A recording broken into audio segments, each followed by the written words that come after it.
Xiaotian, you're not a kid anymore. Find a girl and get married already. Don't keep putting it off. Tianer, Dejong's right. Su Xia got married years ago. It's time for you to move on. Dejong and I are getting married next year. And when we do, you have to bring your fiancé. Oh, getting married next year? Congratulations. You'll definitely get a big red envelope from me. Li Xiaotian smiled at Cui Dejong and Renning sitting across from him, then added, you two should have tied the knot ages ago, dragging it out for 10 whole years. They were at a roadside barbecue stall in the courtyard. Cui Dejong raised his beer glass, looking earnestly at Li Xiaotian. Ying's right. Go find yourself a good girl.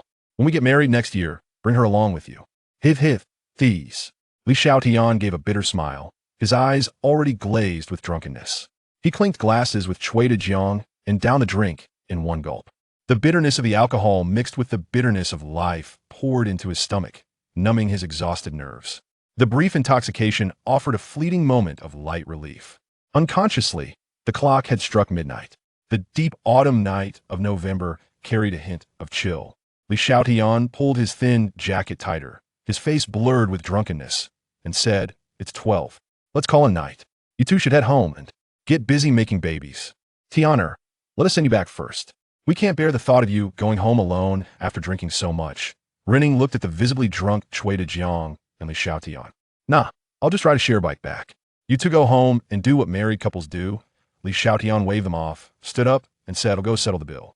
After paying, the three arrived at the roadside where several share bikes were parked haphazardly. A cold gust of wind hit, clearing some of Li Xiaotian's drunken haze. He rubbed his cold hands together. All right, don't worry about me. Head home, wash up, and get some sleep. With this strong wind, it might rain tonight. Okay then, Xiaotian, be careful. Send a message when you get home. Cui Dejong nodded, his own drunkenness fading as he led Renning toward a white Audi A4 parked nearby. Li Xiaotian smiled, took out his phone, scanned a yellow shared bike, sat on it, and prepared to cross the zebra crossing. He glanced at the traffic light, 29 seconds of green remaining. He twisted the throttle, and the bike surged forward. Beep, beep, beep. Suddenly, halfway across the crossing, Li Xiaotian was blinded by a blinding high-beam light, accompanied by frantic horn honking. Boom! Xiaotian! Tianer! The crash echoed with Cui Dejong and Renying's terrified, urgent screams. A dump truck, illegally running a red light, slammed directly into Li Xiaotian riding his bike, unable to dodge in time, sending him flying over 10 meters away. Intense pain engulfed his entire body. Crimson blood streamed from the corner of his eye into his vision. Fragments of his short life flashed rapidly through his mind. Tears mixed with blood, turning the world before him into a blurry, crimson haze. This damn life. Thud. His body crashed heavily onto the ground. Looking at the blurred figures sprinting towards him, Li Xiaotian finally succumbed. His eyes darkened and slowly closed. Xiaotian, wake up quick. The teacher's calling you. A soft voice whispered in Li Xiaotian's ear, pulling him from the fog. Who's calling me? Li Xiaotian, who had been sleeping on his desk, suddenly felt a sharp, needle-like pain in his head gone as quickly as it came. Dazed, he lifted his head. Seeing the unfamiliar surroundings, he was utterly bewildered. What was going on? He'd been hit by a car while crossing the street. Shouldn't he be in a hospital? He looked around, dazed. Why did this place feel strangely familiar? He turned to look beside him, and his mind exploded with shock, going completely blank. Wasn't that Su Xia, his first love from university? Long black hair cascading down her back, youthful and pretty without a trace of makeup. Wasn't this Su Xia at age 19? Could that collision have actually sent him back? Reborn into his university days? Still confused and dazed, Li Xiaotian reached out and gently pinched Su Xia's fair cheek, right under her astonished gaze. Xiaotian, what are you doing? The teacher and everyone are watching. After being pinched, Su Xia instantly blushed, lowering her head shyly as she whispered, Li Xiaotian. Suddenly, a thunderous roar snapped Li Xiaotian back to reality. Following the sound, Li Xiaotian's eyes met those of the female teacher at the podium. Li Xiaotian, you. The teacher was about to continue scolding the student who dared challenge her authority, but then noticed something odd about Li Xiaotian's condition. Li Xiaotian, are you feeling unwell? Her anger subsided. Looking at the standing Li Xiaotian, her tone softened considerably. Li Xiaotian remained somewhat dazed, automatically filtering out the teacher's words, until his gaze locked onto the old calendar beside the blackboard. September 1st, 2005. Seeing this date, Li Xiaotian's focus sharpened. He accepted the reality was back in his university days. Li Xiaotian, sit down first. If you're not feeling well, ask the teacher for leave and rest in the dormitory. All right, class, today is the first day of your sophomore year. I hope you all stay focused, study hard, and after graduation, find good jobs that let down your parents' expectations. The teacher motioned with one hand for Li Xiaotian to sit, then continued her lesson. Li Xiaotian sat back down, immediately feeling a smooth, tender hand gently grasp his. Xiaotian, what's wrong? Are you unwell? Su Xiao whispered softly. Xiao, I'm fine. Li Xiaotian gently squeezed Su Xiao's hand in return, giving her a small smile. Su Xiao blushed, nodded shyly, and fell silent, turning her attention back to the teacher at the front. Xiao, that fool had never called her that before, but it really sounded nice. Watching Su Xiao blush deeply, a silly smile on her face, Li Xiaotian tightened his grip on her hand. Since heaven has given me a second chance, this time, I will never let go of your hand again. For the rest of the long lecture period, Li Xiaotian gradually regained his composure, immersing himself once more in the year 2005. Ring, ring, ring. All right, class, that's all for today. Review what I just covered when you get home. As the dismissal bell rang, the teacher delivered her final words and walked out of the classroom. Xiaotian, come here. I need to tell you something. What is it? Li Xiaotian turned, puzzled, looking at Su Xia, noticing she was unusually flustered. Su Xia leaned close to Li Xiaotian's ear, whispering so softly it was like a mosquito's hum. My parents aren't home tonight. They went back to the countryside. They won't be back until tomorrow afternoon. With that, ignoring Li Xiaotian's stunned expression, she grabbed her books from the desk, hugged them to her chest, and hurriedly ran out of the classroom. Watching Su Xia's retreating figure, Li Xiaotian, stunned, looked transformed into burning heat. Memories flooded back last time. It was during summer break. Also when Xiao's parents weren't home. The more he thought, the hotter the blood in his veins became, an intense, desperate longing for nightfall consuming him. Chapter 2. Acts of Valor at Jia Garden. In 2005, the residential environment of Jia Garden was considered quite commendable in Rongqing. Xiaotian, I've had my fill. You shall be responsible for finishing the remaining barbecue. I shall take my leave to the bath, Su Xia declared contentedly after a modest feast. She retreated to her room, donning a pink robe, and made her way towards the bathroom, leaving behind a silhouette that ignited the imagination of a certain someone. You go ahead, Li Xiaotian replied. Chewing on a skewer of grilled squid, suddenly finding the food tasteless, his mind elsewhere. The narrative continues with 1,000 unspoken words. At 10:30, Xiaotian. You mentioned we are graduating. Will I journey to your city, or will you remain in Rongqing? Su Xia propped her head with one hand, blinking at Li Xiaotian. I shall stay in Rongqing, do not fret. Once I earn enough, I will bring my parents over, Li Xiaotian reassured her. His words struck a chord in Su Xia, prompting her to express her feelings through actions. Li Xiaotian found himself further entranced. Tick-tock. The first rain of September arrived unexpectedly, without warning. The deluge pounded against the windows and the ground, akin to the relentless waves of the sea, swiftly engulfing everything in its path.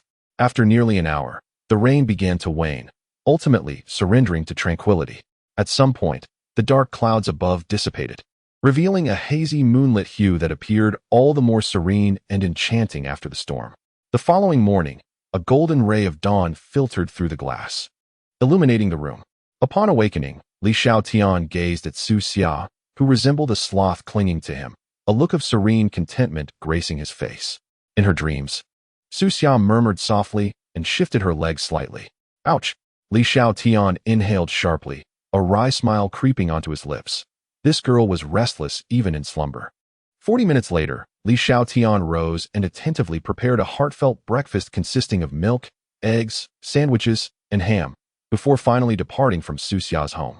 It was Tuesday, and with no morning classes, Su Xia lingered in bed, likely to attend her afternoon classes. Li Xiaotian, however, could not remain idle. He had a significant endeavor ahead. Given a second chance at life, he resolved to truly live this time, making the most of his youth. If one is to live well, one must also amass wealth. Having reached the age of maturity in his previous life, he had only then grasped the importance of money. The fervent dreams of his youth had been dulled into mediocrity, as life eroded the sharp edges of most individuals. Who among the ordinary was not once filled with aspirations in their youth? Yet, the world is harsh, and only a scant few emerge unscathed. Exiting Su Xia's community and reaching the crossroads of the street, Li Xiaotian observed the architecture of Rongqing in 2005 and the calls of street vendors. After a fleeting moment of confusion, a glimmer of determination surged in his eyes, and he clenched his fists tightly. Though he remained of humble origin in this life, he possessed memories that were nearly 2 decades ahead of the world, an advantage no one else could claim. Should history unfold as it should, tomorrow, on September 3rd, a lottery station on Xiaonan Street would unveil a grand prize of 5 million. This incident caused quite a stir at the time, not only making headlines, but also being featured in various local newspapers, which brought a considerable amount of business to that inconspicuous lottery station. However, after that, no more grand prizes in the millions emerged. Only a few smaller prizes in the tens of thousands appeared, and once the excitement faded, tranquility returned. Coincidentally, at that time, Li Xiaotian had seen this news in the newspaper, as in his previous life, he had taken a job delivering newspapers to earn his tuition. Thus, he felt that this jackpot of 5 million was destined to be his. Only with this money could he fully leverage his advantage as a seer. Otherwise, everything would be in vain. Following the road signs, he hurriedly made his way to the lottery station, resolutely retrieving 2 yuan to purchase the winning number he recalled. As the lottery ticket fell into his hands, Li Xiaotian finally felt at ease, carefully placing it in his trouser pocket for safekeeping before joyfully exiting the station. Upon leaving, he suddenly remembered that he did not possess a bank card and was unaware of any nearby banks. Spotting a sanitation worker sweeping the street, he approached without hesitation. "Excuse me, sir, could you kindly direct me to the nearest bank?" Li Xiaotian inquired with a polite smile. The elderly man looked up, pointed ahead, and replied with a warm smile, "Just walk straight in this direction. At the next intersection, turn and cross the zebra crossing. The industrial and commercial bank will be right across." "Thank you, sir." Li Xiaotian expressed his gratitude before following the indicated path. After walking approximately 500 meters, he found a bank on the left corner at the end of the street. Observing the flowing traffic and noticing the absence of traffic lights at the intersection, he decided to wait by the zebra crossing before proceeding. At that moment, a bus halted at a nearby stop, approximately 10 meters from the zebra crossing, filled with a cacophony of passengers. After a brief pause of about 10 seconds, the bus resumed its journey. Suddenly, a series of urgent shouts echoed from afar. Turning his head, Li Xiaotian noticed a young woman in her 20s whose skirt had been caught in the rear door of the bus. She wore an expression of sheer panic and desperation, desperately calling out while being dragged alongside the bus, with several pedestrians also shouting in alarm. Though the bus had just started moving and was not traveling particularly fast, it showed no inclination to stop, as if it were oblivious to the cries from outside. Realizing the urgency of the situation, Li Xiaotian sprinted toward the front of the bus, waving his arms and shouting, "Stop! Please stop! Someone is caught in the door." The bus driver, seeing the young man recklessly charging toward the front, was taken aback and quickly slammed the brakes, narrowly stopping just a meter away from Li Xiaotian. "What kind of driver are you? Didn't you hear someone shouting for you to stop? Didn't you notice someone was caught in the rear door?" Li Xiaotian's face paled in shock as he glared at the bus, now only a meter away, his anger boiling over. He approached the side of the bus and pounded on its exterior, pointing at the young woman trapped in the door. The driver turned his head and, through the rearview mirror, noticed a young woman whose skirt had been caught in the rear door. His expression changed immediately. Fortunately, the vehicle had just begun to move, averting a grave mishap. The commotion inside the bus was considerable, and in his haste, he had neglected to monitor the surveillance footage of the rear door. He hastily pressed the switch, causing the door to swing open. The young woman quickly freed the portion of her skirt that had been ensnared, instinctively stepping back a couple of paces, her heart racing as she gently patted the well-formed scenery behind her, still shaken. "Miss, are you all right?" Li Xiaotian approached her with concern. "I'm fine, thank you for just now. If it weren't for you, I might have been in serious trouble." The young woman replied gratefully, her eyes reflecting her relief. She was aware that such an old bus could lead to dire situations if the driver was inattentive, and without this young man's intervention, she might have faced real danger today. It was merely a trivial act. "How are you holding up? Are you sure you're unscathed?" Li Xiaotian asked, noticing that part of her skirt was torn. At that moment, the bus driver hurried over, his face a mask of regret and anxiety. Bystanders began to gather, some voicing their disapproval of the driver's negligence, condemning his careless behavior that nearly caused an accident for the young lady. "I'm so sorry. So sorry. I truly apologize," the driver said, bowing repeatedly to both the young woman and Li Xiaotian. How could you drive like that? Didn't you hear someone yelling for you to stop? Are you pretending to be deaf? And you dare to keep driving? This is a matter of life and death. If something had happened, you would surely be facing years in prison. Li Xiaotian's voice grew increasingly hostile as he confronted the driver, anger boiling within him. If the brakes had not engaged in time, his act of bravery could have ended tragically. Such negligence was a recurring theme, often reported in the news in later years. I'm truly sorry. It was my moment of carelessness. I am willing to compensate for any losses, the driver said, his face filled with shame and regret. The incident had already transpired, and all he could do was apologize profusely, seeking forgiveness from the young woman. The onlookers continued to scold the driver, and his face grew even paler. He genuinely feared that the police might be called. While he might not face years of imprisonment, a few days in detention for education was still a possibility. I'm really sorry. How about I compensate you and take this young lady to the hospital for a checkup? Would that be acceptable? The driver pleaded, his apologies relentless as he sought a resolution. You need not apologize to me. It matters not. It's up to this young lady whether she can forgive you, Li Xiaotian said, waving his hand dismissively and turning his attention to the young woman. Let it go. I won't hold you accountable. Thankfully, I am unharmed. Merely my skirt is torn, which I can easily replace. But, sir, you must be more careful when driving in the future. If another incident occurs, it will be too late for regrets, the young woman replied, glancing down at her torn skirt before raising her gaze to the bus driver, her tone calm, yet firm. Thank you. Thank you. I will certainly be more cautious in the future. The driver hastily bowed in gratitude. Oh, one must say this driver was fortunate to encounter such kind-hearted young ladies. Otherwise, he would have faced the consequences. Indeed, who could argue otherwise? Driving recklessly, he was fortunate that this brave young man managed to halt the vehicle. Had a serious incident occurred, he would have found himself liable and imprisoned. Listening to the surrounding onlookers' discussions, the driver felt increasingly ashamed and dared not utter another word. He once again bowed to Li Xiaotian and the young woman, expressing his apologies and gratitude before hastily boarding the bus. This time, he departed at a moderate pace. Sir, thank you. How about I treat you to lunch? After the bus had left, the young woman said to Li Xiaotian, her demeanor now composed and dignified, reflecting her education and refinement. It's nothing, really. Just a small act of kindness. Since you are all right, I shall take my leave, Li Xiaotian replied with a smile, turning towards the crosswalk. Witnessing his swift departure, the young woman hurriedly called out, Could you please tell me your name? Li Xiaotian. And your phone number? Upon hearing the request for his phone number, Li Xiaotian paused, then chuckled and shook his head, raising his right hand in farewell. At this moment, he had no mobile phone, let alone a number. Such luxuries were beyond his reach. In the city, mobile phone usage was becoming more widespread, regardless of how formidable emerging smartphone brands would become in the next decade. At present, the most prominent brands were still Nokia, Motorola, Samsung, and Ericsson. In April of this year, Nokia launched a groundbreaking smartphone featuring the Symbian 60 operating system, garnering immense publicity and marketing, capturing the attention of many from the bourgeoisie. However, the number of ordinary students and individuals in rural areas who could afford a mobile phone remained scant, with most still relying on basic communication devices. The young woman watched as Li Xiaotian crossed the street and entered the industrial and commercial bank, before turning her gaze away and walking in another direction. Inside the bank, Li Xiaotian completed the process of obtaining a savings card in just a few minutes, a card he intended to use for storing the winnings from tomorrow's lottery. During this period, the procedures for opening a bank account were far less complicated than they would become in the future, requiring various forms of documentation.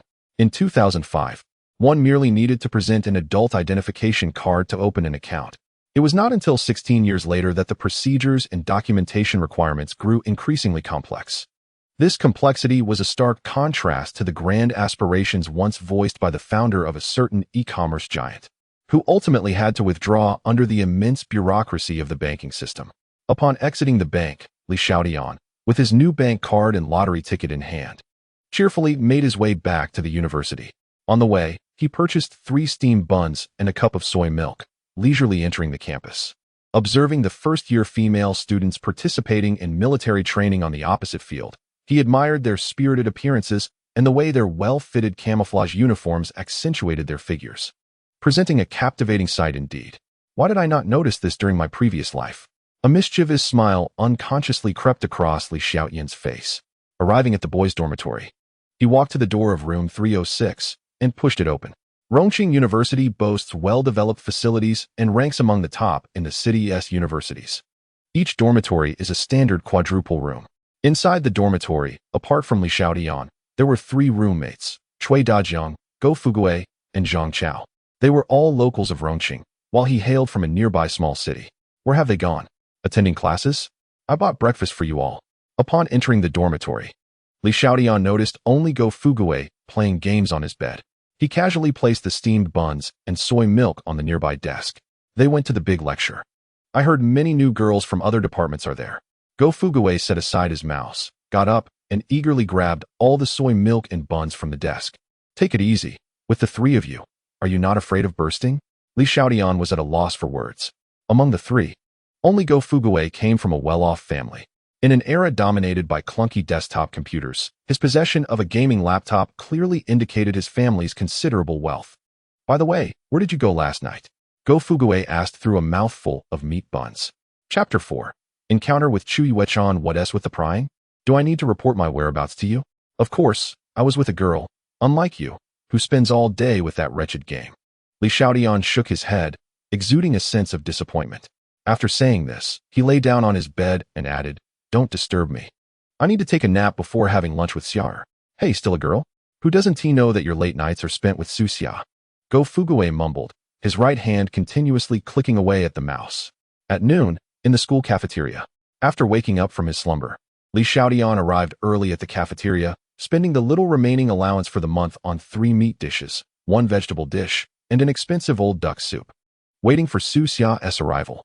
A few minutes later, Su Xia, with her long legs, sat beside Li Xiaotian under the gaze of many envious eyes, naturally intertwining her arm with his. Xiaotian, why did you order so many meat dishes for just the 2 of us? And that pricey old duck soup? Hee. I was quite exhausted last night, so I thought I'd treat you to something nice today, Li Xiaotian whispered mischievously in her ear. Ouch. Goodness. Could you please go easy on me? The next moment, Li Xiaotian's expression changed as he inhaled sharply, feeling a small hand tightly pinching the soft flesh at his waist. Humph. Let us see if you dare to bully me again. Seeing Li Xiaotian in mock distress, Su Xia chuckled victoriously, releasing her grip and picking up her chopsticks. Hurry and eat. With so many dishes, how are we going to finish them? No worries. With me, the big eater, there will always be enough. Li Xiaotian, with a beaming smile, finished his words and picked up his chopsticks to serve some dishes to Su Xia before indulging in a hearty meal. After their lunch, the 2 departed the cafeteria under the envious and jealous gazes of many. On September 3rd, the weather was splendid, with the sun shining brightly and the air imbued with a refreshing scent. Early in the morning, Li Xiaotian climbed out of his dormitory bed, and after a brief wash, he quietly set off alone toward the lottery center in Rongqing to claim his winnings. To ensure that everything went flawlessly and history did not deviate from its course, he stopped by a street-side newsstand to check the winning lottery numbers for the day. Under the impatient gaze of the newsstand owner, he finally discovered that the number for the 5 million prize matched perfectly with his own ticket. An uncontrollable joy spread across his face. He hastily dropped the newspaper and quickly distanced himself from the owner's resentful stare. Not far from the lottery center, Li Xiaotian took out his prepared duckbill cap and mask, understanding the necessity of such precautions. The current state of public safety was markedly different from that of the future, and with such a substantial sum at stake, he knew he had to conceal himself and minimize the spread of information and its repercussions. A few hours later, at the Huatai Securities branch on Lulin Road. Hello, sir. How may I assist you? I would like to open a stock securities account. As soon as Li Xiaotian stepped through the entrance, a woman dressed in a black professional outfit approached him. Certainly, sir. This way, please. The staff member led Li Xiaotian to a reception area, where she handed him several documents, saying, Sir, this outlines the procedure for opening a stock account and the risk disclosure agreement. Please review it carefully. I have a matter to attend to, and I will fetch a colleague to assist you with the account opening. Li Xiaotian nodded, somewhat puzzled by her actions. Wasn't she the staff member? Why was she not handling his request herself? Glancing down at his attire, he suddenly realized the reason. He couldn't help but chuckle at the snobbery. Having lived 2 lives, he was no stranger to such phenomena. He began to peruse the materials left by the staff member, finding that they were quite similar to those from the future. Just as he became engrossed in reading, a faint sound of footsteps approached, accompanied by a waft of fragrance. "Thank you for your patience, sir. My name is Chu Yuechan, and I am the staff member responsible for account openings at our branch. I am pleased to assist you." Dressed in professional attire, Chu Yuechan quickly approached Li Xiaotian, her familiar profile sparking a glimmer of recognition. "Hello, I would like to open a stock account." Li Xiaotian lifted his gaze to the woman beside him, momentarily taken aback. "It's you, my savior." Chu Yuechan covered her mouth in surprise, staring at Li Xiaotian. "Huh? What savior?" "Miss Chu, you flatter me," Li Xiaotian replied, amused by her unexpected exclamation. With a playful smile, Chu Yuechan chose not to pursue the topic further, remarking, "I was just thinking yesterday about when we might meet again. I never expected that after just one night, we would be reunited." She chuckled lightly, adding, "Perhaps this is fate." "Miss Chu, here are my identification and the documents for opening a securities account, along with the risk disclosure statement that I have signed. Please take a look." Li Xiaotian smiled as he handed his documents to Chu Yuechan. "Very well, we can reminisce later. Let us attend to the important matters first." Receiving the documents, Chu Yuechan immersed herself back into her work, turning to sit at the counter opposite Li Xiaotian. A few minutes later, after reviewing the documents, she looked up at Li Xiaotian and said, "Mr. Li, your identity information and account opening details have been confirmed as accurate. May I ask if you possess a bank card? Would an industrial and commercial bank card suffice?" "That would be acceptable," replied Li Xiaotian. Chu Yuechan nodded, retrieving a form from the counter and offering it to him. "Please fill in your bank card number and information on this form. In the future, this card will be linked to your stock account."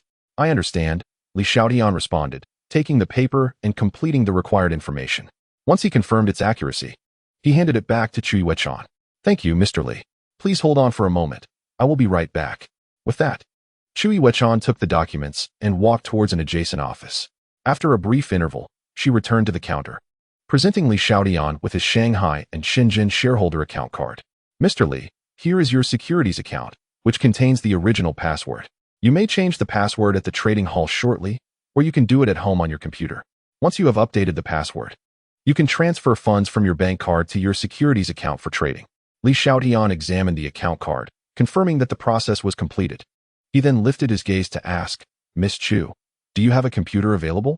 I would like to change the password now and transfer funds into the securities account to try trading." A momentary pause ensued as Chu Yuechan hesitated before inquiring, "If I may ask, Mr. Li, how much do you intend to transfer into the securities account? Because the computers are only available in the large investor room." "About 3 million, Li Xiaotian contemplated, deciding to keep a little money aside for emergencies. 3 million? Chu Yuechan exclaimed in astonishment, taken aback by the modestly dressed Li Xiaotian's substantial wealth. Li Xiaotian nodded affirmatively. "In that case, I can arrange a dedicated area for you in the large investor room," Chu Yuechan suggested after a moment of thought. "That would be wonderful." "Thank you, Miss Chu," Li Xiaotian expressed his sincere gratitude, recognizing that having access to a large investor room would indeed be quite convenient for him, given his current lack of a computer. "Please wait a moment. I will speak with the manager," Chu Yuechan replied before heading back to the office. A few minutes later, she returned with Li Xiaotian, leading him to a private large investor room.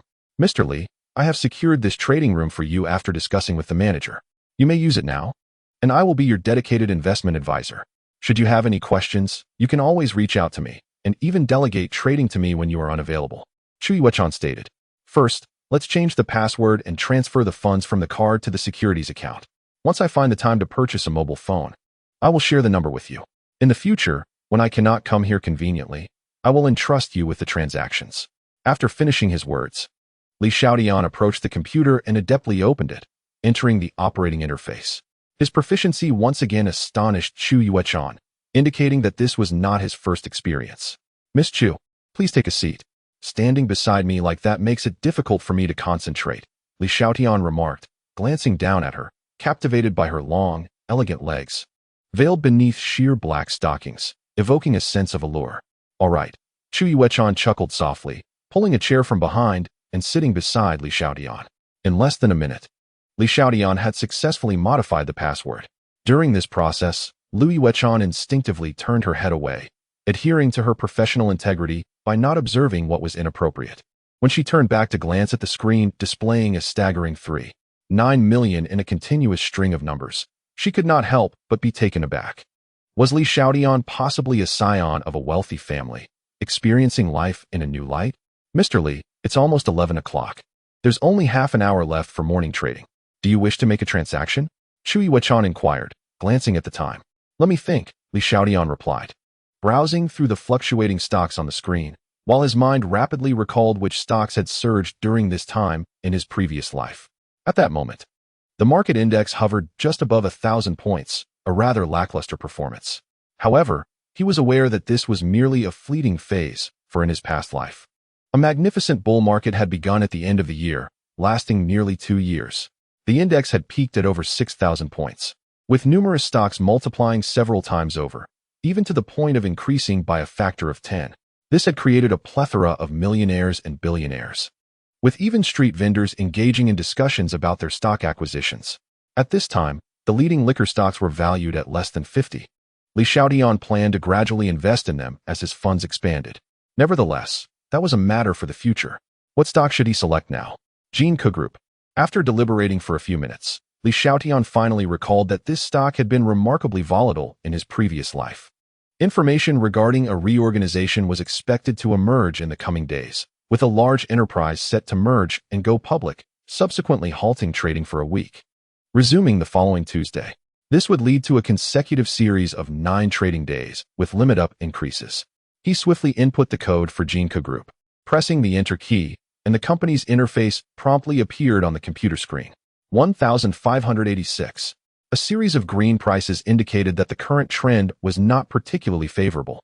He then examined the chart and the company's official announcements, confirming that everything aligned precisely with his previous life. History's gears had not deviated due to his rebirth. This is the stock, Li Xiaotian asserted, his gaze fixed on the screen, his tone resolute. Jinke Group? Chu Yuechan observed the stock's chart, which had been in a steady decline for several days, reflecting a weak state. With a puzzled expression, she queried, Mr. Li, are you certain about this stock? Its recent performance and trading volume do not seem promising, indicating a considerable risk. No worries, that's it. I have an instinct that it will surely appreciate in value. Li Xiaotian smiled, remaining unfazed. Very well, as your investment advisor, I can only offer suggestions. The final decision rests solely in your hands, Mr. Li.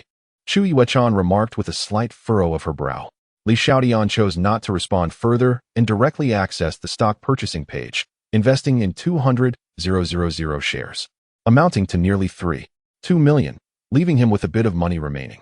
When the confirmation button appeared on the computer screen, he pressed it decisively without a moment's hesitation. By the way, I may not be around for the next few days. I would appreciate it if Miss Chu could keep an eye on the stock situation for me. I will share my number with you once I purchase a phone, he said after completing the transaction, rising to face Chu Yuechan. Certainly, that's no trouble at all. Setting aside our professional relationship, you saved me and have shown me kindness. I shall assist you with this small matter, she responded, shedding her work demeanor and reverting to her youthful, vivacious self. All right then, I shall take my leave, Li Xiaotian said as he moved towards the door. Wait a moment, it's already noon. How about I treat you to lunch? Chu Yuechan quickly suggested. No need. There will be plenty of opportunities in the future, Li Xiaotian replied without looking back, waving his hand as he exited the spacious office. Investing over 3 million in one go may not create even a ripple in the vast ocean of the stock market. Yet it caught the attention of the unseen figures behind the Jinke Group.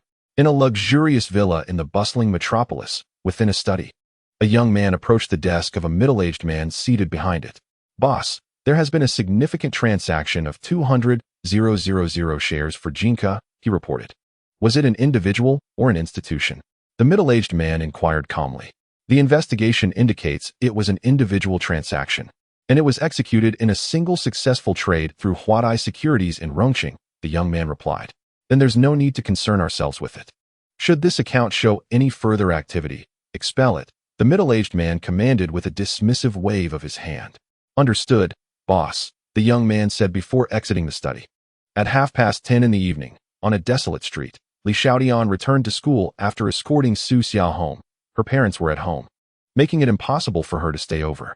As he strolled down the deserted street, the dim streetlights elongated his shadow. It was already 10:30, and life was far less vibrant than it would be a decade later. Most people were cozily ensconced at home, with only a few souls lingering near the late-night barbecue stalls. Suddenly, an anguished and furious voice belonging to a girl echoed from around the corner. "Get away! What do you want? Help! If you dare to mess around, I will call the police. Help!"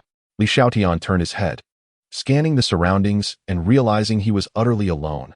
Certainly, no one would come to intervene. Embracing a mindset of avoiding trouble, he was prepared to leave. Yet, the thought of abandoning a girl in distress gnawed at his conscience. What despair might the girl feel if something truly terrible happened? The mere thought of her potentially contemplating self-harm was unbearable. Chapter 6. The Belle of the Department. Jiang Siki with a faint sigh. Li Xiaotian scanned his surroundings for any suitable objects. To his dismay, he only found a few wooden sticks propping up the trees by the roadside. He approached, exerted force, and successfully snapped one of the supports. Weighing it in his hand, he hurriedly proceeded forward. After walking a short distance, he noticed 3 young men encircling a girl by the corner of a wall, preventing her from leaving. It was evident from their attire that they did not belong to the campus. Li Xiaotian hesitated, realizing that these were likely thugs. Could he confront all 3 of them alone? "Li Xiaotian, help me." Just as he was contemplating his next move, the girl surrounded by the 3 men recognized him. Her eyes lit up, and she called out urgently. Li Xiaotian was momentarily taken aback, and the 3 men turned their fierce gazes toward him. With a wry smile, he realized that retreat was no longer an option. However, there was something familiar about the girl. After a moment's thought, he recognized her as Jiang Siki, the belle of the music department. "Hey, gentlemen, is it truly honorable for 3 of you to bully a single girl? This will not reflect well on you," Li Xiaotian remarked, raising the wooden stick with a calm demeanor. "Kid, I advise you not to meddle. This girl is Liang Ji's girlfriend. Be careful not to get yourself hurt," one of the crew-cut men warned, his expression menacing. He had encountered many naive youths like Li Xiaotian before, and with a stick in hand, he was reluctant to engage in a fight, knowing this was merely an act of bravado. "You're lying. I am no longer Chun Liang's girlfriend since he decided to offer me to an older man," Jiang Siki retorted angrily. "That is not our concern. Since Liang Gu instructed us to bring you back, we must comply." The crew-cut man shrugged nonchalantly, indifferent to her plight.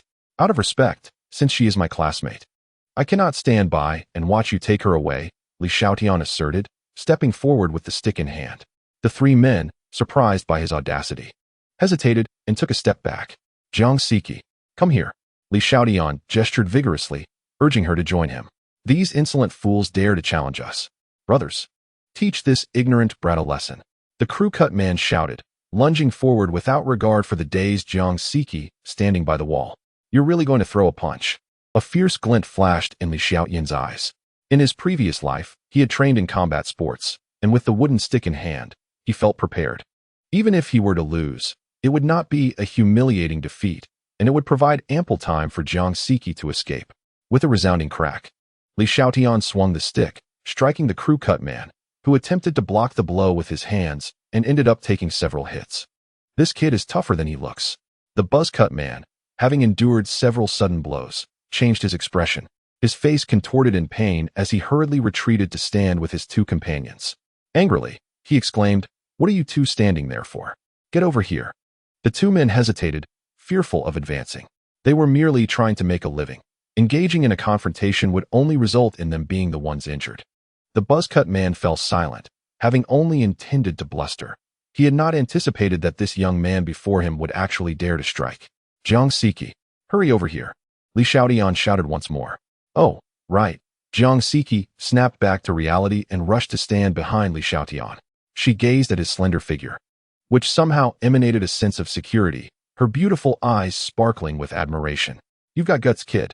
The buzz-cut man pointed at Li Xiaotian, delivering another threat, before waving his hand dismissively, declaring, "We're leaving." The 3 men promptly turned and vanished in a flash. Clearly, this individual was tougher than any college students they had encountered before. Intimidation was futile and without any suitable weapons. They knew they would be the ones to suffer injuries if they attempted to confront him. No one was foolish enough to willingly invite misfortune upon themselves. With a clatter, as the 3 men departed, Li Xiaotian finally exhaled a sigh of relief, letting the wooden stick fall to the ground. "That scared me to death," he mumbled softly. "Haha." Jiang Siki, standing behind him, couldn't help but stifle a giggle upon hearing his words. Turning around, Li Xiaotian caught sight of Jiang Siqi's lingering smile and remarked grumpily, "Let us go. It's time to return to school, class flower." "What class flower? That's so unflattering." "My name is Jiang Siqi," she retorted, rolling her eyes at him with a playful grin. Li Xiaotian chose to ignore her and began walking towards the school. Now that they were safe, he had no inclination to indulge Jiang Siqi's whims. "Hey, Li Xiaotian, why are you so dull? She's just a girl, and besides, she's your classmate. Is this how you treat your peers?" Jiang Siqi complained in discontent as she trailed behind him. Li Xiaotian remained unresponsive, continuing on his path. "Slow down. I was just joking." Jiang Siqi quickened her pace, positioning herself in front of him, hands clasped behind her back, walking backward as she observed his indifferent demeanor. "How about we grab a late-night snack? It could be a way to repay your life-saving grace. What do you think?" "I'm not going. It's too late. I need to return to my dorm and sleep." "Come on, just this once. I was scared earlier and would like something to eat to settle my nerves." Li Xiaotian remained unmoved, refraining from responding. Seeing that he was ignoring her, Jiang Siqi's large, beautiful eyes began to glisten with unshed tears as she muttered pitifully, "I'm not a bad girl." Li Xiaotian was taken aback. He hadn't expected her to react so strongly to his silence. All right, don't cry. I'll accompany you for a late-night snack," he relented, finally stopping in his tracks, unable to resist her pleading expression. "Great. You can't back out." Jiang Siqi, with tears having dried, extended her hand and pointed forward, exclaiming, "Let us dine at the bustling food stall in front of the school. The prices are reasonable and the portions generous." Li Xiaotian nodded with a smile, acquiescing to her plan. Upon reaching the street outside the school, the crowd was sparse, with only a few food stalls lining the area. Some students, fond of indulging in late-night snacks and drink, were engaged in lively conversation. The two casually selected an empty barbecue stall, where Jiang Siqi unexpectedly ordered a case of beer, leaving Li Xiaotian momentarily stunned. Was her tolerance for alcohol truly that impressive? "Are you able to finish all this beer, Jiang Siqi?" he inquired, a hint of skepticism on his face. "Don't worry about it. Just accompany me." "Why should I? As a girl, fear intoxication? And you, a man, are hesitant? Stop dawdling." Jiang Siqi laughed and rolled her eyes at him before standing to fetch their food. Chapter 7. Late-night snack rendered Li Xiaotian speechless, leading him to yield to her whims. From their previous conversations, he discerned that she had undeniably experienced heartbreak, having been let down by her so-called boyfriend. Gazing skyward at the tranquil night, he reminisced about the carefree days of youth spent drinking beer at food stalls, a luxury he had never embraced in his past life. Since leaving school, such untroubled days had become entirely alien to him. Life, ideally meant to be lived freely and casually, often strays from our desires. In the affairs of life, one finds that most things do not unfold as wished. Suddenly enlightened, Li Xiaotian resolved that since he had the opportunity to live again, he would do so with unrestrained freedom, indulging in whatever he pleased. As he sat on the bench, watching Jiang Siqi select her items, a calmness enveloped him. Until this moment, he had only known her by name, never having met the illustrious flower of the music department. Jiang Siqi's name resonated throughout Rongqing University, known to nearly every male student. Yet she had maintained her reputation, free from scandal. Tragically, during the latter half of her sophomore year, for reasons unknown, she had leapt from the rooftop of the teaching building, causing quite a stir in the school. Though the incident soon faded into obscurity. Observing Jiang Siqi's figure, Li Xiaotian silently contemplated how he might assist her in avoiding such a tragedy this time around. Once she returned, Jiang Siqi sat across from him again, popping open 2 bottles of beer, handing one to him while keeping one for herself, pouring the contents into their glasses. "Li Xiaotian, thank you for your generosity tonight. Let's toast," she said, raising her glass, her smile radiating youthfulness, a stark contrast to the fragile demeanor she was rumored to possess. If her admirers were to witness this, they would surely be taken aback. "This is rather dull. How about we clink our glasses while holding hands? That would show your sincerity as the esteemed Jiang flower," Li Xiaotian teased with a grin. Giggling, Jiang Siqi replied, "I didn't realize you could be so charming with your words." She then downed her drink in one go. "I never realized you had such a high tolerance for alcohol," Li Xiaotian remarked, somewhat astonished, as he downed the contents of his glass in one swift motion. "My family hails from the Star Frontier. What do you think?" Jiang Siqi cast a sidelong glance at Li Xiaotian and proceeded to pour herself another generous measure of wine. Upon closer inspection, Li Xiaotian discerned a hint of the frontier's elegance in her features, truly captivating. Can you believe that scoundrel actually intended to offer his girlfriend to please others? I must have been blind to have ever found him appealing. Jiang Siki exclaimed, her eyes glistening with unshed tears as she shared her tale. Did you not say you had already parted ways? Li Xiaotian replied, unsure of how to provide comfort, managing only to utter a feeble encouragement. It seemed the whispers of the past had indeed contained some inaccuracies. Let me tell you, Jiang Siki continued, her eyes reddening as she sipped her drink. It was not until nearly half an hour later that her complaints subsided, the box of alcohol nearly depleted. After listening to her, Li Xiaotian realized that Jiang Siki's desperate need for drink was rooted in fear of those who might come after her.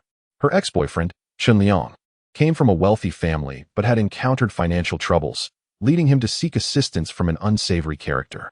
Under the influence of others, he had shockingly decided to offer Jiang Siki to the very person who could help him extricate his family from their predicament. Unsurprisingly, Jiang Siki had fallen victim to this scheme. Only after a desperate call to the authorities and threats of suicide was she able to escape, preventing the man's vile intentions from coming to fruition. Following her escape, she had severed ties with Chen Liang, yet he persistently pursued her. As an outsider studying in Rong City, she had no one to turn to beyond the confines of her school. Thus unfolded the events of that night. A fortunate encounter with Li Xiaotian. Had it been anyone else, the outcome might have been dire. He's truly a despicable person. Anger flickered across Li Xiaotian's face. At that moment, he lacked the power to assist her, but held on to the hope that she could endure until he could rise to her aid. For now, all he could do was accompany her in drinking, allowing her to vent her frustrations, hoping that after a night's rest, tomorrow would bring brighter prospects. As long as she remained within the school grounds, those individuals would think twice before causing trouble. Unbeknownst to them, the clock had nearly struck 1 in the morning. The box of beer had long been emptied, and they had ordered several more bottles, leaving Li Xiaotian in a hazy stupor. Jiang Siki was not faring much better, her words slurring as she spoke. Rising to settle the bill, he endeavored to maintain a semblance of clarity. Glancing at the school's entrance, he realized that returning now would mean facing a locked dormitory. With no other choice, he supported Jiang Siki to a nearby hotel to secure a room. Inside the room, after gently placing Jiang Siki on the bed, Li Xiaotian turned to leave. Don't go. I'm scared. Suddenly, Jiang Siki reached out, grasping his hand. Her voice a muddled plea. Li Xiaotian felt a dizzying sensation as he was abruptly pulled by Jiang Siki, a mysterious tremor gripping his heart. Unaware of the profound impact of her words, even as someone who had lived 2 lifetimes, his eyelids grew increasingly heavy. He perceived himself in a dream, warm, comfortable, and utterly at peace, devoid of all worries. Time seemed to slip away until a gentle breeze stirred him from his slumber. Rubbing his eyes, he noticed that the day had fully dawned outside. Feeling the smooth warmth enveloping him, he turned his head, and his expression immediately shifted. What was happening? Jiang Siki?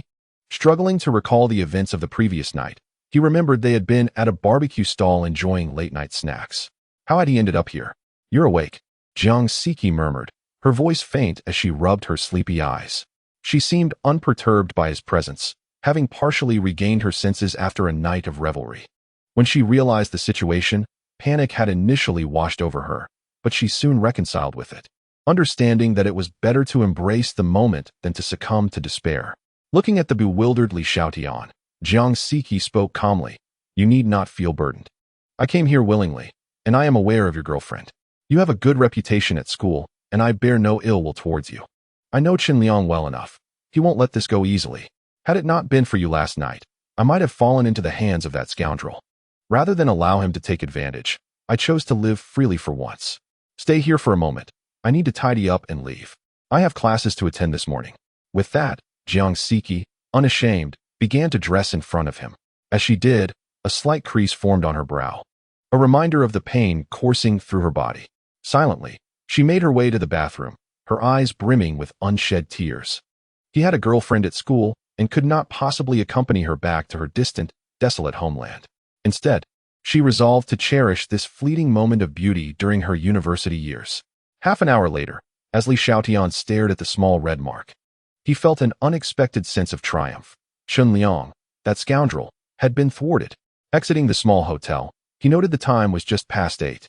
With still some hours to spare, He headed to the bustling center of Rongqing department store, intending to purchase a mobile phone. It would be inconvenient to return to the office without one, especially since Chu Yuechan had matters to attend to and might not be able to locate him. After browsing the mall, he found that the Nokia display offered the most appealing selection, particularly a newly released model that outshone rival brands in both aesthetics and functionality. With 3G internet capabilities, he could access a wealth of information without stepping outside. Ultimately, he chose a black and a white model, intending the white one for Susia. The total cost for both phones came to nearly 30,000 yuan, and amidst the astonished gaze of the sales staff, he swiped his card and departed. In 2005, few could afford to splurge such a sum on mobile phones unless fortune smiled upon them, as it had on Li Xiaotian, ensuring a continuous flow of wealth for the future. After acquiring the phones, he proceeded to the mobile service center to acquire 2 SIM cards. Upon exiting the business hall, Li Xiaotian had scarcely walked a few minutes when he suddenly heard someone calling his name. Turning around and glancing about, he could not discern who was shouting. "Mr. Li! Over here, over here!" It was Chu Yuechan. Li Xiaotian looked to his left and saw her parked by the roadside in a white Hyundai, calling out to him energetically. He approached her vehicle. "Mr. Li, where are you headed? May I offer you a ride?" Chu Yuechan inquired from the window as Li Xiaotian reached the car door. "That would be great. Just drop me off at the entrance of Rongqing University," he replied, noting the distance remaining to the campus. "Are you a student at Rongqing University, Mr. Li?"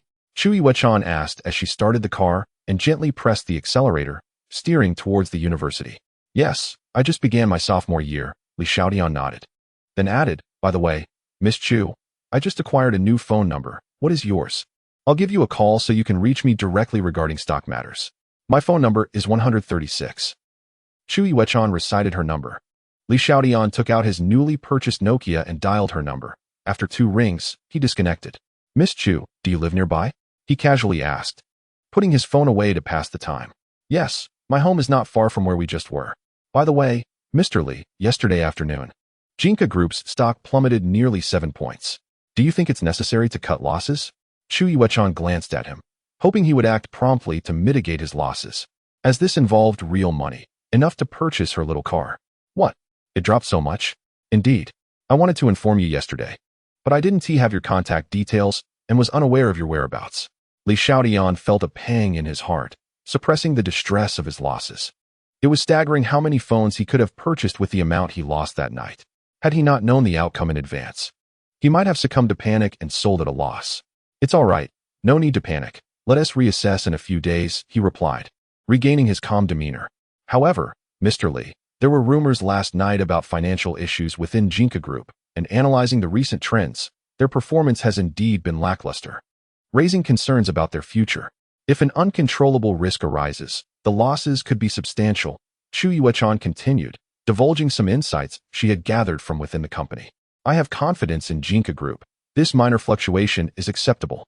I'm not worried," Li Xiaotian remarked with a gentle smile at the serious-faced Chu Yuechan. "All right. Then we shall proceed according to your decision to maintain your position. Should I acquire any further information, I will promptly reach out to you," she thought to herself.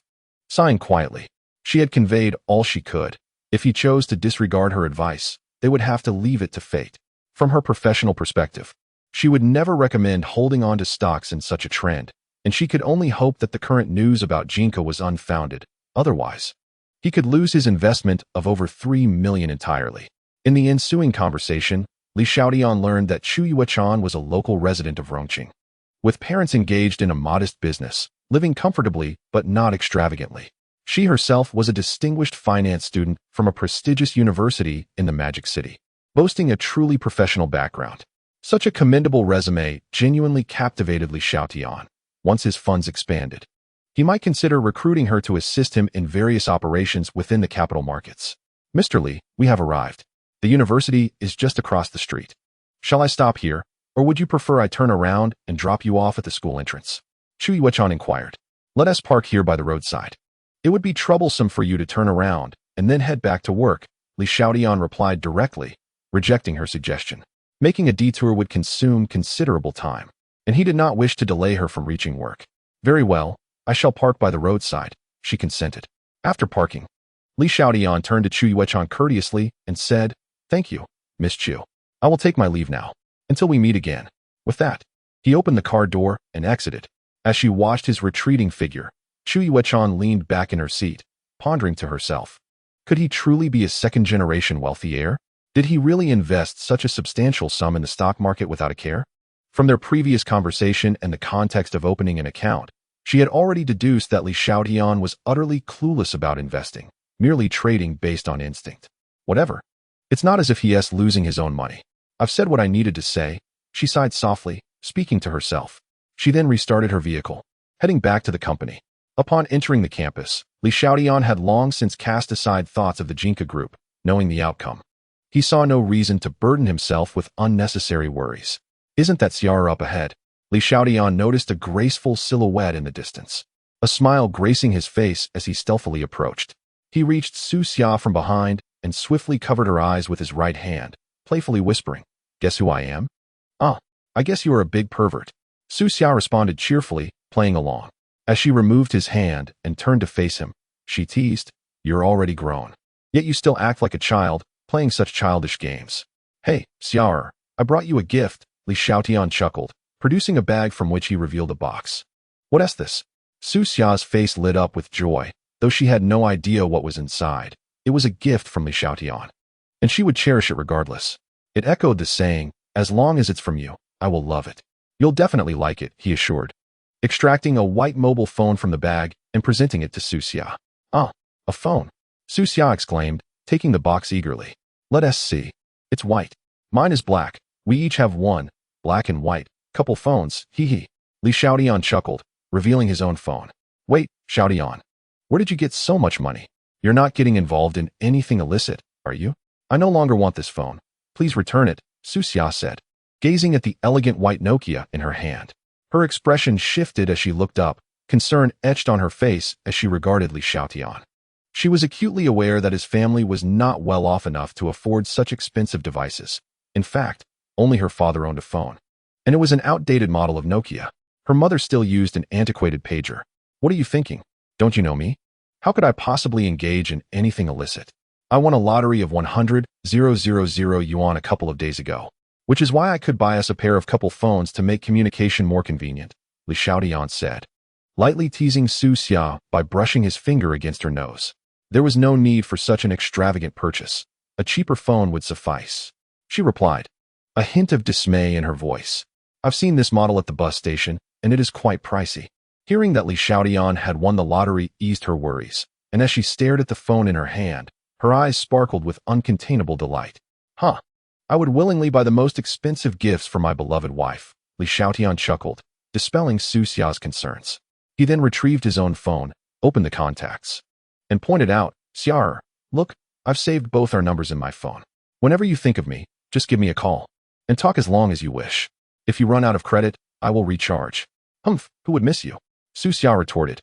Her cheeks flushed as she opened the contacts and indeed found a saved number labeled Li Xiaotian. "Listen, you must not save any other girl's numbers.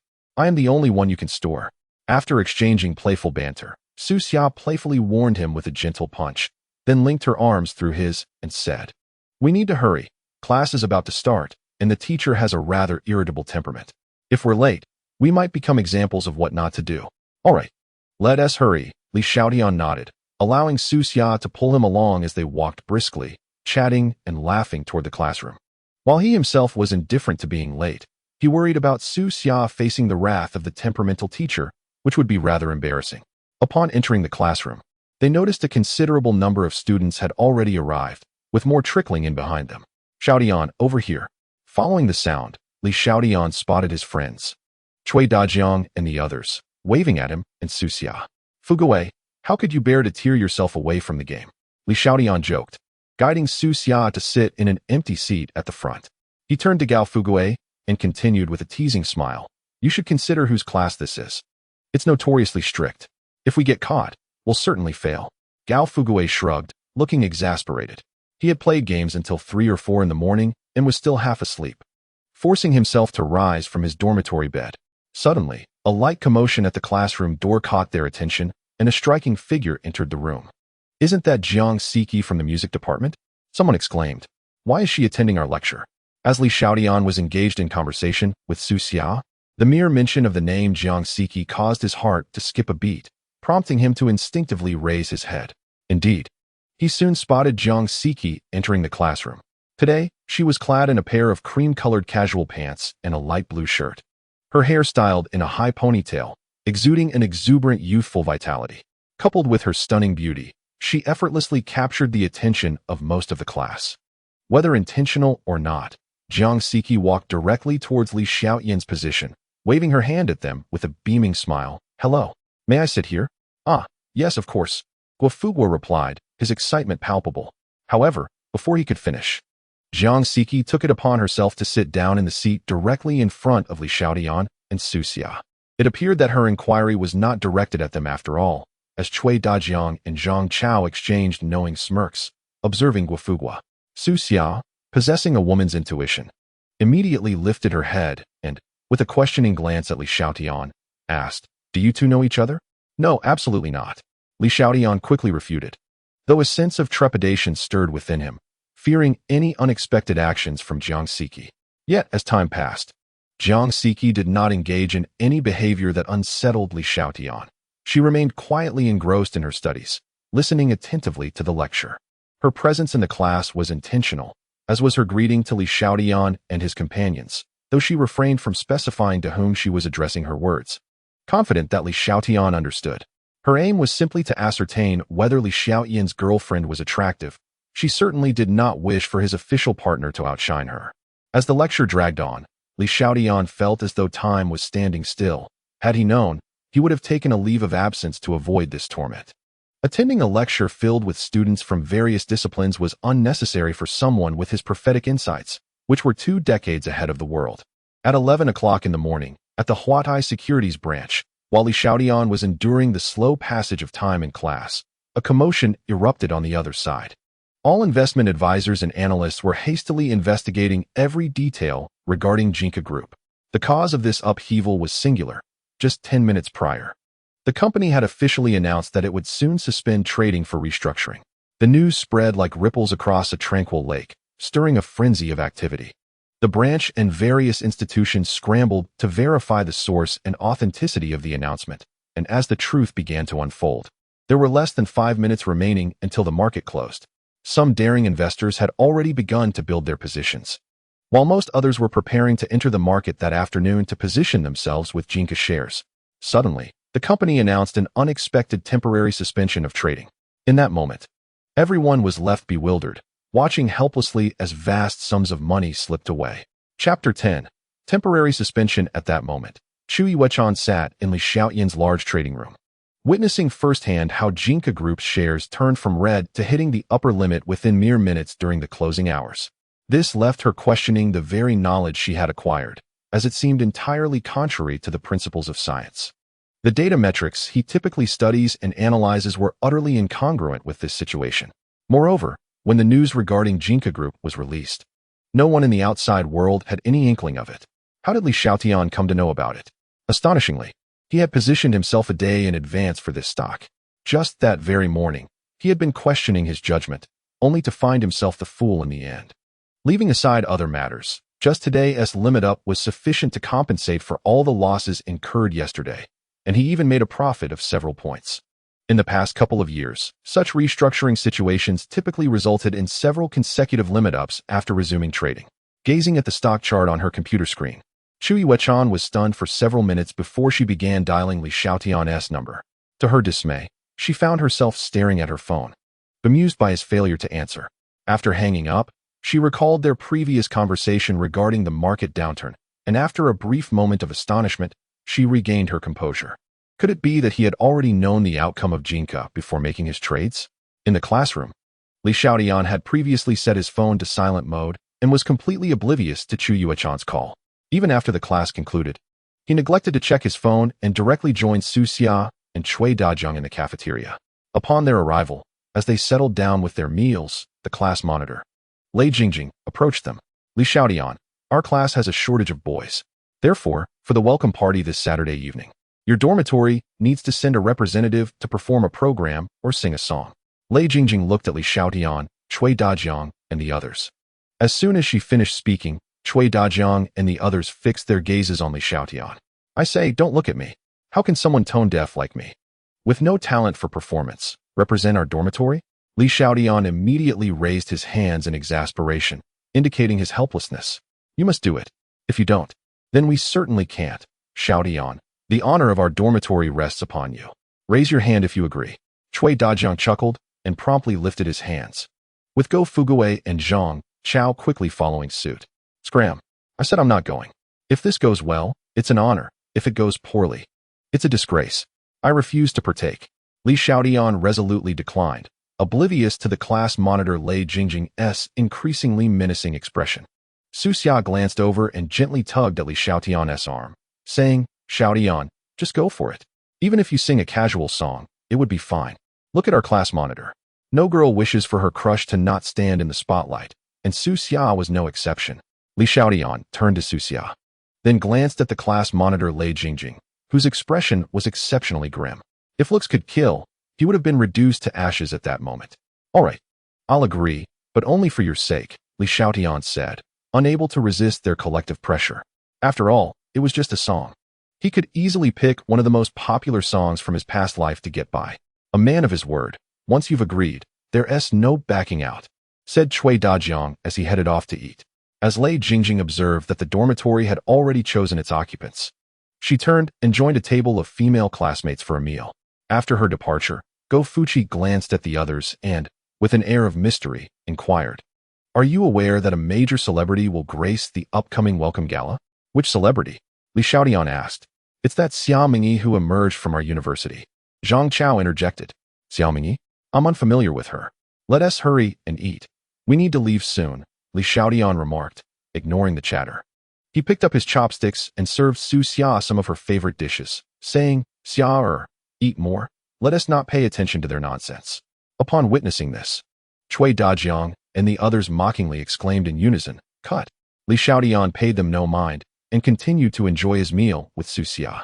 After finishing their meal, Su Xia returned to the dormitory with her roommate, as she seldom went home during the day and only occasionally returned at night, spending most of her time in the school dormitory.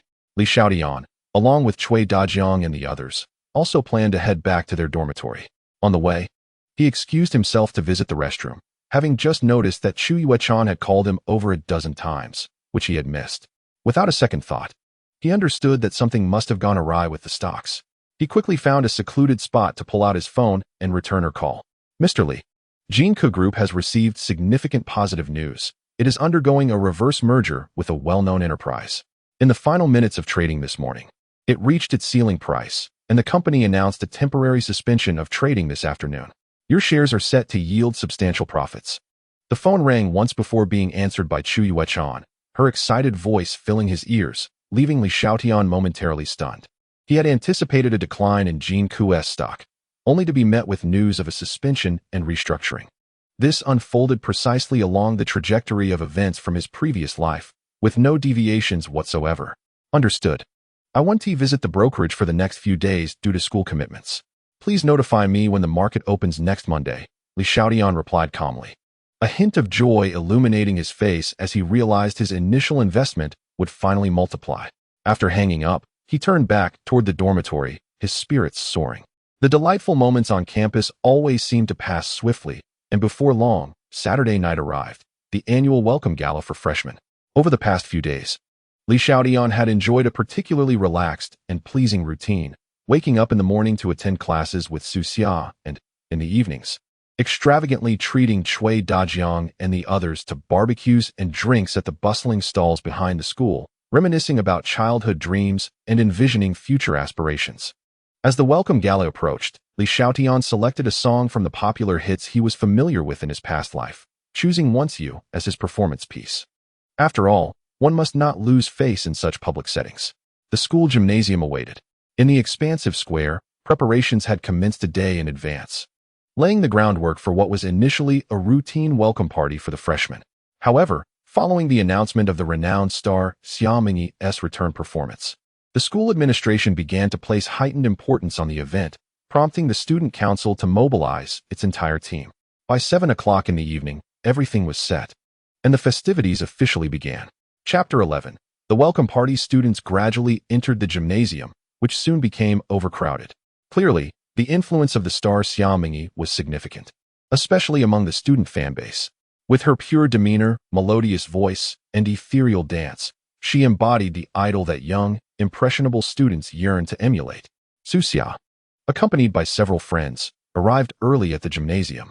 She wore a delicate, light blue fitted gown that elegantly showcased her youthful vigor. Standing gracefully at the center of the stage, a subtle smile graced her face, tinged with excitement, particularly as her boyfriend, Li Xiaotian, was set to perform shortly. Her charming visage elicited more than a few lingering glances from the surrounding adolescent boys. The performances on stage unfolded in an orderly fashion. Soon after the first act commenced, Cui Dajiang and his companions entered the gymnasium, slowly making their way towards Xia, causing a ripple of discontent among the crowd as they squeezed in. The first performance featured a skit by a group of male students from the dormitory, which proved to be a trial for both the youthful audience and the faculty present. Lacking in entertainment value, it wasn't until the second act, a gouging performance by a senior, that the atmosphere shifted, met with applause and nods of approval from both the students and the administration. Subsequent acts included guitar performances, martial arts displays, and various artistic presentations, yielding mixed results. Yet, all awaited the much-anticipated star, Xiaomingi. Her performance was destined to be the highlight of the evening. While Li Xiaotian's singing would only be remembered by a select few, including Xia and Cui Dajiang.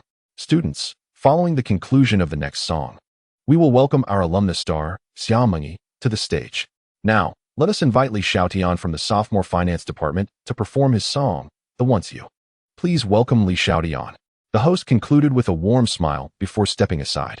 As the stage lights shifted, a deep, magnetic voice resonated through the auditorium. Once dreamed of wielding a sword to traverse the world, to behold its splendor, the audience, including the faculty in the front rows, found themselves momentarily entranced by the rich, soulful tones of the song, their attention wholly captivated by the stage.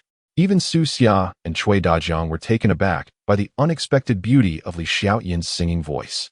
On stage, Li Xiaotian, microphone in hand, stepped into the spotlight, fully immersed in his heartfelt performance.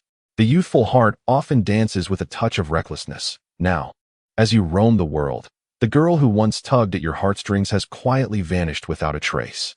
Love invariably stirs both desire and distress, leaving you battered and bruised. Yet, with a serene smile and calm demeanor, Li Xiaotian's passionate singing elicited a wave of gasps and cheers from the audience. Li Xiaotian, I love you. Li Xiaotian, you're so handsome. Your singing is truly enchanting. Among the students below, some recognized Li Xiaotian, and a few infatuated girls shouted excitedly, instantly endowing him with a throng of adoring fans. However, the fervor of their voices reached Xia's ears, causing her expression to turn somewhat awkward, her lips pouting as if they could hang a soy sauce bottle. In such a situation, which girl could possibly avoid feeling a twinge of jealousy? The deep, magnetic, and slightly melancholic tones resonated in the ears of all present, even captivating the teachers and leaders of the school, who seemed lost in the essence of Li Xiaotian's song, as if they had been transported back to their own student days. The carefree and joyful imagery conjured by the melody filled the minds of everyone in the gymnasium. As the song approached its conclusion, Li Xiaotian expressed his gratitude and slowly retreated backstage. The fervent female classmates below gazed at the stage, their eyes sparkling with admiration. Oh my, I think I'm in love. Li Xiaotian is so handsome. How did I never notice how melodious his voice is? Indeed, his singing is absolutely delightful. Hearing the surrounding chatter, Xia and Cui Dajiang transitioned from astonishment to disbelief, while Guofuqi was so shocked that his mouth hung open. Was this truly the same Li Xiaotian from their dormitory, known for his off-key singing? When did he acquire such a captivating singing voice? Curiosity painted Xia's face as she glanced toward the back of the stage. Applause erupted from the leaders' table, soon followed by a thunderous ovation that reverberated throughout the gymnasium, continuing until the host returned to the stage to gradually quell the applause. The host, a senior from the student council, admired the atmosphere sparked by Li Xiaotian's performance and the resonance it created. His song was undeniably beautiful, brimming with masculinity, rich with depth, and infused with a bittersweet nostalgia. As she announced the next act, the highlight of the welcome party, the campus belle and star, Xiaomingi, took the stage. elevating the excitement to new heights. After stepping down from the stage, Li Xiaotian made his way outside the gymnasium, gazing at the throngs of students crowding at the entrance. It was rare for him to be part of such a scene, and he decided to wait until the event concluded before seeking out Su Xia and the others. By this time, darkness had enveloped the sky, and the September air still carried a hint of warmth, with a noticeable chill yet to arrive. Li Xiaotian strolled aimlessly towards the entrance of the gymnasium, faintly hearing the fervent chants echoing from within. "Xiaomingyi, we love you." The enthusiastic voices surged in waves, showcasing the fervor of these starry-eyed fans. Shaking his head, he seated himself in a nearby gazebo, observing the numerous promotional posters of Xiaomingyi adorning the streetlights along the sidewalk. Indifferent to the allure of such a pop idol, Li Xiaotian considered the entertainment industry, both past and present, to be a murky realm. In his previous life, he was unremarkable, never having the opportunity to perform on stage, let alone meet a superstar. Simply having a girlfriend like Su Xia was akin to burning incense for several lifetimes. Chapter 12. An encounter with Xiaomingyi. It was rumored that Xiaomingyi's return to Rongqing University was at the invitation of the school's leadership, coincidentally passing through Rongqing. She graciously accepted. After all, she had once studied at Rongqing University and held a sense of gratitude. After several minutes, the explosive music and cheers within the gymnasium began to subside, indicating the conclusion of Xiaomingyi's performance. However, the students inside remained, likely lingering to allow the leaders to bask in their moment of prominence. In the gazebo, Li Xiaotian waited with growing boredom for the event to conclude when suddenly, a faint cry of pain echoed from the small path leading out of the gymnasium. Lifting his gaze, he noticed a figure sprawled on the ground, motionless. After a moment of contemplation, he surmised that this was likely a student who had twisted their ankle while leaving the event. Rising to his feet, he ambled over. Considering that they were fellow classmates, if the individual was amicable, he would offer assistance, but if not, he would simply walk away. As he approached, he discovered the fallen figure was a woman, her face obscured by large black glasses and a mask, her attire distinctly not that of a student. Standing before her, he addressed the woman, who remained hunched over and reluctant to rise. "Are you all right? Can you walk? If you can, make your own way back to the dormitory. If not, I can help you call for assistance." At the sound of his voice, the woman immediately looked up, shifting to sit on the ground. Her expression contorted in pain as she glared at Li Xiaotian. "What kind of person are you? Can't you just take me to the hospital first instead of calling someone else?" Li Xiaotian was taken aback. Her voice sounded strikingly familiar. His gaze shifted to a nearby poster of Xiaomingyi, and the realization dawned upon him. This was indeed the very singer performing inside the gymnasium. But why had she ventured out alone, without her entourage of bodyguards and managers? "So, you are Xiaomingyi. In that case, let me go inside and fetch someone to assist you," Li Xiaotian declared before turning to leave. "Hey, wait a moment, don't call out." Xiaomingyi hurriedly called out to Li Xiaotian, who was turning to head towards the gymnasium. Li Xiaotian paused and turned to look at Xiaomingyi, a hint of curiosity in his expression. "What is the matter? Is there something else? Could you take me to the hospital first? The gala hasn't ended yet." "I slipped out quietly, and I don't want my classmates to see me like this," Xiaomingyi said, momentarily faltering with embarrassment as she gazed at Li Xiaotian with hopeful eyes. Understanding her concern, Li Xiaotian nodded, realizing that she wished to conceal her vulnerable state from her fans. He stepped closer, observing her pale face, marred by pain, and gently assisted her to her feet, preparing to escort her to the hospital. "I must say, as a prominent star, you should be able to make your exit with dignity instead of sneaking around. In the end, you're only adding to your troubles," Li Xiaotian sighed, noting the severity of her injured foot, which rendered her unable to stand properly. "Thank you, classmate. Once we reach the hospital, I'll have my assistant give you some money," Xiaomingyi said, gripping Li Xiaotian's arm tightly, sustaining her weight. After a few steps, tears welled in her eyes from the pain. "Your foot injury seems quite serious. You shouldn't continue walking, or it will worsen. If you don't mind, I can carry you to the school gate to catch a cab," Li Xiaotian suggested, and upon receiving her slight nod, he crouched down. Xiaomingyi hesitated for a moment before wrapping her arms around Li Xiaotian's neck and resting her body against his back. Strangely enough, she felt no aversion to this intimate contact between unfamiliar individuals. Instead, a sense of comfort enveloped her while being carried. Li Xiaotian stood up, supporting Xiaomingyi's weight with his hands beneath her, and although separated by casual denim, he could still perceive her remarkable resilience, causing a sudden rush of awareness within him. Instinctively, he adjusted his grip slightly, prompting Xiaoming's cheeks to flush crimson, especially when his hands rested at her lower back. Her heart raced as she realized that no man had ever touched her in such a manner before.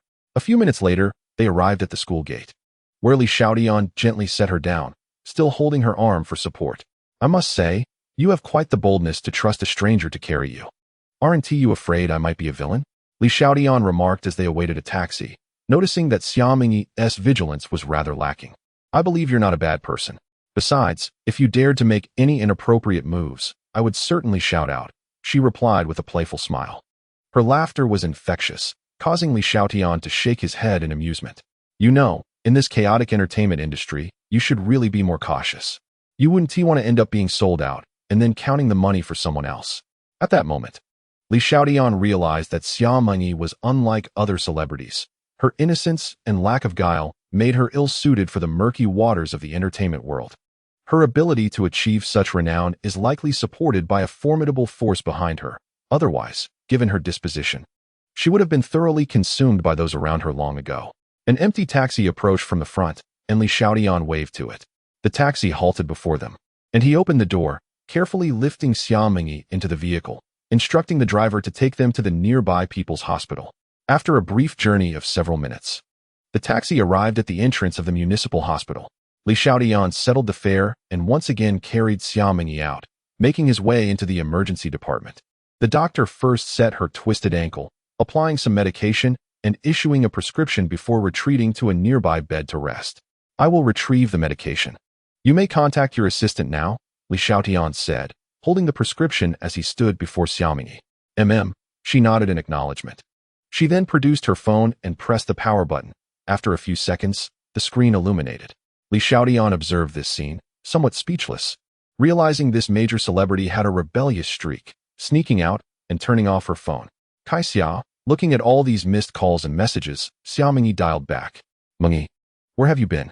Your phone was off and you didn't respond to messages. We were truly worried sick. An anxious voice echoed through the line. Kai Xia, I twisted my ankle outside the gym. I'm currently at the People's Hospital, Xiaoming replied softly. What? You twisted your ankle? Is it serious? At the People's Hospital, right? I'll be there immediately. All right, Kai Xia, I will wait for you, Xiaoming concluded, hanging up the call and smiling gently at Li Xiaotian. Kai Xia and the others will be here shortly. Then, please remain here for a moment. I will fetch your medication. Li Xiaotian responded before turning to exit the emergency room. By the way, I still don't know your name, Xiaoming called out hurriedly as he was about to leave. My name is Li Xiaotian, he replied just as his figure disappeared beyond the door. A short while later, upon returning with the medication, Li Xiaotian found the emergency room filled with several new faces, a middle-aged woman, a younger lady, and two imposing men clad in suits. Under the scrutiny of several unfriendly gazes, Li Xiaotian maintained his composure as he approached Xiaoming. Here is the medication for you. Please follow the doctor's instructions once you return home. I must head back to school now. Thank you, Xiaoming said softly, accepting the medication from his hands as she watched him turn to leave. When Li Xiaotian arrived back at the school gym, the evening event had already concluded.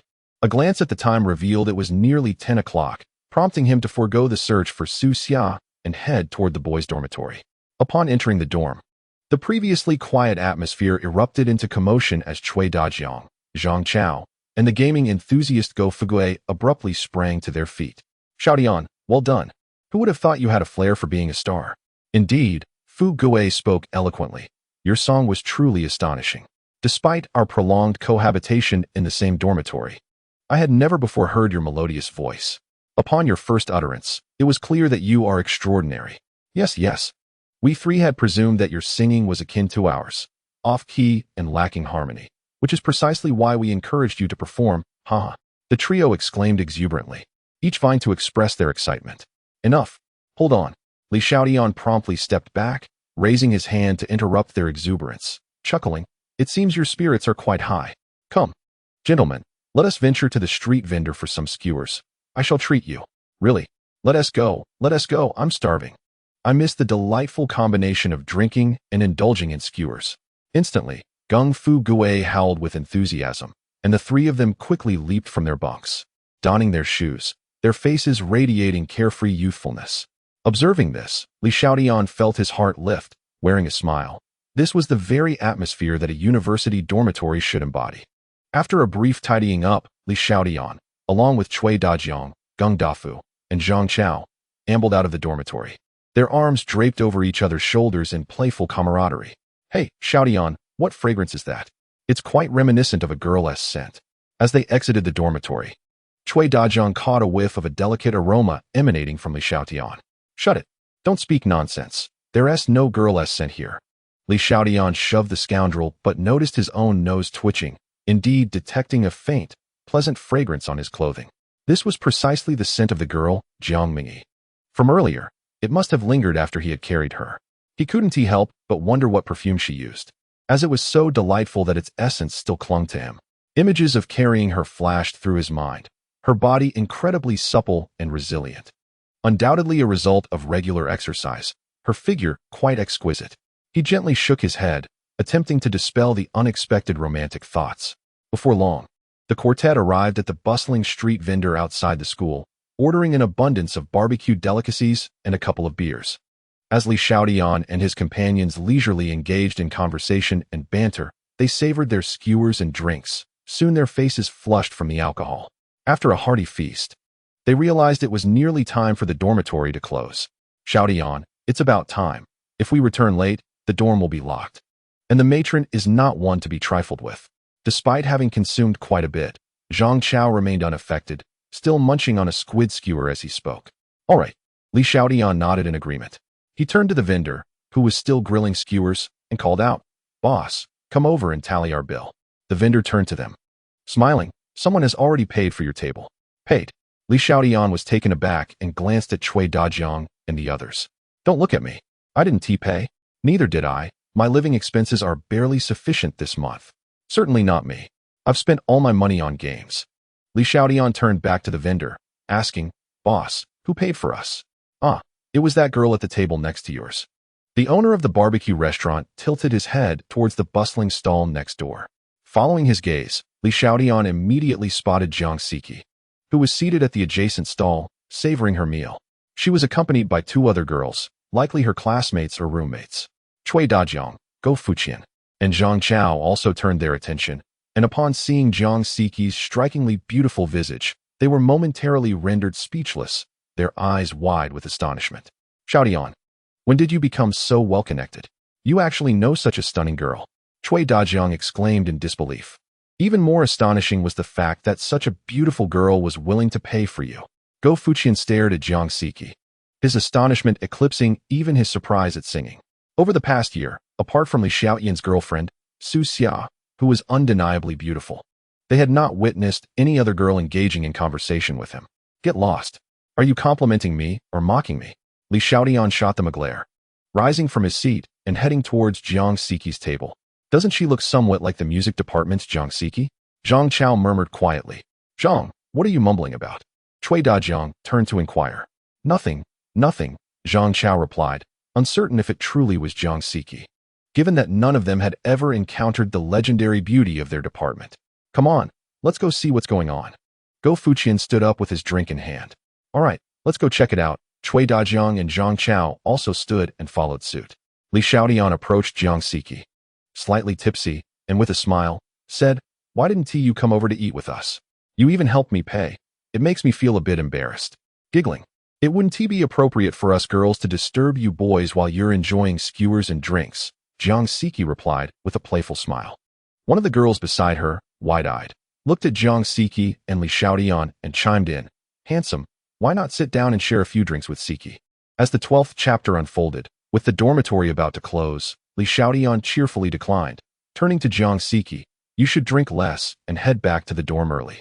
I'll return with them first." "Don't be like that, Xiaotian. The dormitory 1T closed for a while. We can wait a bit before heading back." Jiang Siki responded, her tone inviting. As soon as Li Xiaotian finished speaking, Cui Dajiang, Go Fuqian, and Zhang Chao approached him from behind. Upon hearing Li Xiaotian mention leaving, Go Fuqian rushed to speak up, his eyes sparkling at the sight of the three beautiful girls, unwilling to depart. Li Xiaotian turned around, instantly feeling awkward as he realized he was caught in an embarrassing situation. To his dismay, He found himself holding an empty cup, and without thinking, he poured himself a drink from a bottle of beer on Jiang Siqi's table. Xiaotian, why are you being so inconsiderate? Go Fuqi, feigning ignorance of Li Xiaotian's expression, adopted a condescending tone. Since we are all classmates, and this lovely junior has graciously covered our barbecue expenses, you should at least show some appreciation. Why the rush to leave? If you no longer wish to drink, I shall reluctantly take your place in toasting these 3 young ladies. Li Xiaotian found himself at a loss for words. This scoundrel's attempts to woo the girls should not involve him. Moreover, was he truly so blind as not to recognize the enchanting Jiang Siqi from the music department before him, while boldly attempting to flirt? Behind them, Zhang Chao gently tugged at Go Fuqi's sleeve, having recognized Jiang Siqi as well. After a moment's hesitation, he decided to caution Go Fuqi to prevent any further embarrassment. Don't pull me. Can't you see I'm enjoying drinks with the ladies? However, the oblivious Go Fuqi remained unmoved, leaving Zhang Chao awkwardly caught in the moment, his previously flushed face now darkening with embarrassment. Fine, you fool. If you insist on humiliating yourself, I shall wash my hands of it, Zhang Chao thought bitterly. Jiang Siqi offered a gentle smile and addressed Go Fuqi. You needn't thank me, classmate. I am quite good friends with Li Xiaotian, so covering his expenses is no trouble at all. As for drinking, let us forego that. The 3 of us girls do not partake. Go Fuqi suddenly sobered up, eyes wide as he glanced at Li Xiaotian, and then at the empty bottles on their table, feeling a flush creep across his face. What a mess. Even with my thick skin, I wish I could just vanish into a crack in the ground. How drunk can one get and still think about drinking? Let us hurry back to the dorm. Behind them, Cui Dazhang stifled a laugh, pulling Go Fuqi along with Zhang Chao. Li Xiaotian, wait a moment. I need to speak with you, Jiang Siqi called out as she noticed him turning to leave. Li Xiaotian turned, looking at her with a puzzled expression. What is it? Jiang Siqi leaned in and whispered in his ear, don't head back to the dorm just yet. Wait for me by Beihu Lake. I'll come find you once I'm done here. With that, she turned and dashed away. Watching her retreating figure, Li Xiaotian felt a surge of excitement and anticipation. With a hint of a smile, he turned to join Cui Dazhang and the others as they walked towards the school gate. Along the way, they inquired incessantly about what Jiang Siqi had whispered, but Li Xiaotian silenced their curiosity with a playful punch. At the foot of the boys' dormitory, he said to Cui Dazhang and the others, you head back. I have something to take care of and want to join you. With knowing expressions from the others, he departed in a flourish. Not far from the dormitory stood an artificial lake named Beihu. On the lake, a small island featured pavilions and lush greenery. By day, it served as a favored study spot for diligent students, while by night, it transformed into a romantic haven for couples. Under the dim light of the island, strange rustling sounds often echoed through the dense woods once the clock struck midnight. Upon arriving at the serene island in the center of North Lake, Li Xiaotian found that Jiang Siqi had yet to arrive. Glancing around, he observed that, as rumored, the island was indeed home to numerous wild mandarin ducks. He stood patiently on the path leading to the island, awaiting Jiang Siqi's arrival, and took out his phone to open the Baidu browser, passing the time by checking the latest news. At that time, Baidu had only been established for a few years and was enjoying a vast untapped market. Though several competitors had begun to emerge, the most notable being a newcomer from August of the previous year. Although it had yet to gain significant recognition, it would eventually secure a considerable market position over the next decade. In less than 10 minutes, Jiang Siqi quietly approached Li Xiaotian's side. What are we doing here? He asked. Shoo, don't speak, follow me, Jiang Siqi whispered, pulling Li Xiaotian onto the island. At that moment, Li Xiaotian's heart raced uncontrollably. After a prolonged search, they finally found a tranquil, secluded corner, complete with a long wooden bench for resting. Li Xiaotian listened intently, ensuring there was no sound, before finally relaxing. Amidst the dim lighting of the island, Li Xiaotian gazed at Jiang Siqi, who was holding his hand, and instinctively moved his own. Let us sit here, Jiang Siqi said, guiding him to sit on the bench, her hands naturally entwining with his arm. Li Xiaotian glanced down at her delicate, fair hands before looking up and smirking. Are we stealing a moment? Afraid? She teased back. Huh, what could I possibly fear? I'm just worried about you. Jiang Siqi fell silent for a moment before speaking. Eventually, that jerk Chen Liang will find me anyway. I might as well enjoy life before that happens. I'm happy with you. Even if it's not in the open. I like it. Don't overthink it. They wouldn't dare cause trouble at school, especially not with me by your side. Li Xiaotian felt a mix of joy and sympathy for this seemingly carefree girl, whose inner self was so fragile. I know. That's why I don't leave school much anymore, especially with you around. Even if you didn't have Su Xia, you wouldn't be able to return to my hometown after graduation, Jiang Siki said with a soft sigh. It's all right. Who can predict the future? Li Xiaotian gently patted her small hand. Please don't talk. Jiang Siki turned to whisper in his ear. A gentle breath brushed against Li Xiaotian's ear, causing his heart to race. Gazing at her exquisite face in the hazy night, he marveled at Jiang Siki's audacity, and within him, a flicker of anticipation began to stir. Having lived 2 lives, Li Xiaotian had never encountered such experiences. The sounds of cicadas and insects resonated in the woods, where countless untold stories lingered, creating an atmosphere that was both tense and exhilarating. Chapter 15. Leveraging trades. Willows swayed gently, a soft breeze caressed the tranquil lake surface, and a peculiar, oppressive sound echoed through the dark woods. The air carried a touch of warmth, at times slow and soothing, at others swift and invigorating. After a long moment, Li Xiaotian felt a shiver run through him. The passionate boldness of the women from the region certainly imparted to him a distinct flavor of romance. Fearless in love and hate, they acted with spontaneity. The longevity of this connection would depend on their mutual commitment and efforts. In this life, Li Xiaotian understood that he was destined for anything but ordinariness, and it was inevitable that his existence would no longer be solely intertwined with Su Xia. His financial group would require his own people to manage it, and these women would occupy significant positions in their respective fields. At this moment, Li Xiaotian resolved that even if his relationship with Jiang Siki could not be publicly acknowledged, he would protect her and thoroughly dismantle the influence of Chun Liang and his associates. He recognized the formidable power of those individuals, yet he possessed advantages they lacked. What he presently needed was merely time. The tranquil lake mirrored the darkened sky. The sweetness of love often passed swiftly, and the moments of intimacy were fleeting. Just minutes before the dormitory doors were to close, the entire Beihu Island was filled with hushed sounds as shadows swiftly slipped away from the island. Once assured that the coast was clear, Li Xiaotian and Jiang Siki quietly emerged from their hiding place. At the foot of the girls' dormitory, Jiang Siki wrapped her arms around Li Xiaotian's, planting a quick kiss on his cheek. Xiaotian, you should head back. The dorm will be closing soon, she said softly, releasing her hold on him. You go in first. I should still have time to make it back, Li Xiaotian replied cheerfully, waving his hand playfully. Look, even the dorm matron is watching us. Jiang Siki glanced back and indeed spotted the dormitory supervisor observing them from the entrance. Turning back to Li Xiaotian, she said, I'm off now. You should hurry back too. Bye. With a sweet smile, she dashed into the dormitory, while Li Xiaotian turned and hurried toward the boys' dormitory. He managed to slip through the door just in the final minute before it closed.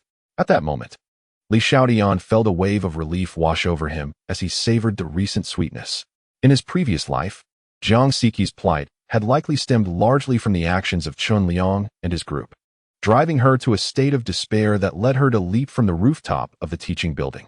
This act required not just courage, but also an overwhelming sense of hopelessness.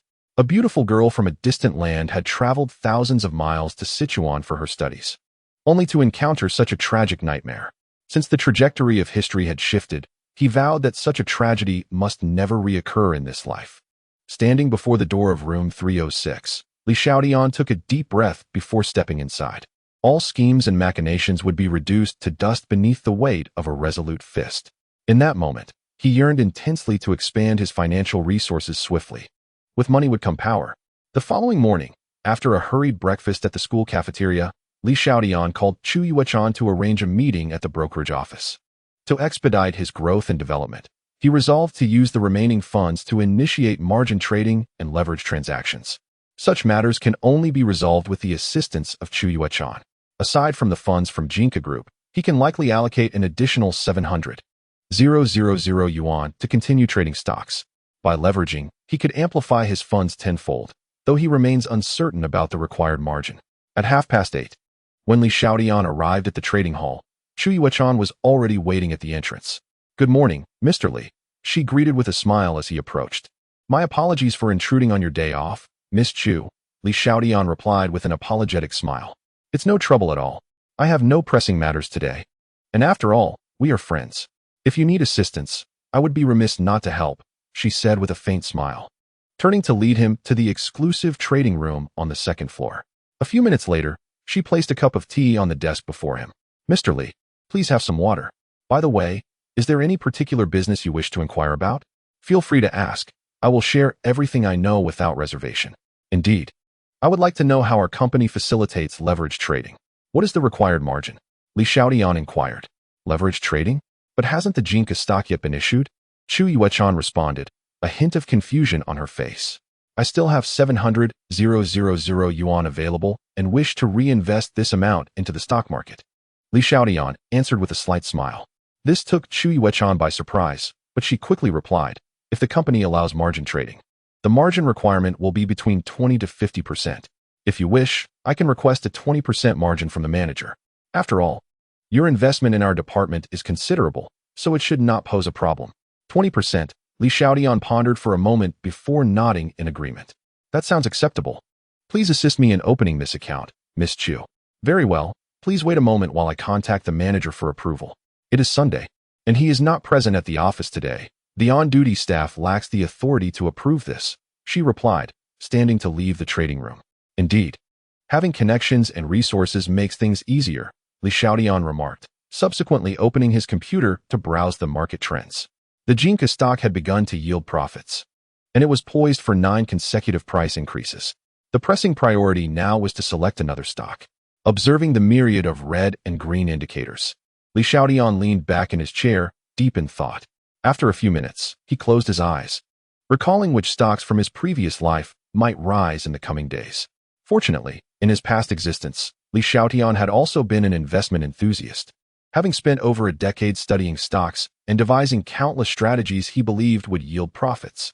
Yet, the ultimate outcome mirrored that of many fellow investors, devastating losses. His only advantage lay in his remarkable memory. He could recall nearly everything he had studied. Besides the stock market's anticipated rise at the year's end, the real estate sector was also set to experience a swift recovery. The subsequent 3 years would herald a boom in real estate. Alongside forthcoming futures events and the imminent arrival of new digital currencies like Bitcoin, the most notable opportunities lay within the comprehensive home appliance, computer, and smartphone markets, characterized by vast demand. However, these matters are secondary. The foremost concern at present is to leverage the stock market for the accumulation of initial capital. Once the first pot of gold is secured, the next phase can commence. A mobile phone? Chapter 16, An Encounter with Gao Jiwen. Suddenly, a spark of inspiration ignited in Li Xiaotian's mind. He recalled an incident from his previous life on the midday of September 10th, Teacher's Day, when a stock in the telecommunications sector, known for supplying components to a certain mobile phone manufacturer, had surged to its peak after the market opened that afternoon. It was something like ZTE technology, if he remembered correctly.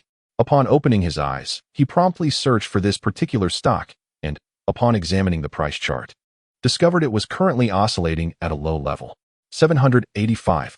He then scrutinized the company's operational status, financial reports, and the latest official announcements, which mirrored those from his previous life. Coincidentally, it was Wednesday, leaving ample time for action. Tomorrow, being Monday, the newly activated margin trading could also be utilized, allowing him to amplify his funds tenfold and establish a position before the anticipated rise. This is it. Li Xiaotian resolutely decided to employ a tenfold leverage to purchase ZTE Technologies stock in full after the market opened the next day. Moments later, Chu Yuechan entered the room, holding some documents. Mr. Li, it is all set. The principal can be magnified tenfold, with the margin set at 20, she informed him. Thank you for your assistance. Li Xiaotian nodded, offering a sincere smile. It is my duty, Chu Yuechan replied with a smile, her gaze drifting to the computer screen. She inquired, Mr. Li, are you planning to buy ZTE Technologies stock? Yes, just picking a stock at random for a bit of fun, Li Xiaotian casually remarked. Chu Yuechan was taken aback. Picking at random? Relying on instinct to invest? At that moment, she found herself at a loss for words, as the esteemed Jinka Group loomed large in her mind, making her feel that her professional knowledge paled in comparison to his intuition. However, she continued, but this stock's performance is mediocre, and the semi-annual report does not look particularly promising. She proceeded to share the insider information she had acquired with Li Xiaotian. Haha, it's fine, consider it a gamble. Li Xiaotian laughed heartily. At this juncture, he indeed was taking a gamble, uncertain whether his rebirth would trigger a butterfly effect, especially since his association with Jiang Siki had already altered the course of history. Miss Chu, I still have 700,000 left in my account, with tenfold leverage. I intend to invest it all in ZTE technology. I have classes at school tomorrow, so I will need to entrust you with the transaction, Li Xiaotian continued, steering the conversation towards the core matter. Regardless of the circumstances, he was determined to invest in ZTE technology. Upon hearing this, Chu Yuechan paused momentarily, then smiled. With such a substantial amount, aren't you worried I might abscond? Haha, we are old acquaintances. I trust you, Miss Chu, Li Xiaotian chuckled. He was not overly concerned about this issue, as he had once saved her, and only he knew the password for transferring funds into his bank account.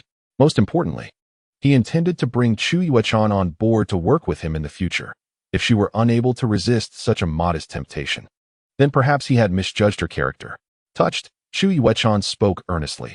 What price range should we purchase the shares of Zhongxing? Shall we buy them after the market opens tomorrow? Indeed, we shall acquire them around the price of 785. Li Xiaotian nodded in affirmation.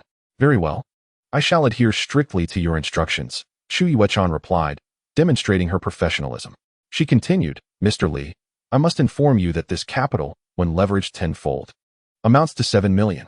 However, our margin is 20, which means that upon reaching this critical threshold, the company will require you to inject additional funds or face forced liquidation.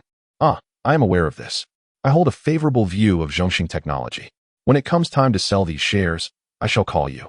Li Xiaotian said with a smile, lifting the teacup from the table to take a sip before rising. That should suffice. I won't intrude upon your downtime any longer. We can discuss any issues over the phone. Certainly, no problem. Let us go together, Chu Yuechan said as she exited the brokerage with Li Xiaotian. Upon reaching the entrance, they parted ways. After leaving the brokerage, Li Xiaotian headed straight to Rongqing department store, where he purchased a new red mobile phone from the Nokia counter, intending to gift it to Jiang Siki. This would facilitate their communication in the future. Having completed the transaction, he admired the red phone in his hand, growing increasingly fond of it. Without noticing a young man in his 30s approaching from the opposite direction, he inadvertently collided with him. My apologies, Li Xiaotian exclaimed, looking up sheepishly at the young man he had bumped into. No harm done. The young man replied with a gentle smile, his demeanor warm, before continuing on his way. Watching the young man's retreating figure, Li Xiaotian furrowed his brow slightly. Wasn't he that Gao Zhizhong, the founder of Gao Ling Capital? In his past life, Li Xiaotian had heard of this individual.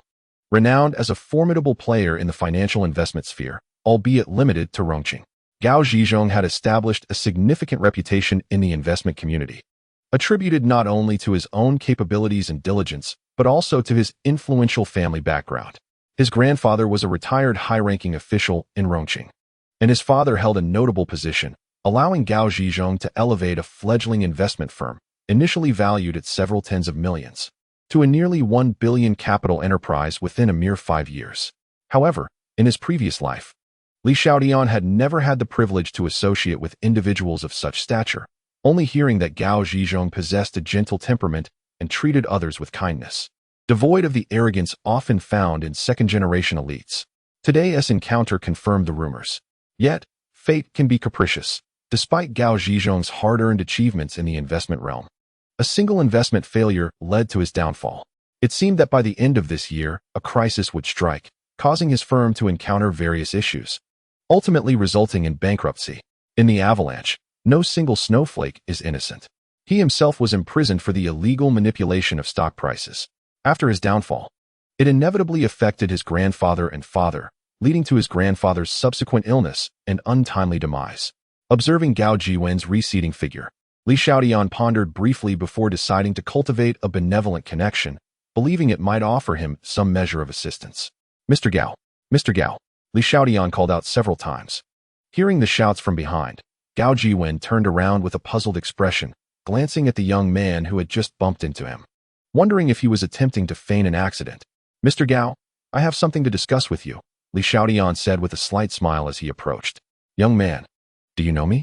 Gao Jiwen inquired with an air of curiosity. I am a student from the finance department of Rongqing University. I have heard much about your inspirational journey, Li Xiaotian replied with a smile. Chapter 17. A kind reminder. Oh? So you're from the finance department of Rongqing University? Gao Jiwen exclaimed with interest. What inspirational journey are you referring to? It is merely my own chaotic endeavors, exaggerated by outsiders. Haha, the eyes of the world are sharp. Mr. Gao's abilities are indeed unparalleled in the industry, Li Xiaotian sincerely praised, then shook his head and sighed. However, I have heard that your company has recently made a substantial investment in a company called Xinghua Electronics. Such significant maneuvers require caution. A slight misstep could lead to irreversible consequences. As an outsider, my words may seem irrelevant, but you may take them as you will. Li Xiaotian's words were laced with both admiration and concern. Haha, I did not expect you to possess such unique insights into investments, young man. It is indeed rare. Given time, you will surely achieve great things. Gao Jiwen laughed heartily and continued, my company's risk control system is quite robust. This investment in Xinghua Electronics is crucial for our future development, and we are all exceedingly cautious and diligent. Nevertheless, I must thank you for your sound advice. Gao Jiwen was not surprised that this young man was aware of his company's investment projects. After all, he was a student from Rongqing University, where the faculty held considerable renown in the investment sector. Disseminating such information to their students was only natural. Haha, Mr. Gao is a wise man. Upon reevaluation, you should discern the nuances.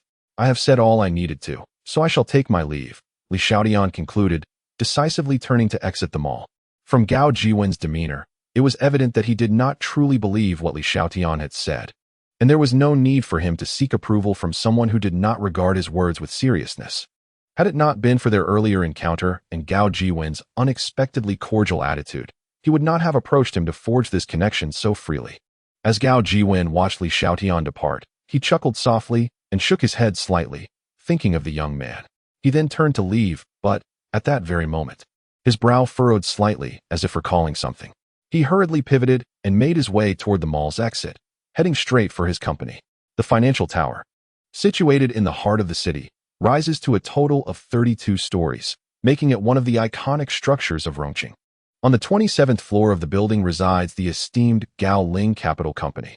Upon seeing Gao Jiwen, the receptionist greeted him with a bright smile. In a hurried manner, he strode through the company's entrance, not even pausing to look back as he instructed, have Lu Hong come to my office. The reminder from Li Xiaotian had instilled a sense of vigilance within him. He had risen from a small company worth several million to a valuation nearing 1 billion, a feat not solely attributable to the influence of his elders, but also to his relentless dedication over the years. This hard-earned success was something he would not allow anyone to undermine. Knock, knock, knock. Come in. Gao Zong, you called for me.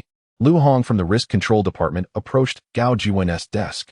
Bring me the risk assessment report and all relevant documents regarding Xinghua Electronics, Gao Jiwen said.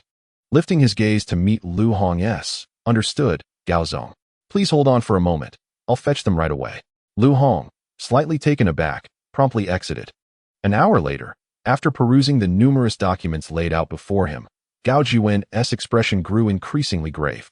Although there appeared to be no apparent errors, Li Xiaotian's words lingered ominously in his mind. Immediately book a flight for us to Jingzhou to conduct an on-site investigation of Xinghua Electronics. Do not inform anyone. Gao Jiwen looked at Lu Hong with a serious demeanor, subtly implying a warning. This inspection was crucial. He needed to ascertain whether the issues Li Xiaotian had alluded to were indeed valid. If, as Li Xiaotian suggested, negligence were to lead to oversight, then all his years of hard work would be in vain. Meanwhile, Li Xiaotian had already arrived at the school. He was uncertain of the impact his words would have on Gao Jiwen. Whether he could alter Gao Jiwen's trajectory was beyond his control. Upon reaching the girls' dormitory, he enlisted the help of several upperclassmen, finally securing someone willing to relay a message. 5 minutes later, Jiang Siki appeared at the dormitory entrance, jogging toward Li Xiaotian. Perhaps due to the hurried descent, Jiang Siki was still dressed in her attire from the dormitory, a light blue nightgown complemented by a white coat. Her tousled hair framed her exquisite features, and upon seeing her, Li Xiaotian felt a surge of excitement. What's the matter? Have you missed me already after just one night? Jiang Siki's eyes sparkled with joy.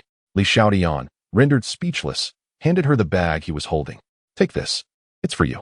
What is it? Jiang Siki inquired, curiously accepting the bag. Upon extracting the phone box from within, her expression transformed to one of astonishment. A phone? Is this really for me? Of course it's for you. Let us see if you like the color and style. If not, I'll exchange it for another. Li Xiaotian replied, though a hint of amusement danced in his eyes. I love it. It's perfect.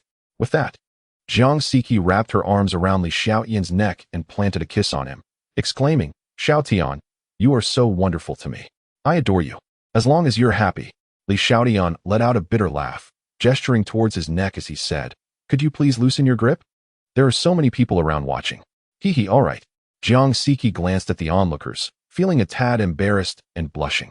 She released her hold, looking at the red Nokia in her hands, and softly asked, isn't this a bit expensive? You bought me a phone. Will you have enough money for this month? Your presence is far more valuable than any phone. Keep it. There's no need to be polite. Now that you have a phone, it will be much easier for us to stay in touch, Li Xiaotian replied, taking out his own phone. I just got you a SIM card, but I forgot to save my number. Quickly, save my number into your phone. Okay, Jiang Siki said, her eyes slightly red as she saved Li Xiaotian's number, then held her phone screen in front of him. All done. Now that you've finished, you should head back to the dorm. It's not good for you to stand around in this outfit for too long. Can't you see those envious gazes around us? Li Xiaotian remarked.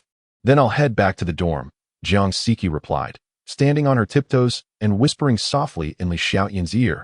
This Sunday, I'll be alone in the dorm. My roommates are all going home. After speaking, she turned and dashed towards the dormitory entrance. Li Xiaotian inhaled a fleeting scent, a rush of blood surging to his head. Chapter 18. Shopping. It wasn't until Jiang Siki's figure vanished into the dormitory building that Li Xiaotian managed to suppress his restlessness and headed toward the boys' dormitory.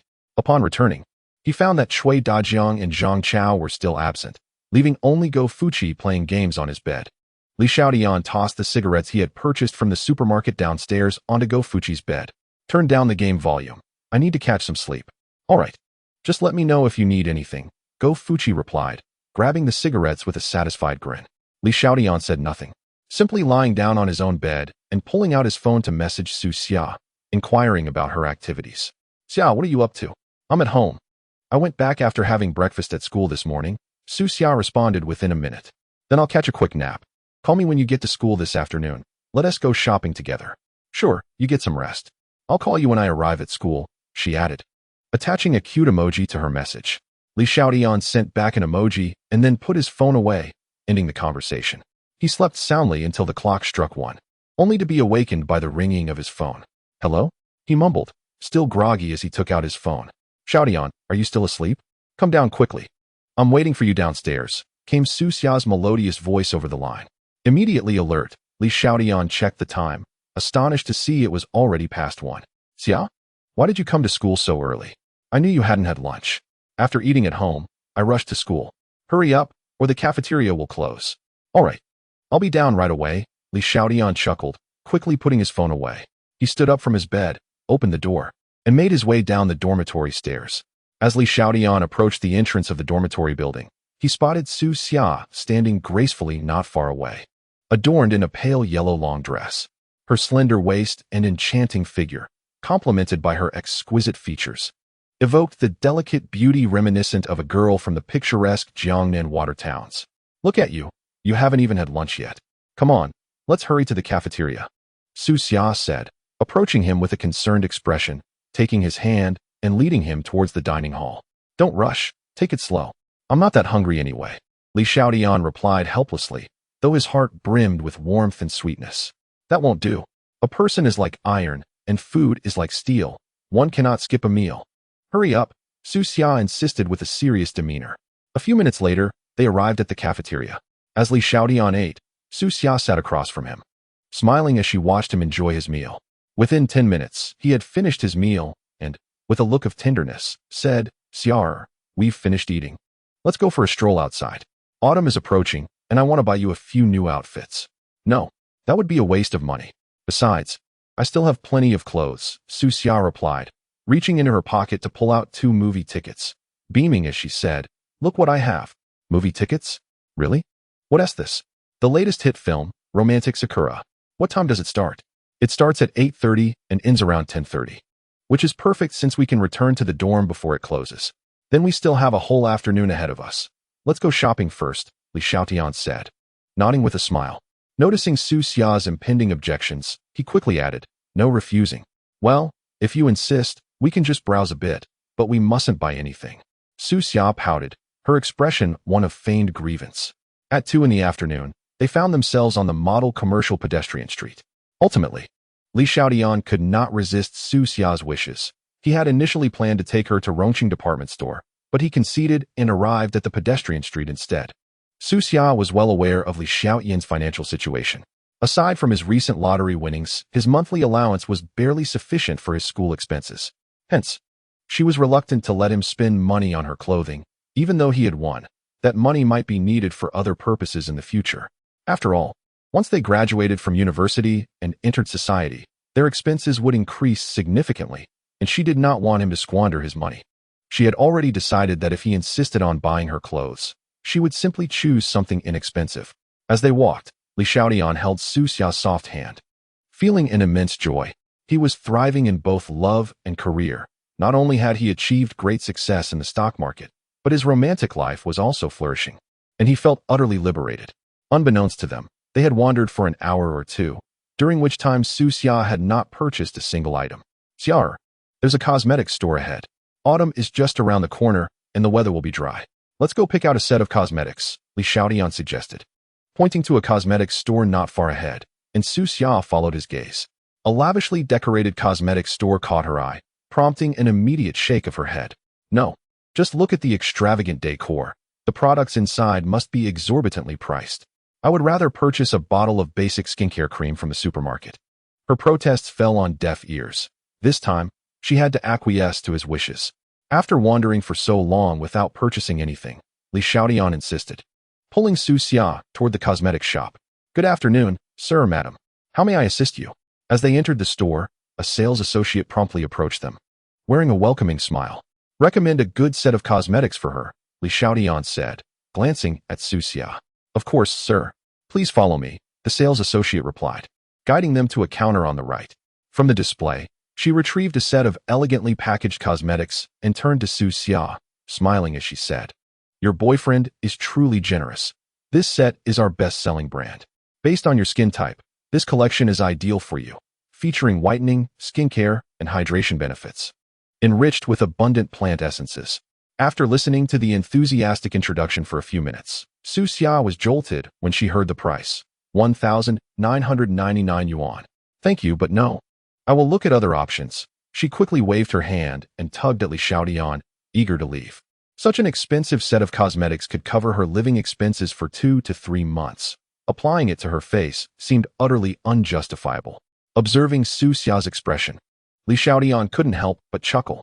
Indeed, even years later, many would hesitate to spend 2,000 on cosmetics, let alone in the current economic climate. Chapter 19.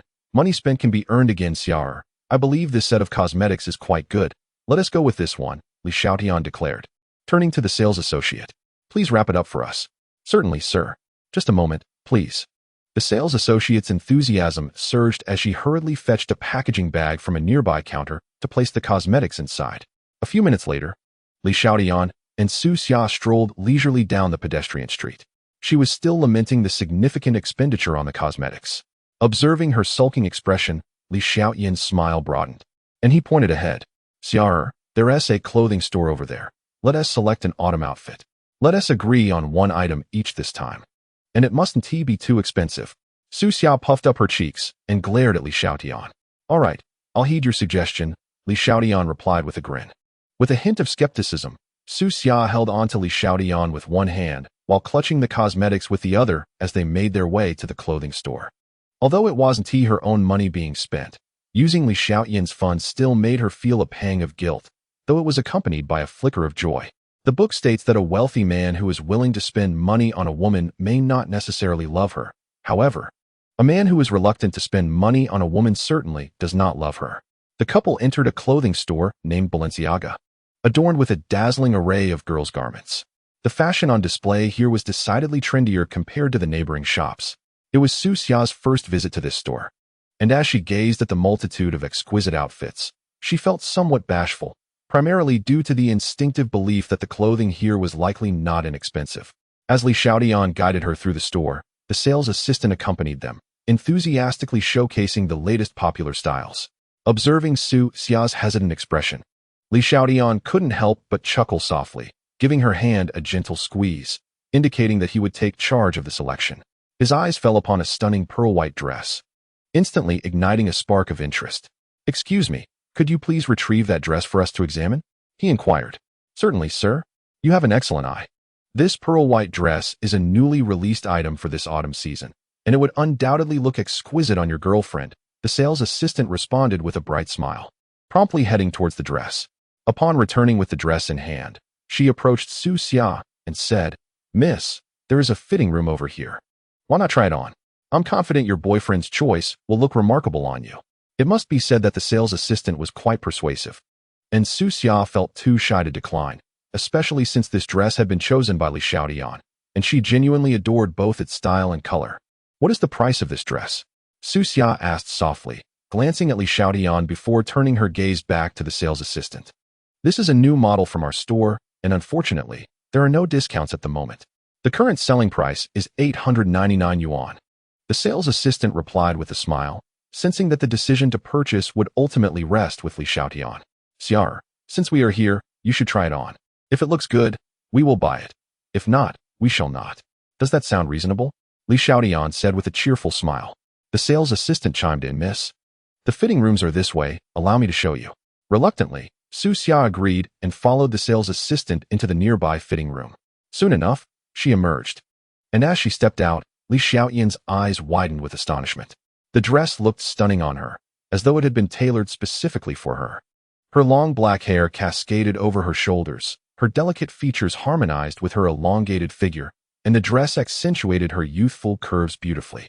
A glimpse of her fair calves peeking from under the hem of the dress added an alluring touch, exuding a freshness that was neither vulgar nor overly simplistic, perfectly blending cuteness with elegance. "Madam, that dress fits you splendidly. If only I possessed your youth and figure, I would certainly purchase it for myself." The sales assistant beside us also beamed with genuine admiration. Indeed, Su Xia appeared exceptionally lovely in that dress. However, as she listened to the compliments from the sales assistant, Su Xia remained indifferent, having noted the astonished gaze of Li Xiaotian when she emerged from the fitting room. Naturally, her boyfriend's opinion held the utmost significance. Gazing at her reflection in the fitting room mirror, Su Xia found herself truly enchanted by the dress. It was the most beautiful piece she owned, and undoubtedly the most expensive. A moment of hesitation gripped her, for the price exceeded her monthly allowance. "Miss, we shall take this dress," Li Xiaotian declared as he approached her. With a grin while admiring her in the mirror, he said, "Xia, you are truly beautiful." "Humph, always with your playful banter to amuse me," Su Xia retorted, casting an eye at Li Xiaotian. His words caused a faint blush to rise on her cheeks as she replied, "Please wait a moment. I need to change back." With that, she stepped into the fitting room. Once Su Xia had changed back into her previous attire and exited the fitting room, the sales assistant meticulously began to wrap the dress. Subsequently, despite Su Xia's objections, Li Xiaotian chose a pair of white shoes that perfectly complemented the dress. The total for both items came to just under 2,000 yuan. After completing the purchase, Li Xiaotian held the bag containing the dress and shoes in one hand, while taking Su Xia's hand with the other as they exited the clothing store. "Xiaotian, we just spent 3,000 to 4,000 yuan. It truly pains my heart," Su Xia lamented as they walked, her face contorted in a frown. At that moment, she felt a mix of sweet happiness and deep regret, mourning the loss of several thousand yuan. This was in stark contrast to her previous casual approach towards purchasing inexpensive items, as Li Xiaotian had made the majority of the decisions during their shopping spree. Her objections had proven largely ineffective. Yet, rather than resenting his assertive demeanor, she found herself quite fond of Li Xiaotian's domineering masculinity. It was merely the expenditure that tugged at her heartstrings. "Ha ha, you little miser, money is meant to be spent. If it's gone, I shall earn more." Li Xiaotian chuckled, playfully tapping Su Xia's nose. "Moreover, what is money compared to you?" Upon hearing this, Su Xia felt a wave of warmth wash over her, and the pang of financial regret dissipated as she beheld Li Xiaotian's sweet smile. "Xiaotian, let us visit the men's store ahead and select an outfit for you as well," Su Xia suggested softly, her eyes brimming with affection. "All right, let us go," Li Xiaotian replied with a smile. taking Su Xia's hand as they made their way to the men's clothing store. Upon arriving at the Sports brand store, they selected a stylish outfit for him and a set of athletic wear for Su Xia, along with a pair of shoes each, thus concluding their delightful afternoon of shopping. At this moment, Li Xiaotian's hands were laden with bags, while Su Xia only carried a box of cosmetics. Initially, she intended to alleviate some of Li Xiaotian's burden, but he firmly declined, asserting that it was unbecoming for a boyfriend not to carry anything while shopping. After all, what was the purpose of having a boyfriend if not to lend a hand? Amidst Su Xia's gentle laughter, the two hailed a cab and returned to school. Carrying so many items to watch a movie seemed utterly absurd. After depositing their belongings, they emerged from the dormitory and encountered each other once more. Xiaotian, it's already past 6 o'clock, and we have less than 2 hours until the movie starts. Let's find a place to eat outside the cinema. I've been hungry after all that shopping, Su Xia remarked, gazing at Li Xiaotian with a look of feigned pity. All right, I'm also famished. Let's grab a cab to a nearby restaurant, Li Xiaotian replied, pulling Su Xia towards the roadside to hail a taxi. Half an hour later, they arrived outside the cinema, opting for a quaint little restaurant that boasted a clean decor. They ordered 2 meat dishes, 1 vegetable dish, a soup, and 2 bowls of rice. After their meal, Li Xiaotian turned to Su Xia and inquired, Xia, it will be nearly 11 by the time the movie ends. Should we head back? Su Xia's face flushed instantly as she whispered, did we not just eat a few days ago? Food is an experience to savor. What we had then is not sufficient for this moment, Li Xiaotian chuckled. Then I shall defer to your wishes, Su Xia replied, casting a shy glance at him. Feeling a slight warmth rise to her cheeks. Let us not return tonight. After the movie, we shall find a hotel nearby and head back in the morning. Li Xiaotian felt a surge of joy, almost wishing to bypass the movie altogether. Su Xia, he called, noticing her bashful silence. He stood up with a smile, saying, shall we? It's nearly time for the movie. All right. Su Xia glanced at the time, stood up, and joined Li Xiaotian as they made their way to the cinema. Upon their arrival, they had just a few minutes to spare before the show began. They stopped at the concession stand to purchase the essential popcorn and milk tea. Entering the screening room, they found it nearly filled with an audience primarily composed of young couples. Experiencing a movie at this time felt somewhat extravagant, a far cry from the bustling crowds that would fill theaters in years to come. Their seats were located towards the back, and in the dim atmosphere, only soft whispers could be heard. Su Xia and Li Xiaotian shared a comfortable silence, occasionally interrupted by the sound of her munching on popcorn.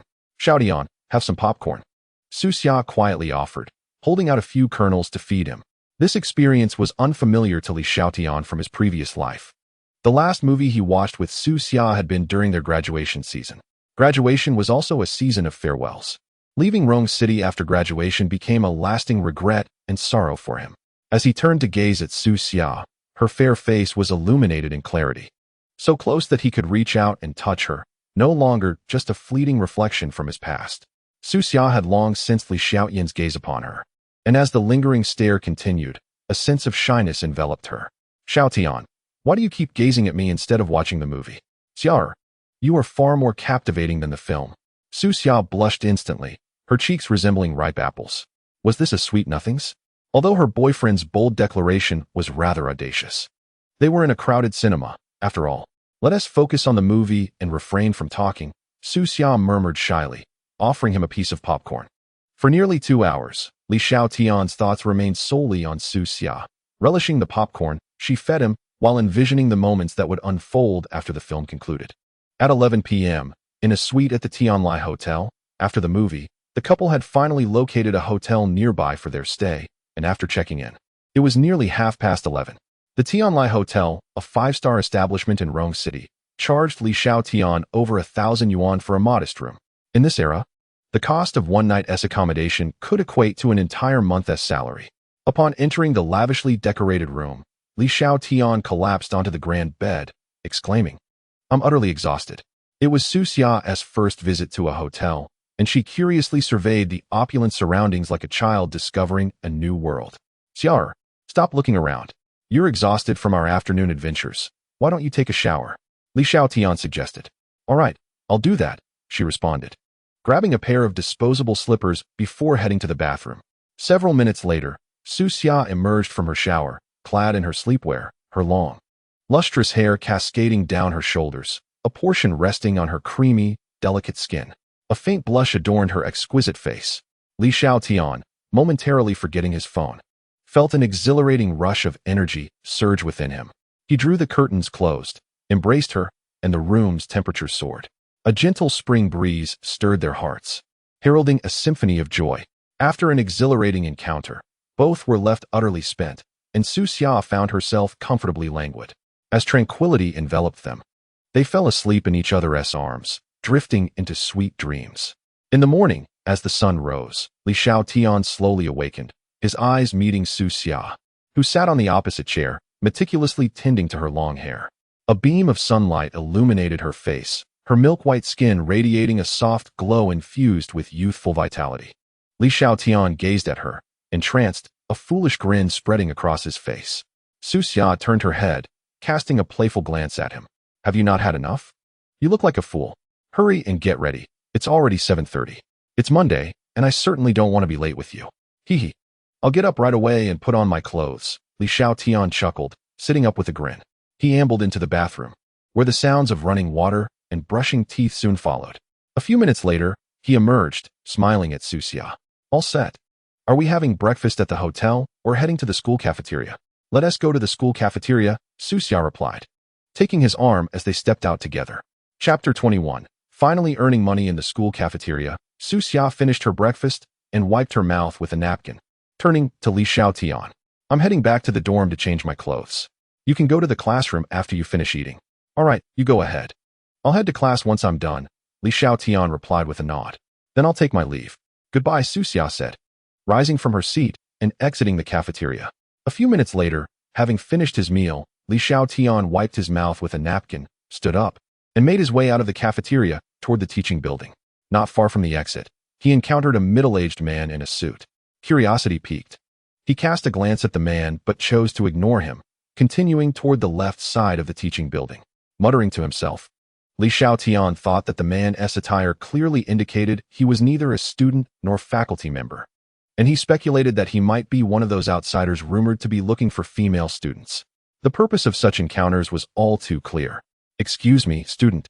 Please wait a moment. The suited man suddenly called out to Li Xiaotian, who turned around, puzzled. Do you need something? Li Xiaotian asked, his voice laced with curiosity. The middle-aged man scrutinized Li Xiaotian with a serious gaze before inquiring, Are you Li Xiaotian? Upon hearing his name, Li Xiaotian's pupils dilated slightly, a sense of caution washing over him as he regarded the man with a cooler demeanor, displaying a hint of impatience. What do you want? Speak if you have something to say, otherwise, I'll be on my way. Noticing Li Xiaotian's reaction, the man smiled apologetically. I apologize for the abruptness. It's just that Mr. Gao sent me to invite you to a luncheon at Qingxi Building. Mr. Gao? Gao Jiwen.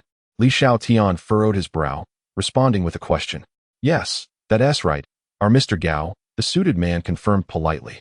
Realizing that Gao Jiwen must have discovered the issues with Xinghua Electronics, Li Xiaotian pondered briefly. It was evident that the Gao family possessed substantial influence, having identified the problem so swiftly within a day and locating him. Given this, he saw no reason to decline the invitation. After all, his initial warning had been intended to be of assistance, and such goodwill should not go unrecognized. Very well, that works for me. I'll take a taxi over after school. Li Xiaotian nodded in agreement. You needn't worry about that. I will be at the school gate waiting for you at noon, the middle-aged man responded promptly. That sounds good. Thank you for your assistance, Li Xiaotian replied calmly. It's no trouble at all. It's part of my responsibilities, the man said with a polite smile. A flicker of doubt crossed his mind. He couldn't fathom why Mr. Gao would place such significance on a mere university student. Of course, this was merely his own idle speculation, for such matters were not for a mere chauffeur to inquire about. After bidding farewell to the man in the suit, Li Xiaotian entered the classroom. Su Xia had yet to arrive, but Cui Dajiang, along with his classmates Go Fuqian and Zhang Chao, were already present. Xiaotian, over here. As soon as he stepped into the classroom, Go Fuqian waved enthusiastically at Li Xiaotian. Li Xiaotian walked over and took a seat beside them, leaving a spot on his right for Su Xia. Xiaotian, where did you wander off to last night? You vanished for the entire night. Surely you didn't fall into the arms of some enchanting beauty? Cui Dajiang greeted him with a mischievous grin. Cut it out. Don't pry into my affairs. Li Xiaotian retorted, slightly annoyed. Come on, We're just concerned. Don't be out late and get yourself into trouble. Satisfy our curiosity, will you? Go Fuqian added with a sly grin. Right, if you don't spill the beans, you'll have to treat us to a late-night snack, Zhang Chao chimed in shamelessly, pulling a bottle of water from his desk and taking a refreshing sip. Fine, I'll get you a late-night snack, but only if you stop bothering me. I'll buy you barbecue tonight. Li Xiaotian chuckled softly, not taking it too seriously. After all, it was just a meal. Hey, you said it yourself. Don't try to deceive us. Go Fuqian replied with a knowing smile. Keep it up, and I might just change my mind. Li Xiaotian grinned at the trio. Both of you hush. Focus on your studies. Xiaotian has already agreed. So what else with the incessant questions? Don't let your curiosity cost you that barbecue. Zhang Chao quickly straightened up, adopting a serious demeanor as he opened a book on the desk, pretending to read. Such a clever lad. Cui Dajiang and Go Fuqian thought to themselves, marveling at Zhang Chao's quick response, and they promptly returned to their own activities, ceasing their inquiries into Li Xiaotian. Finally, peace settled in. Li Xiaotian murmured to himself as he pulled out his phone to peruse financial news. Moments later, Su Xia took the seat beside him. What are you reading? She inquired. Financial news. Why aren't you wearing that lovely dress? Li Xiaotian immediately donned a cheerful expression upon seeing Su Xia beside him. That expensive dress? I'd rather save it for when we go out together, Su Xia replied with a gentle smile, her fair cheeks revealing two charming dimples. Glancing out the window, she added softly, the teacher is here. Li Xiaotian quickly tucked away his phone and opened his book. Before the class had concluded, his phone began to vibrate incessantly in his pocket. Fortunately, he had set it to silent mode beforehand. Otherwise, he would have been caught red-handed. Subtly shielding his phone with the book, he retrieved it to find a flurry of messages from Chu Yuechan. Mr. Li, Jinka Group has resumed trading, hitting a daily limit up. There are over 100,000 shares on the board. You've struck it rich with this stock. During the previous collective bidding session, ZTE Technologies witnessed an influx of tens of thousands of orders, with frenzied buying resulting in an opening surge of 8%. Within less than 10 minutes after the market opened, the stock hit its ceiling, with nearly 100,000 shares locked in. The combined profits from these two stocks today approached a staggering 1 million. Mr. Li, you are truly remarkable. Li Xiaotian could only imagine the emotions of Chu Yuechan at the brokerage, yet his own feelings at this moment were undeniably joyous, an indescribable ecstasy. He had anticipated that Jinka Group would resume trading on Tuesday or Wednesday, but to his surprise, they reopened on Monday. Chapter 22. Write a song. This was indeed a promising start. However, for the sake of caution, he decided to sell at the opening of the 9th limit up. As for ZTE Technologies hitting its limit, that was within his expectations. To have amassed nearly $1 million in profit within just a few days was exhilarating. Hey, put down your book, raise your head, and come up to solve this problem. Lost in the excitement of reading a text message, Li Xiaotian was gently tugged at the corner of his clothing by Su Xia. It was only then that he realized, looking up at her in confusion. The teacher is calling you, Su Xia whispered. Taken aback, Li Xiaotian hastily tucked his phone into his pocket, straightened his posture, and set down his book. Yes, you there. Please come up to solve this problem. After glancing around to confirm it was indeed him, a hint of discomfort crossed his face. The second major question on the left page, Su Xia's delicate voice reached his ears. Li Xiaotian glanced down at the question in the textbook, a smile blossoming on his face. It was exceedingly simple. Although he had not previously heard the teacher's explanation, he was a reborn individual, a university graduate in his past life, and he could solve every question. He had merely been slightly distracted. And he offered Su Xia a reassuring smile before standing up and walking leisurely to the blackboard under the watchful eyes of his classmates.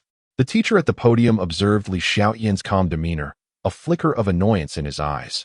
He had clearly seen what Li Xiaotian was doing earlier, which understandably irked him. However, as Li Xiaotian swiftly answered the question on the board, the teacher's irritation dissipated, replaced by astonishment. And even a slight smile emerged as he nodded repeatedly, evidently pleased with Li Xiaotian's method of solving the problem. Minutes later, Li Xiaotian completed the task. Teacher, I'm finished.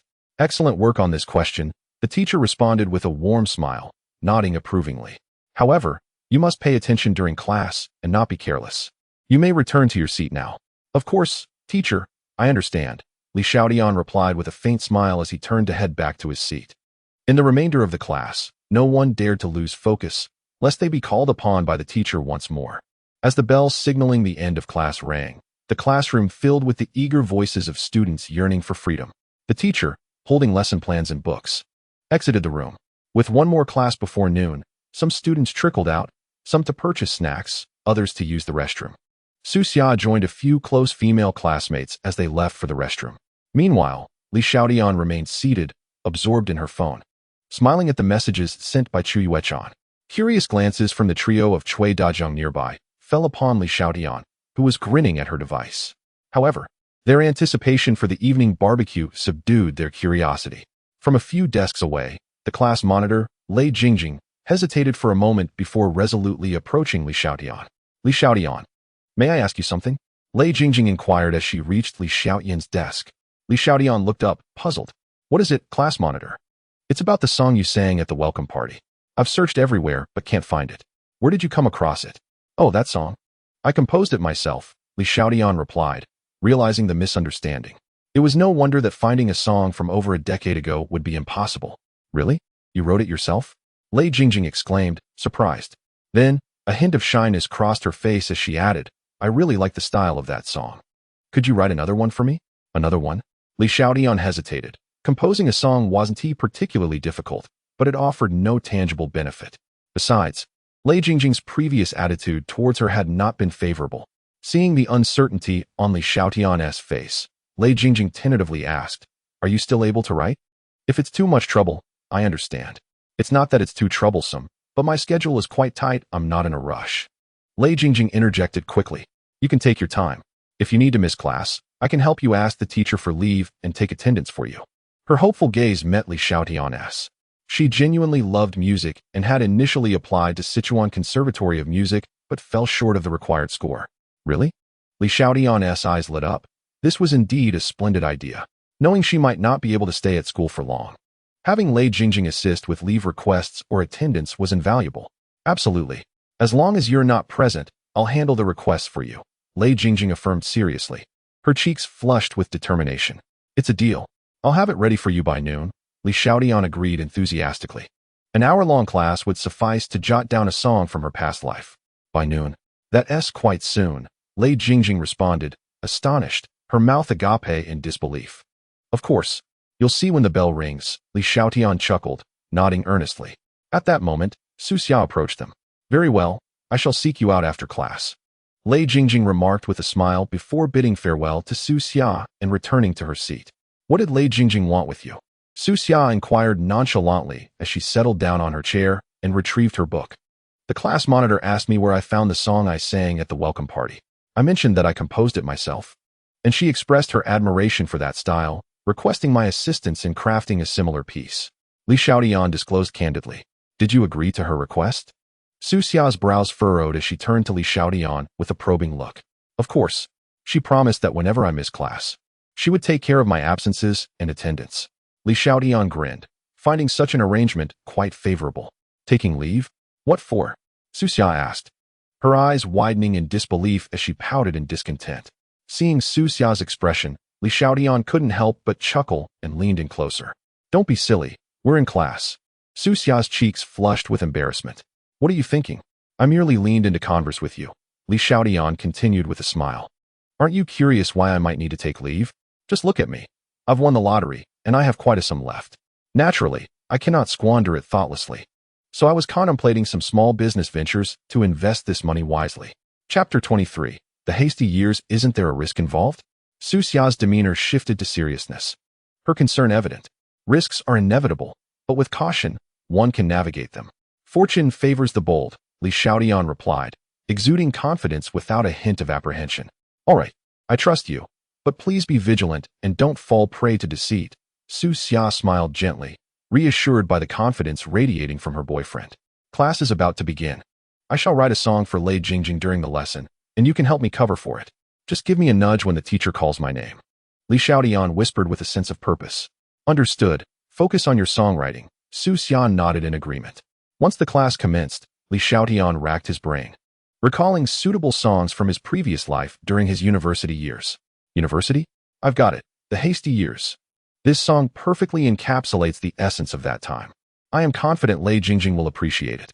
With that, He took a sheet of paper and began to inscribe the lyrics of the hasty years. In the hurried years. How many times did we bid farewell, only to delay further? Alas, who among us is not loved? It was not merely a grandiloquent display of emotions. In those fleeting years, we hastily cast aside promises too burdensome to bear, waiting for others to fulfill them, placing no blame on the traces of our kisses. Within the span of a single class, Li Xiaotian had transcribed the entire lyrics. He then discreetly slid the paper with the lyrics beside Su Xia. As she gazed at the words inscribed on the page, her eyes widened in astonishment, turning to Li Xiaotian in disbelief. How did I not notice before that this rascal possesses such talent? A song, casually penned, unexpectedly holds such profound meaning. The thought that this melody was intended for another filled Su Xia's face with a fleeting shadow of discontent. On a blank sheet, she inscribed a resolute declaration, henceforth, no song shall be composed for other girls. She then slid the paper back to Li Xiaotian, who, upon catching sight of the words beneath the lyrics, could only smile wryly as he tore that portion away. The jealousy emanating from her was palpable. If she were to discover the affair with Jiang Siki, the consequences would surely be explosive. As the bell for class dismissal chimed once more, the morning session drew to a close, and Lei Jingjing hastened over. Li Xiaotian, have you finished? She inquired, her eyes brimming with anticipation, fearful of an unwelcome response. Here, it's all written on this paper. Take a look for yourself. Li Xiaotian replied, handing over the sheet adorned with lyrics, while reminding her, remember your promise to assist with my absence and roll call when I'm not around. Don't worry, I've got it covered. Lei Jingjing exclaimed, her face alight with joy as she accepted the paper. As she lowered her gaze to the lyrics, her expression transformed, revealing wonder, curiosity, and admiration sparkling in her eyes. Li Xiaotian, you're incredible. I truly love this song. After reading a few lines, her face beamed with delight, and she lifted her head to gaze at him, her voice resonating so loudly that it drew the attention of others in the class. Class monitor, take your time reading. We'll head out for lunch now. Li Xiaotian chuckled awkwardly, swiftly pulling Su Xia out of the classroom, with Cui Dajiang and the others trailing closely behind. Xiaotian, did you see the class monitor's expression? It was as if she wanted to devour you whole. Guo fucking remarked with a mischievous smirk once they exited the classroom. Shut it. Can't you see Su Xia is right beside me? Stop stoking the fire. Li Xiaotian shot him a glare and swung his fist in jest. Ha. Guo fucking, along with Cui Dajiang and Zhang Chao, burst into laughter and scampered away. Returning to Su Xia's side, Li Xiaotian recalled the luncheon invitation from Gao Jiwen. He turned to her and said, Xia, I have to step out for a while during lunch and won't be able to eat with you. If I'm not back for class this afternoon, could you cover for me? All right, I understand. Go take care of your business and be safe, Su Xia replied gently. She reached out to adjust Li Xiaotian's collar, much like a devoted wife attending to her husband as he departs. Don't worry, you head to the cafeteria, Li Xiaotian said with a smile, affectionately ruffling her long hair. Then I shall go. Bye-bye, Su Xia said, walking towards the cafeteria. After watching her depart, Li Xiaotian took out his phone to check the time, which was just past noon. At this moment, the middle-aged man from the morning should be waiting at the school gate. Outside the school, a luxury Mercedes-Benz was parked quietly by the roadside, while a middle-aged man in a suit stood beside it, gazing intently towards the school entrance.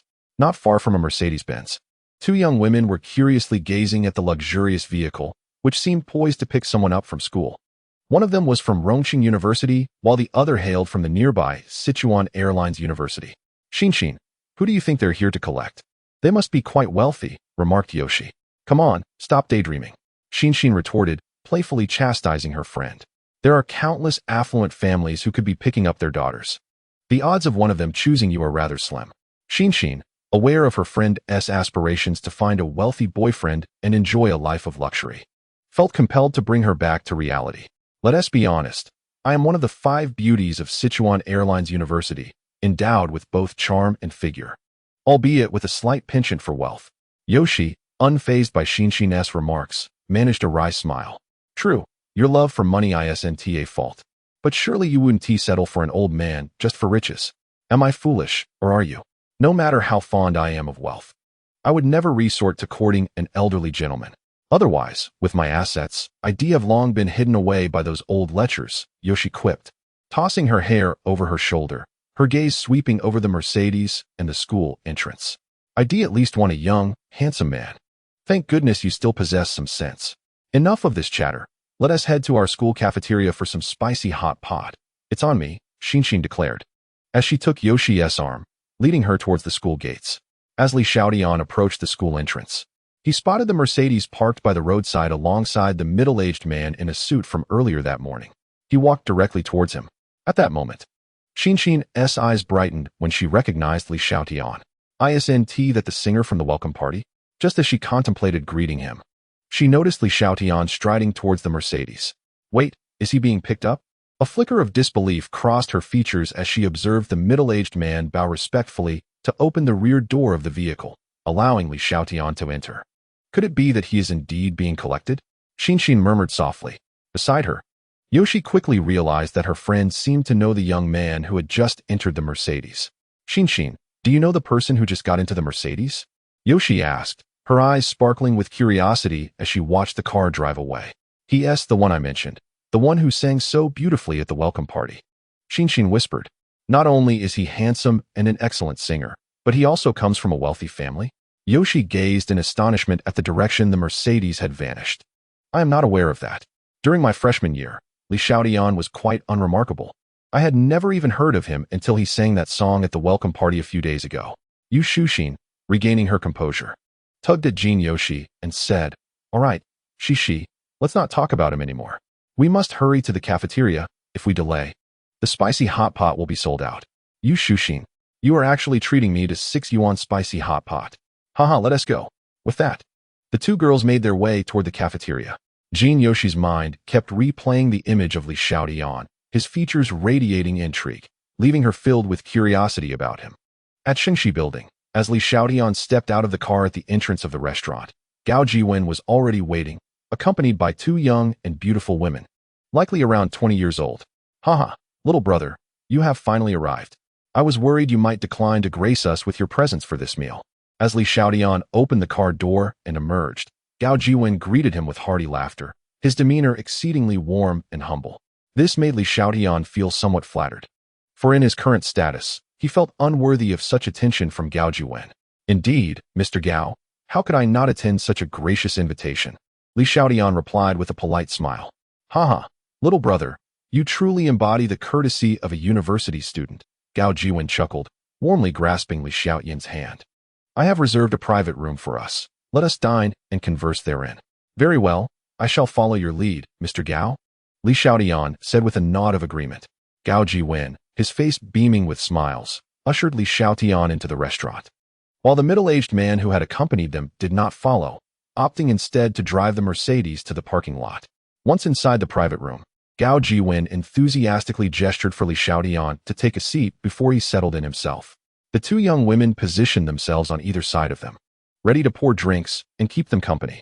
These 2 young ladies are from the nearby Sichuan Conservatory of Music. Today, I specially invited them to join us for the meal, Gao Jiwen remarked.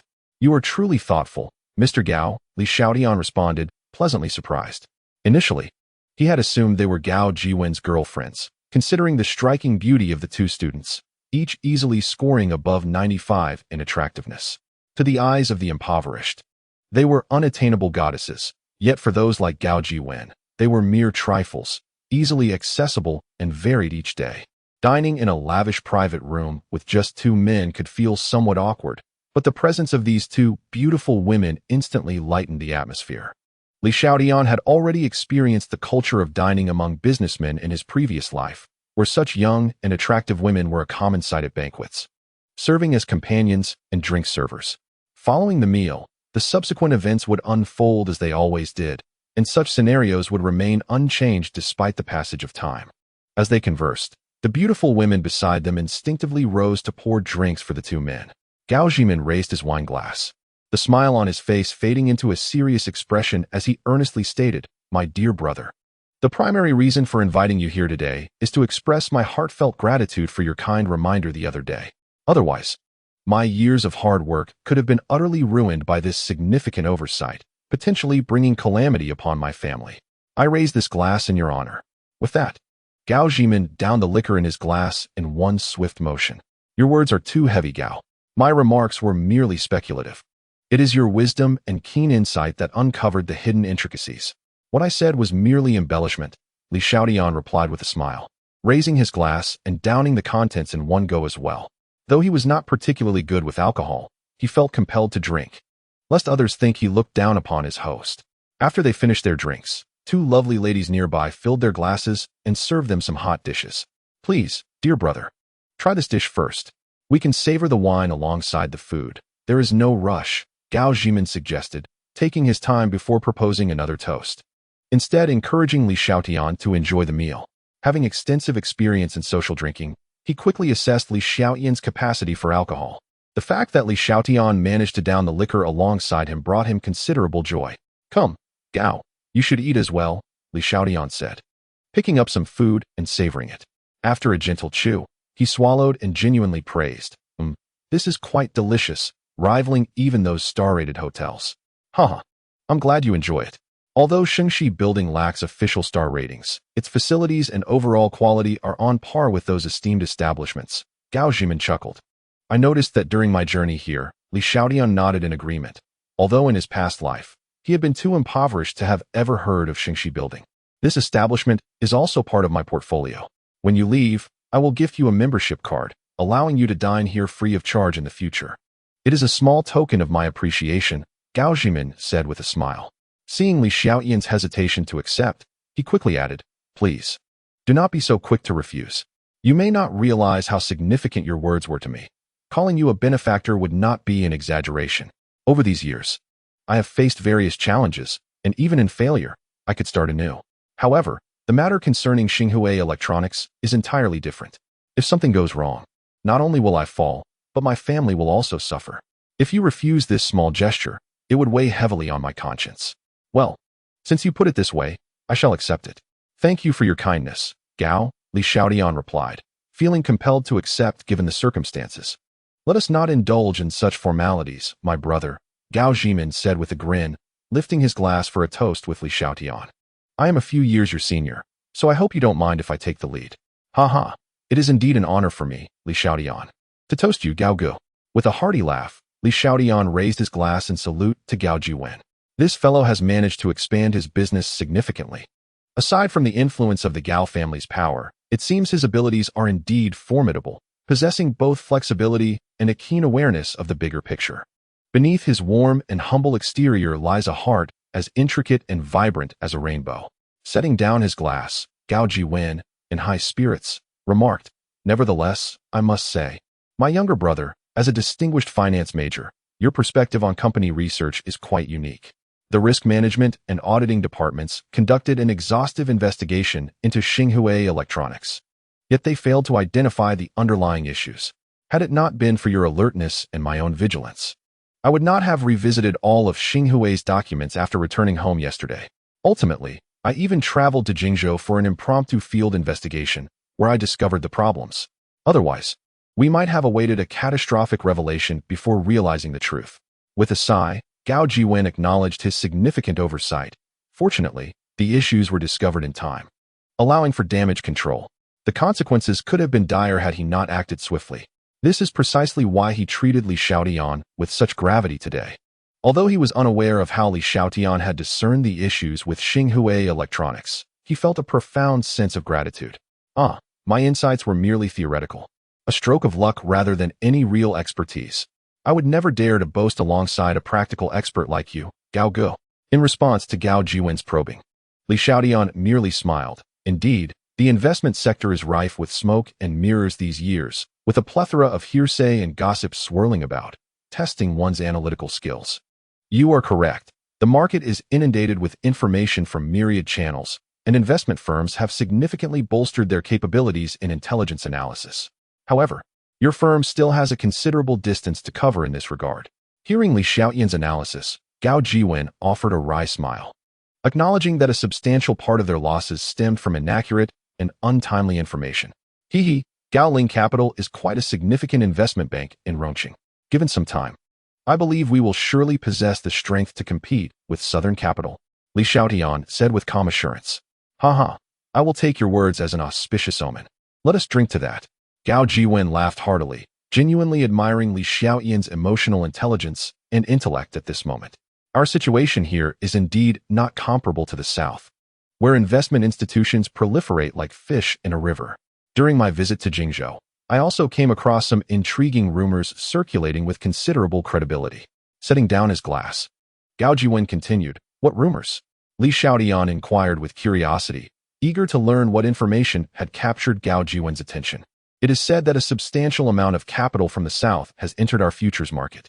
I specifically had someone investigate, and it turns out there have been no significant funds from elsewhere entering our market during this period. It is likely a case of misinformation," Gao Jiwen casually remarked. "Those in finance face countless rumors daily, and the truth of such claims ultimately relies on their own verification." The South? The futures market? Upon hearing this, Li Xiaotian's brow furrowed slightly, as a fragment of information from his past life flickered through his mind. In a previous life, a substantial sum of money flowed southward into the futures market of Sichuan in June, laying the groundwork for 4 months. On the first day following the National Day in October, soybean futures contracts experienced a sudden surge, igniting a consecutive and explosive rise. Although this phenomenon lasted barely a week, it was marked by an astonishing increase of nearly 20-fold, creating a myth of wealth accumulation in the futures realm. However, this event was to transpire in the following June. Could it be that due to my influence, certain events were hastened? As for the identity of the investment bank behind that southern capital, Li Xiaotian could not recall. In his past life, he had not paid much attention to the futures sector, only hearing about this incident later and briefly researching it online. After the funds profited and exited, the soybean contracts reverted to their original prices, appearing as transient as a fleeting flower, leaving many investors, akin to chives, cut down by the scythe of capital. Given that the news had surfaced, it could not be mere coincidence. Brother Gao, since you have received this information, it would be prudent to keep an eye on it. If it holds truth, you might seize the opportunity to earn a little profit. Li Xiaotian decided to subtly hint at this to Gao Jiwen. Whether or not he would take this matter seriously and leverage the chance to see his assets soar depended solely on his own fortune. Moreover, the source of this information was Gao Jiwen himself. Had he not mentioned it, Li Xiaotian would not have recalled this historical event at all. However, he was not foolish enough to divulge everything, for human hearts are inscrutable. Having hinted once was a mere coincidence, but a second precise reminder would undoubtedly arouse Gao Jiwen's suspicions. This could render his position even more precarious. It was better to accumulate wealth quietly. Once he had gained enough strength to ensure his own safety, he would keep such profitable information to himself. Should any organization discover this and use him as a mere pawn, it would spell disaster. My brother is right. Upon returning, I shall assign this matter to the investment department for further investigation, Gao Jiwen said casually. He did not take Li Xiaotian's suggestion to heart, as his primary focus was still on managing company affairs and addressing the subsequent issues with Xinhua Electronics. Li Xiaotian smiled and remained silent, recognizing that Gao Jiwen was indifferent to his hint, and he had no desire to elaborate further. Dinner lasted a full hour, during which Gao Jiwen and Li Xiaotian discussed numerous aspects of the local investment circle. Consequently, Li Xiaotian became acquainted with information regarding several local listed companies, including the situation of Chun Liang's family. Previously unaware, he learned that Chun Liang's family company was also a listed entity known as Kasin Electronics. However, due to operational issues, the company had encountered a dire predicament of a broken capital chain, with its stock plummeting to an all-time low. Gao Jiwen also revealed that capital from Hong Kong was taking advantage of the situation to short-sell Kasin Electronics. Li Xiaotian took note of this. As long as Chun Liang refrained from further provoking Jiang Siki, he would consider it merely a story to be remembered. If he remains unrepentant and seeks trouble with Jiang Siki, he cannot blame anyone but himself if he finds himself in a precarious situation, alongside the others attempting to short-sell Kasin Electric. My dear brother, we have finished our meal and enjoyed our drinks. The 5th floor above is a designated resting area. You have consumed quite a bit of alcohol. Let Xiao Dan assist you in going upstairs to rest for a while. It would not be too late to return to school once you have sobered up a bit, Gao Jiwen said with a cheerful smile, his face flushed from the drink. As he stood up and rested his hand on the shoulder of a young woman beside him, casting a knowing smile at Li Xiaotian. Without waiting for a response, he added, Xiao Li and I will head up first. Chapter 26. The effects of alcohol. Watching Gao Jiwen disappear with Xiao Li, Li Xiaotian felt somewhat bewildered. Is this how wealthy individuals conduct themselves? Turning his gaze to the girl beside him, Xiaodan, he could not help but swallow hard. She appeared even more alluring after a few drinks. With her tall and delicate figure, she truly embodied the beauty of a campus belle. Previously rated at 95, her allure under the influence of alcohol approached perfection. The white fitted shirt and tight jeans showcased her curvaceous figure to perfection, with her long, shapely legs enticingly revealed beneath the white fabric. "Brother, let me help you upstairs to rest," Xiaodan said. A hint of shyness creeping into her demeanor as she reached out to support Li Xiaotian's arm. Feeling the softness of her touch, Li Xiaotian was momentarily enchanted. Leaning against her shoulder, "Why does the after effect of this liquor feel so potent?" A wave of dizziness washed over him. Even with the thick skin he had acquired from his rebirth, he found himself in need of an excuse. Xiaodan giggled softly, guiding Li Xiaotian up to the 5th floor. Despite having lived 2 lives and shedding the burden of a bureaucratic title, one was his girlfriend, while the other was a casual encounter under the influence of alcohol. It was clear that he had not yet succumbed to inebriation. With a flushed face, he allowed Xiaodan to assist him until, a few minutes later, he regained his composure. Upon entering the room, the unique and romantic decor enveloped him, causing his hormones to surge uncontrollably. Wasn't he this akin to a couple's suite a decade or more in the future? It appeared that Gao Jiwen, despite his outwardly courteous demeanor, shared the common indulgences of wealthy men. Li Xiaotian did not deny this. After all, one lives only once. And earning money is ultimately meant for a life of leisure and enjoyment. Inhaling a faint fragrance, he felt a rush of warmth within, further igniting the already heightened atmosphere of the room. This place was undeniably designed for indulgence. Even the most virtuous of gentlemen, in solitude with a lady, would find themselves akin to meeting a roaring fire, burning fervently and difficult to restrain. Maintaining a sliver of clarity, Li Xiaotian scanned the room for any surveillance devices. After all, this was not a room he had reserved himself. While he trusted that Gao Jiwen would not resort to such measures, his circumstances differed from those of an ordinary person. One must always exercise caution, for it is better to be safe than sorry. Beside him, the bashful Xiaodan whispered, "Brother, are you searching for surveillance cameras? Rest assured, none of the rooms here are equipped with such devices. I'll just step into the restroom for a moment." Li Xiaotian reclined upon the heart-shaped bed, pondering the consequences of indulging in white liquor. He truly needed to temper his consumption, or he would be unable to endure it. Before long, Xiaodan emerged from the restroom, donning the bathrobe provided in the room. Li Xiaotian gazed at her, momentarily entranced. The loose robe failed to conceal her alluring figure. How had he not noticed her irresistible charm during their meal? Xiaodan approached him, her sweet smile enchanting. An hour later, the room lingered with the remnants of their passionate encounter. The soundproofing was remarkably effective. Despite the tempest within, the outside world remained blissfully unaware. Xiaodan lay upon the bed, her body languid and devoid of energy. The effects of the liquor, coupled with their vigorous activity, had rendered Li Xiaotian into a deep slumber. The potency of the white liquor was undeniable, and their subsequent endeavors had relied solely on instinct. Nestled beside him, Xiaodan draped her arms around his neck, a faint smile gracing her lips, lost in her thoughts. When Li Xiaotian next opened his eyes, the clock indicated it was already past 5 in the afternoon. Xiaodan had long departed, and a wave of melancholy washed over him as he surveyed the empty room. Rising, he made his way to the restroom for a brief freshening up before exiting the room.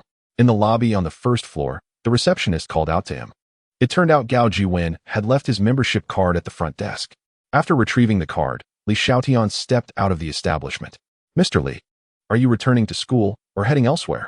The middle-aged man who had picked him up earlier in a suit approached him with a respectful demeanor.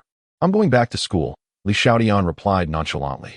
He sensed a shift in the man's attitude since noon, evident in the way he addressed him. "Very well. Mr. Li, please wait here a moment. I will fetch the car immediately," the man responded promptly, dashing toward the nearby Mercedes. Upon returning to school, Li Xiaotian discovered that classes were nearly over. After some contemplation, he headed straight to his dormitory.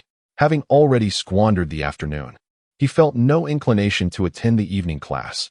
The matter of requesting leave would be conveniently handled by the class monitor, Lei Jingjing. Lying on his dormitory bed, Li Xiaotian's thoughts drifted back to the information Gao Jiwen had mentioned during lunch about southern capital flows into the Sichuan futures market, and he pondered it deeply, turning the matter over in his mind. Since the launch of soybean contracts 2 years ago, they have faced suppression from the United States. Coupled with the international situation, soybean futures have experienced volatility akin to a roller coaster. It seems that the investment banks in the South have recognized the potential benefits, leading them to discreetly position themselves in the market. After much contemplation, I resolved to visit the trading office early the next morning to seek assistance from Li Xiaotian in opening a futures account. Following the sale of Zhongxing Technology the day after, I intended to seize an opportune moment to enter the soybean futures market. With this decision made, I drifted into a deep slumber. When Li Xiaotian awoke again, it was the sound of a door opening that roused him from his hazy dreams. What the heck? Xiaotian, you're actually sleeping in the dormitory. You disappeared for an entire afternoon. We thought you had vanished into some romantic escapade. As the dormitory lights flickered on, the flamboyant voice of Go Fuchio filled the air. Li Xiaotian rolled over and sat up, gently rubbing his heavy eyelids. Upon seeing Zhang Chao and Go Fuchio enter the room, he inquired, "Why are only the two of you here? Where's Cui Dajiang? Who knows where he is? He didn't even show up for class tonight. I had to mark him present," Go Fuchio replied, placing the book he was holding on Li Xiaotian's bed. Turning to Li Xiaotian, he added with a smirk, "Hey, Brother Tian, do you still stand by your promise of that barbecue from lunchtime?" "Indeed, Fuchio is correct. You did promise us," Zhang Chao chimed in enthusiastically as food was mentioned. "You two wait here, I'll go buy some. I haven't had dinner yet anyway." With that, Li Xiaotian stood up from his bed, gave them a cheeky gesture, and leisurely exited the dormitory. Minutes later, he found himself back at the barbecue place where he had once dined with Jiang Siki. "What would you like to eat tonight, my friend? Help yourself. You're a regular, so I'll give you a 20% discount." The middle-aged owner greeted warmly as Li Xiaotian approached his stall. "All right, thank you, boss." Li Xiaotian chuckled and moved aside to choose his food. Suddenly, he spotted a familiar figure at the neighboring barbecue stall. "Isn't that Cui Dajiang?" he wondered. It was strange that he hadn't seen him return to the dormitory. It turned out he was here. Who was the beautiful girl dining with him? Could it be his girlfriend? Yet, she didn't resemble Ren Ying from his past life. Could it be that this fellow had succumbed to loneliness and sought companionship elsewhere? Li Xiaotian shook his head helplessly, continuing to select his food without the intention of disturbing them. After all, everyone's relationships have their own destiny, and there is no need to interfere in others' affairs. One should focus on their own life.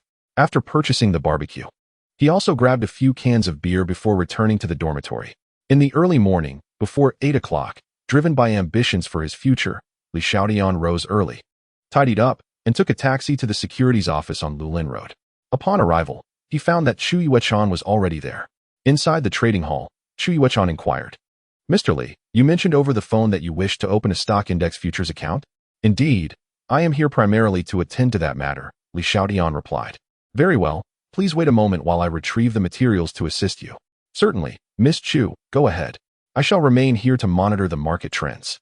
Cui Xiaotian nodded, clutching the identification information that Li Xiaotian had meticulously prepared, and exited the trading room. Li Xiaotian settled in front of his computer, first checking the market performance of Jinka Group and ZTE Corporation, both of which were experiencing a notable surge, their charts awash in vibrant red. A faint smile crept across his face. He then closed the stock trading software and opened the adjacent futures trading platform. Fortunately, the brokerage firm where Cui Xiaotian worked had established a partnership with a local futures company, enabling him to open a futures account without stepping outside. However, the process was somewhat cumbersome. Nevertheless, with Cui Xiaotian handling the errands, his own task was considerably eased. Upon accessing the futures trading software, he located the soybean futures market. He noted that the soybean prices had been in a downward spiral since last year, primarily due to international market influences, with the United States being the main culprit. Until June of this year, the prices continued to plummet. It was only after June, when a significant influx of capital from the South began covertly positioning itself in soybean contracts, that the futures market started to stabilize. Following this, only minor fluctuations occurred, and soybean contracts gradually faded from investors' attention. It wasn't until after the National Day holiday that a sudden and substantial shift occurred, hitting the market like a thunderclap, prompting numerous institutions to immediately commence research and analysis. Upon realizing that Southern capital had entered the fray, local investors eagerly followed suit. With a bit of courage, even if one could not feast on the profits, they could still savor the broth. Li Xiaotian recalled the rumors from that time. The investment bank behind the Southern Capital was the biggest beneficiary of this round of soybean futures, reportedly reaping profits exceeding $5 billion before exiting the market. Those institutions that followed in their wake also earned considerable returns, with the least fortunate still netting several hundred million. There is an old adage in the capital market: many hands make light work. The Southern investment banks had not anticipated the remarkable support from investment institutions in Sichuan. According to their initial plans, this wave had allowed them to make at least a 20% profit. Gazing at the computer screen, which resembled a still pond devoid of movement, Li Xiaotian couldn't help but marvel at the adage: greater risks yield greater rewards. Had he not been privy to the subsequent developments, he might have found himself in the same position as many others, missing out on both the entry opportunity and the chance to discover it. At that moment, Chu Yuechan re-entered, a stack of documents in hand. "Mr. Li, your stock index futures account has been successfully established. All that remains is your signature." As she spoke, she placed one of the documents before Li Xiaotian and continued, "This is with a futures company we have a long-standing partnership with, facilitating your future transactions. Moreover, with our company's guarantee, there is no need for capital verification. You can directly utilize a tenfold leverage during trades." "Is the Associated Bank card still from ICBC?" Li Xiaotian inquired, glancing over the document. After confirming its accuracy, he affixed his signature. "Indeed, it remains the same bank card information you provided to our brokerage," Chu Yuechan replied. "At last, it is all settled." Li Xiaotian exhaled a sigh of relief, stood up, smiled, and said, "I appreciate your help, Miss Chu. When you have some time, I would like to treat you to a meal." With a playful smile, Chu Yuechan shed her work facade and transformed into a vibrant and youthful spirit.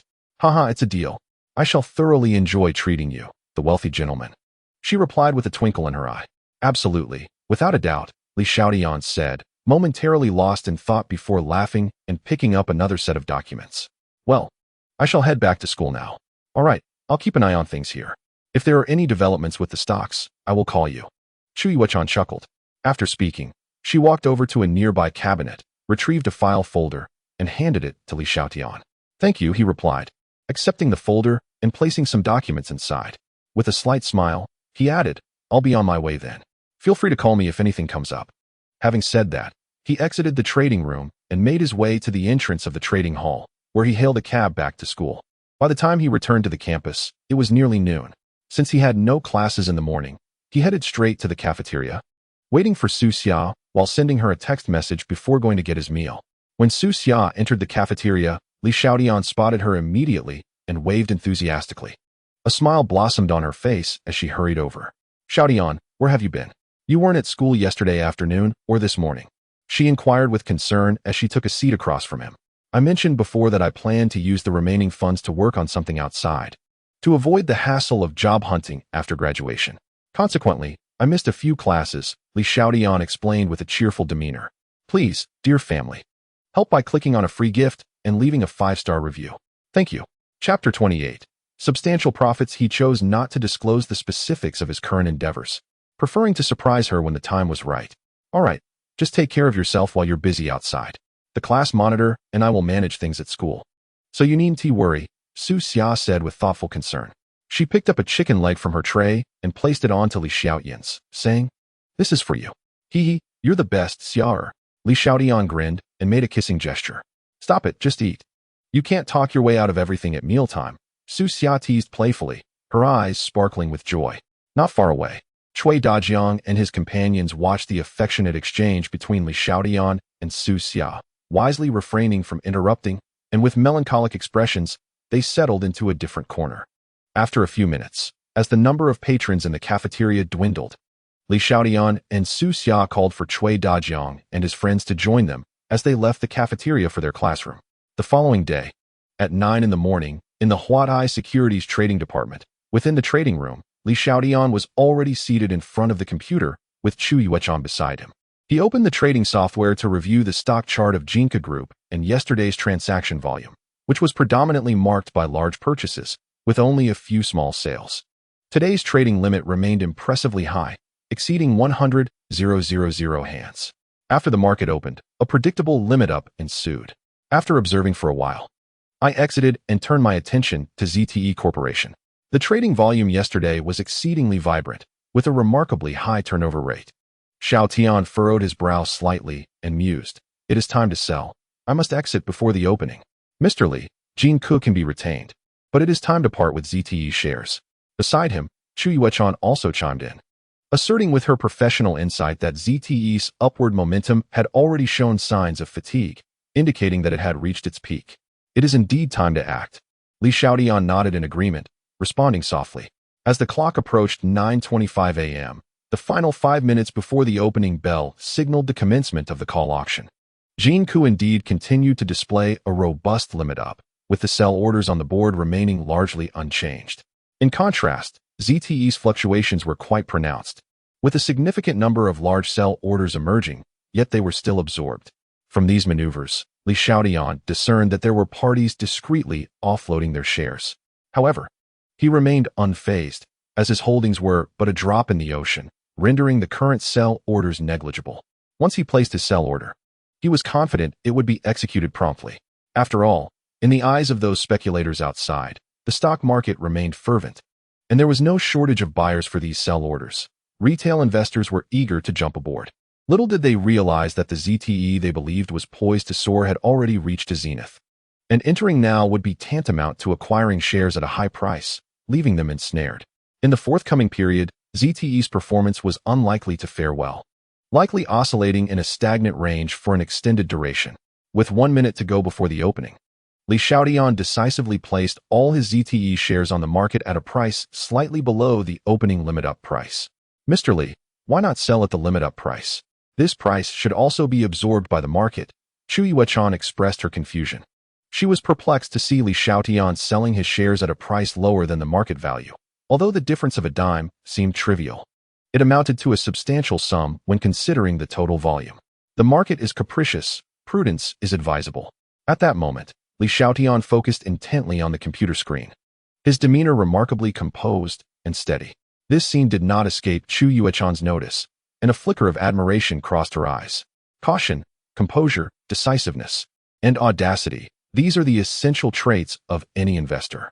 This young man, even younger than herself, seemed to embody them all, prompting her to silently commend him. His audacity was indeed extraordinary. His ability to reap considerable gains from the stock market appeared, beyond mere luck, to significantly stem from his own attributes. At precisely 9:30 a.m., the stock market opened on schedule. Li Xiaotian's sell orders were fully executed in less than a minute. He exhaled softly, relieved to have secured his profits, finally completing the transaction. His right hand, which had gripped the mouse, relaxed, and he leaned back slightly in his chair. Despite being a reborn soul aware of the outcome, the mental pressure of facing such a significant transaction for the first time was considerable. Had he succeeded? Chu Yuechan gazed intently at the computer screen, her voice tinged with a hint of joy. Although this was not her own earnings, it was certainly the most substantial profit she had witnessed since her career began, and achieved in the shortest span of time. Success was at hand. All orders had been absorbed by the market, indicating a robust enthusiasm among retail investors. Li Xiaotian spoke slowly, a faint smile gracing his face. However, the tides turned unexpectedly. Just 3 minutes after he sold, the limit-up price for ZTE technology was abruptly breached, leading to a swift decline. What on earth is happening? Chu Yuechan exclaimed in astonishment, staring at the screen in disbelief. Has the limit-up price really been broken so swiftly? Indeed, Li Xiaotian replied, equally astonished. I was fortunate to sell right at the market's opening. Otherwise, the losses would have been considerable. The rapid downturn was shocking, within mere minutes of opening. The limit-up price had been breached, suggesting that significant funds had likely exited the market. Those retail investors who entered today were merely fodder for the market. Mr. Li, your fortune is remarkable, Chu Yuechan acknowledged, nodding in agreement. It's fortunate you had the foresight to sell before the limit-up price, or else, had the market been unable to digest such a volume of orders, the losses might have been far greater. The capital market is inherently tempestuous and capricious, where one moment may feel like paradise and the next, a descent into hell. Such instances are countless. Li Xiaotian maintained a calm demeanor, speaking in a measured tone. He then opened his account to review the leveraged trading amount, discovering a profit exceeding 9.7 million, after deducting the 6.3 million in financing and transaction fees. Approximately 3.4 million remained. Miss Chu, I will transfer the remaining funds from my account into the futures account. Tomorrow, please assist me in purchasing soybean futures contracts with full leverage, Li Xiaotian stated, glancing back at Chu Yuechan as he deftly maneuvered on the keyboard. In response, Chu Yuechan turned away, waiting for Li Xiaotian to complete his transactions before facing him again. At what price range should we purchase? At this moment, Chu Yuechan was thoroughly convinced of Li Xiaotian's expertise, no longer offering the recommendations she had during his initial foray into the stock market. It was absurd to expect a seasoned veteran to heed her investment theories. Chapter 29. You are quite the oil tycoon. Li Xiaotian opened the futures trading software. Navigating to the soybean contract section, he fixed his gaze on the screen and spoke steadily. The fluctuations in soybean contracts have been relatively minor lately. We shall purchase within this price range tomorrow. Understood. I will call you beforehand to confirm your opinion before making the purchase, Chu Yuechan replied with a nod. Then, I shall return to school for now. Once this busy period passes, I will certainly treat you to a meal, Li Xiaotian said with a smile, rising to his feet. Not a problem. I shall take care of everything here. Safe travels, Mr. Li, Chu Yuechan replied with a gentle smile, watching him exit the trading room. Once outside the brokerage, Li Xiaotian walked down the street with a broad smile, feeling immensely pleased. Having earned several million in just a few days, anyone would be delighted. Checking the time, he noted that it was still before 10 o'clock. Should he return to school, or should he linger a while longer? I have just earned several million. Why should I not celebrate? With that thought, I promptly dialed Su Xia's number. Xiaotian, why are you calling? I'm in class, she answered, her voice faint after a few rings. Hee, Xiar, I have wonderful news to share with you. What good news? I made some money, haha. Made money? How much did you earn? Su Xia's astonished voice came through the line. Not much, just a few tens of thousands. What? In just a few days? You've earned a few tens of thousands? Just like that? Hee indeed. You aren't lying to me, are you? Li Xiaotian, if you dare to deceive me, you will be in big trouble. Why would I lie? I'll treat you to a nice meal at noon. After class, take a taxi to the city, and I'll send the restaurant's address to your phone. All right, I'll take a taxi to find you after class. Hearing Li Xiaotian's cheerful voice, Su Xia believed him. After hanging up, Li Xiaotian wandered aimlessly in the city center for an hour or two before discovering an upscale restaurant named Zhujiangnan. The exterior exuded grandeur and luxury.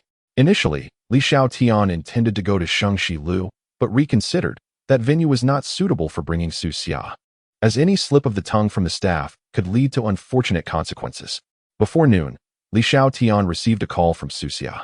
A few minutes later, she arrived by taxi, appearing not far from him. Seeing her in the newly bought dress, his eyes lit up as he walked over with a grin. Xiar, why did you come so early? It's not even noon yet, he inquired cheerfully. Isn't it because you piqued my curiosity? I skipped my last class and asked the teacher for leave, she replied, shooting him a playful glare. Now, can you tell me how you earned so much money so quickly? Let me tell you, I invested my remaining funds in the stock market and, with a stroke of good luck, made a few tens of thousands. Li Xiaotian chuckled, not daring to reveal the whole truth. The stock market? A flicker of concern crossed Su Xia's face. The risks associated with stock trading are substantial. You must be cautious. Don't worry. Have you forgotten what our major is? I'm a bona fide finance major, well trained. So how could I suffer losses? Dear Xiar, you can rest assured. Su Xia couldn't help but chuckle, teasingly saying, You're such a smooth talker. I can't be bothered with you. Come on, I want to eat well today. All right, let's go. I promise to treat you to a delightful meal today. Li Xiaotian replied with a mischievous smile as he took Su Xia's hand and headed toward the entrance of Zhujiangnan. As they approached the grand restaurant, Su Xia slowed her pace, turned to Li Xiaotian, and hesitantly asked, We aren't going to eat here, are we? Yes, we are. What's wrong? Li Xiaotian nodded in affirmation. What could possibly be wrong? Upon entering, the prices appeared exorbitant. Su Xia cast a disapproving glance at him and retorted, Why don't we find another place to dine? I'm not particularly insistent on having the finest. Summer, Li Xiaotian interjected, this place may seem upscale, but we won't be in a private room. We'll be dining in the main hall. Even if it's a bit pricey, it shouldn't be excessively so. Without further ado, he took Su Xia by the hand and led her forward. Good afternoon, sir and madam. Do you have a reservation? The hostess greeted them warmly as they stepped inside. No reservation. Please find us a quiet table, Li Xiaotian replied, surveying the bustling dining area, which was already filled with patrons. Certainly, please follow me. The hostess guided them to an elegant, secluded table for two before departing. Shortly thereafter, a waiter approached, standing a few paces away, ready to assist at a moment's notice. Observing their setting and the ambience, Li Xiaotian could not help but smile, nodding inwardly at the superior attentiveness of the restaurant staff compared to ordinary establishments. "My princess, please take a seat," he said gallantly, pulling out a chair for Su Xia. "Thank you," she responded, her cheeks flushed, evidently shy from his chivalry. "Summer, have a look at the menu and see what delights you," he said, handing her the menu with a smile. Upon opening it, Su Xia was momentarily taken aback by the prices. A simple plate of potatoes was over 100, exorbitantly higher than those found in humble eateries. Glancing at the other dishes, which ranged from hundreds to thousands, she realized that this meal could easily consume several months' worth of her living expenses. "This is outrageous. Xiaotian, it's really too expensive here," she said, looking up at him with a troubled expression. "Shall we consider another place?" "Foolish girl, hand me the menu. I'll make the selections," Li Xiaotian chuckled, finding her distressed face endearing. "All right," she replied, reluctantly passing the menu to him. Li Xiaotian opened the menu, glanced at the signature dishes, and beckoned the waiter over. He pointed to several items, stating, "We'll have one of each of these signature dishes, a serving of lobster, one of the king crab, and a bottle of champagne. That will be all." "Very well. Please wait a moment while I prepare your order." The waiter replied with a slight smile, before turning to leave. Once they were alone, Su Xia gently kicked Li Xiaotian under the table, whispering, "Are you out of your mind? Ordering so much will cost a fortune. Besides, the two of us can't possibly eat that much. Don't fret, just trust me." Li Xiaotian chuckled, preparing to reassure her further. "Summer, even though it seems like we've ordered a lot, the portions are actually smaller than those at regular restaurants. I just didn't want you to go hungry, which is why I ordered these." "Li Xiaotian, you were trying to deceive me again. Just a moment ago, you claimed that the items here were reasonably priced, and yet, look at this." "Humph." Su Xia pouted, visibly irritated. "I am not deceiving you. They are indeed somewhat pricier than outside." Li Xiaotian feigned ignorance, chuckling merrily. "After all, this is not our first formal dinner date. I wanted to treat you to something special. You. Humph, I forgive you." Upon hearing the word date, Su Xia's cheeks flushed. This foolish boy had a surprisingly romantic side. Although, such romance came at a cost. Not long after, the dishes began to arrive. One cannot deny that the speed of service at such high-end restaurants is truly exceptional. As she gazed at the array of beautifully presented dishes, rich in flavor and aroma, Su Xia finally comprehended why the prices here were so elevated. It was not solely due to the premium ingredients that tantalized the palate, but also the upscale ambience that offered a visual feast alongside the culinary delights. This represented a dual spiritual indulgence of both inner and outer experiences. However, Li Xiaotian had already experienced this in a previous life, which elucidated why so many individuals, regardless of the era, strive tirelessly for financial success. Beyond the societal status it confers, there exists a plethora of personal pleasures to savor. Before long, the table was laden with an abundance of dishes, many of which Su Xia had only ever seen on television. In that moment, she grasped why affluent individuals frequented such upscale establishments. The mere quality of the ingredients was enough to draw them in. This experience was a revelation for her as a sophomore, illustrating how opulent lifestyles could be so richly enjoyed. "Xiar, stop dawdling. Let us raise a toast to celebrate." Li Xiaotian cheerfully poured 2 glasses of champagne and presented one to Su Xia. Su Xia softly acknowledged, lifting her glass to clink with Li Xiaotian's before bringing it to her lips for a delicate sip. "Wow, this is quite delightful," Su Xia exclaimed, her eyes sparkling as she observed the champagne in her transparent glass, having never tasted it before and mistakenly assuming it was akin to fruit wine. Seeing Su Xia's adorable expression, Li Xiaotian couldn't help but smile, using his chopsticks to serve her some food. Otherwise, with her personality, even in such a public setting, she would likely hesitate to indulge freely, regardless of how delectable the dishes were. "Xiar, try this lobster meat and crab meat. See how it tastes." You should eat too." Su Xia picked up a small piece of lobster meat from Li Xiaotian's bowl and placed it in her mouth, instantly feeling her taste buds dance with delight. "It's so delicious, Xiaotian, you must try this." She eagerly offered him a piece of lobster meat in return. The two enjoyed their meal immensely, and Su Xia gradually shed her initial shyness, her lovely face glowing with joy as she relished the exquisite food, constantly serving Li Xiaotian from her plate.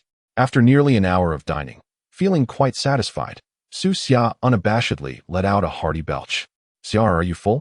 Li Xiaotian observed Su Xia's happiness and couldn't help but feel elated as well. Having indulged in a sumptuous feast, Su Xia playfully remarked to Li Xiaotian, "You've got to work harder to earn money, for this young lady intends to return for more of this delectable cuisine." With a serious yet cheerful demeanor, Li Xiaotian replied, "No problem. Whenever you wish to dine, I shall bring you here." He then summoned the waiter to settle the bill. The extravagant meal cost nearly 5,000 yuan, prompting Su Xia to mutter softly about the expense. Li Xiaotian chuckled, taking her hand as they exited. "That was far too expensive. We've just spent half a year's living expenses on a single meal. We can't come here again," Su Xia lamented. Her face scrunched in dismay as they strolled along the roadside. "All right, I hear you. If you say we want tea return, then we shall not," Li Xiaotian acquiesced. Before shifting the conversation, "Xia, it's still not even 1 o'clock. Why don't we find a hotel to rest a bit before heading back to school? What do you say?" Su Xia's cheeks flushed red, momentarily forgetting the steep price of their meal, fully aware of Li Xiaotian's intentions. "Okay, let's do as you say and head back to school later," she replied softly, eyes downcast. "Then let us go to that hotel we visited last time," Li Xiaotian said, excitement coursing through him as he rushed to hail the next available taxi. Minutes later, they arrived at the Tianlai Hotel. Li Xiaotian chose this establishment primarily for its serene and luxurious ambience. He certainly did not wish to select a shabby motel for such an occasion. Though the rates were steep, he felt invigorated by the experience, and given his current financial standing, the expenditure was trivial. As soon as they entered the room and closed the door, Li Xiaotian's anticipation reached a fever pitch, and he swept Su Xia into a princess carry. "Stop fooling around and go take a shower," Su Xia playfully chided. Later, he replied, and a thrilling interlude ensued for the next half hour. Reclining in the expansive, jade-like bathtub, Li Xiaotian luxuriated in the warmth of the water. After a brief moment of intimacy, he announced, "All right, Xia, let us rest for a bit before we head back to class." He gently patted her smooth, milky back, knowing that if they continued, they might miss the afternoon class at 3 o'clock. "I'm so tired. Carry me," Su Xia murmured, entwining her arms around his neck. Moments later, she succumbed to slumber on the soft bed, evidently exhausted from their earlier escapades. Setting the alarm for 3 o'clock, ensuring they wouldn't miss their public class. Li Xiaotian then embraced Su Xia and closed his eyes. On Thursday morning, a call from Chu Yuechan came through. During the conversation, Li Xiaotian affirmed he would adhere to his plan from the previous day, employing a tenfold leverage to buy long within the specified price range. After ending the call, he chose not to dwell on the matter further. After all, the National Day holiday was still some time away, and overthinking would prove unproductive. Unbeknownst to him, however, his actions would inadvertently trigger a butterfly effect in the course of history. Not only has the futures event been advanced by a year, but it has also prompted the orchestrators behind the scenes to expedite the timeline for elevating soybean contracts. Chapter 31. The dawn of unprecedented surge in the Pearl River Delta region, within a renowned investment bank, Honghai Capital. A small conference room hosted a gathering of its core executives. At 10 in the morning, a youthful man in his 30s, brimming with excitement, addressed the middle-aged leader at the head of the table. "Boss, our strategic positioning in the Sichuan soybean futures market is now complete. It is time to sound the clarion call for our ascent." "I concur," echoed another middle-aged man. "We commenced our preparations in June, and now the moment has matured. Having invested substantial capital, we ought to gradually elevate our position to recoup our costs." "I also agree. Our soybean contracts are languishing in terms of international standing. It is high time to raise their prices," added a third. Chun Honyuan, the founder of Honghai Capital, glanced at the gathered individuals and declared with gravitas, "Since we are all in accord, I announce that we shall commence the upward adjustment of soybean contracts this afternoon. Within 3 days, all funds we invested must yield profits and exit." Meeting adjourned. With that, he was the first to rise and exit the conference room. The remaining executives, their faces alight with exhilaration, hurried to their respective departments, eager to take the reins and oversee the ensuing actions. At 1:30 in the afternoon, merely half an hour after the soybean contracts opened, they began to surge by 10. This unexpected rally injected a potent surge of confidence into the market and caught the attention of those who had been observing, particularly the financial professionals from local investment firms, who wasted no time in investigating the soybean futures. Within a mere 10 minutes, They sensed the unusual trend and promptly informed their company's executives, unreservedly mobilizing funds to join the fray. The elite of the financial sector sprang into action once more. With this influx of capital, the soybean contracts surged even more dramatically, escalating to 25. This rapid increase drew the attention of both retail investors and larger entities in the futures market, who, driven by impulsive fervor, embarked on mass purchases. The market was ablaze with activity.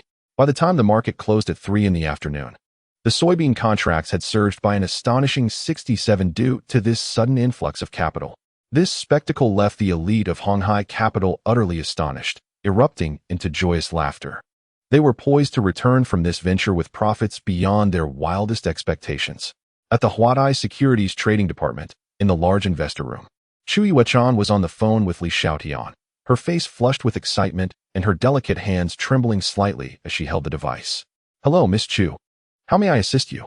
Li Xiaotian, having just finished a class, answered promptly, knowing immediately that the conversation would pertain to the soybean contracts.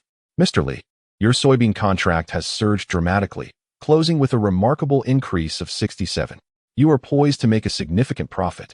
The excited voice of Chu Yuechan resonated through the phone. Li Xiaotian, who had just risen to head to the restroom, froze in place, incredulously asking, "Miss Chu, what did you just say? Please repeat." "The soybean contract has just closed, skyrocketing by 67. You are about to reap substantial rewards." Chu Yuechan's exhilarated voice echoed once more. In her eyes, Li Xiaotian now resembled a man of divine stature. "Has it truly surged this much?" Li Xiaotian exclaimed with delight. Turning to glance around, he realized his loud voice had attracted the attention of his classmates. He hastily returned to his seat, unable to suppress the joy radiating from his face. It was astonishing that such a monumental shift had occurred in the futures market within just a few hours. Had he delayed, even slightly, he might have missed this golden opportunity. It seemed to align perfectly with the adage of futures experts from his previous life: a moment in paradise, a moment in hell. "Indeed, Mr. Li, your account now boasts an additional 22 million. Chu Yuechan composed herself, pondering aloud. "Mr. Li, shall we sell the soybean contracts tomorrow?" "No. I will head to the brokerage first thing in the morning and decide then," Li Xiaotian replied thoughtfully. "Very well, Mr. Li, until tomorrow then," Chu Yuechan concluded before hanging up. After the call ended, a smile crept across Li Xiaotian's lips. He felt utterly exhilarated. Indeed, for the impoverished, earning a mere million seemed an insurmountable challenge, while for the wealthy, accumulating from millions to tens of millions, or even billions, proved far simpler. Reflecting on this, he recognized that certain historical events had indeed taken a slight turn. However, he need not worry. The soybean contract had previously soared nearly 20-fold in his past life. As long as he remained ungreedy and exited with half the gains, he would be well positioned. Thus, his funds could finally ascend at a rocket-like pace. "Xiaotian, what are you grinning about? You look like a blooming flower." Cui Dajiang and his companions returned from the restroom, eyeing Li Xiaotian with curiosity. "Haha, just recalling some joyful thoughts," Li Xiaotian chuckled. "Cut it out, it's rare to see you this happy. How about we go for skewers after class tonight?" Go Fuchi proposed with a cheeky grin. "Why not? Tonight, I'll treat you all to skewers," Li Xiaotian replied, feigning nonchalance. "Wait, Xiaotian, did you stumble upon a fortune or something? Don't end up spending all your living expenses on your first month," Zhang Chao remarked skeptically, concerned he might blow his budget before the month's end. "Quit dawdling. Just say, are we going or not?" Li Xiaotian responded with a teasing smile directed at them. "Then let's go?" Cui Dajiang ventured tentatively. "Absolutely, it's settled," Li Xiaotian affirmed decisively. The following morning, after having breakfast at the cafeteria, Li Xiaotian sent a text to Su Xia, asking her to excuse him from class, and then hurriedly took a taxi to the Huatai brokerage. In the spacious office, Li Xiaotian and Chu Yuechan sat before the computer, their eyes fixed upon the soybean futures displayed on the screen, bracing themselves for the impending market activity. As the clock struck 9, the futures market opened promptly, and to their astonishment, the soybean contract surged by 50 points. "Mr. Li, can you believe it? It actually opened up by 50. Is the soybean futures market this vigorous?" Chu Yuechan gazed at the screen, casting a look of disbelief at Li Xiaotian. This was simply incredible. Even Li Xiaotian appeared momentarily stunned, a flicker of elation gleaming in his eyes. Chapter 32. A windfall. This sudden spike had caught him completely off guard. In his recollections from a previous life, Although soybean futures had soared by 20-fold, the initial ascent had never been this fierce. Nevertheless, as fate would have it, he resolved to embrace the moment. The futures market was indeed a realm where legends were born. He vaguely remembered from his past life that the new third board had also spun tales of fortune, with one stock inexplicably soaring by 3,000 points in a single day, yielding nearly 30 times the investment. However, such meteoric rises were often followed by equally precipitous falls. From that moment on, both of them fell silent, wholly absorbed in the intricate fluctuations of the contract charts and the trading volumes on the computer screen. Li Xiaotian even took out her phone to search for recent information regarding the futures market, but found nothing of note. Finally, they endured until the closing bell. By 11:30, the contract price had surged nearly sixfold compared to Li Xiaotian's initial purchase. Throughout this period, Li Xiaotian had urged him more than once to consider selling, reminding him of the immense volatility inherent in the futures market. What was rising now could plummet in an instant. Li Xiaotian's heart was a tempest of conflicting emotions, fluctuating between greed and fear. As he observed the upward trajectory of the chart, he noted that a considerable number of sell orders were being placed, indicating that some were starting to liquidate their positions. Yet, there was also a significant influx of buy orders, likely from those who could no longer resist the urge to join the fray. Opening his account, he stared at the magnified sum of his earnings. When Li Xiaotian had previously suggested selling, he had felt a moment of hesitation but had ultimately resisted the temptation. After all, if the soybean contract were to retract now, there would be no further opportunity to board this lucrative ride. "Miss Chu, why don't you stay for lunch? I'll treat you. Allow me to fetch some dishes from Shengxi building for us to enjoy together," Li Xiaotian remarked cheerfully, looking at Li Xiaotian. "Very well, today I shall heed Mr. Li's arrangements," Li Xiaotian replied with a smile. "Please wait here while I go pick it up," Li Xiaotian said, rising to leave. Upon arriving at Shengxi building, he selected several signature dishes, had them packed, and returned to the trading office. However, he refrained from using the membership card that Gao Jiwen had provided him. There was no need to take advantage of someone over a mere meal. He chose this venue primarily for its proximity to the office. Back in the spacious office, Li Xiaotian exclaimed, "Wow, Mr. Li, just the two of us, and you've bought so much food." She gasped, covering her mouth in surprise at the containers Li Xiaotian carried. "Ha, is this not delightful? Moreover, it has often been said that I would treat you to a meal, but never found the time. Let this be but a rehearsal before the grand feast to come. Once this busy period is past, I shall formally invite you to a sumptuous dinner." Li Xiaotian chuckled heartily, placing his lunchbox on a small table beside him.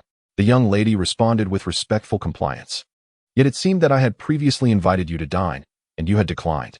Li Xiaotian giggled, embodying the playful spirit of youth alongside the alluring charm of maturity. Li Xiaotian, feeling somewhat embarrassed, smiled and beckoned Li Xiaotian to partake in the meal. After they finished and tidied up, the two resumed their positions before the computer, intently focusing on the screen, anxious not to miss a single moment. At 1:30 in the afternoon, the futures market opened punctually. Following a morning of soaring prices, the soybean contracts entered a brief period of consolidation, only to surge dramatically again at 1:50. A plethora of buy orders emerged, while sell orders remained scarce. At this juncture, Li Xiaotian understood clearly. The orchestrators behind the scenes were shaking the market, and those unable to withstand such volatility would be shaken out. "Mr. Li, it's surging again," Li Xiaotian exclaimed, her eyes fixed on the computer screen. Li Xiaotian nodded in acknowledgement, remaining silent as he concentrated intently on the price chart and trading volume displayed before him. At 2:30, amidst Li Xiaotian's anxious tension, the soybean contract skyrocketed to nearly 11 times their initial price. This had reached his anticipated profit, yet his brow furrowed as he continued to gaze at the persistently rising chart, contemplating whether it was time to act. Seated beside him, Li Xiaotian was utterly astounded, her expression tense as she clenched her fists, beads of perspiration forming on her brow. Within the span of merely half an hour, she had glanced at Li Xiaotian no fewer than 10 times, but each time she refrained from speaking, fearing to disrupt his judgment. Suddenly, Li Xiaotian's fingers moved rapidly over the keyboard and mouse. After securing nearly 13 times the profit, his cautious nature compelled him to sell without hesitation. Although in his previous life, the unseen hand had driven the soybean contracts to a near 20-fold increase, he could not guarantee there would be no mistakes. After all, he had already made a substantial profit, sufficient for now. The paramount concern was to land safely.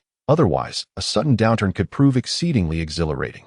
As they paused their actions, both observed the outstanding contracts placed on the sell orders, yet they were not entirely filled at once. Li Xiaotian stared at the screen, beads of sweat forming on his forehead from the mounting tension. Beside him, Chu Yuechan was equally anxious. After approximately a minute, all outstanding contracts finally executed. The tension that had gripped Li Xiaotian released instantly, as he leaned back heavily against his chair and remarked leisurely, "That was simply exhilarating. Indeed, my hands are so tense that they've begun to sweat." Chu Yuechan responded, exhaling softly, sharing in the sentiment. With a hearty laugh, Li Xiaotian turned to glance at Chu Yuechan and remarked, "I am no different. Beads of sweat have already formed on my forehead. I was truly anxious just now, overwhelmed by the number of orders, fearing that the market would lack buyers. However, after this tension, Mr. Li, you have indeed reaped substantial profits. With your assets, you must now be able to position yourself among the affluent youth of Rongqing." Chu Yuechan watched Li Xiaotian with a playful smile, a flicker of something unusual dancing in her eyes. Li Xiaotian could not deny her words and merely smiled in response, offering no rebuttal. After a brief respite, he opened his account, and upon seeing the deductions for fees and the leveraged investment of 36 million, he discovered there remained over 400 million. This sequence of numbers left Li Xiaotian in a daze. In his past life, he had never possessed even a fraction of such wealth, feeling as though he had lived in utter confusion. Noticing Li Xiaotian's expression, Chu Yuechan turned her gaze to the screen, instantly taken aback by the figures displayed. "Mr. Li, do you intend to continue trading, or will you withdraw the funds?" she inquired softly, recovering from her astonishment. "Let us withdraw the money. I want tea trade for now. I need to take a breather.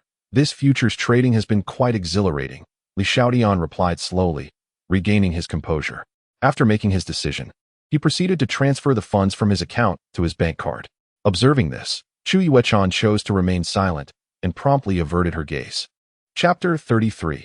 1,000 Lanterns. Once Li Xiaotian withdrew the profits from the futures battle, he concluded his market observation for the day, now awaiting the moves of the Jinka group before formulating his next plan. After bidding farewell to Chu Yuechan, he returned to school, finding that it was already past 4 o'clock. With only one class in the afternoon, Su Xia had already gone home, as she always did on Sundays. Upon arriving at dormitory 306, Li Xiaotian discovered that his roommates, Cui Dajiang and the others, were also absent. After inquiring, he learned that they too had returned to their homes. The joy of having crossed the billion-yuan threshold dissipated significantly as he realized he had no one to share it with. When mealtime arrived, he made his way to the cafeteria for a simple meal and wandered aimlessly across the campus playground. Suddenly, his phone vibrated in his pocket, accompanied by a melodious ringtone. Pulling out his phone, he saw an unfamiliar number and slapped his forehead, chuckling helplessly, realizing he had completely forgotten about Jiang Siki. "Hello, Siki, have you had dinner?" Li Xiaotian answered the call with a smile. "I just had something at the district cafeteria." "Xiaotian, when are you coming over?" "I'm the only one left in the dorm. Everyone else has gone home," Jiang Siki replied, her voice lazy yet playful. Hearing her cheerful tone instantly lifted Li Xiaotian's earlier gloom. "I just finished eating. I'll head over shortly," he said with delight. "Hee, great. I'll be waiting for you," Jiang Siki giggled. A short while later, Li Xiaotian arrived at the base of Jiang Siki's dormitory, pulled out his phone, and sent her a text to confirm which floor she was on. As the dormitory matron turned momentarily, I seized the opportunity to stealthily slip into the girls' dormitory. My heart raced anxiously, relieved to have entered unnoticed. A grin spread across my face as I stealthily approached the room of Jiang Siki. Stealth was imperative. After all, this was the girls' dormitory, and being discovered by any girl in the hallway would undoubtedly lead to being labeled a creep. Knock, knock, knock. Standing before Jiang Siki's door, I gently tapped a few times, my gaze darting back and forth along the corridor, fearful of an unexpected encounter. With a soft creak, the door opened, revealing Jiang Siki behind it. I swiftly slipped inside. "Haha, Xiaotian, I thought you might not make it, and I would have to come down to get you." Jiang Siki giggled, covering her mouth. "Oofed, you underestimate me. I could navigate through fire and brimstone to get here," I replied, raising an eyebrow with mock seriousness. "But what if your roommates suddenly return?" Jiang Siki couldn't help but chuckle. "Don't worry, they won't be back until Sunday afternoon." After a little more than an hour of playful antics, I found myself feeling quite hungry. "Siki, would you like a late-night snack?" I can go buy something. I crave grilled squid and chicken feet from that barbecue place we visited last time, she replied, her voice laced with a hint of laziness. All right, I shall fetch those. Is there anything else you desire? I asked, noticing her weariness. Just those will suffice. Too much food leads to weight gain, and I certainly don't want that. She huffed playfully. Very well, rest a bit. I shall return shortly. A warmth filled my heart as I quickly dressed and stepped outside. Watching me disappear at the threshold, a sweet smile graced Jiang Siki's face as she took out her phone to occupy herself. Outside, as I strolled through the illuminated streets, I gazed into the distance at the myriad of lights. In a past life, none of these lights had been left for me. In this life, amidst the countless twinkling lights, I had finally found my own, a beacon illuminating my world and dispelling the shadows of solitude. And it was not just one light. The following morning, still drowsy, I felt a ticklish sensation on my face. Upon opening my eyes, I discovered Jiang Siki playfully brushing a small tuft of my hair against my skin. How long have you been awake? I asked, rubbing my eyes. Not long, she replied, tucking her hair behind her ear. I sat up, curiosity piqued.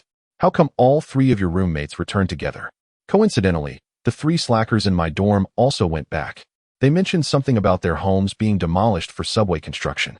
Demolition? Subway construction? Jiang Siki nestled closer to me, her voice softening. A flicker of insight crossed my mind at the mention of such developments. Indeed, it appears that this year, Rongqing has reported on the matter of its rail transit system.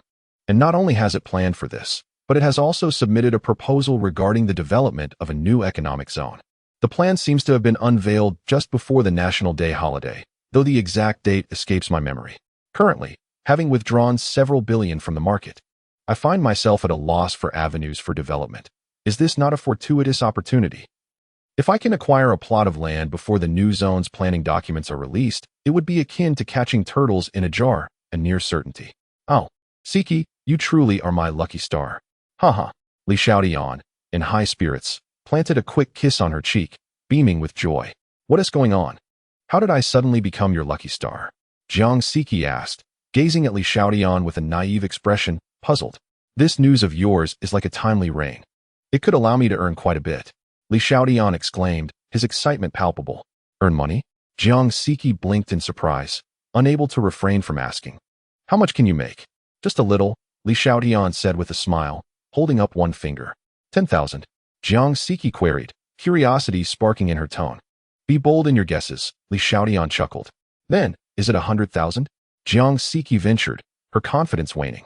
Ha, still incorrect. Be bolder in your guesses. Li Xiaotian laughed heartily. Ah, could it be 1 million? Jiang Siki exclaimed, her wide, beautiful eyes fixed on Li Xiaotian. Disbelief etched across her face. Wrong. It's at least over 100 million. Li Xiaotian grinned, playfully pinching her adorable cheek. What? 100 million? Jiang Siki gasped, disbelief flooding her features as she sat up abruptly. Li Xiaotian, anticipating her reaction, chuckled and pulled her into his embrace, saying, do not be so astonished. Take care not to catch a chill. Chapter 34. A second venture. Jiang Siki shot him a sideways glance, unconcerned, tugging at the blanket with a puzzled expression and a hint of excitement in her voice. Xiaotian, you're not telling me your family is wealthy, are you? My family is merely an ordinary working-class one. Li Xiaotian shook his head, smiling at her. To be precise, it is I who am quite affluent. Nestled against him, Jiang Siki gazed at the wooden boards above the bed, murmuring, I never imagined I would find myself a boyfriend so rich.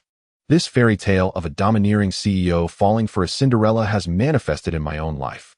How extraordinary. Siki, I hope you can keep this matter a secret from me. Do not speak of it to others, Li Xiaotian said softly, looking at her earnestly. Does Suxia know about this? Jiang Siki inquired, her large eyes blinking curiously at him. I told her I won the lottery, so she knows I have some money. But she does not know the extent, Li Xiaotian replied, shaking his head. Giggle, then rest assured, I shall never tell a soul, Jiang Siki said playfully. She was no fool. Such matters were best kept confidential. If other girls discovered Li Xiaotian's wealth, they would undoubtedly vie for his attention.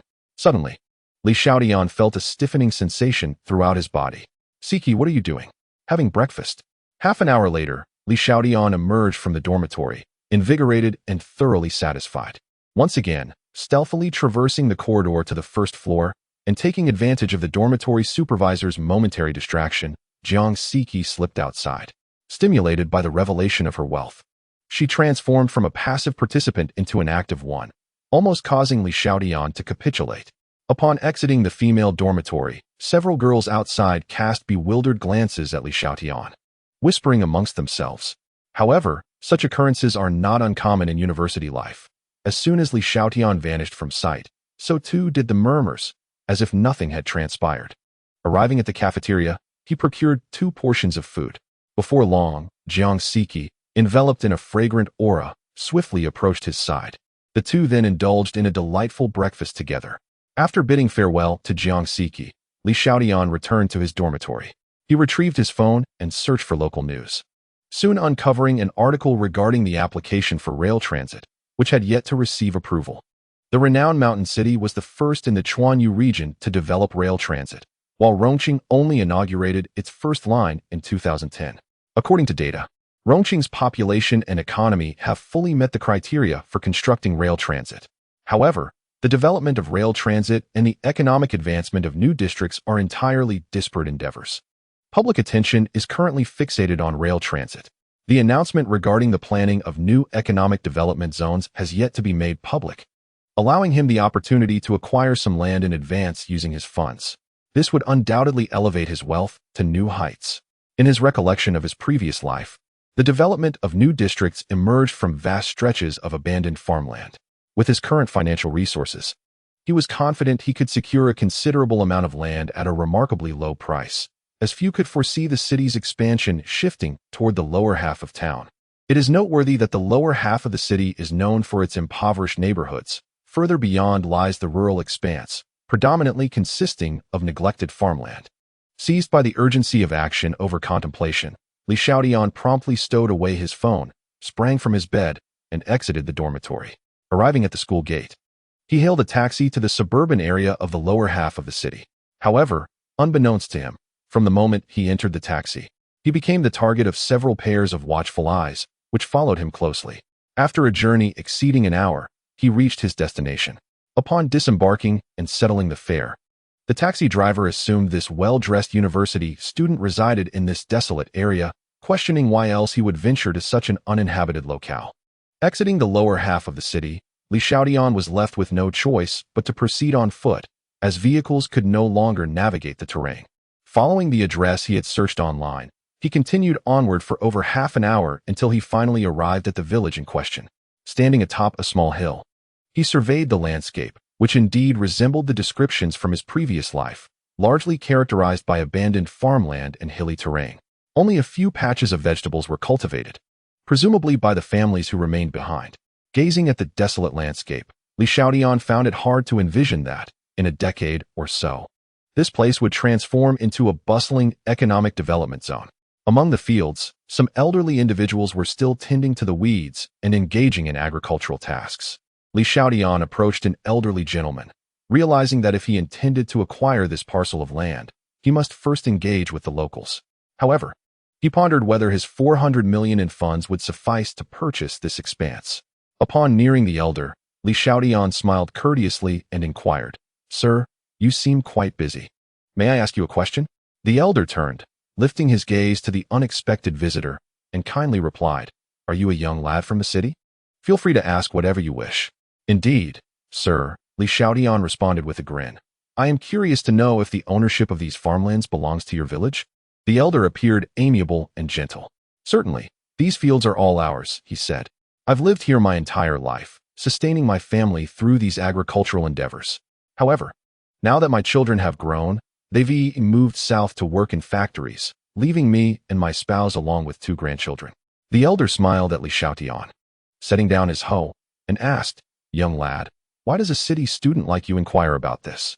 With a smile, Li Xiaotian thought the elder was quite talkative and composed his thoughts. "Well, sir, if I were to purchase all the land rights here, would you be willing to sell?" he asked cheerfully. "Purchase?" The elder was taken aback, clearly surprised by Li Xiaotian's proposition. He scrutinized him closely before slowly replying, "Young lad, while these fields may not be worth much, when added together, they hold considerable value. Do you possess such funds?" "Haha, sir, as a university student, I do not have that much money, but my family is wealthy. My intention in buying this land is to cultivate fruit trees. Li Xiaotian chuckled, weaving a benevolent fib. Ah, so your family is in business. The elder nodded in understanding.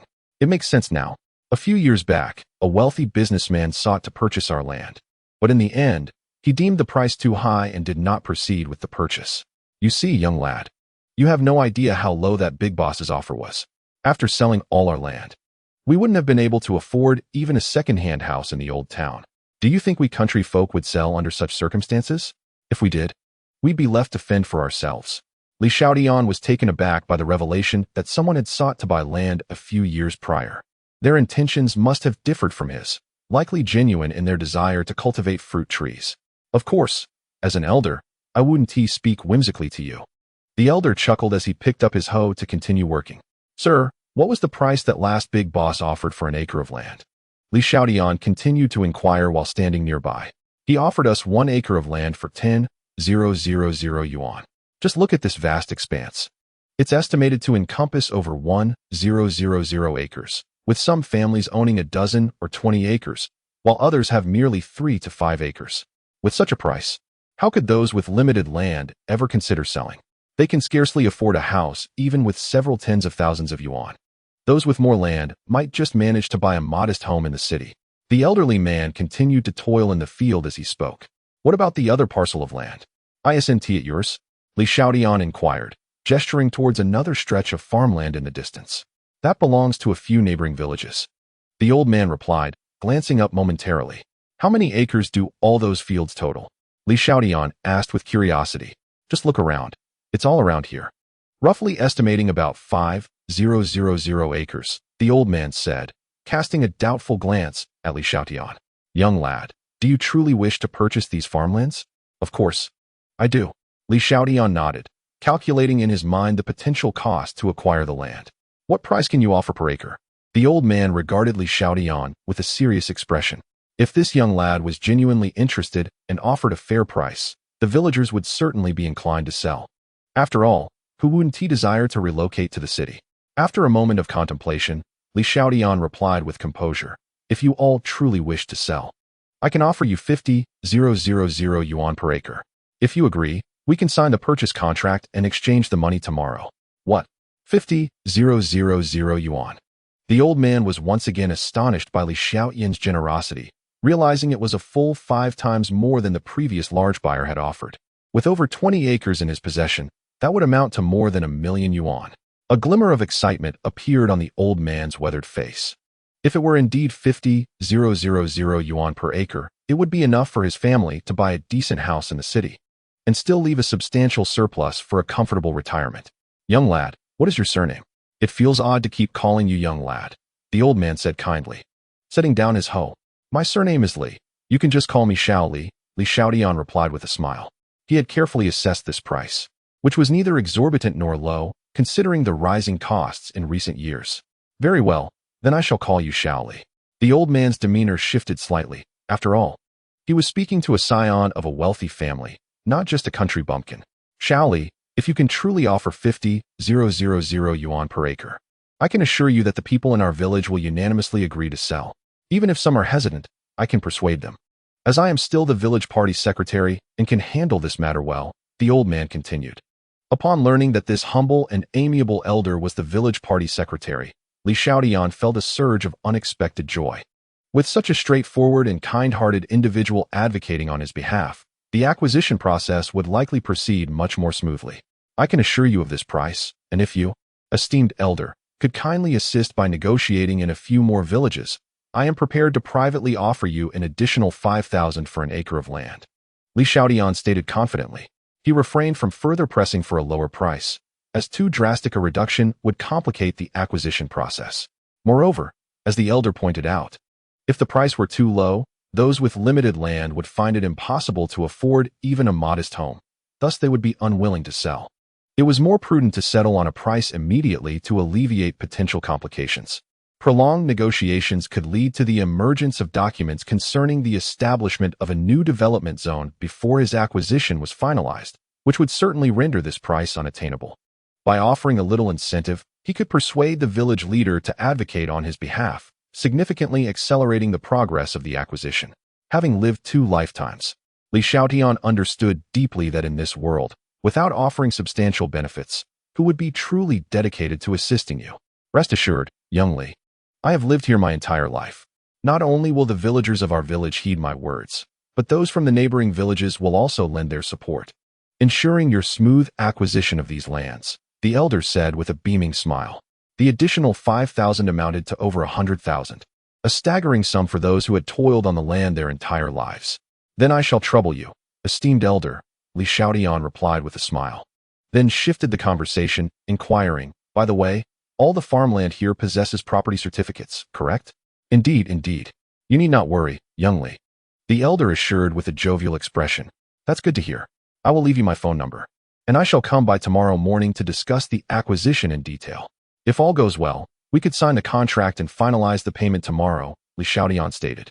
Pulling a pen and paper from his bag, he had prepared them beforehand, writing down his phone number and handing it to the elder. Excellent. I shall return to inform the villagers of this good news. I will keep this number, but please provide me with the landline here as well. If you cannot find the way tomorrow, just call the village's landline, the elder said, his face radiating joy as he set down his hoe, wiped his hands on his clothing, and accepted the paper with the phone number. Very well, elder, please recite the number, and I shall jot it down, Li Xiaotian replied, taking out his phone to record the landline number. Thank you for your assistance. I shall take my leave now and see you tomorrow. Indeed. I shall wait for you here tomorrow, the elder said with a cheerful demeanor. Li Xiaotian nodded and smiled before retracing his steps. Meanwhile, the elder, filled with joy, hoisted his hoe and returned home, his mind too preoccupied with the good news to continue working in the fields. Chapter 36. Encountering Danger. Retribution from Chun Liang after walking along the same path for over half an hour and nearing the old city limits. Li Xiaotian suddenly noticed 5 young men approaching from the opposite direction. Initially, he assumed they were from the neighboring village and paid them little mind. However, as they drew closer, merely a few steps away, he sensed something amiss. Stop right there, you brat. You should have stayed in school like a good boy instead of coming to this desolate place. Aren't you courting death? A young man in his 20s sneered at Li Xiaotian, while the other 3 spread out, encircling him. Witnessing this scene, Li Xiaotian's heart sank. It seemed he had encountered a formidable opponent. Without altering his expression, he gazed at the 5 men and spoke in a deep voice. Gentlemen, we are not acquainted. Have you mistaken me for someone else?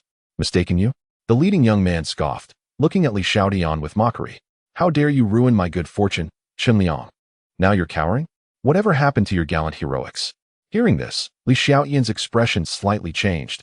He had never anticipated that Jiang Siqi's ex-boyfriend, Chun Liang, had been secretly tracking his movements and had followed him here.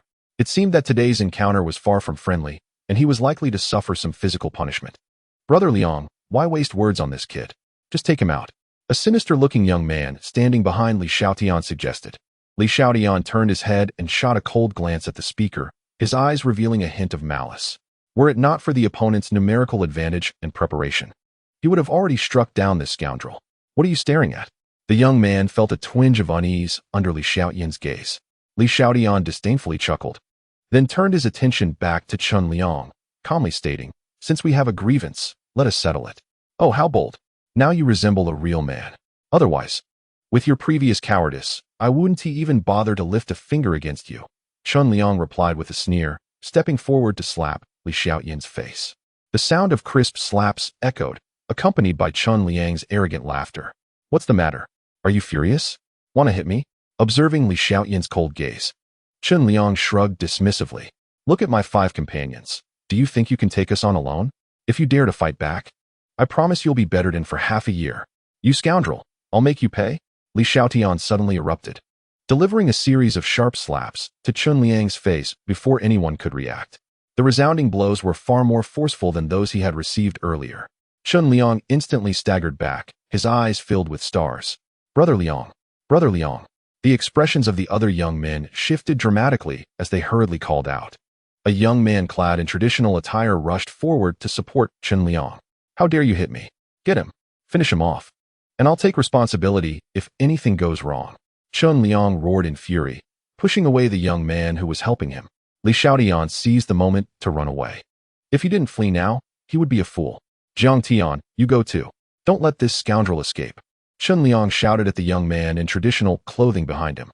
Yes, young master.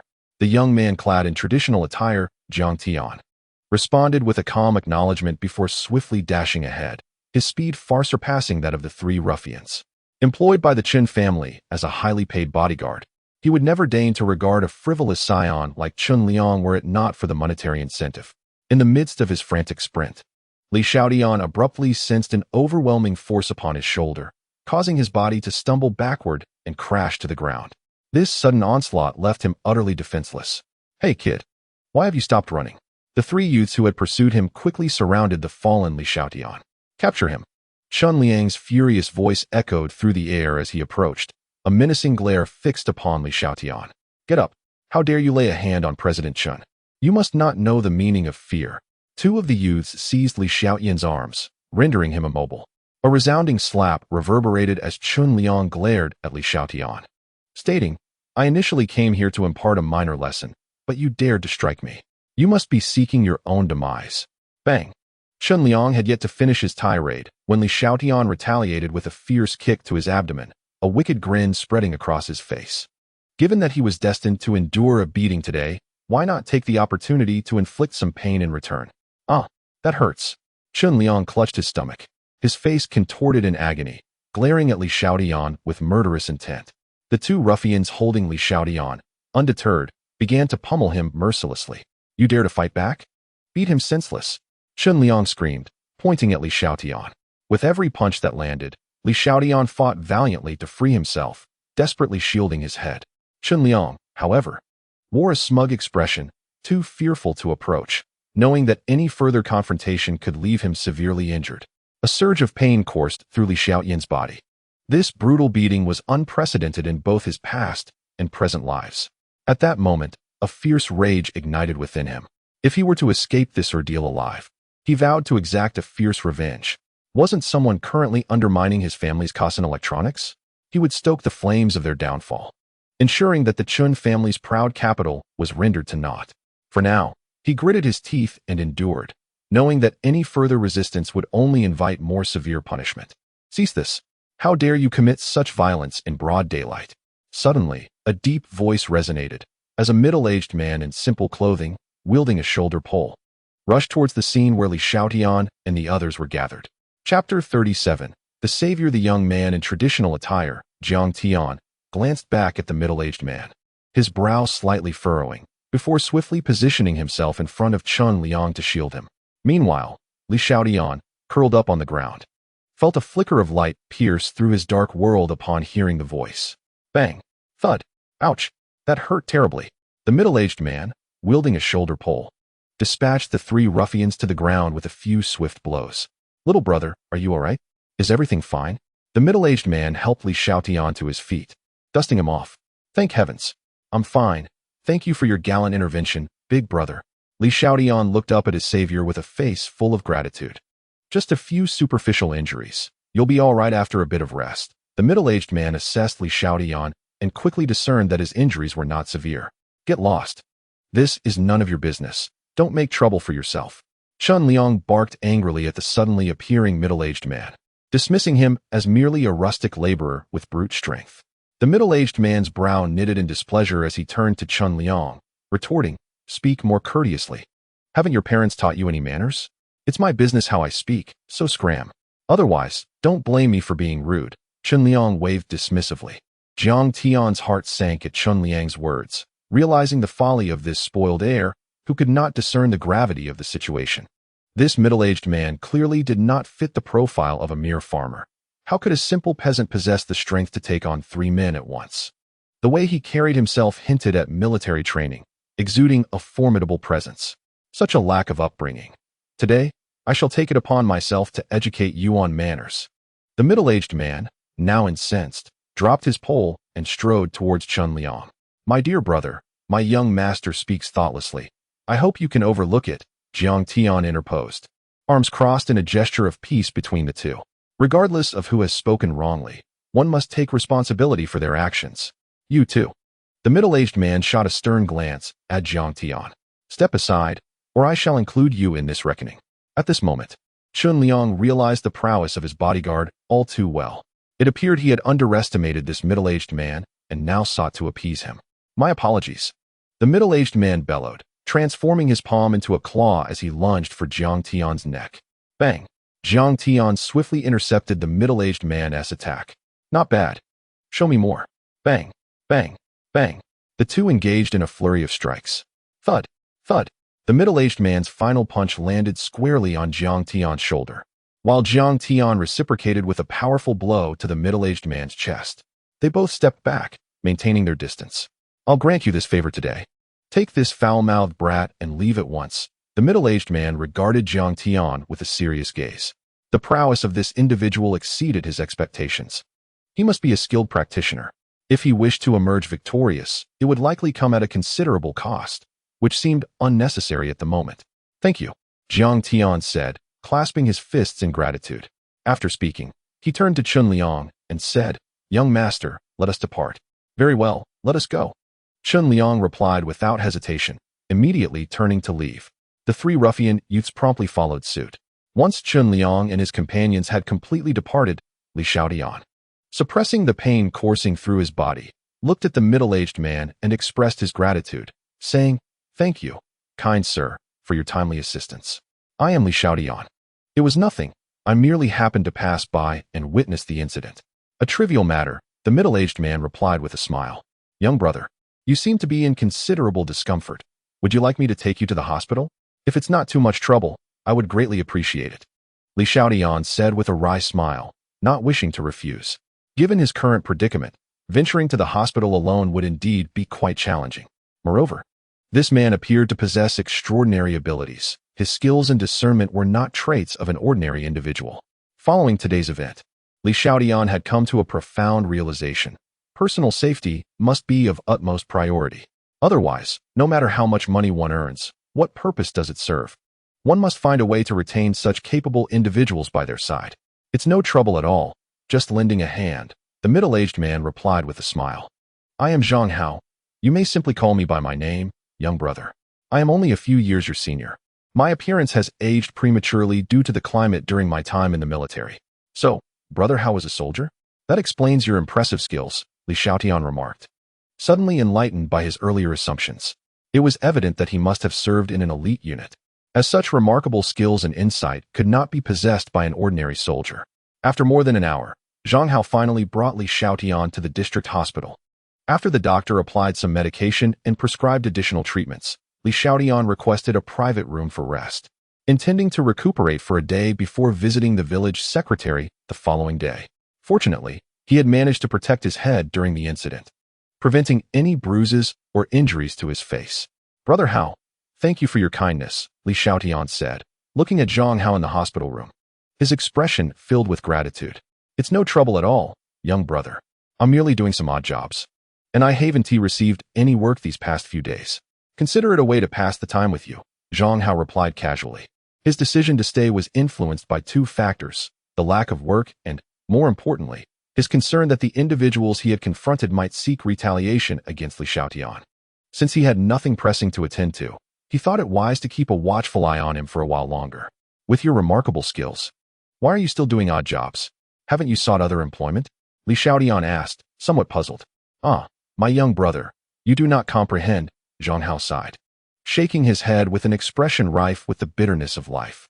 He lamented, for individuals like us, our utility lies solely within the military. Once we return to civilian life, the skills we possess prove largely ineffectual. We either resort to menial labor or take on roles such as security guards or taxi drivers. This was not a case of self-deprecation, but rather a stark reflection of reality. He had once worked as a security guard for several months, but could not endure the humiliation from his superiors, leading him to resign in frustration. Thus, he settled for odd jobs that suited his strength, as they offered him flexibility. Li Xiaotian felt a spark of hope. Was this not the perfect opportunity? Brother Hao, I have an idea. What do you think? He inquired tentatively. What idea? Pray, share it, Zhang Hao responded. It is this. I plan to establish a company, and I would like you to serve as the head of the security department. You saw today that my own safety necessitates a bodyguard. I must find someone trustworthy and capable to take on this role, Li Xiaotian explained. Zhang Hao pondered for a moment before replying. That sounds feasible. After all, my work as a laborer is inherently physical. Being a bodyguard aligns more closely with my expertise and will not squander the skills I acquired in the military. Then it is settled. Starting today, the salary will be 15,000 per month. Brother Hao, does that sound acceptable? Li Xiaotian beamed at him. With such a skilled ally by his side, his safety was assured. 15,000? Zhang Hao was taken aback, hesitating as he said, "Isn't that a bit excessive? I only earn 1 or 2,000 doing odd jobs." He was aware that some of his fellow veterans who worked as bodyguards earned less than 10,000, and their roles were significantly more perilous than his potential position with Li Xiaotian. Not at all. Brother Hao, your skills merit this compensation, Li Xiaotian chuckled before asking. By the way, do you have any other veteran friends? If they are in need of work, they could join us, earning the same salary as you. There are a few close brothers of mine, but if I bring them all on board, won't the monthly payroll be too substantial? Zhang Hao expressed his uncertainty. The prospect of working alongside his former comrades was enticing, for their collective prowess would be formidable enough to protect not only a company, but also influential figures. However, bringing all 5 of his comrades would nearly double the monthly expenditure for bodyguards. Although he had sensed that Li Xiaotian was no ordinary individual, having reacted differently under duress, the enormity of this financial commitment still astonished him. Rest assured, Brother Hao, there is a reason behind my decision to bring them along. Li Xiaotian chuckled softly and remarked, "After the establishment of my company, security is paramount. It is essential to appoint individuals who are both trustworthy and capable." Very well. I shall reach out to them when I have the time. Zhang Hao nodded in agreement, a smile breaking across his honest and hearty face. My brothers, it has been far too long since we last gathered. We must indulge in merriment together. How go? It's nearly noon. What would you like to eat? I can have someone bring it over, Li Xiaotian inquired. Little brother. No, I should now refer to you as boss, Zhang Hao began, then slapped his forehead and laughed heartily. Haha, not just a little brother anymore, but my boss. What would you like to eat? I can fetch it for you. Haha, how go? You needn't be so formal, I do not mind. You may still call me little brother, Li Xiaotian smiled back at him. No, boss. Our personal relationship is separate from our professional one. Those of us from the military are disciplined. Work and personal matters must remain distinct. Zhang Hao stated with a serious demeanor. Very well, as you wish, Li Xiaotian chuckled, recognizing this as a habit Zhang Hao had long cultivated, and chose not to press further. He took out his phone and dialed Chu Yuechan's number. Seeing this, Zhang Hao immediately turned and stepped outside the ward. Closing the door behind him, Li Xiaotian paused for a moment, acknowledging the professionalism of Zhang Hao's actions. Hello, Mr. Li, came Chu Yuechan's voice over the phone. Miss Chu, do you have a moment? I wish to discuss something with you, Li Xiaotian replied calmly. I have time. Where are you, Mr. Li? I will come to you immediately. I am at the People's Hospital in the lower city. Could you please bring me 3 lunchboxes when you come? Of course, Mr. Li, goodbye. After hanging up, Chu Yuechan furrowed her brows slightly, puzzled by Li Xiaotian's unexpected presence in the hospital. She shook her head and went out to procure lunch, thinking that she would soon discover the reason behind it. Inside the ward, Li Xiaotian put away his phone and gazed out the window, lost in thought. A moment later, a glint of determination flashed in his eyes. Initially, he had intended to wait a while before selling the land at a high price to establish his company. However, the incident with Chun Liang's attempt at revenge had prompted him to expedite the preparations for his business. Once his funds were withdrawn, he planned to short-sell the stock of Kisan Electronics, and calling Chu Yuechan was a strategy to bring her into his fold. Half an hour later, a gentle knock sounded at the door. Come in, Li Xiaotian called out. The door opened, and Zhang Hao entered, addressing Li Xiaotian, boss. There is a lady outside who wishes to see you. Did you keep her waiting outside? Li Xiaotian was taken aback, then smiled wryly. Realizing Zhang Hao was even more diligent than he had anticipated, seamlessly immersing himself in his role. Let her in, he instructed. Understood, boss. Zhang Hao opened the door and stepped back out, leaving it ajar. Moments later, Chu Yuechan, dressed in professional attire, walked in. Mr. Li, what seems to be the matter? Chu Yuechan gazed at Li Xiaotian on the hospital bed, her expression tinged with concern. I'm fine. I just had a minor fall, Li Xiaotian nonchalantly replied, smiling at the graceful Chu Yuechan. I apologize, Miss Chu. That was merely my bodyguard. He tends to be overly cautious. It's all right, Chu Yuechan chuckled softly, nodding in understanding. She was not surprised that Li Xiaotian had a bodyguard. After all, his public worth was several billion, and he likely had a more profound background. It would indeed be strange if he did not have protection. Please, take a seat. Li Xiaotian gestured towards a nearby chair. Thank you. Shui Wechan placed the lunchbox she had been holding on the small table beside the chair before sitting down. Miss Chu, may I inquire about your feelings regarding your current job? Li Xiaotian carefully phrased his question. Job. Shui Wechan hesitated, vaguely sensing the direction of Li Xiaotian's inquiry. Honestly, my work is much like that of any other white-collar professional. It is rather mundane, living off my salary. After a moment of contemplation, she replied candidly. If I were to offer you a position assisting me, with a monthly salary of 20,000, excluding bonuses and benefits, would you be interested? Li Xiaotian asked with a smile. I would. Shui Wechan nodded earnestly. Are you not going to think it over? Li Xiaotian was somewhat taken aback. Had we just met? I would have certainly declined, Shui Wechan said, meeting his serious gaze. However, I've come to realize that you are the most competent and talented individual I have encountered in the investment sector. Your judgments and instincts are remarkably accurate, almost like a gift. Thus, I wish to follow Mr. Li and continue to advance in the investment field alongside you. Moreover, I feel no sense of belonging to my current company, so even if I do not transition to work with you, I would eventually leave within a few years. After speaking, Shui Wechan fixed her gaze on Li Xiaotian, admiration glimmering in her eyes. She was a remarkably astute woman, and based on their recent transactions, she understood that Li Xiaotian was no ordinary individual. His future would not be confined to a solitary corner of Rong City. By aligning herself with him, she would undoubtedly witness a world of unparalleled splendor. However, at present, I am alone. With your addition, we would only be two. Forming a substantial team would be quite challenging, Li Xiaotian remarked. I am undeterred by difficulties. I welcome the challenge. Shui Wechan stood, her expression resolute as she regarded Li Xiaotian. Excellent. I wholeheartedly welcome your participation, Miss Chu. In the future, you will feel fortunate for this decision. And I am delighted to collaborate with you. Li Xiaotian nodded in satisfaction. He understood that it was his prior prophetic transactions that had won over Shui Wechan. Otherwise, she might not have regarded him highly. Thank you, boss. It is an honor to work alongside you. Shui Wechan expressed joyfully, her form of address shifting. Please, have a seat. There is no need for formality, Li Xiaotian chuckled. Li Xiaotian smiled and waved his hand, then said, this afternoon, please assist me in registering an investment company with a capital of 10 million. I will transfer the funds into the company's account during the capital verification. Certainly. I have acquaintances in this field. It should be completed within a few days. Shui Wechan nodded in agreement and inquired, Boss, what shall we name the company? After a moment of contemplation, Li Xiaotian replied, let us call it Tianxia Capital. As for the office location, we shall postpone that decision for now. We can address it in a few days after we finish our current tasks. Understood. No problem, Shui Wechan responded. By the way, could you also help me find a lawyer this afternoon? I need someone to accompany me tomorrow for a particular matter, Li Xiaotian continued. All right. I'll take care of that this afternoon. Will I need to drive my car for our errands tomorrow? Shui Wechan inquired. This question startled Li Xiaotian, as he suddenly recalled that he did not own a car. Taking a taxi to those villages, as he did today, was quite inconvenient. After a moment's hesitation, he decided he would purchase a vehicle after lunch, as he would undoubtedly require one in the future. Moreover, having a girl's personal car would not be suitable for several men to occupy. I will handle the car situation. We can coordinate via phone in the morning, Li Xiaotian assured.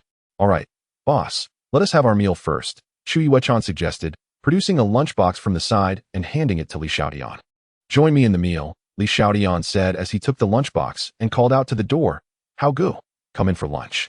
Zhang Hao, hearing Li Xiaotian's call, promptly entered and reached for a box of food on the small table, intending to leave. Hao Gu, you can sit on the empty chair beside and eat. There is no need to go outside, Li Xiaotian quickly interjected. All right, I'll sit here to eat then. Zhang Hao replied with a smile, taking his food to sit on the empty chair near the door. He dared not sit next to Shui Wechan, as she was a friend of Li Xiaotian. Li Xiaotian chuckled helplessly, pondering whether Zhang Hao's habit stemmed from his time in the army. Noticing that Shui Wechan had yet to start her meal, he encouraged, All right, Wechan, you should eat quickly. We have much to attend to this afternoon. MHM. Shui Wechan softly responded, feeling a slight flush in her ears upon hearing Li Xiaotian call her by her name. After finishing their meal, Shui Wechan bid farewell to Li Xiaotian and set off to accomplish the tasks he had assigned her. Meanwhile, After resting for an hour or two, Li Xiaotian and Zhang Hao went out to purchase a car together. Having someone to assist him was indeed advantageous. Otherwise, managing everything alone would be quite overwhelming. After half an hour, they arrived at a luxurious automobile dealership. As Li Xiaotian entered the showroom and gazed at the array of opulent vehicles, he could not help but feel astonished. Particularly, these cars were ones he had never seen in person before, only glimpsed in short videos or on television. Zhang Hao followed closely behind him, appearing rather nonchalant amidst the sight of such luxury cars. After all, vehicles of such exorbitance were beyond their financial reach. There was no need to dwell on thoughts that might lead to unnecessary worries. As they walked along, the charming saleswoman enthusiastically introduced various car brands to Li Xiaotian. "Let's take a look at that Bentley," he exclaimed, his eyes lighting up as he pointed to the sleek black vehicle on his left. Throughout the visit, he felt immense satisfaction. Indeed, this luxury brand store did not judge by appearances like others. "Certainly, sir, please follow me." The saleswoman gestured gracefully, smiling as she continued. "Your taste is truly impeccable. This black Bentley Mulsanne boasts a fashionable and grand exterior, with opulent and luxurious interiors, perfectly suited for someone of your youthful stature." As they approached the car, Li Xiaotian's admiration grew stronger, prompting him to inquire, "Is this model available for immediate purchase?" "Yes, sir. We have this one and another in silver gray. Which one do you prefer?"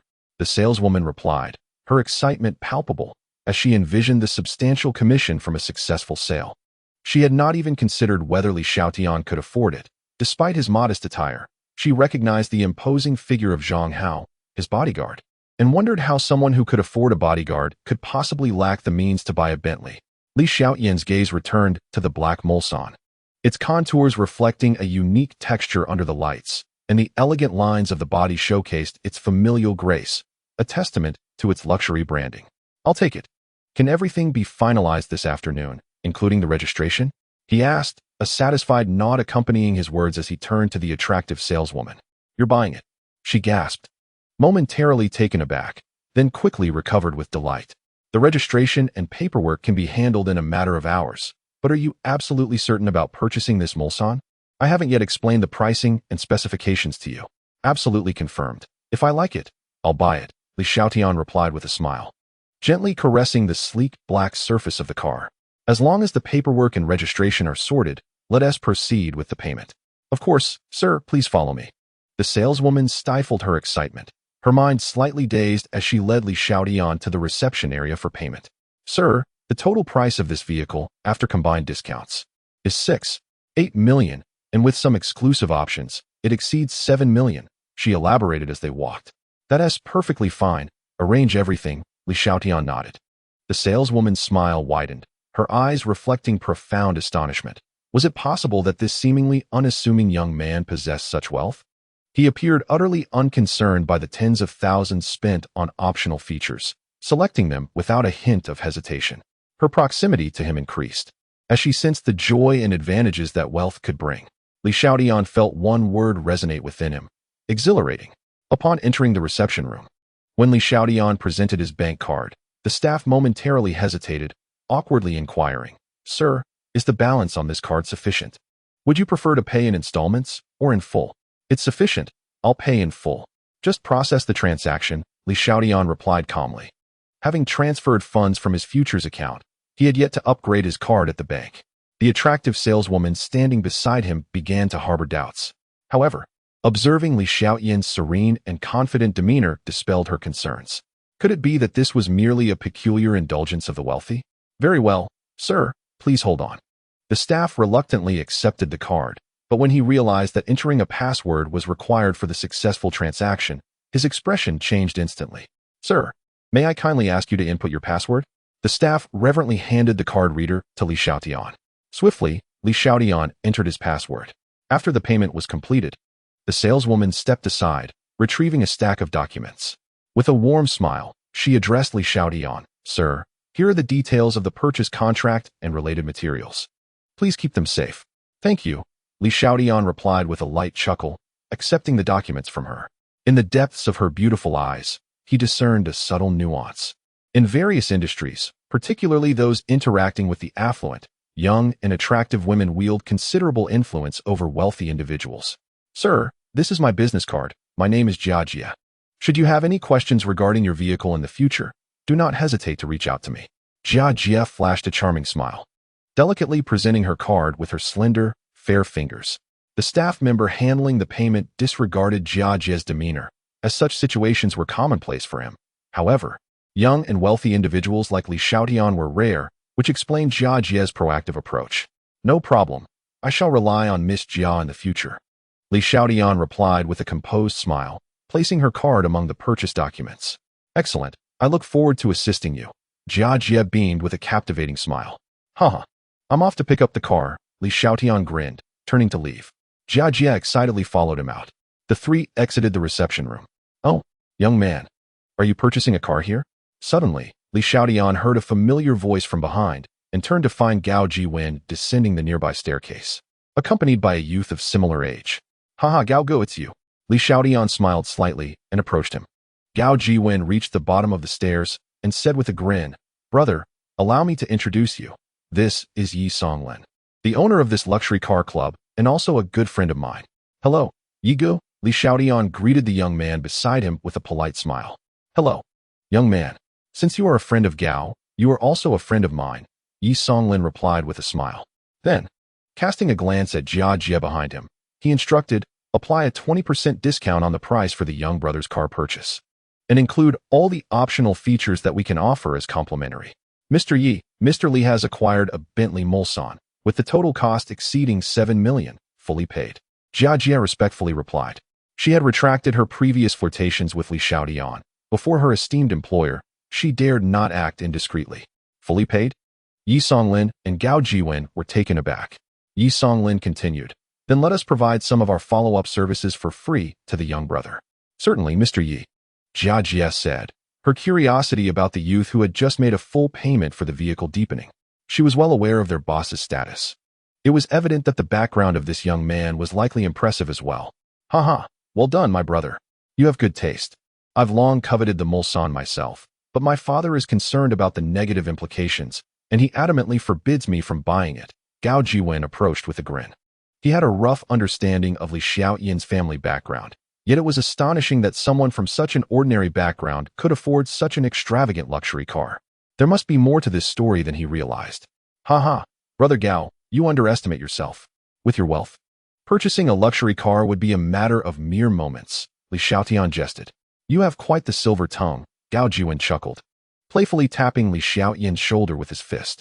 Ouch! Li Xiaotian winced, inhaling sharply. Zhang Hao subtly moved a step closer to Li Xiaotian. Brother, what's wrong? Are you feeling unwell? Gao Jiwen's expression shifted with concern. He had not exerted much force.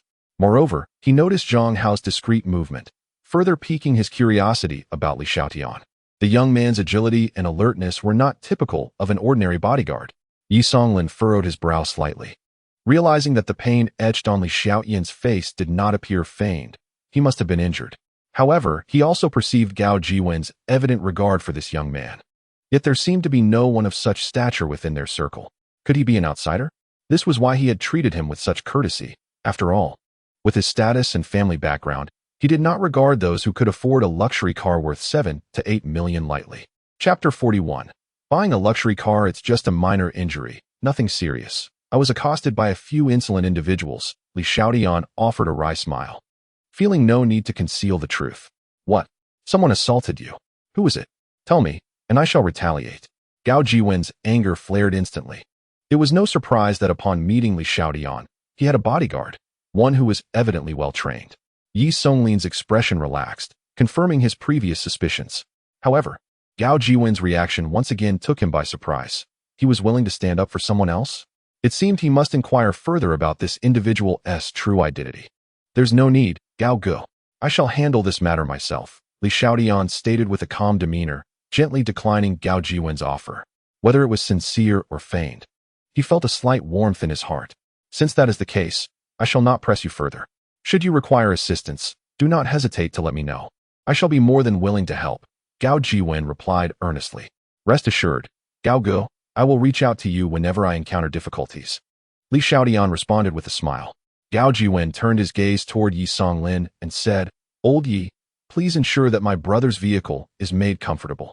Fear not. We are all brothers here. This is absolutely no trouble at all. Yi Jiwen chuckled. Thank you. Yigu, Li Xiaotian expressed his gratitude with a smile. It would have been inappropriate for him to remain silent, especially since his career was just beginning and he needed to cultivate relationships with like-minded individuals. Associating with someone like Gao Jiwen could prove advantageous for his burgeoning business in the future. Brother, don't be so formal with him. This fellow is quite wealthy. Come, let us retire to the lounge for a bit. We should be able to depart soon, Gao Jiwen said with a hearty laugh, leading Li Xiaotian aside, mindful not to intrude further. By the way, there is a private high-end auction in 3 days. Would you be interested in accompanying me? Gao Jiwen continued. An auction? Li Xiaotian pondered for a moment before replying. Why not? It just so happens that there are no significant classes at school that day, so I shall join you. Gao Gu, to broaden my horizons. Very well, it is settled then. I shall arrange for someone to pick you up, Gao Jiwen said with a smile, adding, now that you can afford such an extravagant vehicle, missing a class or two is of little consequence to you. Oh, the days spent on campus are truly delightful and unforgettable, Li Xiaotian chuckled, his gaze softening at the thought of someone dear to him from school. Haha. I believe what you cherish most are the girlfriends from your campus days, Gao Jiwen teased. I refuse to believe, Gao Gu, that you have no memorable experiences from your university days, Li Xiaotian retorted with a smirk. You rascal, Gao Jiwen said, shaking his head with a wry smile. Their conversation flowed freely, devoid of the usual intrigue found in business dealings, largely due to the absence of any conflict of interest between them. Most importantly, Gao Jiwen recalled the selfless reminder Li Xiaotian had provided regarding his Starshine electronics. Such advice was given without expectation of reward. Were it not for Li Xiaotian's insights, he would not be as relaxed as he was now. He felt a debt of gratitude that must be repaid. Moreover, Li Xiaotian's acumen in investment and finance was undoubtedly worth cultivating. The first encounter had been a stroke of fortune. Could it be that the subsequent opportunity in soybean futures was merely coincidental? He had simply failed to believe in him. Yet he could have undoubtedly profited immensely in the futures market had he trusted Li Xiaotian's judgment. Yi Songlin beckoned for Jia Jia, instructing, please inform them to prepare Mr. Li's vehicle with utmost care. Understood, Yi Zong. I shall attend to it immediately, Jia Jia replied before making her way down. An hour later, Li Xiaotian's vehicle was prepared, ready for the handover ceremony. This situation owes much to the influence of the esteemed Yi Songlin. Otherwise, considering the circumstances when Li Xiaotian first arrived, it would have taken at least an afternoon to finalize everything. Upon reaching the delivery area, the ceremony for the luxury cars proved to be distinctly different from that of ordinary vehicles, leaving one to ponder whether this was a deliberate choice by Yi Songlin or simply the customary practice. Jia Jia presented 2 car keys to Li Xiaotian, saying, Mr. Li, we sincerely appreciate your support of our establishment, and I now hand over these 2 keys to you. Thank you, Li Xiaotian replied. Taking the keys, and with a swift motion, he lifted the cloth covering the roof of the Bentley Mulsanne. The sight of the vehicle only intensified his admiration. A gentle press of the button on the key fob made the round lights on the front of the car flicker to life. Haha, congratulations, my brother. On acquiring your new car, Gao Jiwen approached with a grin, offering his felicitations. Li Xiaotian smiled in return, then took one of the keys and walked over to Zhang Hao. Brother Hao, this key is for you, he said, realizing he still did not possess a driver's license and would need to find time to obtain one. Of course, boss, Zhang Hao replied respectfully, not uttering a word more. All right, Gao Gu, Yigu, I shall take my leave now. We shall gather again another time. Li Xiaotian bid farewell with a smile. Take care, young brother. See you next time, Yi Songlin responded. Remember, 3 days from now, I will send someone to pick you up, Gao Jiwen added. Understood, no problem, Li Xiaotian nodded. Then turned to Jia Jia with a smile, saying, Miss Jia, farewell. Afterward, he made his way to the car, where Zhang Hao promptly opened the rear door of the Bentley Mulsanne for him before taking his place in the driver's seat. They soon started the engine and slowly drove out of the delivery area. As they cruised along the road, Li Xiaotian reveled in the comfort and undeniable prestige that came with the luxury vehicle, feeling a twinge of excitement within. Despite his previously nonchalant demeanor while purchasing the car, the substantial sum spent did evoke a slight pang in his heart. However, that feeling quickly dissipated in the present moment. By the way, Brother Hao, let us make a trip to the Industrial and Commercial Bank to attend to some matters, Li Xiaotian suddenly suggested. Certainly, boss, Zhang Hao replied with a serious tone. Brother Hao, There's no need for such formality when we're off the clock. Doesn't it tire you out? Li Xiaotian chuckled in exasperation. Very well. I shall make an effort to relax more in the future, Zhang Hao softly responded, a smile breaking through. It seemed that this young boss he had rescued regarded him as a friend, rather than merely an employee. That's more like it. Li Xiaotian nodded in satisfaction at his words. Checking the time on his phone, he noted it was already around 4 o'clock, and he wondered if they would have enough time to reach the bank. He had suddenly remembered that he needed a substantial amount of funds for the acquisition of the fields tomorrow. If he did not mention this in advance, he could find himself in a precarious situation. Such circumstances had often been depicted in stories from the past, where securing funds proved to be more challenging than anticipated. Chapter 42: The Allure of Money. Half an hour later, the car came to a halt at the public parking space beside the bank. Li Xiaotian pushed open the car door and stepped out, instructing Zhang Hao not to accompany him, as there was no danger within the bank's premises.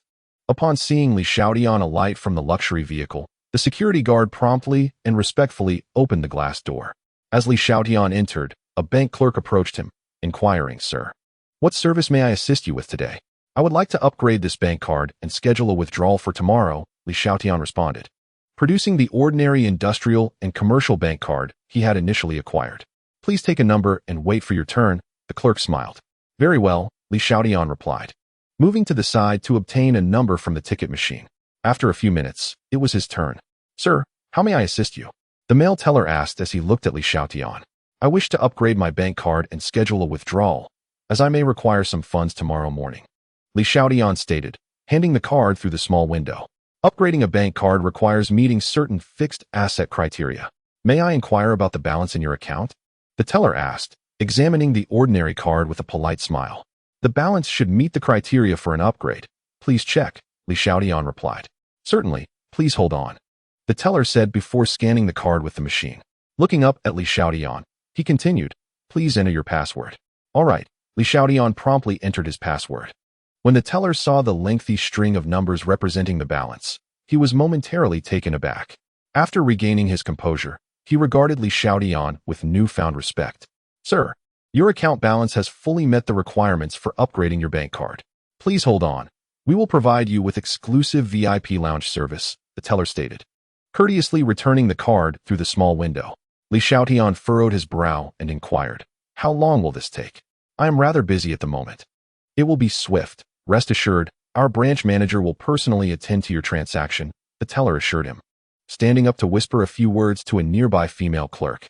Moments later, the female clerk stepped outside and returned to the counter. "Mr. Li, this way please. I will escort you to the room for your transaction," the female clerk said with a smile. Li Xiaotian nodded, rising to follow her to the second floor, where they arrived at a VIP room for high-value clients. "Hello, Mr. Li. I am Tian Xiaofei, the branch manager. It is a pleasure to assist you today. Please take a seat." As they entered, a slightly plump, bald middle-aged man smiled warmly at Li Xiaotian. "Hello, Manager Tian," Li Xiaotian responded politely, returning the courtesy as he recognized the respect extended to him. After Li Xiaotian settled into his seat, Tian Xiaofei turned to the nearby female clerk, Song Jejia, and instructed, "Song, please prepare a pot of tea." "Certainly, Manager," Song Jejia replied before stepping out. Tian Xiaofei approached his desk and retrieved a golden card from the drawer, presenting it to Li Xiaotian with a broad smile. "Mr. Li, this is the highest-tier savings card I have prepared for you. Please take a look." Li Xiaotian accepted the golden card and examined it before responding. "Director Tian, I may require a significant sum tomorrow, so I wanted to notify you in advance." "How much do you need?" Tian Xiaofei inquired, his cheerful demeanor slightly faltering within, feeling discontented. It was not every day that such a substantial client appeared, and now, barely days later, there was talk of withdrawing funds. No bank would be pleased with that. "I estimate around 2.5 billion, Li Xiaotian replied calmly. 2.5 billion? Tian Xiaofei was taken aback, having initially hoped that Li Xiaotian would deposit this amount in their bank, only to find that a considerable portion would be withdrawn instead. "Mr. Li, will this be in cash or a transfer?" he asked again, suppressing his displeasure, for it was the client's prerogative, and he had no authority to intervene. "Both cash and transfer, I believe," Li Xiaotian considered before suggesting. "How about this? Tomorrow, I will call you, Director Tian, to discuss the specifics of the transaction. This way, you can do your best to secure the funds for your bank." "Absolutely," That sounds entirely feasible, Tian Xiaofei replied, his spirits lifting at the prospect. It was indeed a clever idea, a mere matter of transferring funds from one hand to the other. I shall take my leave now. We will be in touch tomorrow morning, Li Xiaotian said, leaving his contact information behind. Very well, I shall await your call. Mr. Li, Tian Xiaofei stood up, pondering why Song Jijia had not yet brought over the tea. Mr. Li, would you like to have some tea before you go? It should be ready shortly. Tian Xiaofei chuckled lightly. No, thank you. Perhaps next time. My driver is waiting outside. Li Xiaotian smiled before turning to exit. Tian Xiaofei promptly stepped out from behind his desk to see him off. Just as they reached the door, Song Jijia approached, carrying a pot of tea. Li Xiaotian smiled at her before descending the stairs. Director, what about the tea? Song Jijia asked softly, glancing at Tian Xiaofei. Put it in my office, he instructed, hastily following her down the stairs. At the entrance of the lobby, Tian Xiaofei bid farewell with a courteous smile. Mr. Li, until we meet again.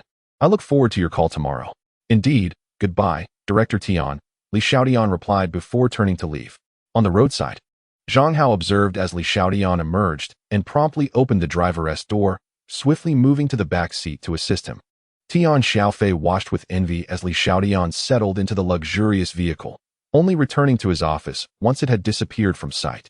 His annual salary was substantial, placing him in a position of respect, yet the prospect of purchasing such an extravagant car still felt somewhat beyond his reach. The following morning, after completing his discharge procedures, Li Xiaotian waited in the car for Chu Yuechan's arrival. Before long, she appeared with a middle-aged man, staring in astonishment at the opulent vehicle.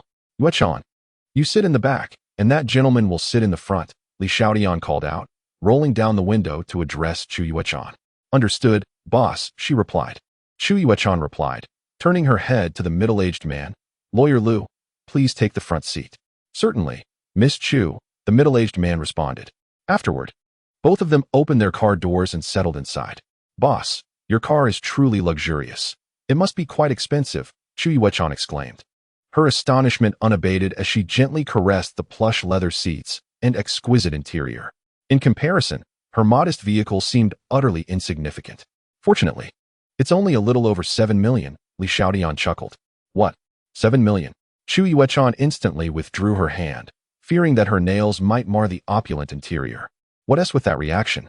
Li Xiaotian couldn't help but laugh, taken aback by the playful side of Chu Yuechan. Her cheeks flushed. Chu Yuechan composed herself and introduced, Boss. This is Lu Xiaotian, Lawyer Lu. Lawyer Lu, I shall trouble you shortly, Li Xiaotian remarked, directing his gaze towards Lu Xiaotian. Boss, you are too polite. This is part of my duties, Lu Xiaotian replied with a steady tone. Li Xiaotian nodded, choosing not to elaborate further as he retrieved his phone and dialed Tian Xiaofei to discuss matters in advance. After more than half an hour, the group arrived at the outskirts of Shuanggui village, but their vehicle could not proceed further, necessitating a walk. Upon witnessing the desolate fields, Chu Yuechan stood in stunned silence, her mouth slightly agape. She had already learned about Li Xiaotian's intention to purchase extensive land in this vicinity, yet she could not fathom why her boss would forsake the lucrative capital market to invest in such a remote area. If investment was the goal, surely there were more promising locations to consider. What potential could exist in this secluded countryside? Although the old town was not far by car, this place was undeniably rural, characterized by low, humble houses, with only a handful of taller buildings. Additionally, there were endless stretches of farmland, necessitating a trip to the city even for basic necessities. However, as Li Xiaotian's assistant, she refrained from voicing her numerous doubts, understanding the importance of discerning what should and should not be questioned. Brother Hao, do you live around here too? Li Xiaotian inquired, looking at Zhang Hao. They had met here the previous day, so it was likely that his residence was nearby. My home is in the front, in the 1st Brigade of Shuanggui town, Zhang Hao replied candidly, unsure why the young boss would want to acquire property in such a remote area, which held no prospects for development. That's good, Brother Hao.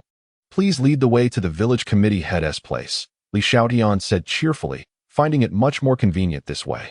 Sure, no problem, boss. Follow me. Zhang Hao readily agreed, and proceeded ahead to guide them. After winding through the narrow paths for about 20 minutes, they finally spotted a modest building, where a number of villagers had already gathered in the courtyard. Shaoli, you finally arrived. If you hadn't come, these people would have accused me of deceiving them, I've nearly run out of words to defend myself, one of the villagers exclaimed.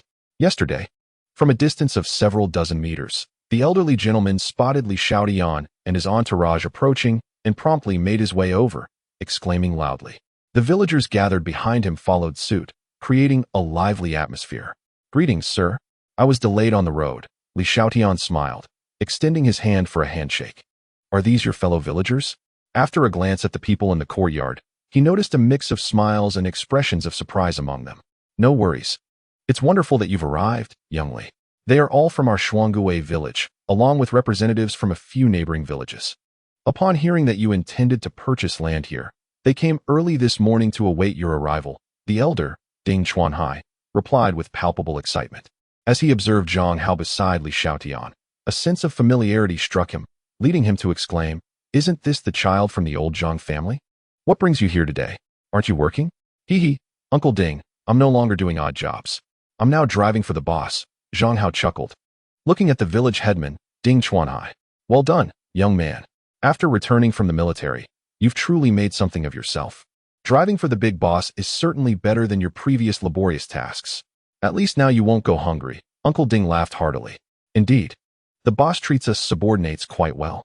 Uncle Ding, please ensure that you discuss this with the villagers and refrain from asking exorbitant prices," Zhang Hao said, somewhat sheepishly scratching his head. "What nonsense are you spouting? Do you think your Uncle Ding is that type of person? Besides, the price per acre of land was already agreed upon with young Li yesterday." Ding Chuanhai feigned indignation. "Brother Hao, Uncle Ding is right. I settled the price with him yesterday. Today, we are merely here to discuss the specifics," Li Xiaotian said with a smile. He felt quite pleased with Zhang Hao's earlier conduct, convinced he had made the right choice. "Come, young Li, let us proceed. I will introduce you to our Shuanggui village, as well as the representatives from the other villages." The village headman Ding Chuanhai enthusiastically led Li Xiaotian into his courtyard. "Greetings, everyone. I trust Uncle Ding has already shared my purpose for visiting today." Li Xiaotian smiled as he shook hands with the villagers, directly stating his intent. "He has. We are all willing to sell." The villagers responded cheerfully in unison, their earlier expressions of doubt replaced by joy. Such an opportunity. How could they possibly refuse to sell? It should be noted that these individuals had been rooted in their rural heritage for generations. The notion of striving to purchase a home in the city through their own efforts seemed a mere fantasy. Unlike the ideals of a decade or more ago, they were not prepared to deplete the savings of 2 or even 3 generations to buy a home in the city, burdened with decades of exorbitant mortgages. Furthermore, even if they did take on such a mortgage, what would await them in the city?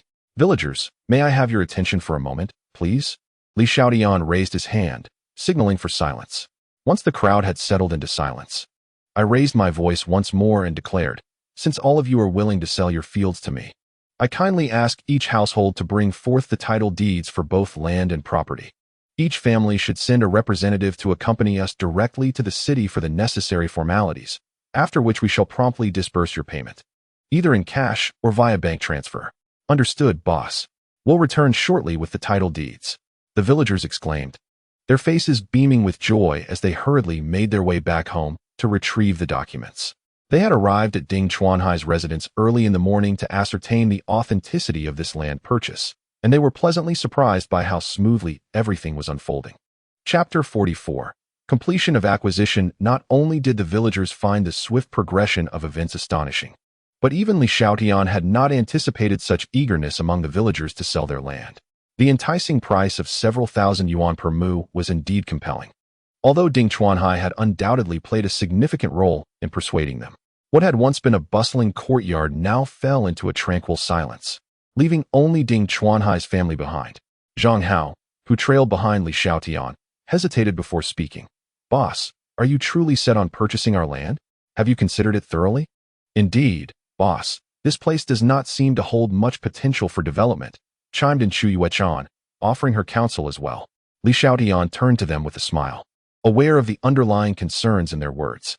"Rest assured, I am a businessman and would never engage in a losing venture," he replied with calm assurance. Seeing this, Chu Yuechan and Zhang Hao refrained from further persuasion, though Zhang Hao couldn't help but notice the intense gaze of village chief Ding Chuanhai directed at him, prompting an awkward smile. "Lawyer Lu, I entrust you with the review of the contracts and documents," Li Xiaotian instructed Lu Anian.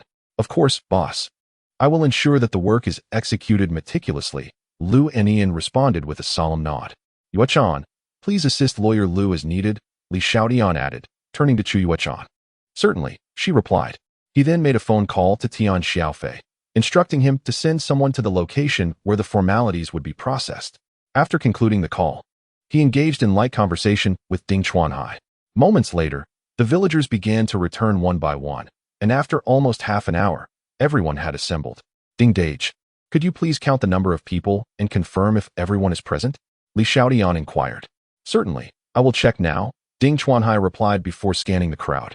After a brief moment, he turned back to report, Shaoli, everyone is here. Excellent. Now that we are all gathered, let us proceed to the city to initiate the formalities and arrange for the bank to transfer the funds to you, Li Xiaotian announced with enthusiasm. Very well, boss. We shall follow your lead, the villagers responded, their voices a blend of excitement and eagerness, all adorned with smiles. A group of individuals, in successive waves, made their way to the city. After completing all the necessary formalities for the hundreds of households, it was already past 6 in the evening. Fortunately, this acquisition was not a solitary endeavor akin to purchasing stocks. With the assistance of Chu Yuechan and lawyer Lu Anian, as well as the collaboration with the bank, the substantial land acquisition was expedited remarkably. Seated in the vehicle, gazing at the various property documents, Li Xiaotian finally exhaled deeply, relieved that the task was accomplished.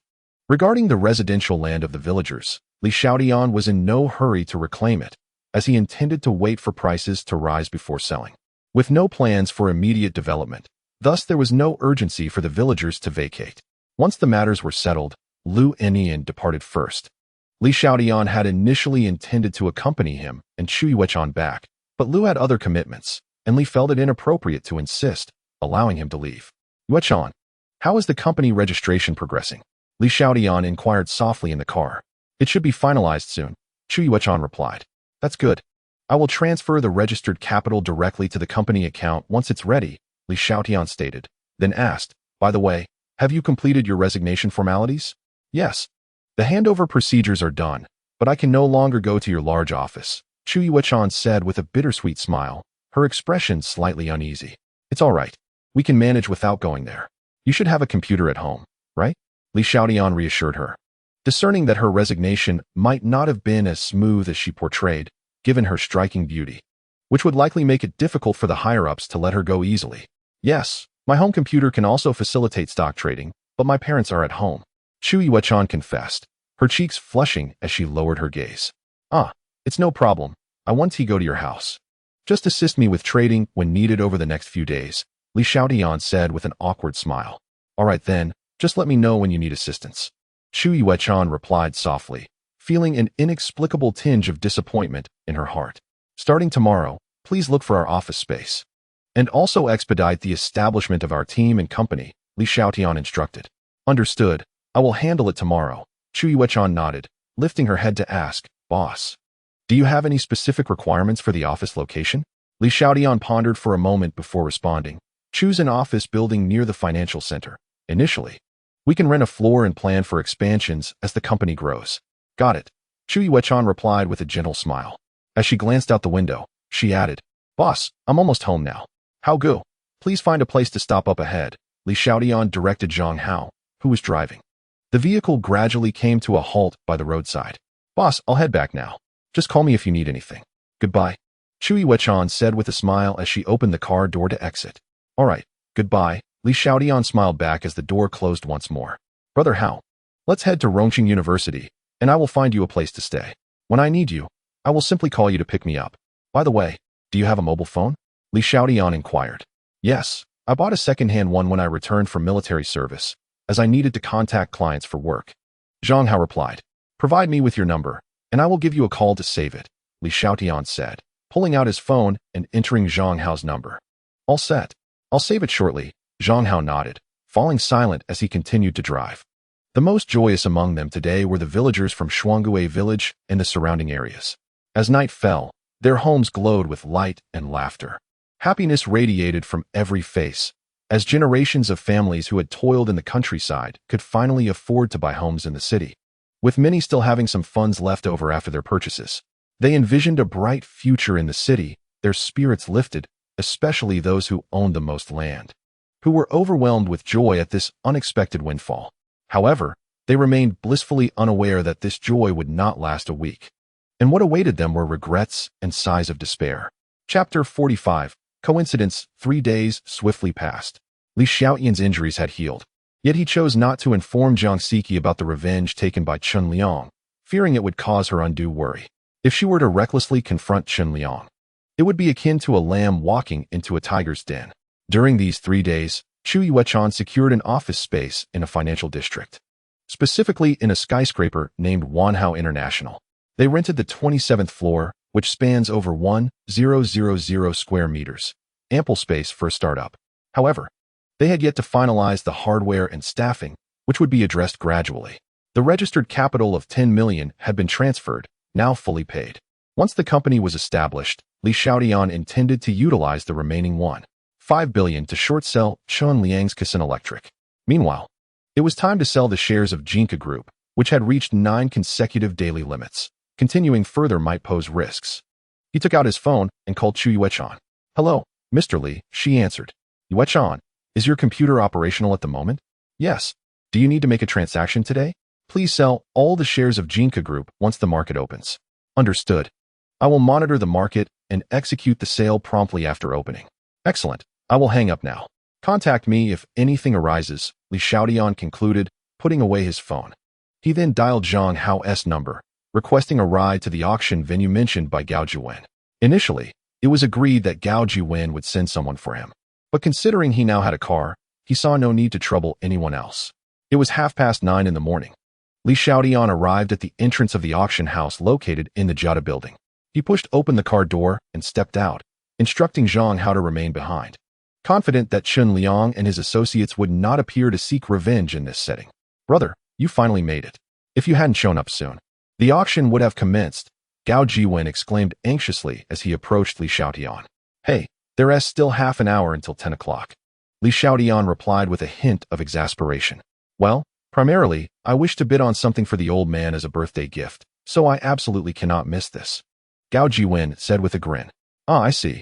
Then let us hurry inside," Li Xiaotian realized, and quickly followed Gao Jiwen into the building. They took the elevator directly to the 10th floor, where Gao Jiwen presented the invitation before ushering Li Xiaotian in. Upon entering the grand hall, Li Xiaotian felt a wave of astonishment wash over him. Were there truly this many affluent individuals in Rong City? This was his first experience attending an auction in either his past or present life. After finding a seat, he engaged in quiet conversation with Gao Jiwen until the auction commenced promptly at 10 o'clock. The first item up for bid was a renowned painting from the Qing dynasty, which Li Xiaotian had never heard of, yet it astonishingly fetched a price of 8 million yuan. As someone lacking knowledge in collectibles, he found little interest in such matters. The subsequent items only further failed to capture his attention. Listening to the auctioneer's animated voice nearly lulled him to sleep, prompting him to stifle several yawns. The hour felt interminable, and he lamented that he would have been better off sleeping in class than enduring this. During this time, however, Gao Jiwen successfully bid on a jade Buddha, a remarkable artifact with a history of 100 or 200 years, preserved in excellent condition, a rare collectible indeed. Esteemed ladies and gentlemen, we now present the final highlight of this auction, the exquisite gemstone necklace valued at 1.2 billion, the tear of the moon goddess. As the auctioneer's voice resonated through the hall, a spotlight illuminated the entrance. A stunning young woman gracefully stepped forward, her delicate hands cradling an exquisite jade plate upon which rested a display stand showcasing the tear of the moon goddess necklace. As she approached the auction podium, gasps of astonishment rippled through the audience, whispers igniting as eyes gleamed with fervor. It remained unclear whether the men were captivated by the necklace or the enchanting girl holding it. On stage, Jin Yoshi, bearing the necklace with a charming smile, surveyed the crowd while gently turning to present the gemstone to the onlookers. When her gaze fell upon Li Xiaotian, she momentarily froze, recognition dawning. Was it truly him? Li Xiaotian, the very one she had seen with her best friend at the entrance of Rong City University? Jin Yoshi's smile grew even more enchanting, leaving Li Xiaotian momentarily speechless. Seated beside him, Gao Jiwen naturally noticed the unfolding situation and curiously inquired, Brother, do you know that girl from just now? I do not, Li Xiaotian replied, shaking his head, his expression one of perplexity as he failed to recall where he might have encountered her. Yet I have the impression she recognizes you, Gao Jiwen chuckled. Li Xiaotian remained silent, dismissing the matter entirely since he was not acquainted with her. Shortly thereafter, the precious item known as the Tear of the Moon was sold for an astonishing price of 1.8 billion, a figure nearly rivaling the value of the land he had purchased. It was perplexing to ponder which fool would expend such a fortune on a gemstone necklace, perhaps for the sake of collecting or to win a smile from a beautiful woman. As time passed, the auction officially concluded, and Li Xiaotian had merely loitered there all morning out of sheer boredom. Brother, it's nearly noon. Let us dine at the restaurant below before you return to school, Gao Jiwen suggested. All right, sounds good, Li Xiaotian agreed. The two then made their way to the elevator that led to the dining area. Upon exiting the elevator, they strolled down the corridor, engaged in light-hearted banter, heading towards the private room that Gao Jiwen had reserved. Not far from the room, they suddenly heard a commotion ahead. Mr. Huang, I appreciate your kindness, but my part-time job has ended, and I truly must return to school. Come now, Xiao Jin, just stay and have a meal with me. Mr. Huang, I'm truly sorry, but it's not possible. Besides, I already have a boyfriend. When did you get a boyfriend? I was unaware. Furthermore, don't you desire money? Just name your price, and I shall provide it. Mr. Huang, please show some respect. First, while I do like money, I am not desperate for just any amount. Second, when I say I have a boyfriend, I mean it. Whether you believe me or not is of no concern to me. Stop pretending to be high and mighty. Come, let us dine together, Huang. Let go of me. If you do not, I shall call the police. Li Xiaotian narrowed his eyes slightly, recognizing the girl embroiled in the dispute. Gao Jiwen also spotted the quarrel between the man and the woman, accompanied by two middle-aged individuals who might very well be the man as companions. Brother, is that not the girl from the auction? What is she up to? Is she being harassed? Gao Jiwen queried, his voice filled with concern. Suddenly, Jin Yoshi spotted Li Xiaotian and Gao Jiwen approaching, her face lighting up with joy. She hurriedly pointed at Li Xiaotian and declared, Aren't you curious about who my boyfriend is? This is him. The middle-aged man named Huang turned to look at Li Xiaotian, and seizing the opportunity, Jin Yoshi rushed over, wrapping her arms around his. With a fierce gaze directed at the man, she proclaimed, This is my boyfriend, Li Xiaotian. I love him dearly. I am aware of your wealth, but I have no interest. Please refrain from bothering me in the future. At that moment, Li Xiaotian was utterly bewildered, listening to her words. It was utterly nonsensical. He didn't even know her, yet he had become her shield. He felt the softness of her arm against his, and, while he contemplated withdrawing his hand, he found himself reluctant to let go. General Huang fixed a shadowy gaze upon Li Xiaotian, disdainfully stating, What is love worth? Young man, I offer you 500,000 to leave Xiaojin. If you agree, the sum is yours immediately. Humph. My boyfriend wouldn't covet your mere 500,000, would he, Xiaotian? Jin Yoshi replied, lifting her head to gaze at Li Xiaotian, her eyes sparkling like crescent moons, utterly enchanting. Li Xiaotian shot her a silent glance. Yet he truly held no regard for such a trifling amount, let alone this kind of money. The narrative of impoverished lovers being interrupted by the wealthy, having their affections bought, had now unfolded in his own life, albeit as a mere facade. Yet that sentiment, why did it incite such fury within him? I say, you old fool, have you lived your life as a dog? Don't you ever look in the mirror? You're old enough to be someone's father, and yet you shamelessly pursue a young girl, Li Xiaotian retorted coldly, his expression grim. General Jin, taken aback by this unexpected response, felt a surge of indignation swell within him, ready to retaliate. However, a middle-aged man beside him quickly intervened, pulling him back with an anxious expression, whispering, Old Huang, let us not pursue this any further. We should leave at once. That young man is the eldest son of the Gao family. The eldest son of the Gao family? Jin's ire dissipated instantly as he glanced hesitantly at Gao Jiwen. Indeed, it is he, the middle-aged man affirmed. Haha, dear brother, since Xiao Jin holds you in such affection, I shall refrain from interfering. I wish you both a blissful union and many offspring. Farewell. General Huang, ever the seasoned businessman, changed his countenance faster than one could turn a page. Daring not to cast another glance at Gao Jiwen, fearful of being remembered, they hastily departed. Li Xiaotian understood that Gao Jiwen's influence had compelled their swift retreat. Otherwise, they would not have so easily backed down. Brother, your sister-in-law is quite lovely, Gao Jiwen remarked with a half-smile, giving Li Xiaotian a thumbs up. Li Xiaotian smiled wryly, shifting his arm. You were so handsome just now, Jin Yoshi exclaimed, her eyes sparkling as she tightened her embrace around his arm. Li Xiaotian immediately felt the warmth of her touch and glanced at Jin Yoshi, forcing a smile. Well, I don't even know you. Could you please let go of my arm? Oh, all right. Jin Yoshi blushed, giggling shyly. It's fine that you don't know me. I know you. My best friend is from your school, and she mentioned that your singing at the welcome party was delightful. Who is your best friend? Li Xiaotian asked, puzzled that this girl was aware of his singing. You Shuxin, but you probably don't know her. She is not in your class. I'm Jin Yoshi, a student from Sichuan Airlines University, and I'm here today for a part-time job, she replied, her cheeks flushed. Brother, impressive, Gao Jiwen offered another thumbs up to Li Xiaotian.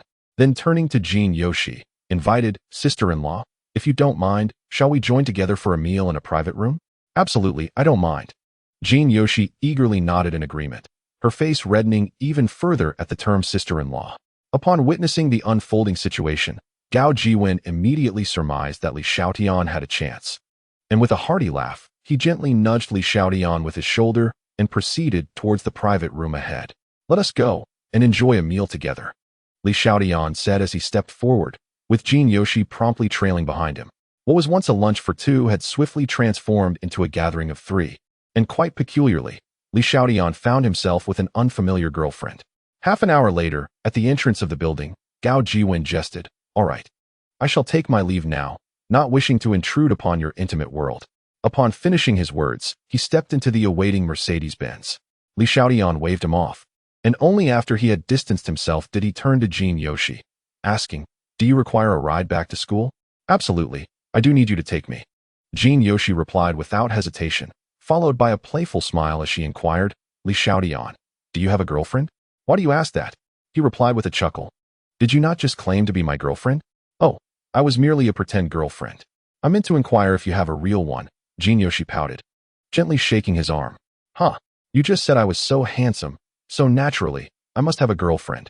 Is that even a question? Li Xiaotian responded with a gleeful smile. I knew you had a girlfriend. When Xinxin told me, I could hardly believe it. Jin Yoshi's eyes momentarily flickered with disappointment before she cheerfully continued. If I cannot be your official girlfriend, may I be your secret admirer? I promise not to let her know. Li Xiaotian was taken aback, bemused by the girl's curious logic. Noticing her serious demeanor, he replied earnestly, Jin Yoshi, you must understand that such a relationship bears no future. Moreover, what is it that you find appealing about me? Can I truly change? Hee, I admire your looks. Your wealth, can you alter that? Jin Yoshi grinned at him. Are you this forthright? Besides, how do you know I am wealthy? What if I am not? Li Xiaotian chuckled ruefully at her response, realizing that this was indeed an unchangeable facet of his life. That day I visited your school with Xinxin. I saw you get into a Mercedes-Benz. The driver treated you with utmost respect, Jin Yoshi exclaimed, her expression brimming with admiration. Ah, I see. But the Mercedes that picked me up that day is indeed the one you just spotted, Li Xiaotian replied resignedly. I am aware, but I do not care. I simply like you. I trust my instincts that you must be wealthy. While I do have an affinity for money, I would never pursue older men for it. I would rather seek someone whom I genuinely like, who is also affluent, Jin Yoshi said playfully, her dimples evident as her eyes curved into crescent moons. Very well. Do as you wish. My car has arrived, Li Xiaotian conceded, utterly charmed by her innocence, choosing not to debate the matter further. After all, having such a beautiful girl fascinated by him, was that not a form of accomplishment? Moreover, it is evident that Jin Yoshi lacks the cunning typical of other materialistic women.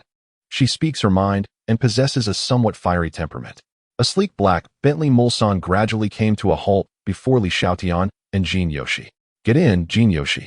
I shall take you back to school, Li Xiaotian said as he opened the rear door and observed Jin Yoshi, who appeared momentarily stunned. Is this your car? Jin Yoshi exclaimed, her large, beautiful eyes wide with disbelief as she covered her mouth. Indeed, it is my car. Please, step inside. Lingering at the entrance is rather inappropriate. Li Xiaotian gently urged as he took her hand and guided her into the vehicle. Li Xiaotian, I adore you. My intuition was spot on. Once seated, Jin Yoshi's face radiated excitement, and she suddenly planted a kiss on Li Xiaotian's cheek, exclaiming, I must share this delightful news with Xin to prevent her from incessantly calling me foolish. Haha, Li Xiaotian, momentarily taken aback by Jin Yoshi's surprise attack, couldn't help but chuckle upon hearing her subsequent remark. Is this girl a sweet, naive fool? He thought. Jin Yoshi, if you share this news with her. What about me? Li Xiaotian observed her with a bemused smile. Humph, dream on. With a stunning school beauty like me, you still wish to pursue Xin? Even if she were willing, I certainly would not be, Jin Yoshi huffed playfully, her eyes roving over the luxurious interior of the car. Li Xiaotian chuckled heartily and turned to Zhang Hao in the front seat. Brother Hao, first, let us head to Chuanhang University. Understood, boss, Zhang Hao replied, raising the privacy partition between the front and rear seats. Is this car equipped with such a feature? Jin Yoshi marveled at the suddenly secluded rear space. Her mouth covered in astonishment, a hint of shyness creeping onto her brow. She was not truly naive. She understood perfectly well what was to come next. Jin Yoshi, do your previous words still hold true? Li Xiaotian asked with a teasing smile. Of course. I am a woman of my word, capable of love and hate. Jin Yoshi replied, tilting her head back, her cheeks flushed. Hee, how about a kiss then? Li Xiaotian inquired with keen interest. This? Where should I kiss? Jin Yoshi responded, her face turning crimson as she spoke softly. Li Xiaotian observed her current demeanor, which was far from the boldness she had displayed earlier. He questioned, Jin Yoshi, could it be that you have never had a boyfriend before? Who hasn't? I had a boyfriend back in middle school. Jin Yoshi's face blushed deeply, her confidence waning with each word. Haha, all right then, you claim to have had an experience, so be it, Li Xiaotian laughed, unable to contain himself as he observed her flustered state. This sweet, naive girl clearly had never been in a relationship and was still dreaming of a Cinderella fairy tale. Fortunately, her fiery spirit prevented her from being taken advantage of by that man named Jin in the past. Suddenly ambushed, Jin Yoshi felt her lips turn icy and her mind blank. Outside, the streets bustled with activity, while inside the car, the atmosphere was filled with budding romance. Minutes later, Li Xiaotian lay comfortably on the luxurious leather seat, while Jin Yoshi, her complexion resembling a rosy apple, adjusted her slightly wrinkled attire. Nestling against Li Xiaotian's shoulder, she spoke in a melodious tone, Xiaotian, I know you are exceptional. A man like you will not have just one woman by his side in the future. I only hope you will always remember me and never forget me. Never. You are so understanding. How could I possibly let you go? Li Xiaotian gently patted her shoulder, thinking what a considerate girl she was. Suddenly, the vehicle came to a halt. Li Xiaotian turned to Jin Yoshi and said, Yoshi, we have arrived at school. Okay, I'll head back to school then. With a quick peck on Li Xiaotian's cheek, she prepared to exit the car, but suddenly recalled something and pulled out her phone. Xiaotian, what is your phone number? I thought you didn't have one. I was just considering taking you to buy a phone in a few days. Surprised, Li Xiaotian promptly provided his number. One phone is still within my family's means, and sometimes I even have a part-time job, he added with a chuckle. Jin Yoshi, smiling brightly, saved the number and said, then I'll head back to school. Remember to eat when you have time, and do message me. Bye. After stepping out of the car, Li Xiaotian watched her figure fade away. After their exchange, he felt he had gained a deeper understanding of her. At the very least, her family background was not too shabby, which explained her boldness towards that Mr. Jin. Brother Hao, let us return to Rongqing University, Li Xiaotian instructed, prompting Zhang Hao to restart the vehicle. A few minutes later, they stopped in a secluded area. Seeing no one around, Li Xiaotian quickly emerged from the car, wishing to keep his identity hidden from the school. Upon returning to campus, he resumed his student life. During the 2 afternoon lectures, he found himself drowsy, but fortunately, Su Xia was there to cover for him. Otherwise, the sharp-eyed teacher would have caught him. As they endured until the end of class, they shared dinner and strolled together, relishing this leisurely life that many yearned for. Suddenly, a phone rang, interrupting their stroll. Checking his phone, Li Xiaotian saw it was a call from Chu Yuechan. Given the timing, it must be something significant. Xia, I need to take this call. It's work-related. Sure. Go ahead, Su Xia replied understandingly. Li Xiaotian, unreservedly, answered the call in her presence. Hello Yuechan, what is up? Boss, did you catch the evening news tonight? Chu Yuechan's excited voice came through the line. Evening news? I didn't watch it, why?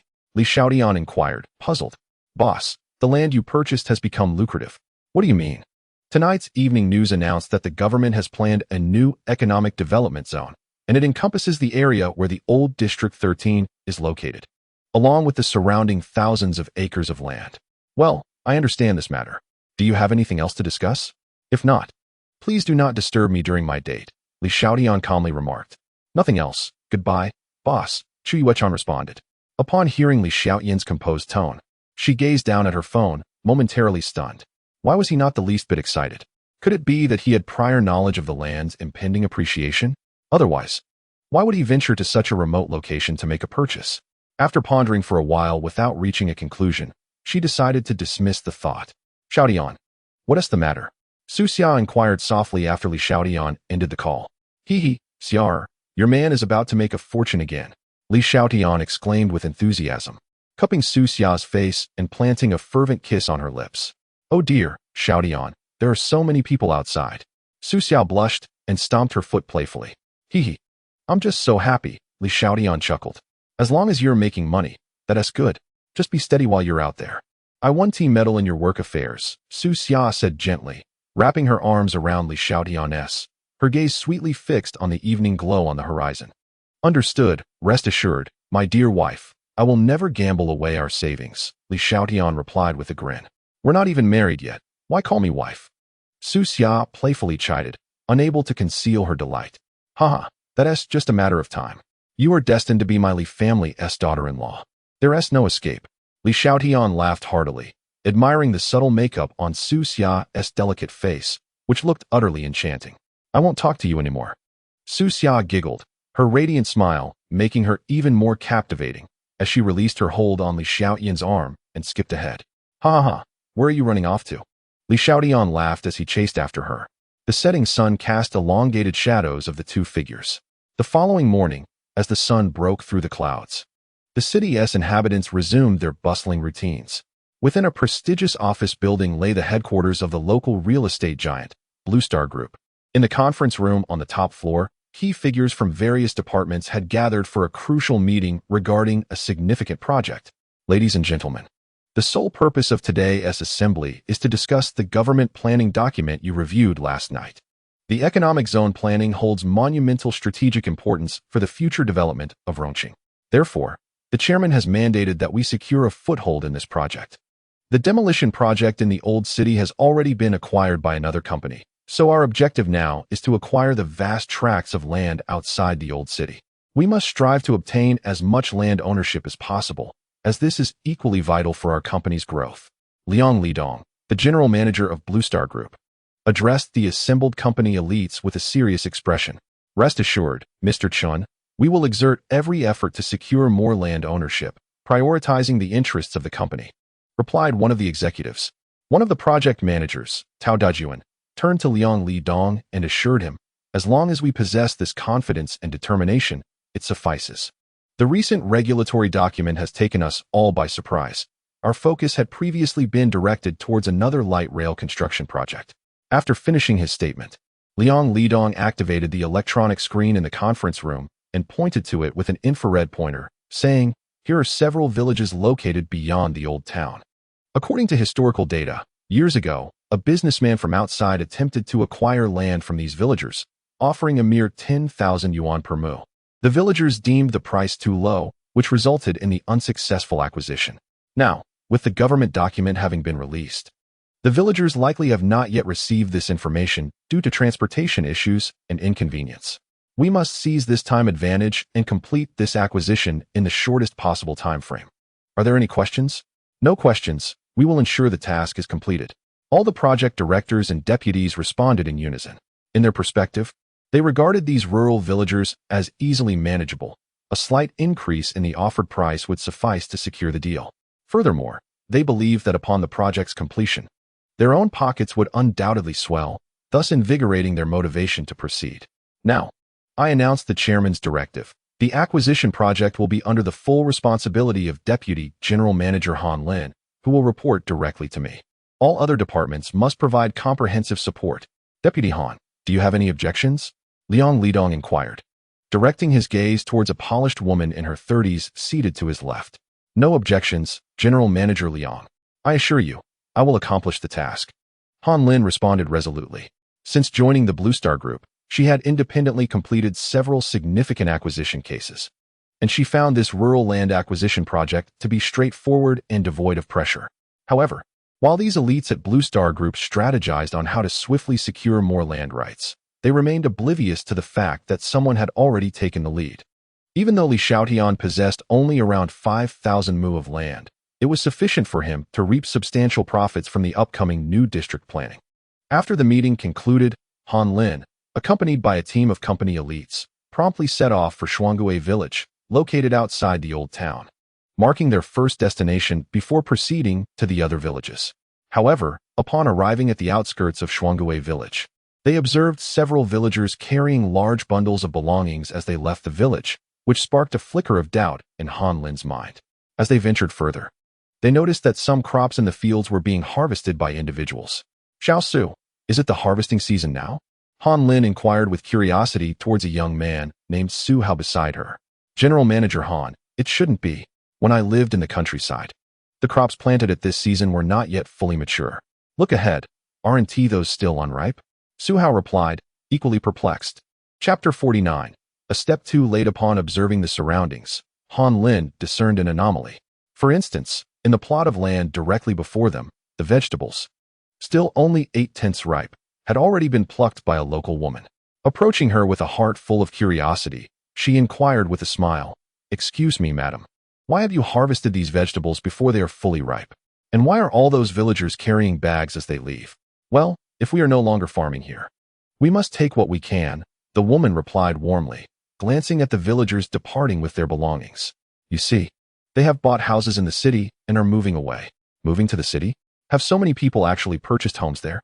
Han Lin asked, a sense of foreboding creeping into her heart. "Isn't this many? Just wait a few more days, and there will be even more. But enough of that. I've finished my harvesting and must return home to prepare for tomorrow's trip to the city to look for a house." With that, the woman hoisted her basket and ambled down another narrow path, leaving Han Lin and her companions in a state of bewilderment. "Han, why are so many people moving to the city to buy homes? Do they no longer want their houses and land in the countryside?" Another girl, Zhong Xiaoli, expressed her confusion. "This is bad. We may have arrived too late." Han Lin recalled the woman's words and was suddenly jolted awake. She hurried towards several elderly gentlemen carrying large bags. After inquiring further, she finally received confirmation. All the land rights from the 5 nearby villages had recently been purchased by a young entrepreneur. This revelation left the advanced team of the Blue Light Group utterly astonished, caught off guard. "Han, what should we do now?" Zhong Xiaoli asked, looking to Han Lin for guidance, as she had become their anchor. "What else can we do? We report this and see how the company decides to proceed." Han Lin sighed softly, her face etched with resignation. She then retrieved her phone and dialed the number of General Manager Liang Lidong. "Xiao Han, what is it?" came Liang's authoritative voice immediately.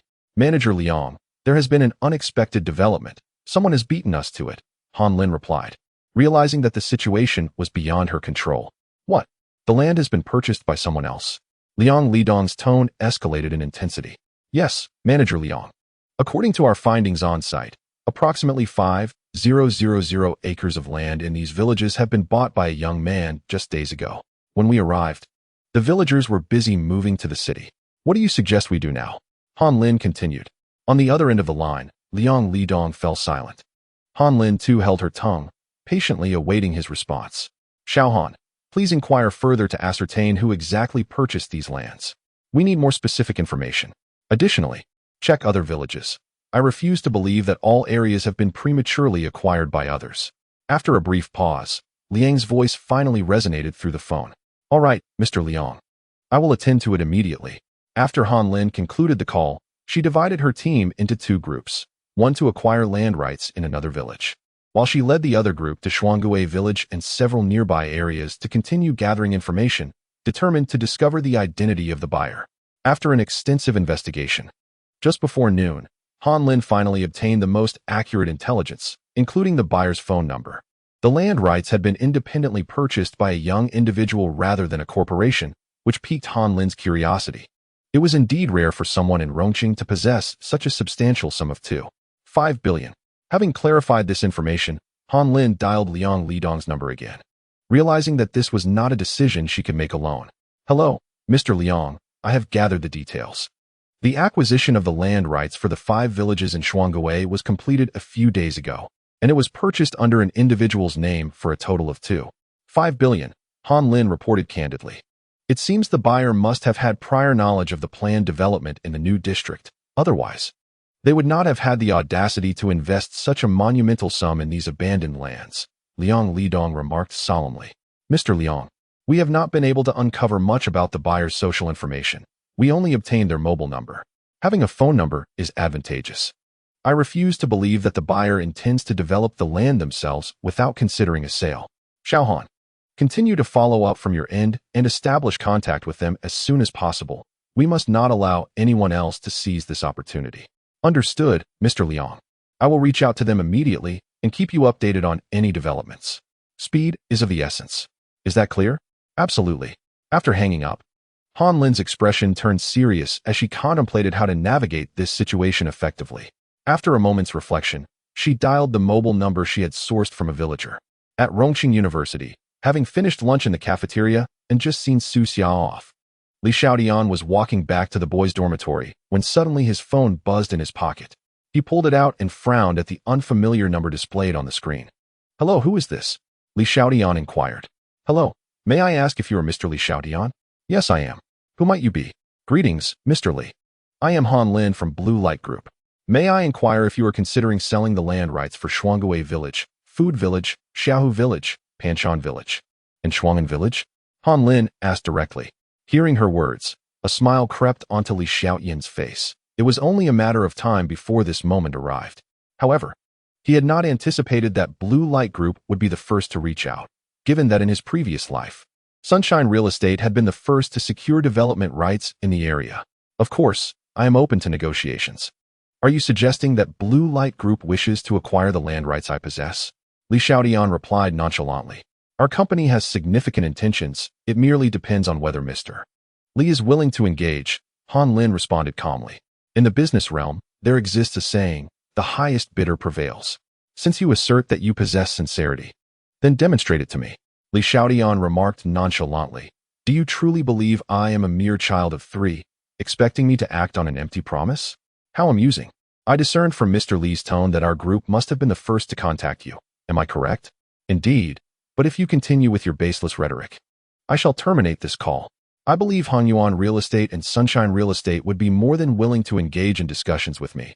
Li Xiaotian replied impatiently. Chapter 50. Negotiation. Li Xiaotian sensed that the woman on the other end of the line was a seasoned professional, well-versed in the art of negotiation. However, she appeared to be oblivious to the current circumstances, resorting to her usual tactics from the past. Han Lin, irritated by the impatience in the voice on the other end, felt tempted to hang up. She had not anticipated that her counterpart would deviate from the expected script. After all, negotiations are typically a tug-of-war. A gradual probing of each other's limits, followed by a systematic pressure. Apologies, Mr. Li, allow me to be forthright. A few days ago, when you acquired those land rights, you expended a total of 2.5 billion. Our company is prepared to offer a premium of 100, thus amounting to 500 million. What are your thoughts on this, Mr. Li? Han Lin concluded, awaiting Li Xiaotian's response in silence. Is this what you refer to as sincerity? Please do not take offense, but I believe you are underestimating the worth of these rights. Once the documentation for the economic development zone is released, I trust you are more aware than I of their true value. Am I to be taken for a fool? Li Xiaotian replied calmly. With the initiative firmly in his grasp, the test now lay in the psychological realm of both parties, a simple psychological battle. After a few seconds of silence on the other end, Han Lin spoke again. Mr. Li, may I inquire what price you have in mind? Miss Han, I harbor doubts regarding your professionalism. You would do well to consult with your superiors. Continuing this conversation is of little consequence, and the longer it drags on, the greater the risk you face of losing this opportunity for development. Once I perceive your genuine intent, I shall be open to negotiation, but time is of the essence. After all, I am but a pragmatic individual. I shall sell to the highest bidder. Opportunities are reserved for the prepared, and I believe both Hongyuan and Sunshine would be eager for this chance. Aside from your Blue Light Group, Li Xiaotian stated with an even tone. On the other end, Han Lin's expression turned icy upon hearing Li Xiaotian's words. It seemed she was facing the greatest challenge of her career. Her face reflected a mix of anger and deep concern. This young man appeared to be impervious to her usual persuasive tactics. It was as if he were the instructor and she, merely a student, bound to comply. Mr. Li, kindly hold for a moment while I consult with the chairman. Han Lin conceded. This case was of immense significance, and it was not the time for her to showcase her abilities, should anything go awry. She could not bear the weight of such responsibility. In the face of competition, fairness prevails, and opportunities do not wait indefinitely, Li Xiaotian replied with a subtle smile. Sensing that the woman was beginning to grow anxious. After hanging up the phone, Han Lin's expression turned grave as she redialed the number of General Manager Liang Lidong. Hello. Xiao Han, how is the situation progressing? Liang Lidong's voice conveyed a sense of urgency, as it had already been over half a day. On the surface, everything appeared calm. Yet beneath, various parties were showcasing their cunning. Manager Liang, I just spoke with the significant landholder, Li Xiaotian, to gauge his stance. I offered him a price of 500 million, but he seems dissatisfied with it. Although he is young, he is remarkably shrewd, more so than myself. It appears that this acquisition may not proceed smoothly, Han Lin lamented. You mean to say that a price of 500 million did not impress him? Liang Lidong inquired gravely. Indeed, Manager Liang. He is not easily swayed by my tactics, and he is well aware that Han Yuan and Yang Wang are also vying for this land. Therefore, I suggest we swiftly present a concrete offer. Otherwise, I fear he might act on his word and sell to the highest bidder, which would be detrimental to the company's growth and undermine our competitive stance against Han Yuan and Yang Wang. Listening to Han Lin's words, Liang Lidong was fully aware of the stakes. Very well, Xiao Han, please invite him to our company for a detailed discussion at 2 o'clock this afternoon. We must resolve this matter today. You must personally extend the invitation. It is imperative that we secure these rights before the other contenders. Understood, Manager Liang. I will call him back immediately. Han Lin responded before hanging up, promptly dialing Li Xiaotian's number once more. However, this time, she was met with the message that the line was busy. Her heart sank. This likely indicated that he was in communication with representatives from Han Yuan and Yang Wang. Uncertain of the terms being discussed, she worried that if they reached an agreement, she would inevitably become the scapegoat in this situation. After a tense wait of 5 or 6 minutes, she finally managed to reconnect. Hello, Mr. Li. This is Han Lin from Blue Star Group, with whom you just spoke, she said, her impatience evident as she lost her previous composure. Oh, it's Miss Han. What can I do for you? Li Xiaotian replied, feigning casualness. Recognizing Han Lin's anxious tone, he discerned her inexperience and impatience. Mr. Li, I have just consulted with our CEO, who invites you to our office for discussions at 2 o'clock this afternoon. May I ask where you are located? I can come to pick you up, Han Lin inquired. There's no need for that. I can go directly to your office this afternoon, Li Xiaotian replied succinctly, ready to make a move if the price was right. All right then, Mr. Li. I shall see you this afternoon. Han Lin's demeanor gradually regained its steadiness. Very well, goodbye. Li Xiaotian concluded the call, pocketed his phone, and continued on his way to the dormitory, deciding to rest for a while as time was still on his side. At 1:30, the alarm clock rang, rousing Li Xiaotian from his slumber. He promptly requested Zhang Hao to come and escort him to the headquarters of Blue Light Group. Upon arriving at the entrance of the building, Li Xiaotian, seated in the car, observed several individuals waiting, presumably there to receive him. However, he was uncertain which among them was Han Lin, the one who had called him. How? You need not accompany me inside. Just come back to pick me up when I'm ready to leave. Li Xiaotian stated as he opened the car door and stepped out. As he descended, a woman in her 30s, elegantly attired in professional attire, approached him with a warm smile. Mr. Li, welcome. I am Han Lin, the one who called you, she greeted, extending her hand for a handshake. The young individuals accompanying her followed suit, their expressions imbued with respect as they recognized Li Xiaotian for the affluent young man who commanded substantial cash and was accustomed to traveling in luxury vehicles. Hello, General Manager Han. I apologize for the intrusion, Li Xiaotian replied with a polite smile. Mr. Li, please, Chairman Liang is waiting for you in the conference room, Han Lin said with a smile, guiding him into the building. Moments later, the group arrived at the conference room on the top floor.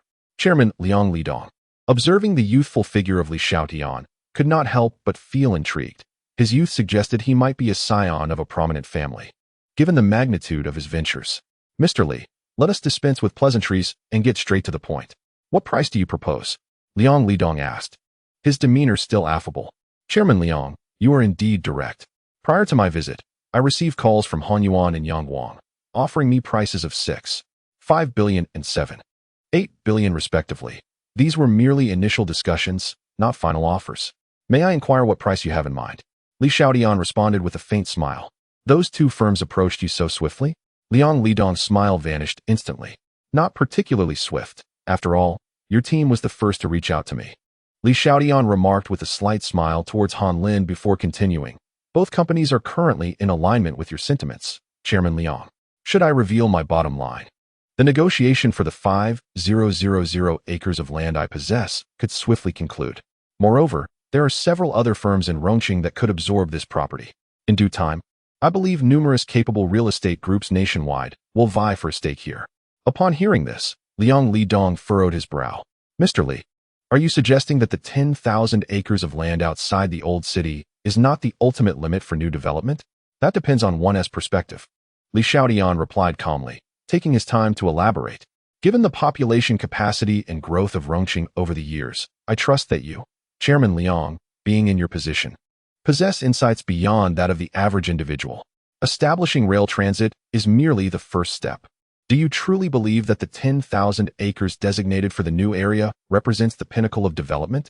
After Li Xiaotian's words, he regarded Liang Lidong with a serene expression. His efforts to command a high price were meticulous, all aimed at amassing greater capital for when he shorted Cousin Electronics. Were the other two companies to agree to his price, there would be no reason for them to waste time here. However, Liang Lidong did not share this sentiment. After listening to Li Xiaotian's analysis, his expression grew increasingly grave. His position was not easily attained, and with Li Xiaotian's enigmatic background coupled with his own analytical acumen, he arrived at a startling revelation. It was clear that nothing comes without a price. This young man was merely attempting to bolster his leverage by sharing such insights. Yet, it must be acknowledged that his proposition was indeed enticing. If the development of the new district was as he described, merely an appetizer, then the main event would undoubtedly be far more grandiose. However, should this initial offering fall through, the subsequent spectacle would also be rendered unattainable. Mr. Li, I must say, you are the most remarkable young man I have encountered. Surely, your elders have invested considerable effort in your upbringing, Liang Lidong remarked with a smile, then shifted his tone. Your previous statements have been quite enlightening. May I inquire what your bottom line is? A firm price of 1 billion. No negotiations, Li Xiaotian replied with nonchalance. Fully aware that his previous remarks had taken effect, and the other party was now resolute in their determination. What? 1 billion? Exclaimed Han Lin and several others in the conference room, their expressions reflecting disbelief as they looked at Li Xiaotian. Liang Lidong was equally taken aback by this figure.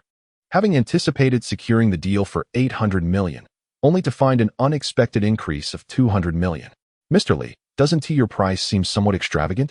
After all, you have only had the property for a few days, Liang Lidong said, regaining his composure but appearing somewhat troubled. Extravagant? Mr. Gao, you are a seasoned veteran in the marketplace. You must understand the true value of this land better than I do. Were it not for my lack of capacity to develop it myself, I would retain it, as the profits could very well surpass this 10 billion.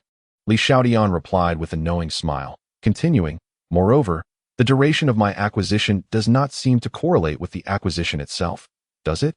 Listening to this veiled insinuation, Liang Lidong felt a twinge of bitterness, realizing why Han Lin had previously made such self-deprecating remarks. This individual was not merely seasoned. He was a veritable master of the trade, surpassing even those with decades of experience. If you find this difficult, I shall take my leave. I believe Han Yuan and Yang Wang would likely accept my offer, Li Xiaotian stated, standing up, his smile fading as he regarded Liang Lidong with an expression of calm determination. Preparing to depart. Mr. Li, wait a moment. Please don't be hasty. Such a substantial sum requires me to deliberate, Liang Lidong interjected, rising quickly. Whether this succeeds or fails, Mr. Liang, could you provide me with a definitive response? My time is quite precious, Li Xiaotian replied coolly, his heart racing with anxiety, fearing they might indeed let him leave. Very well, Mr. Li, if you could just wait a few minutes, I must consult with the chairman, Liang Lidong said, his face betraying his inner turmoil. All right, I shall grant you 5 minutes, Li Xiaotian acquiesced. Li Xiaotian finished speaking and sat down once more. Liang Lidong, upon seeing this, immediately turned and exited the conference room to dial the phone number of the Group S owner. A few minutes later, Liang Lidong re-entered, a smile gracing his face once again.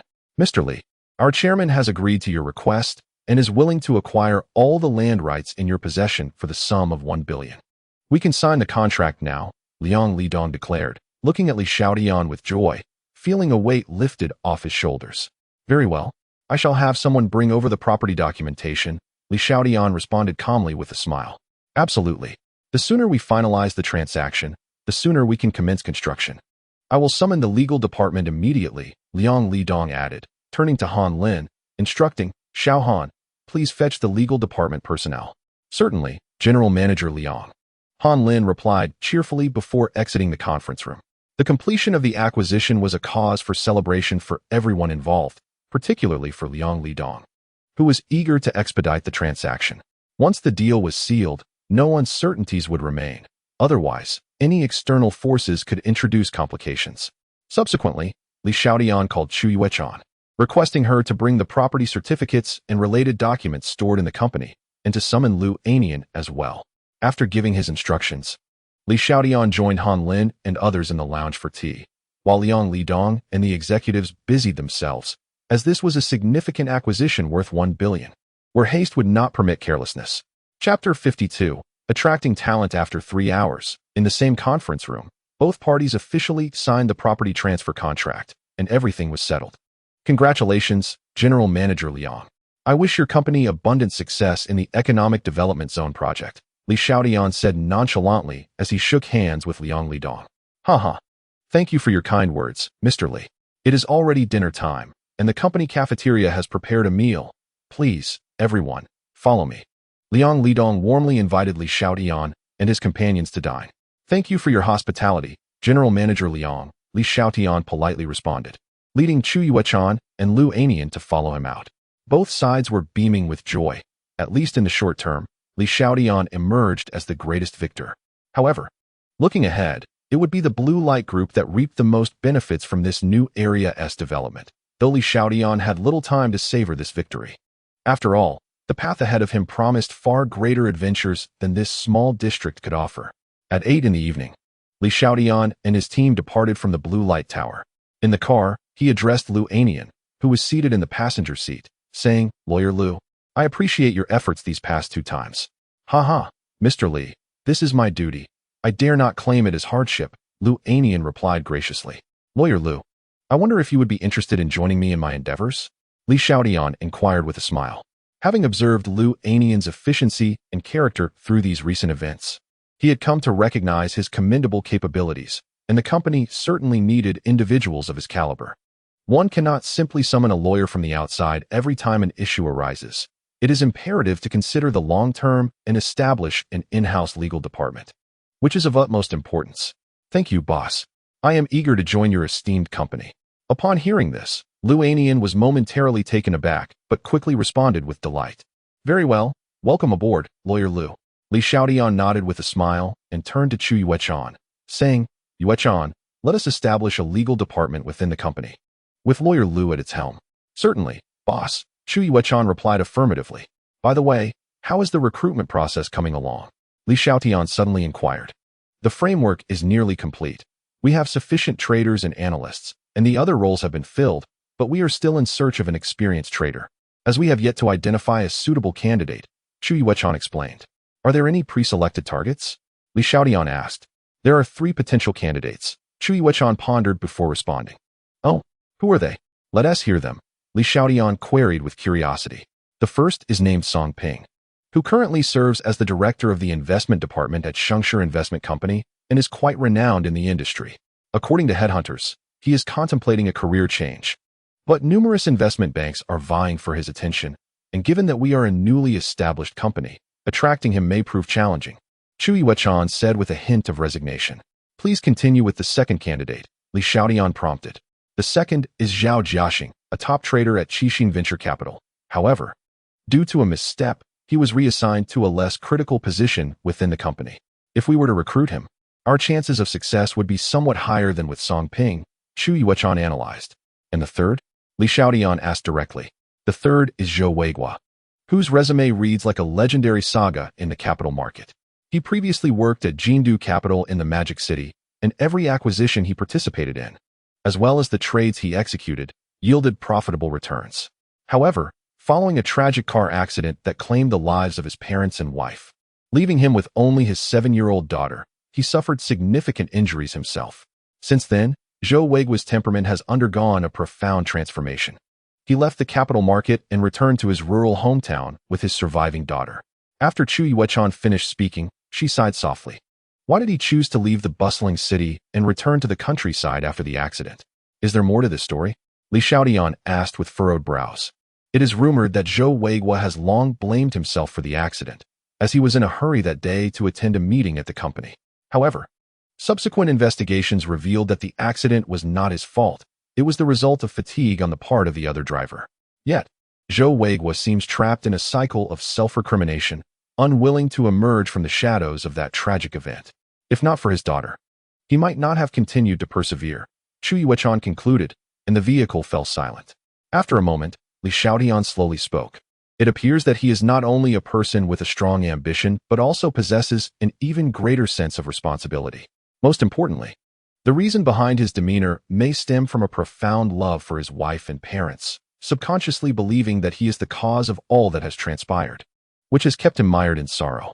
He is quite pitiable. Aside from his daughter, he has lost everything. Chu Yuechan sighed. I have made my decision. He shall be our company's operator, Zhou Weiguo. After a brief hesitation, Li Xiaotian affirmed his choice. However, boss, Zhou Weiguo has retired to the countryside. Convincing him to return to work may prove quite challenging. Chu Yuechan expressed her concerns. Among the 3 shortlisted candidates, she indeed had high hopes for Zhou Weiguo. Everyone has their weaknesses and vulnerabilities. Therefore, find out his exact address. Tomorrow is Saturday, and we can pay him a visit together, Li Xiaotian declared with confidence. Very well. I will compile Zhou Weiguo's information and home address this evening. Chu Yuechan nodded in agreement. By the way, Yuechan, you will take on the role of general manager, while I shall assume the position of chairman, though we will keep this announcement under wraps for the time being, Li Xiaotian continued. I am to be general manager? Chu Yuechan asked, astonished and somewhat incredulous. What? You do not wish to be general manager? Li Xiaotian jested. No, I do. Chu Yuechan quickly nodded, excitement radiating from her. Thank you, boss. I will work diligently and not disappoint your trust in me. Previously, she had harbored thoughts in this direction, considering that for some time, she had been the one running errands for him. Yet, those were mere speculations. She was all too aware of her own capabilities and dared not aspire to such a position. Now, this unexpected opportunity had truly fallen into her lap. It was indeed a stroke of fortune. Chapter 53. Drinking and skewers. No need to thank me. This is what you rightfully deserve. As long as you follow my lead, I assure you, you will not be wronged, Li Xiaotian remarked, smiling at Chu Yuechan's animated expression. Additionally, instruct the company personnel to begin gathering all information and financial data regarding Kaisen Electric, Li Xiaotian added, turning to Lu Anian in the front row. Lawyer Lu, please assist Yuechan in identifying any financial issues related to Kaisen Electric. Understood, boss. I will fully cooperate with General Manager Chu, Lu Anian replied with a solemn demeanor. Having already surmised his employer's intentions, Li Xiaotian nodded, choosing not to elaborate further. A few minutes later, Lu Anian turned to Li Xiaotian and said, Boss, the intersection ahead leads to my residential community, so I will head home now. I will report to the company tomorrow. You know the company's location, right? Li Xiaotian inquired. Yes, Lu Anian nodded in affirmation. Afterward, he exited the vehicle once it came to a stop. 10 minutes later, he dropped Chu Yuechan off at the entrance of her residential community. Li Xiaotian looked at Zhang Hao, who was driving, and said, Brother Hao, please park the car. Let's go enjoy some late-night snacks, perhaps some skewers and a drink? Sounds good. I haven't had a drink in a while, and I've been craving it. Zhang Hao replied with a smile, readily agreeing. Since their last conversation, he had become less rigid, allowing himself to relax when the moment called for it. This was precisely the outcome Li Xiaotian desired. After all, who would prefer to face an exceedingly stern bodyguard? Moreover, Zhang Hao was not merely a bodyguard. He had previously rescued him from a gang led by Chen Liang, which set him apart from ordinary bodyguards. Around 9 o'clock in the evening, the barbecue shop at the school entrance was bustling with activity. Brother Hao, let's go to that barbecue place. I've been there a few times.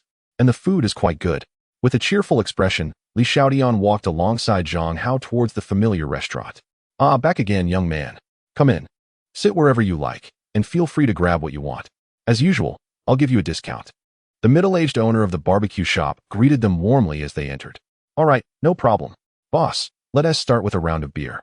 We'll choose our own food, Li Xiaotian replied with a smile, finding a seat for Zhang Hao before heading to select some hearty dishes. Earlier at the Blue Light Group cafeteria, the others were so concerned with appearances that it made him hesitant to indulge freely. Now, he was feeling quite hungry. After selecting the food, he approached the owner and said, Boss, let us grill these for now. We can order more if we need to. You two are ordering so much. Do you think you can finish it? The owner chuckled as he began grilling. We're hungry. This might not even be enough. Li Xiaotian laughed in response, then turned to sit opposite Zhang Hao.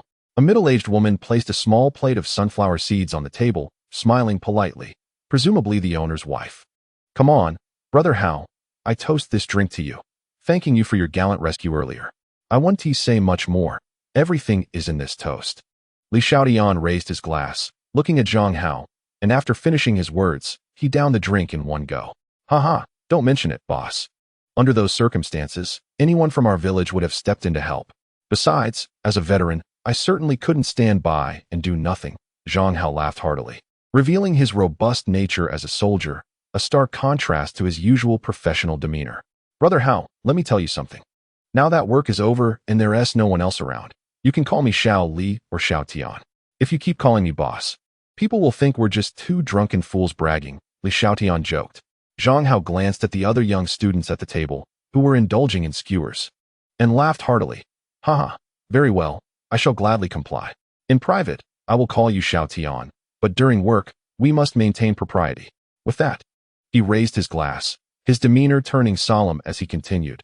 Xiaotian, this toast is a tribute from an elder brother.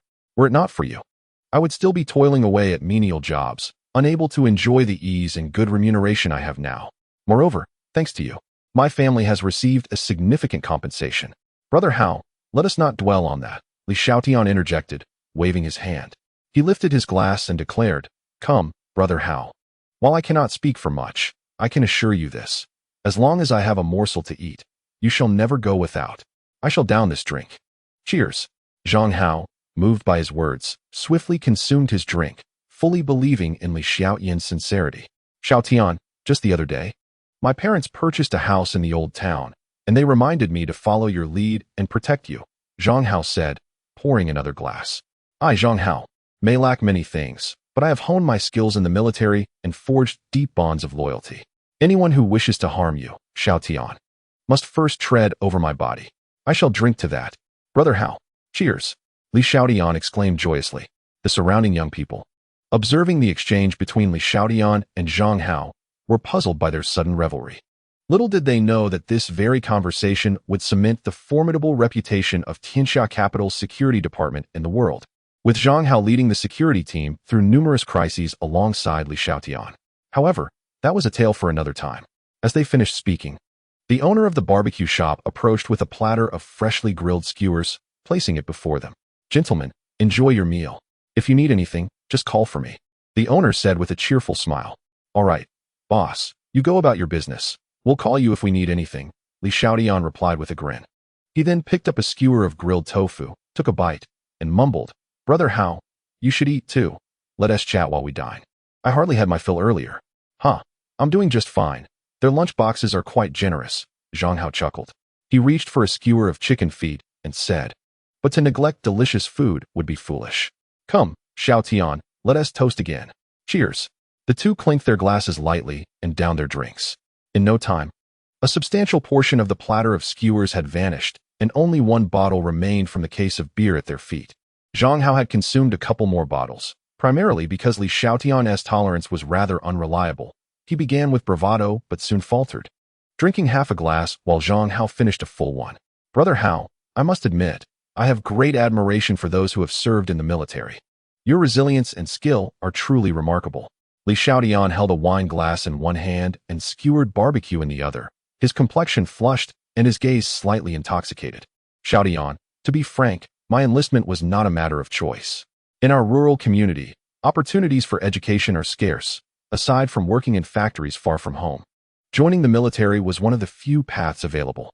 My parents, noticing my robust physique and my tender age of merely a few years, decided to send me to the army for some discipline, and thus, nearly a decade has passed. If one possessed circumstances as fortunate as yours, who would willingly endure hardship in such places? Zhang Hao lamented, a hint of melancholy shadowing his brow. Come, brother Hao, let us drink. Let us not dwell upon past hardships. Tomorrow shall surely be brighter. To tomorrow, Li Xiaotian exclaimed, raising his glass with a rosy face. Indeed, to tomorrow. Zhang Hao echoed with a hearty laugh, raising his glass as well, devoid of any inebriation, a testament to his remarkable tolerance for alcohol. After finishing their drinks, Li Xiaotian smacked his lips and was about to reach for a skewer of grilled squid when suddenly, his phone rang from his pocket. How go? Please continue drinking. I need to take this call. Li Xiaotian waved his hand, retrieving his phone to see Jiang Siqi's number flashing on the screen. He shook his head, attempting to regain his composure. Xiaotian, where are you? Upon answering, Jiang Siqi's voice resonated, filled with urgency. What is it, Siqi? I'm at the barbecue stall outside the school. Li Xiaotian replied, his inebriation fading as he detected a hint of distress in her tone, as if she had recently been weeping. Oh, I'm so relieved to hear you're all right. Xiaotian, I thought I would never see you again. She sobbed. Siqi, what troubles you? Don't rush. Please tell me slowly. Li Xiaotian said, sitting up straight, his previous intoxication evaporating. Zhang Hao, sensing the change, quietly set down his glass and observed Li Xiaotian intently. Chun Liang sent word through someone at school, claiming he had someone assault you, and he threatened me, saying if I didn't come out, he would continue to harm you. Xiaotian, I'm terrified of never seeing you again. What? That scoundrel dares to threaten you again? Li Xiaotian's expression hardened, instinctively rising to his feet. This matter could not be postponed any longer. Chun Liang was arrogant and reckless. If left unchecked, he might inflict unforeseen harm upon Jiang Siqi. I miss you so much. I'm coming to find you right now, Jiang Siqi said softly, her voice trembling. All right, Siqi, meet me at the entrance of the school. At the barbecue stall we used to frequent. I'll be waiting for you here, Li Xiaotian replied gently. Okay, I'll be there shortly. Just wait for me. Jiang Siqi responded, the sound of her getting out of bed audible through the phone. After ending the call, Li Xiaotian slipped his phone into his pocket, his countenance turning grave and icy. What has happened, Xiaotian? Zhang Hao inquired, furrowing his brow. It's those individuals who attacked me the last time you intervened. They've targeted my friends again, Li Xiaotian said slowly, his eyes glinting with cold resolve. Is it those same people from that day? Zhang Hao asked in a low voice, his demeanor turning equally somber. Li Xiaotian nodded. What must I do? Zhang Hao asked, looking at Li Xiaotian with a serious demeanor. Li Xiaotian gently shook his head and calmly said, How? There's no need for you to intervene in this matter for now. I will certainly inform you when your assistance is required. He then stood up to fetch some snacks, as his friend was expected to arrive shortly. After selecting some grilled skewers that Jiang Siqi particularly enjoyed, he returned to his seat, continuing to drink with Zhang Hao. However, the light-hearted mood that once enveloped them had dissipated. A few minutes later, a somewhat haggard Jiang Siqi hurriedly approached Li Xiaotian, dressed in a light-colored casual outfit. Siqi, you're here? Li Xiaotian quickly stood up, noticing her red-rimmed eyes, which stirred a pang of discomfort in his heart. Xiaotian, woo-woo-woo, Jiang Siqi, disregarding the onlookers, leapt into Li Xiaotian's embrace, quietly sobbing. It was evident how deeply aggrieved and helpless she felt. Shoo, don't cry. I ordered your favorite skewers. Li Xiaotian gently patted her back, offering solace. If you keep crying, you'll end up looking like a raccoon, and that would be quite unseemly. Uft, you're the one who looks unseemly. Jiang Siqi chuckled through her tears, playfully teasing Li Xiaotian while tightly grasping his large hand, as if seeking a semblance of security. Siqi, allow me to introduce you to Hao. He is the one who rescued me from Chun Liang and his gang. Without him, you might have had to visit me in the hospital. Li Xiaotian smiled softly while formally introducing Zhang Hao to Jiang Siqi. Hao, thank you for saving Xiaotian. Jiang Siqi expressed her gratitude with a sincere look on her face. Hee, no need for formalities, sister-in-law, Zhang Hao replied, scratching his head and smiling in a good-natured manner. Hao, please have a seat. There is no need for you to stand, Li Xiaotian chuckled, pulling Jiang Siqi's hand as he added, Siqi, you should sit as well. He then called out to the barbecue shop owner outside. Boss, are the skewers ready? Coming right up. The barbecue shop owner responded loudly, promptly approaching with a platter of freshly prepared skewers. Please enjoy, and feel free to call me if you need anything, he said politely, placing the skewers on the table before turning to leave. Here, Siki, try this. I specifically selected your favorites, baby squid and grilled squid skewers, along with chicken feet. Li Xiaotian said softly, offering her a skewer of grilled squid. You eat too, Jiang Siki replied, accepting the grilled squid skewer while gazing at him with concern. Xiaotian, how is your health? Are you feeling unwell anywhere? Silly girl, I'm perfectly fine now. I've recovered long ago, Li Xiaotian reassured her, playfully raising his fist and gently tapping his chest. See, I'm in great shape. If you don't believe me, you can check tonight. Humph. You rascal, Jiang Siki blushed, playfully scolding him. Why didn't you tell me when Chun Liang and his gang attacked you? Chapter 55. Concern wasn't it to prevent you from worrying? What if you acted impulsively and did something irrational? Li Xiaotian replied with a wry smile. She picked up a skewer and placed it in her mouth, mumbling indistinctly. Just eat, it's all in the past. Don't worry, that fellow won't come looking for trouble anymore. His family is in disarray and wouldn't dare to stir up chaos. I was just concerned for you, Jiang Siki murmured softly. Hearing her words, Li Xiaotian looked at her earnestly and asked, Siki, after learning that Chun Liang and his gang had beaten me, did you ever consider seeking a compromise with him? I fear he might trouble you again. Jiang Siki gently nodded, lowering her gaze, unable to meet Li Xiaotian's eyes. Siki, remember, I will be fine, and you must not entertain such thoughts again, do you understand? Li Xiaotian said seriously as he gazed at her. All right, I promise you, I won't think like that anymore, Jiang Siki replied in a soft whisper. To completely dispel Jiang Siki's lingering concerns, Li Xiaotian took her hand and turned to Zhang Hao across from them, stating solemnly, You see, I have Brother Hao with me now. With his skills, Chun Liang and his men cannot harm me again. You can ask Brother Hao if you doubt me. Brother Hao, is what he said true? Jiang Siki looked at Zhang Hao, skepticism evident in her eyes. Sister-in-law, you can rest assured. I trained in the army for 10 years. While I may not be exceptionally skilled, handling 3 or 5 individuals is certainly not a challenge. With me as the bodyguard by the boss's side, no one will be able to harm him, Zhang Hao assured her with a serious expression, fully aware of why Li Xiaotian had suddenly made such a statement. All right, Jiang Siki replied, still somewhat bewildered, clearly surprised that Zhang Hao had become Li Xiaotian's bodyguard, and one who had served in the military at that. Li Xiaotian observed her expression and chuckled. So, are you at ease now? Yes, I am reassured, Jiang Siki smiled, extending the half-eaten squid skewer toward Li Xiaotian. Aren't you going to eat? Li Xiaotian accepted it and took a bite. I'll eat later, Jiang Siki said, pouring a glass of beer and lifting it toward Zhang Hao with a serious demeanor. Brother Hao, I toast to you. Thank you for saving Xiaotian from Chun Liang and his gang. She then downed the beer in one gulp. Ah, sister-in-law, you flatter me. Rest assured. With me as Xiaotian's bodyguard, such incidents will not occur again, Zhang Hao calmly replied, also finishing his drink in one go. Siki, drink less and eat something. I bet you haven't had dinner, Li Xiaotian expressed his concern. Oh, I wasn't hungry earlier, didn't want to eat. Jiang Siki's cheeks flushed instantly, and she began to eat. After more than half an hour, with Jiang Siki's presence, Li Xiaotian called for another case of beer, perhaps due to the pressure from Chun Liang's threat. Jiang Siki had been feeling quite repressed, and having eaten little, she was already a bit tipsy. Siki, it's time to head back. The dormitory will close soon, Li Xiaotian remarked, looking at the tipsy Jiang Siki nestled in his embrace. No, I don't want to go back to the dorm tonight, Jiang Siki mumbled, slightly dazed. Li Xiaotian observed her state this evening and realized that she would certainly not make it back to the dormitory. The past few days had undoubtedly placed immense pressure on Jiang Siki. On one hand, there was her own concern and anxiety, and on the other, the threats posed by Chun Liang. Hao Gu, please go ahead and flag down an empty taxi for me, Li Xiaotian said to Zhang Hao. Don't worry about safety, Xiaotian. I've got everything under control, Zhang Hao replied before rising and making his way to the roadside. After several minutes of waiting, he finally encountered an empty taxi. A little over 10 minutes later, they arrived at the Triumph Hotel. Li Xiaotian supported the inebriated Jiang Siki as they reached her hotel room. Fortunately, she weighed only around 90 pounds. Had she been any heavier, it would have been quite a challenge. Xiaotian, I'm not drunk, I still want to drink. That bastard Chun Liang dared to hurt you. I'll bite him to death, she exclaimed, sinking her teeth into Li Xiaotian's shoulder. He managed a wry smile. Feeling no pain, yet deeply touched by her words. Despite her intoxication, she was still thinking of him.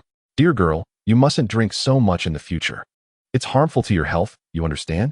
Li Xiaotian said gently. After a brief pause without any response from Jiang Siki, he glanced down to find her fast asleep against his shoulder. With a tender gaze, he laid her gently on the bed and covered her with a blanket. He then entered the bathroom to freshen up. After a long day, the unpleasant odor of sweat was quite bothersome, and he found it difficult to feel comfortable without a shower. After a few minutes in the bathroom, he emerged to find Jiang Siki in a most ungraceful sleeping position. Even in her drunken stupor, there was a certain charm to her. She mumbled in her sleep, "Xiaotian, I'm sorry. It's all my fault that you got hurt. I'm sorry." Hearing her soft sobs in her dreams, Li Xiaotian felt a wave of affection and sorrow wash over him. In his previous life, her tragic fate had stemmed from his absence. Now that he was present, he would allow no harm to befall her again. Suppressing the fire of his emotions, he moved to the side, turned off the light, and climbed into bed. He did not wish to disturb Jiang Siki any further. As he drifted into a drowsy state, he seemed to slip into a dream. The following morning, as the sun shone brightly in the sky, Li Xiaotian finally opened his bleary eyes. He had slept soundly through the night.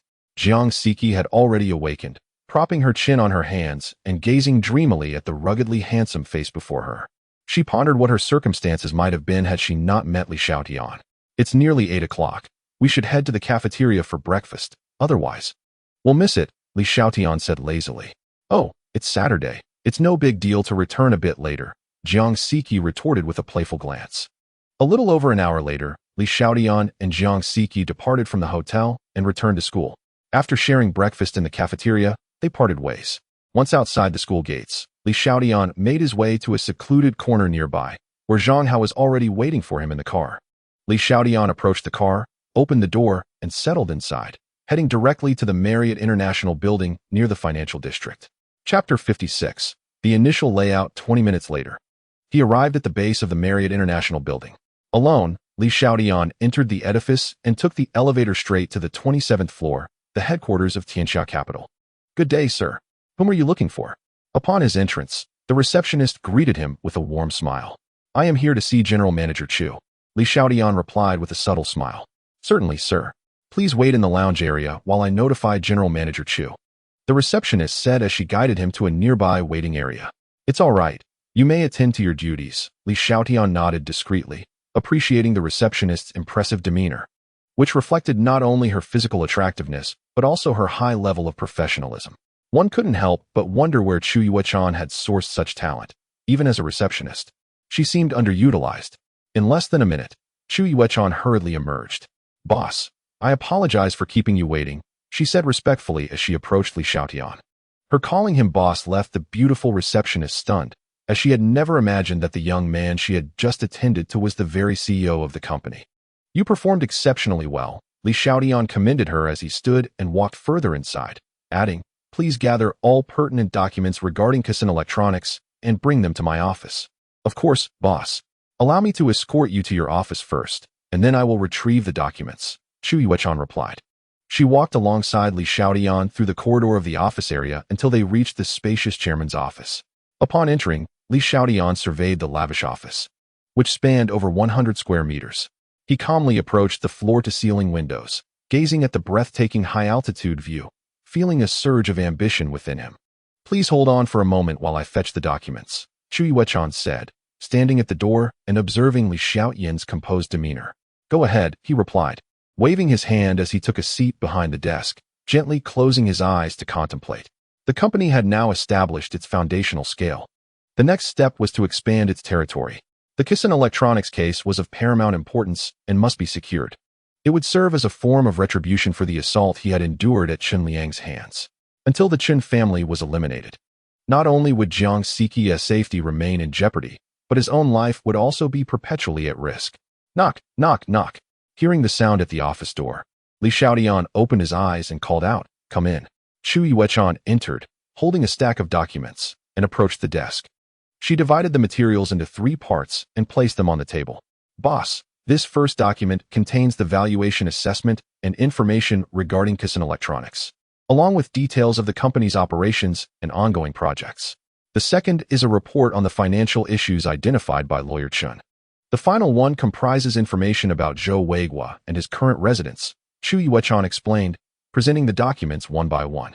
Li Xiaotian picked up the initial set of documents from Kusin Electric, scrutinizing them intently. The papers detailed the market assessment, valuation, and operational status of Kusin Electric. Is Kusin Electric's market valuation really 900 million? He inquired while perusing the material. Indeed, yet there seems to be some inflation in that figure. However, it does exceed 800 million. Nonetheless, the actual value certainly does not surpass 600 million. As a publicly listed company, Kusin Electric is relatively small, and 49 of its shares are in circulation, while the remaining 51 is held by the Chen family, responded Chu Yuechan. How many individuals hold that 51 stake? Li Xiaotian continued to question. The Chen father and son hold 30 and 10, respectively. The remaining family members include Chen Tianming with 6 and Chen Chunhong with 5. Chu Yuechan elaborated. Isn't this a quintessential family-owned enterprise? Li Xiaotian remarked, shaking his head as he continued to read. After a moment, he asked, does Kusin Electric still have 2 production lines for electronic components and integrated circuits? They used to, but in recent years, due to various reasons, those lines have been left idle. Currently, they only engage in the production of some simple components and the sale of home appliances like refrigerators, washing machines, air conditioners, and computers, Chu Yuechan explained. Upon hearing this, Li Xiaotian couldn't help but chuckle, realizing what a waste it was for such promising resources to be squandered. With such robust hardware, they should have invested in research and development. It was a sheer waste of potential, especially knowing that since this year, Toshiba has launched a revolutionary laptop, triggering a wave of technological reform. In the coming years, both the home appliance sector and the electronics industry would experience explosive growth. Li Xiaotian's thoughts began to flow with possibilities. The current electronics industry had partially achieved self-sufficiency and broken through barriers. What it lacked was vision and innovation. Even if they faced shortages in mainboard materials and chip technology, acquiring such resources should not pose a significant challenge given his future-oriented identity. There would be difficulties, but they could certainly be overcome. If the Chun family remained oblivious to the gold mine they possessed, he would seize the opportunity to drive this historic development forward. In doing so, he could add a formidable ally to his capital blueprint. After thoroughly examining the documents, he picked up the financial reports nearby and analyzed them meticulously. Raising his gaze to Chu Yuechan, he instructed, Yuechan, please open several accounts across different brokerage firms. Once established, have someone acquire Kusin Electric's circulating shares in large quantities at a premium price of 510. Understood, boss, Chu Yuechan replied with a serious nod. She recognized that from this moment onward, Li Xiaotian was about to take action against Kusin Electric, heralding an imminent capital battle. Furthermore, instruct someone to publish a report under the names of Huan Shui, Blackstone, and Merrill Lynch, highlighting the financial issues plaguing Kusin Electric and expressing skepticism regarding its stock price and future growth potential. This must be executed discreetly, ensuring our traces are thoroughly erased.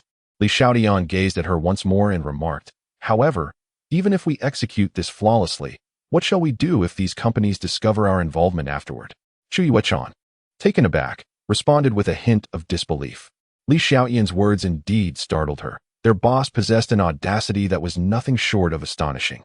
It was well known that any investment bank, if brought to light, could easily crush their nascent Tianxia capital, leaving them utterly defenseless. Chapter 57. The pitiful ones, even if they were to uncover the truth, what of it? At worst, it would merely result in a protracted legal dispute. Li Xiaotian chuckled dismissively. He continued, however, should they insist on pursuing litigation, we must ensure that the case is brought to Rome City. I refuse to believe that, on our home turf, they would dare to challenge us. You should discuss this with Lu Anian. Understood, boss. With your reassurance, I feel at ease. Nonetheless, this strategy is quite ingenious. Not only will Kusin Electronics stock plummet, but those investment banks are unlikely to sue us over such a trivial matter. Even if they do, as long as the case is in Rome City, the duration of the proceedings will not be dictated by them. Chu Yuechan replied with a smile, her face lighting up with charm. There is something you might not be aware of. Capital from Xiangjiang has already begun short-selling Kusin Electronics. Otherwise, its stock price wouldn't be declining so rapidly. Thus, we are not the primary force in this endeavor. Our goal is merely to add momentum. Li Xiaotian said with a faint smile. Is that so? A glimmer of surprise flashed in Chu Yuechan's eyes as she nodded. In that case, acquiring shares from the retail investors in the market will indeed become significantly easier. Subsequently, Li Xiaotian picked up the dossier concerning Zhou Weiguo and skimmed through it briefly. After a few minutes, he stood up and proclaimed, "Let us go. Our task today is to locate Zhou Weiguo and secure him, with you leading the charge. I am confident we will achieve success today," Chu Yuechan said, grinning broadly as she praised him.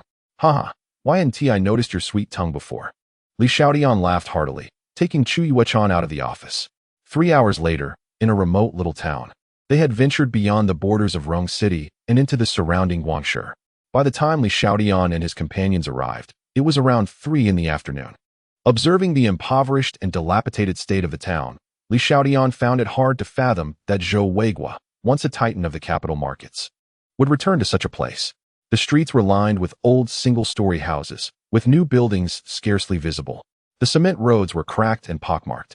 The streets were sparsely populated, primarily filled with children and the elderly, while the able-bodied workforce had largely sought employment elsewhere. As Li Xiaotian's luxury vehicle entered the town, it attracted considerable attention. After some inquiries, they finally discovered the precise location of Zhou Weiguo's residence. Due to the condition of the road, Li Xiaotian found it somewhat inconvenient to drive, necessitating that Zhang Hao remain in the vehicle while he and Chu Yuechan proceeded to the location of Zhou Weiguo's residence. Following the designated route, it was not long before they had exited the quaint town, stepping onto a rural road composed of mud and stones. "Boss, the hardships that Zhou Weiguo has faced are indeed immense. Having grown accustomed to a life of luxury and affluence, it is astonishing that he now returns to this place with his 8 or 9-year-old daughter," Chu Yuechan remarked softly, sighing as she walked. While he himself may not evoke pity, it is his young daughter, barely 9, who must endure the consequences of his remorse, accompanying him to suffer in such conditions. As a father, he should be more considerate of his daughter's life and future. Li Xiaotian furrowed his brow, casting a complex gaze over the surrounding environment. He recognized that in such circumstances, it was exceedingly difficult for anyone to escape. There were numerous examples from his past life that attested to this reality. "Boss, do you think that might be the household ahead?" Chu Yuechan pointed towards a tile-roofed house by the roadside, her voice tinged with uncertainty. "Let us go take a look," Li Xiaotian replied, proceeding at a measured pace towards the dwelling. They paused a short distance from the house. "Boss, is that Zhou Weiguo tending to the weeds beside the house?" Chu Yuechan inquired, her expression one of disbelief as she held up a photograph for comparison. Li Xiaotian's gaze sharpened as he followed her line of sight.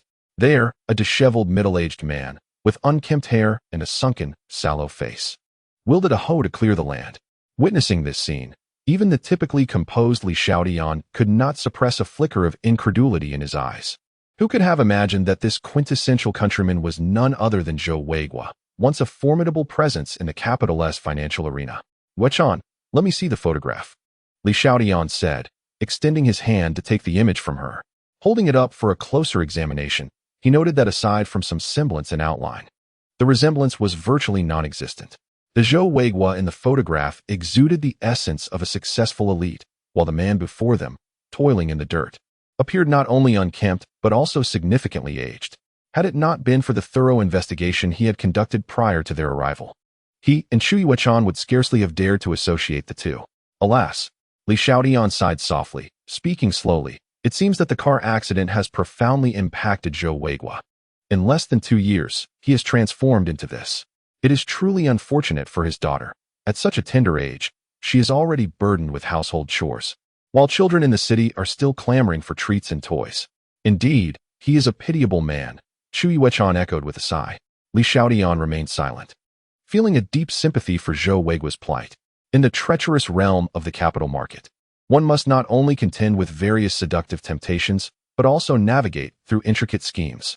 It is indeed rare for Zhou Weiguo to maintain his original intentions under such circumstances.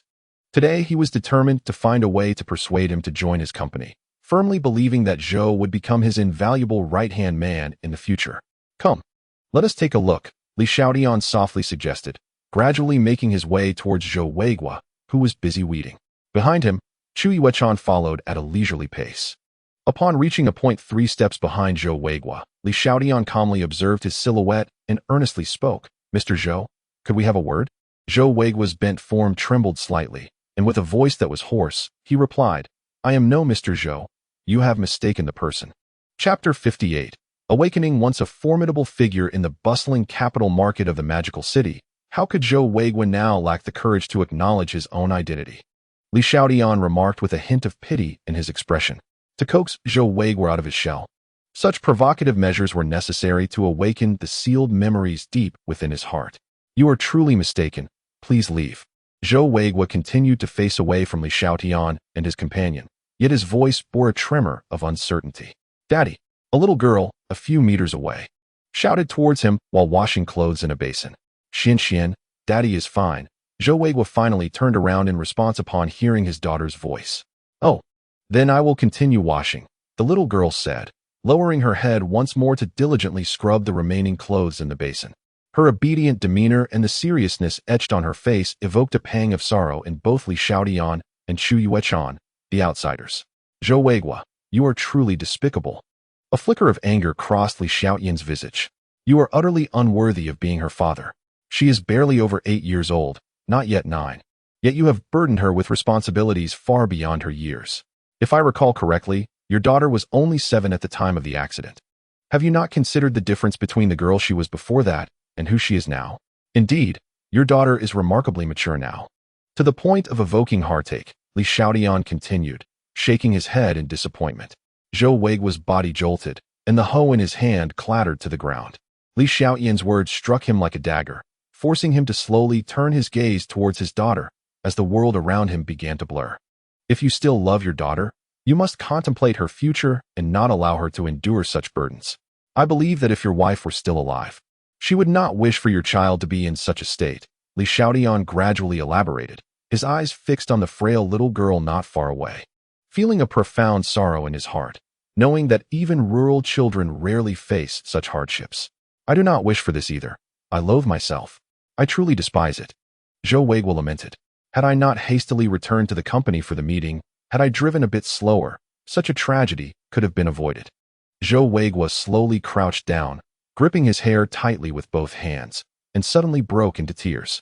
Chu Yuechan's eyes reddened as she gently tugged at Li Xiaotian's arm, signaling him to refrain from speaking further. His words cut like daggers, and even she, as a mere bystander, felt an unbearable ache. They must be watching from above, wishing to see their father and daughter in a better state. Zhou Weiguo, your daughter is your only kin in this world. Li Xiaotian sighed softly and spoke again. Uncle, please do not speak ill of my father. The little girl Zhou Xianxian stood up, gazing at Li Xiaotian, her voice rising, tears welling in her eyes. Her small face bravely holding back the flood. Rushing over, she looked at Li Xiaotian and cried, I have no mother, no grandparents. I cannot lose my father too.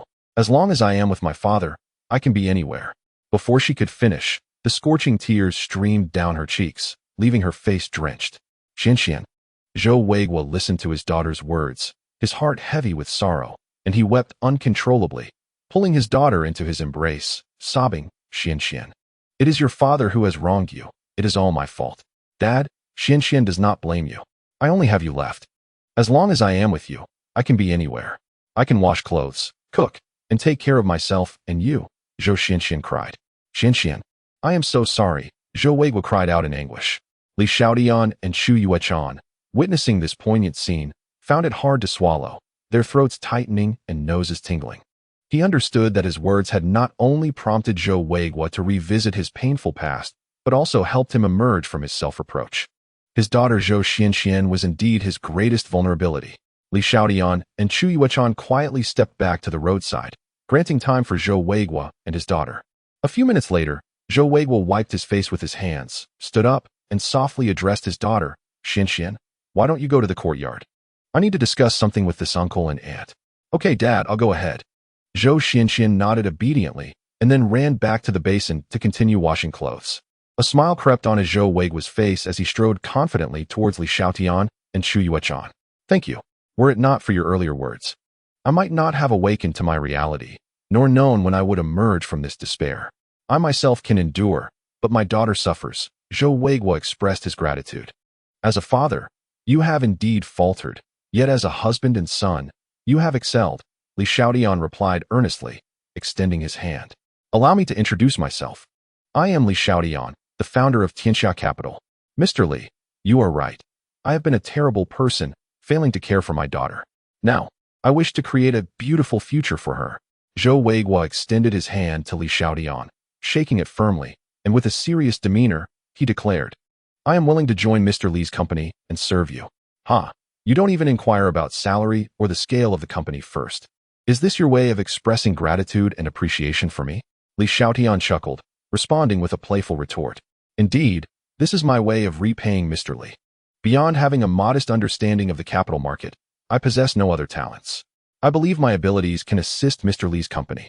Otherwise, you wouldn't have gone through the trouble of coming here to find me, Zhou Weiguo said candidly, a confident smile gracing his face, markedly different from his previous demeanor. Haha, indeed.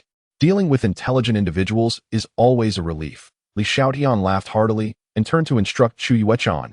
Yuechan, please hand Mr. Zhou a business card. Certainly, boss. Chu Yuechan nodded slightly, stepping forward to present the card with a smile. Mr. Zhou, here is my business card, which contains the company's phone number and address. Thank you, Zhou Weiguo replied, accepting the card and glancing at it before solemnly placing it in his pocket. He then looked up at Li Xiaotian and remarked, Mr. Li, I will settle matters here in the next couple of days and then head to Rongqing to meet you. Is there anything I can assist you with regarding these matters? Li Xiaotian inquired. Just some trivial farm-related issues. It's not worth troubling Mr. Li, Zhou Weiguo responded. Very well, in that case, we shall return to Rongqing first. Mr. Zhou, we shall meet again there. Li Xiaotian smiled as he began to bid farewell. All right, goodbye, Mr. Li. Zhou Weiguo nodded in agreement. Li Xiaotian and Chu Yuechan turned to retrace their steps. Halfway, Chu Yuechan hesitated and asked, Boss, are you not concerned that Zhou Weiguo might not come? Haha. Rest assured, Zhou Weiguo will not run away. He will definitely come. Li Xiaotian replied with a calm smile, exuding confidence. Chu Yuechan nodded, her expression reflecting a mix of understanding and uncertainty. Upon returning to the school, the night had already fallen. It was Saturday, and Su Xia was not in school. Having gone home, Li Xiaotian dined alone at the cafeteria, enjoying a plate of fried rice before returning to his dormitory. Pushing open the door to room 306, he found only Go Fuqian and Zhang Chao inside. Why are there only the two of you again? Where has Cui Dajiang gone? Li Xiaotian inquired, puzzled. Who knows? But I suspect his girlfriend must have come to find him. He's been elusive these past few days, Go Fuqian said while engrossed in his game. By the way, Xiaotian, what have you been up to lately? You've been even more elusive than Cui Dajiang, not showing up for a day. Zhang Chao chimed in from his bed. Heh. Of course, I've been busy making money and chasing girls. What is it to you? Any thoughts? Li Xiaotian replied with a mischievous grin. Uffed. As if I would believe your words, Zhang Chao scoffed, rolling his eyes before returning to his lounging position on the bed. Believe it or not, it's your choice. Li Xiaotian shrugged and said no more. He walked to his own bed, picked up a change of clothes, and headed to the bathroom for a shower. In less than 10 minutes, I completed my tasks. After emerging from the restroom, I reclined on my bed, feeling refreshed. I took out my phone and opened the classic Snake game, intending to play for a while before succumbing to slumber. However, shortly after I began, a message from Jiang Siki popped up on the screen. Xiaotian, what are you doing? Just lying here, playing a game before I sleep. How boring. Go wait for me at our old spot by Beihu. I'll be there shortly. What? Didn't we just see each other this morning? That was this morning. No more chatter. Hurry over. If I arrive and you're not there, I'll bite you. Li Xiaotian glanced at his phone, feeling both eager and a bit helpless. Ever since being assaulted by Chun Liang's group, he had indeed felt physically drained. It seemed he needed to find time to exercise properly, or perhaps learn some military training techniques from Zhang Hao to avoid being defenseless in the face of danger. Xiaotian, you just finished showering. Where are you off to now? Go Fuqiu asked, watching the energetic Li Xiaotian rush out. Off to chase some girls. No time to chat, Li Xiaotian replied, quickly changing into a short-sleeved shirt and striding out of the dormitory without hesitation. A little over 10 minutes later, when Li Xiaotian arrived at the old spot once more, the surroundings were eerily silent, devoid of any voices. Only the faint chirping of insects and other subtle sounds filled the air. Bored, he sat on a bench, took out his phone, and switched it to silent mode. After a few minutes, a white figure quietly appeared not far from him. Xiaotian. Whoa. Li Xiaotian was startled by the sudden exclamation and quickly lifted his head. Shoo. Why are you shouting? Jiang Siki, equally startled by his reaction, gently patted her chest. Stop patting. You'll make it even smaller, Li Xiaotian chuckled, relieved to see it was Jiang Siki. He noticed that she seemed somewhat different from before. She wore a light yellow short-sleeved top, paired with a white skirt that gracefully reached her knees. This attire was striking, combining a hint of allure with playful charm. A mischievous smile crept across Li Xiaotian's face, as the visual impact was considerable under the circumstances. Shoo, Xiaotian, don't speak. There might be others around, Jiang Siki whispered, making a shushing gesture. If you know there are others, why come here? Li Xiaotian asked, perplexed. Hee. This is the designated dating spot for couples from our school, Jiang Siki replied playfully, wrapping her arms around his neck. As October approached, the oppressive summer heat had dissipated within the dense woods. A gentle breeze wafted through, carrying a hint of freshness. 40 minutes later, Jiang Siki, entwined with Li Xiaotian, emerged from the lakeside. My waist is killing me. I must go to bed early tonight and refrain from staying up late on my phone. Tomorrow, I shall sleep in, Jiang Siki murmured as they walked. Sleep well, for tomorrow is Sunday. You may indulge in slumber for as long as you desire. Li Xiaotian beamed with joy, his spirits lifted, and added, What would you like for breakfast tomorrow? I shall fetch it for you. Never mind. I shall eat after I awaken. You two should rest a while longer, and come find me at noon for lunch, Jiang Siki replied sweetly with a smile. All right, sounds good. Rarely do I have a free day tomorrow. I shall enjoy a leisurely sleep and come to the cafeteria to find you after I wake. Li Xiaotian remarked as he walked away. Jiang Siki nestled closer and softly agreed, clearly still weary. After a brief while, Li Xiaotian escorted Jiang Siki to the entrance of the girls' dormitory before turning to head towards the boys' dormitory. Upon returning, he took a quick shower and lay down on his bed. After a long day filled with work, he soon fell into a deep slumber. It was not until the bright light of the next day, nearing noon, that the ringing of a phone roused him from his sleep. Initially, he thought it was Jiang Siki calling to invite him to lunch, only to discover it was Jin Yoshi, whom he had not seen for 2 days. Hello, Xiaotian. What are you up to? Upon answering, Li Xiaotian was instantly awakened by the charming voice on the other end. Could you please speak properly? You've disrupted my slumber. He replied, exasperated. Jin Yoshi laughed heartily, momentarily losing her composure before saying, Xiaotian, do you have any plans this afternoon? No, why? Li Xiaotian inquired. This afternoon, there is a commercial performance at South Lake Square in Shuanghe District, featuring a female celebrity I adore. I would love for you to accompany me. Would that be all right? Certainly. I have no other commitments this afternoon. What time does the concert start? Li Xiaotian responded without hesitation, charmed by her endearing tone. Yay, Xiaotian, you're the best. Jin Yoshi cheered. Now tell me, what time does it begin and end? Li Xiaotian urged. Oh, don't be so hasty. The performance starts at 5 in the afternoon and concludes at 9, she replied. All right, after you have had lunch, give me a call, and I shall come pick you up. Okay, I will hang up now. Goodbye. Goodbye, Li Xiaotian said, placing his phone on the bed and settling back for a brief rest. At 2 in the afternoon, after having lunch with Jiang Siki in the cafeteria, Li Xiaotian returned to his dormitory for a short nap. Upon receiving Jin Yoshi's call, he swiftly rose and made his way to Chuanheng University. A few minutes later, as Li Xiaotian arrived at the school's entrance in a Bentley Mulsanne, he attracted the curious gazes of several female students. After waiting by the roadside for a few moments, Jin Yoshi dashed out from the school. Li Xiaotian opened the car door, stepped out, and stood beside the vehicle with a smile, watching as Jin Yoshi approached. With her exquisite features accentuated by a subtle touch of makeup, she looked particularly stunning in a fitted cream-colored dress, her face adorned with a sweet smile.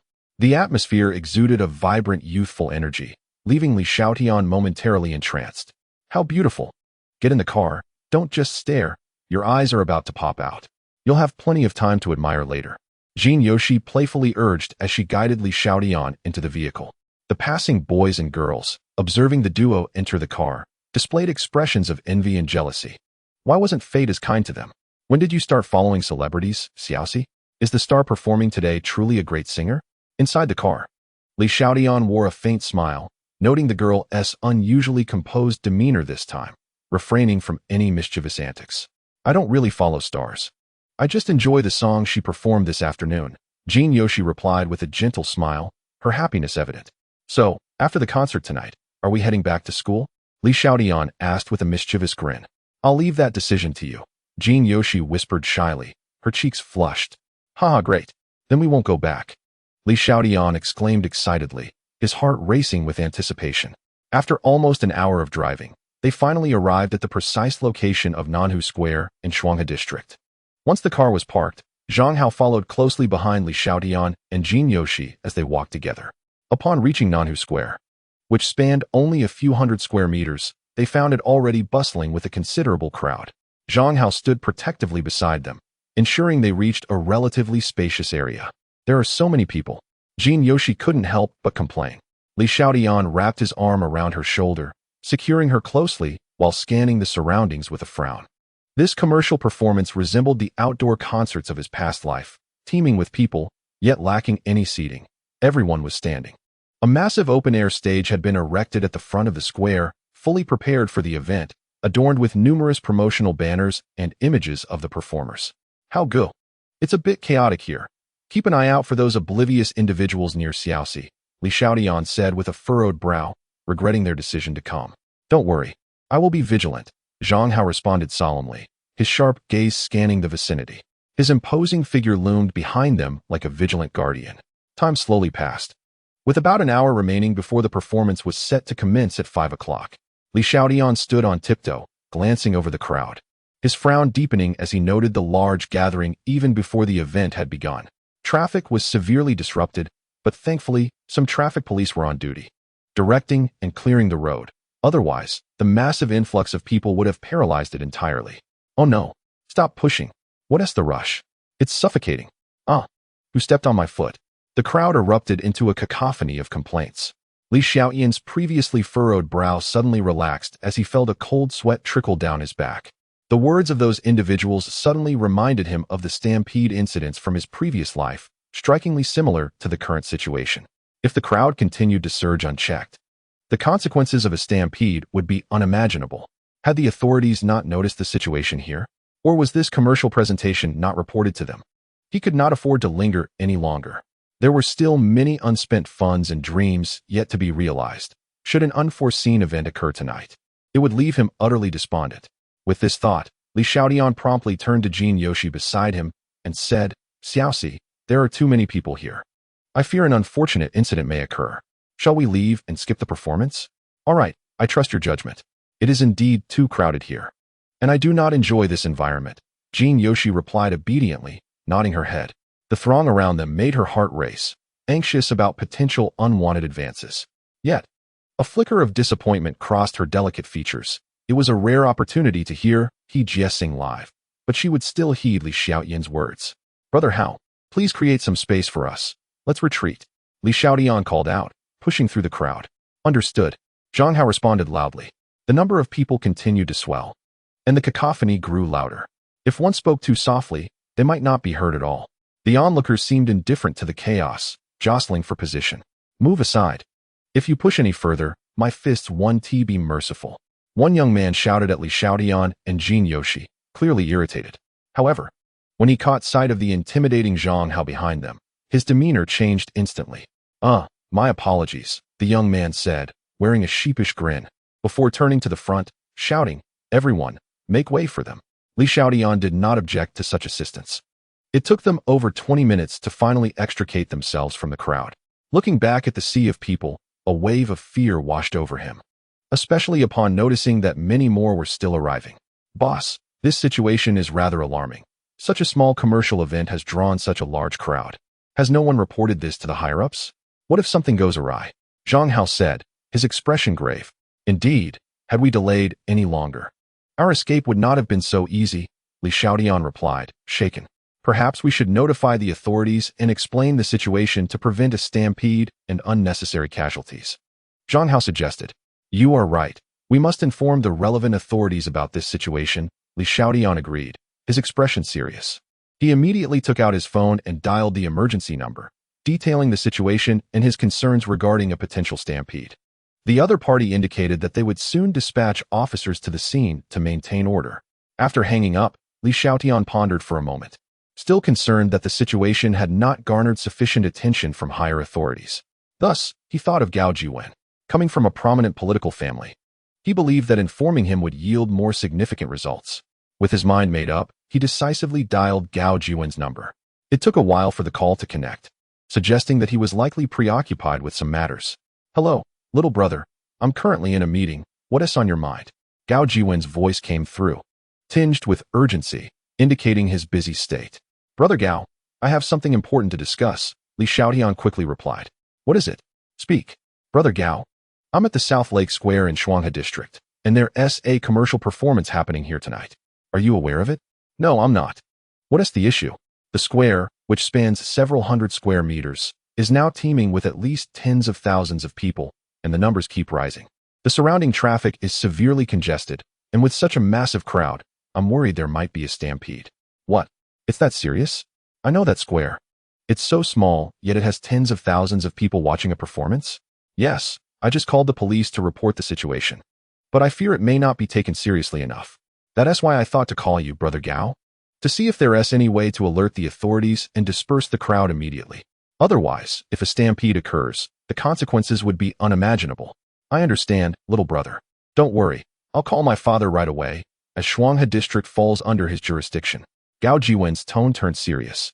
A stampede would have significant repercussions for his father. "All right, if that is the case, I'll rest easy." Li Xiaotian sighed in relief. Since it was under Gao Jiwen's father's domain, things should be all right. "Everything will be fine. I've taken care of it." Li Xiaotian smiled lightly and said, "There's a Coral Hotel up ahead. Let us stay there tonight." With that, he took Jin Yoshi's hand and headed towards the street, while Zhang Hao followed closely behind, maintaining a vigilant watch over the surroundings to prevent the encroaching crowd from colliding with Li Xiaotian and Jin Yoshi. 10 minutes later, a Bentley Mulsanne glided through the entrance of the Coral Hotel. Li Xiaotian approached the front desk to book a luxurious presidential suite and a standard room for Zhang Hao. After all, it wouldn't be right to make him sleep in the car all night. Once the rooms were secured, Li Xiaotian and Jin Yoshi, hand in hand, made their way to the opulent presidential suite on the top floor. Upon entering the room, Jin Yoshi curiously surveyed the lavish decor, feeling somewhat shy as she cautiously remarked, "Xiaotian, isn't this place quite expensive?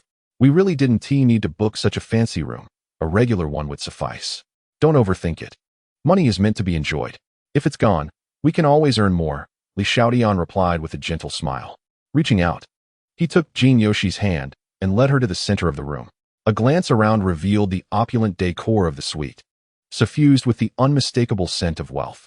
Particularly captivating was the floor-to-ceiling window, from which one could gaze upon the breathtaking nocturnal panorama of the Shuanghe District.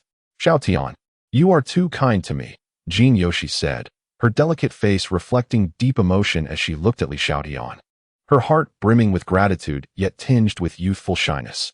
Li Xiaotian embraced her gently, whispering, "Xiaoxi, you are worth it. You treat me so well. Once we graduate, I may find it hard to leave." Jin Yoshi lamented softly, her spirits dampened by the impending separation that graduation would bring. She understood that Li Xiaotian could never accompany her back to the distant Heilongjiang. "Then don't go back. I will take care of you," he joked, laughter filling the luxurious presidential suite. Although the price was steep, such extravagance had its merits. Residing in such a room bestowed a unique sense of joy and experience. An hour later, Jin Yoshi nestled against Li Xiaotian, both gazing out at the cityscape through the expansive window. The myriad lights illuminated the urban night, adding a touch of warmth to the scene. Noticing the flicker of sorrow in Jin Yoshi's brows, Li Xiaotian's gaze softened with compassion as he gently urged, "Xiaoxi, if you're tired, you should rest early. We have classes to attend tomorrow morning." Jin Yoshi murmured softly. They embraced and drifted into slumber, smiles gracing their faces as they entered the realm of dreams.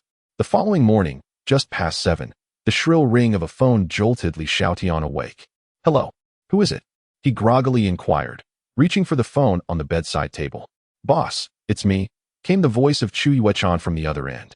"Yuechan, why are you calling so early? It's not even time to start work yet," he replied, still half asleep.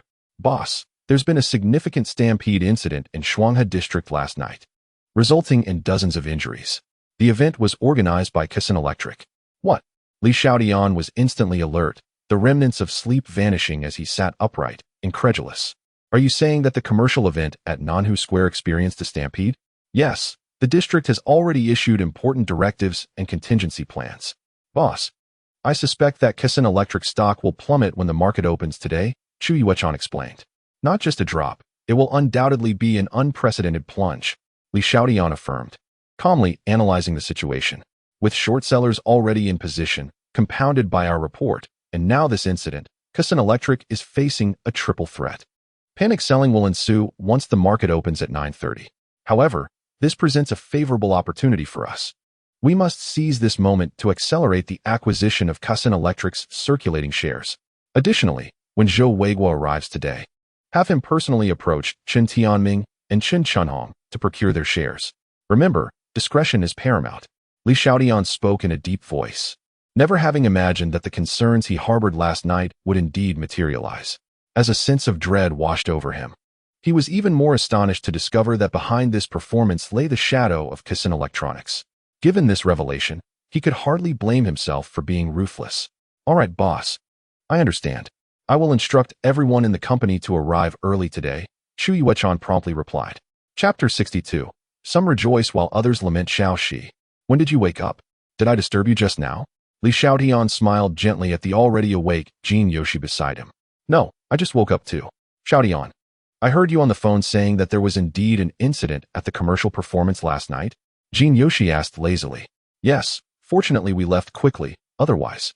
Who knows what unforeseen mishap might have occurred, Li Xiaotian said, recalling the fear of the situation as he patted Jin Yoshi on the shoulder. You should go freshen up first. I will check the news on my phone for a bit, and then we can head back to school together. Okay, got it.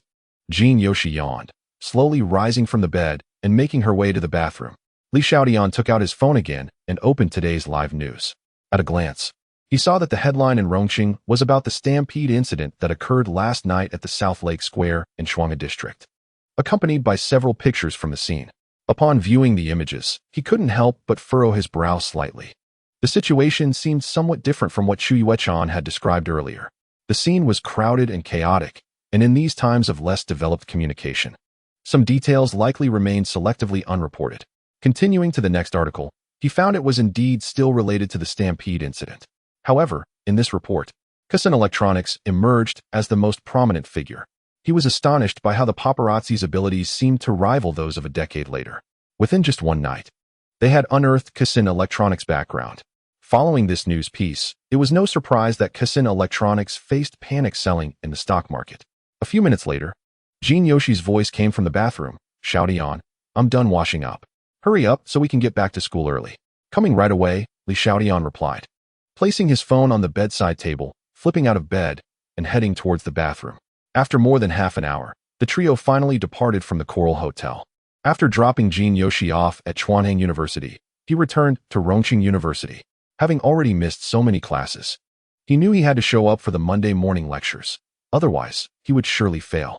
Upon arriving at the classroom, he found it was already packed. It seemed that on this Monday, very few had chosen to skip class. Xiaotian, over here. Su Xia, seated in the back left corner, waved her hand and called out to him as she spotted him entering. Li Xiaotian noticed Su Xia and made his way toward her, taking a seat in the back where Cui Dajiang and the others were still gathered. I had thought you might not attend class today. Su Xia expressed her dissatisfaction while gazing at Li Xiaotian, who was seated beside her. How could I? It's Monday. I wouldn't dare skip class, Li Xiaotian chuckled, sensing Su Xia's discontent, and gently took her hand. Humph. Su Xia made a soft grunt, sniffed the air, and then turned to scrutinize Li Xiaotian. Her expression icy as she inquired, Why do you smell of women's perfume? What are you talking about? Li Xiaotian exclaimed, quickly lowering his head to sniff his clothing, then forced a chuckle. Haha, it must be that I inadvertently picked it up while working outside. I warn you, if you dare to flirt with other girls, I will give you a beating. Su Xia declared menacingly, pinching Li Xiaotian's waist sharply. In pain, Li Xiaotian's expression changed, and he gasped, hastily replying, Auntie, please let go. The teacher is coming. Please, you are just pretending. I hardly used any force. Su Xia retorted before finally releasing her grip and turning to watch the teacher entering the classroom. Li Xiaotian smiled wryly. Realizing that Su Xia's sense of smell was remarkably acute, he regretted not returning to the dormitory to change clothes before coming. The bell rang, signaling the end of class, and students began to filter out to use the restroom or purchase items. Xiaotian, I'm heading to the convenience store to buy a bottle of water. Would you like one? Su Xia asked Li Xiaotian. I'll have the same as you. Li Xiaotian responded. Sister-in-law, we three would also like one. Could you bring us a bottle? As soon as Li Xiaotian finished speaking, the trio behind him, Cui Dajiang and his companions, chimed in with mischievous grins. Sure, what would you like to drink? Su Xia replied with a smile, readily agreeing. We're fine with anything. They responded. All right, I'll take care of it, Su Xia said before stepping outside. A few minutes later, she returned with 5 bottles of water in a plastic bag. After a brief chat among them, the class bell rang once more. As the long class neared its conclusion, everyone was already eagerly discussing what to eat at the cafeteria. Meanwhile, at the headquarters of Kasen Electronics, a stormy atmosphere prevailed, bustling with activity. At 11:40 in the morning, just 10 minutes before the stock market closed, the headquarters office of Kasen Electronics in the Shuanghe district was shrouded in gloom. Particularly for those employees holding company stocks, their emotions were beyond description, with many contemplating a trip to the rooftop terrace. In the conference room on the top floor, the tension was palpable. Chairman Chen Kong, also known as Chun Liang's father and the helm of Kasen Electronics, surveyed the handful of people in the room with a stern and cold expression. I believe you are all aware of the events that transpired last night at Nanhua Square. This morning, I promptly instructed the Public Relations Department to respond, and I also directed the Investment Department to implement strategies to stabilize the stock price. Yet, why do I not see the desired outcome? Why? As we approach the closing bell, does the stock price still plummet dramatically? General Manager Zhang, General Manager Liu, do either of you have anything to share with me? In the conference room, a middle-aged man and woman immediately stood up.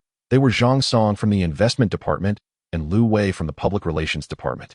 Chairman, our Public Relations Department is doing everything within its power, but the plummeting stock prices are largely beyond our control, Liu Wei hurriedly explained, her tone lacking conviction. Chairman, our department is also striving to stabilize the stock prices.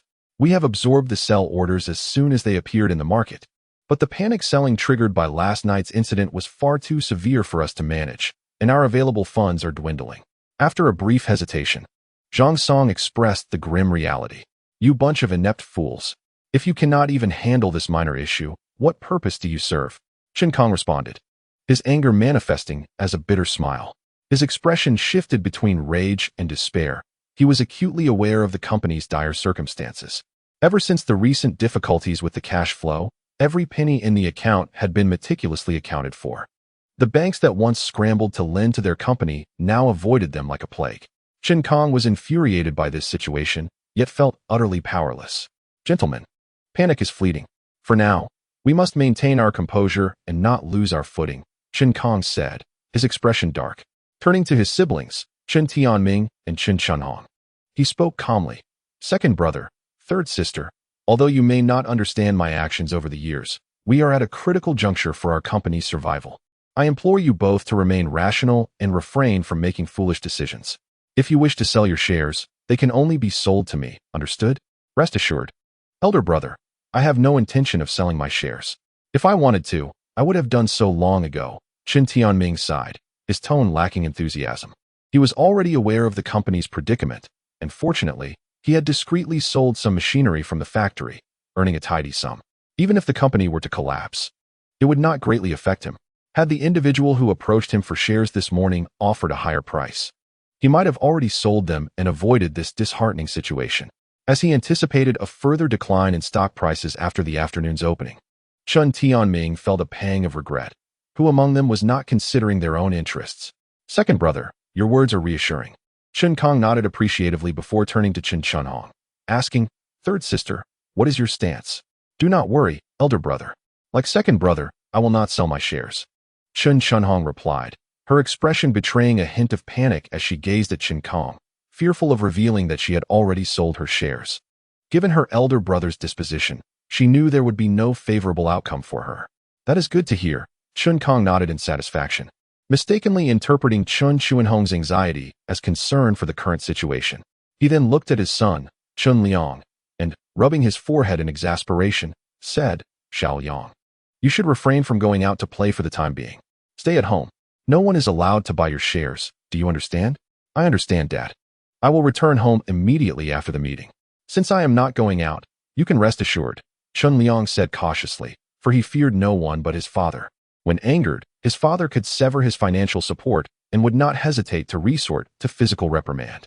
Chen Kong scanned the room, his expression grave as he addressed everyone. I hope we can collectively overcome this challenge.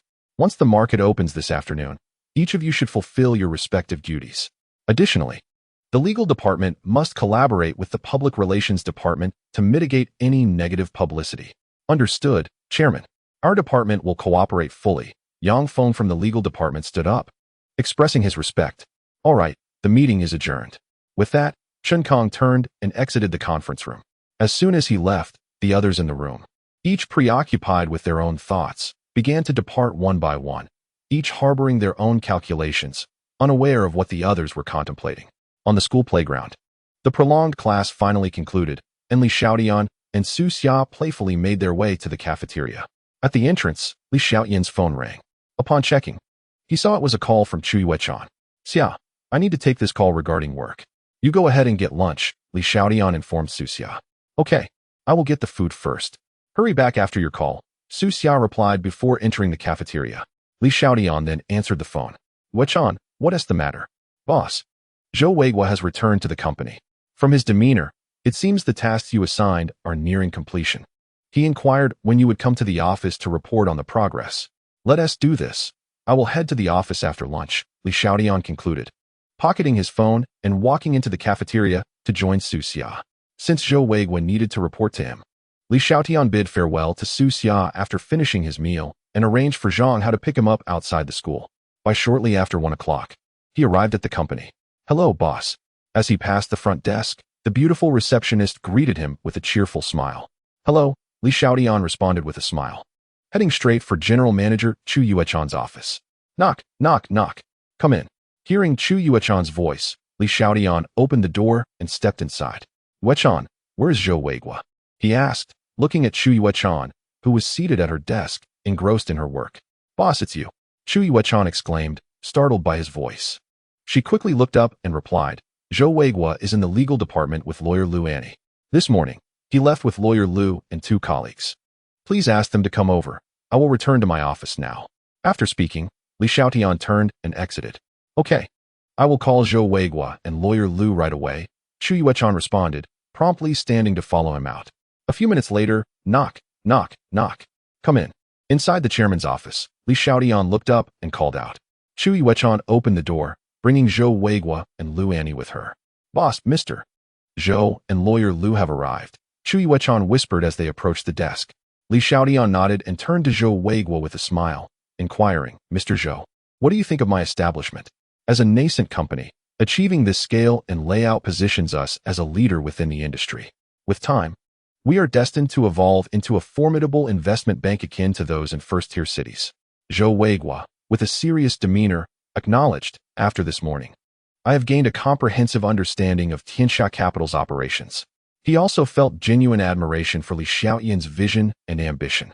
Recognizing that working under such a leader would surely illuminate his own future, he believed he could secure a bright path for his daughter, reclaiming what had been lost over the past 2 years. Haha, let us not dwell on flattery. Instead, let us discuss today's achievements. Li Xiaotian responded with a hearty laugh, feeling elated. Setting aside the accolades from previous lives, receiving such commendation from Zhou Weigua was indeed a rare honor. When the conversation shifted to serious matters, Zhou Weigua's demeanor transformed into one of solemnity as he handed over a file to Li Xiaotian, placing it on the desk. Boss, this is the share transfer agreement and related documents signed by Chen Chunhong, overseen entirely by lawyer Lu. Regrettably, we have yet to acquire the 6 shares held by Chen Tianming. I will continue to seek avenues for progress. Zhou Weigua stated with composure. You managed to secure 5 of Chen Chunhong's shares so swiftly? Li Xiaotian raised an eyebrow, a flicker of surprise in his eyes. The speed of this development was indeed unexpected, indicating Zhou Weigua possessed considerable capability. Chen Chunhong had been involved since the inception of the Chun enterprise and had accrued a substantial share of 5 over the years, benefiting from generous dividends. Recently, following a significant drop in the stock price of Kisan Electric, she had been contemplating divesting. However, concerns regarding her brother Chen Kang's stance had delayed her decision. The situation escalated with a pessimistic report emerging from Hong Kong, compounded by a tragic stampede incident at a commercial event organized by Kasen Electric last night. By this morning's market opening, Kasen Electric's stock plummeted dramatically, and it was commendable that she had held out until now. Thus, when I approached her this morning, I thoroughly analyzed the various interests involved, which caused her psychological defenses to collapse, leading to her agreement to sell her 5 stake, Zhou Weiguo explained calmly, simplifying the complexity of the acquisition process. However, everyone present understood the challenges involved. Indeed, Mr. Zhou has performed exceptionally well, Li Xiaotian praised sincerely, asserting, "It seems the position of director of the investment department is undoubtedly yours." "Congratulations, Mr. Zhou," exclaimed both Chu Yuechan and Lu Anian, their faces beaming with joy. "Thank you. I look forward to your continued guidance," Zhou Weiguo replied graciously. Zhou Weiguo greeted them with a courteous smile. Li Xiaotian, observing Chu Yuechan, instructed, "Yuechan, please arrange for the finance department to transfer 100,000 yuan to General Manager Zhou's account as a reward for the successful acquisition." "Certainly, boss. I'll take care of it shortly," Chu Yuechan replied with a nod. "Thank you, boss." Zhou Weiguo expressed his gratitude, looking earnestly at Li Xiaotian. He understood that Li Xiaotian was deliberately aiding him, having just moved from the countryside to Rongqing with his daughter and lacking his previous savings. This bonus was a timely alleviation of their current plight. "Now that you're part of the company and working with me, you are family. Should you encounter any difficulties, do not hesitate to come to me," Li Xiaotian said with a smile. He did not lack the money, but this gesture of goodwill was indeed effective for Zhou Weiguo. It was like a timely gift in a moment of need. "By the way, transfer 50,000 yuan to lawyer Lu's account as well, as part of the reward." Li Xiaotian then turned his gaze toward Lu Anian. Both he and Zhou Weiguo had contributed, and it was only fair not to overlook either of them. After all, the legal department was also a crucial component of the company. "Understood, boss. I will arrange both matters shortly," Chu Yuechan replied. "Thank you, boss," Lu Anian exclaimed, somewhat astonished by Li Xiaotian's actions, as he believed he had not played a significant role in the acquisition, merely assisting Zhou Weiguo with minor tasks and reviewing contract details. Nevertheless, receiving such a substantial bonus solidified his resolve to devote himself more earnestly to the company alongside Li Xiaotian. "Aside from Chen Tianming's 6 shares, our primary battleground now lies in the stock market. Zhou, please keep a closer watch on the transactions here," Li Xiaotian continued to direct Zhou Weiguo. "All right, I will head to the trading room now," Zhou Weiguo replied. "Good. Since there's nothing pressing at the moment, let us all head to the trading room together," Li Xiaotian said as he stood up. Boss, there's something I would like to ask your help with," Chu Yuechan said. Glancing at Li Xiaotian as he prepared to leave, her expression somewhat uneasy, hesitating to speak. "Zhou, Lu, you two can head out first. I will join you shortly." Li Xiaotian waved his hand. "All right." Zhou Weiguo and Lu Anian nodded and turned to leave. "Yuechan, what is it? Are you upset because I rewarded them, but not you?" Li Xiaotian teased, observing her. "Oh no, boss, it's not that." Chu Yuechan blushed, shyly stamping her foot. "Ahem, then what is it?" "Hurry and tell me so we can head to the trading room," Li Xiaotian said, feeling somewhat overwhelmed by her youthful shyness. "Well, boss, my family has set me up on a blind date with someone I don't like. So I was wondering if you could pretend to be my boyfriend and accompany me to meet him, just to dissuade him," Chu Yuechan murmured, her gaze downcast. Fidgeting and too shy to meet Li Xiaotian's eyes. "It turns out this is the matter at hand. I thought it was something significant." "No problem, I agree. When shall we go?" Li Xiaotian did not ponder long and casually acquiesced. "Really? You're not deceiving me, are you?" Chu Yuechan's heart leaped with joy as she lifted her gaze, looking at Li Xiaotian with a hint of skepticism. "Indeed, why would I deceive you?" "There's no benefit in that," Li Xiaotian replied, his expression one of exasperation. He, then I thank you, boss," Chu Yuechan giggled, continuing. "The time is 3:30 in the afternoon, at the Blue Island CAF near New Century Square." "Hey, the Blue Island CAF? Your blind date sounds rather romantic," Li Xiaotian observed with a half-smile. "It is quite romantic, but I am not fond of him. He happens to be an old playmate from my childhood," Chu Yuechan said with a wry smile. "All right, enough of this. Let us head to the trading room. Once the market closes, I will accompany you to dissuade that unfortunate soul." "Haha." Li Xiaotian chuckled heartily and, after speaking, opened the door and stepped outside. As Chu Yuechan watched Li Xiaotian's retreating figure, her gaze turned somewhat infatuated and dazed. She quickly shook her head, discarding those unrealistic fantasies, and hurriedly followed him.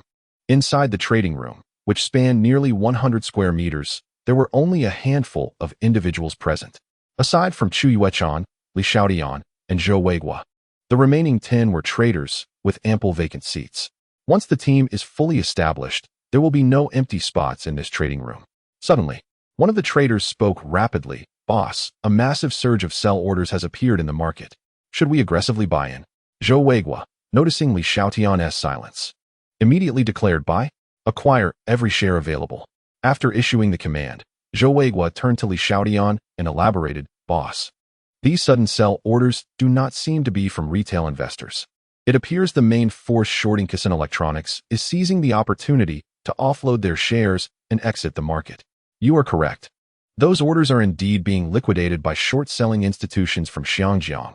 Li Xiaotian nodded, instructing the trader, proceed as Zhou said, buy as much as you can. All right, boss. The traders responded in unison.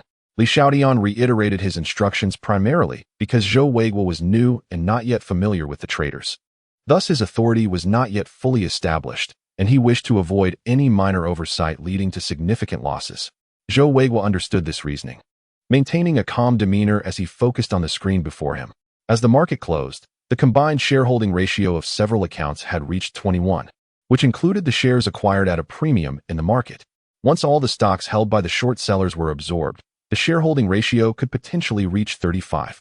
Along with Chun Chunhong S5, the total would amount to 40, sufficient to rival the Qin family, though it would not constitute absolute control. Only by acquiring the 6 held by Chun Tianming and the remaining circulating shares in the market could the Qin family be ousted. After the market closed, Li Xiaotian exited the company and promptly entered Chu Yuechan's modest Hyundai, both heading towards the Blue Island coffee shop located near the New Century Plaza. Zhang Hao trailed behind them in his car at a considerable distance. By the time they arrived at the New Century Plaza, it was nearly 3:30. After parking, the two made their way directly to their destination. During their journey, Li Xiaotian gleaned from Chu Yuechan's conversation that the gentleman she was being set up with was named Hao Run. They had been childhood companions, and their families once resided in the same neighborhood. However, after Chu Yuechan's parents accumulated some wealth, they moved to a new residence, which is now where they live.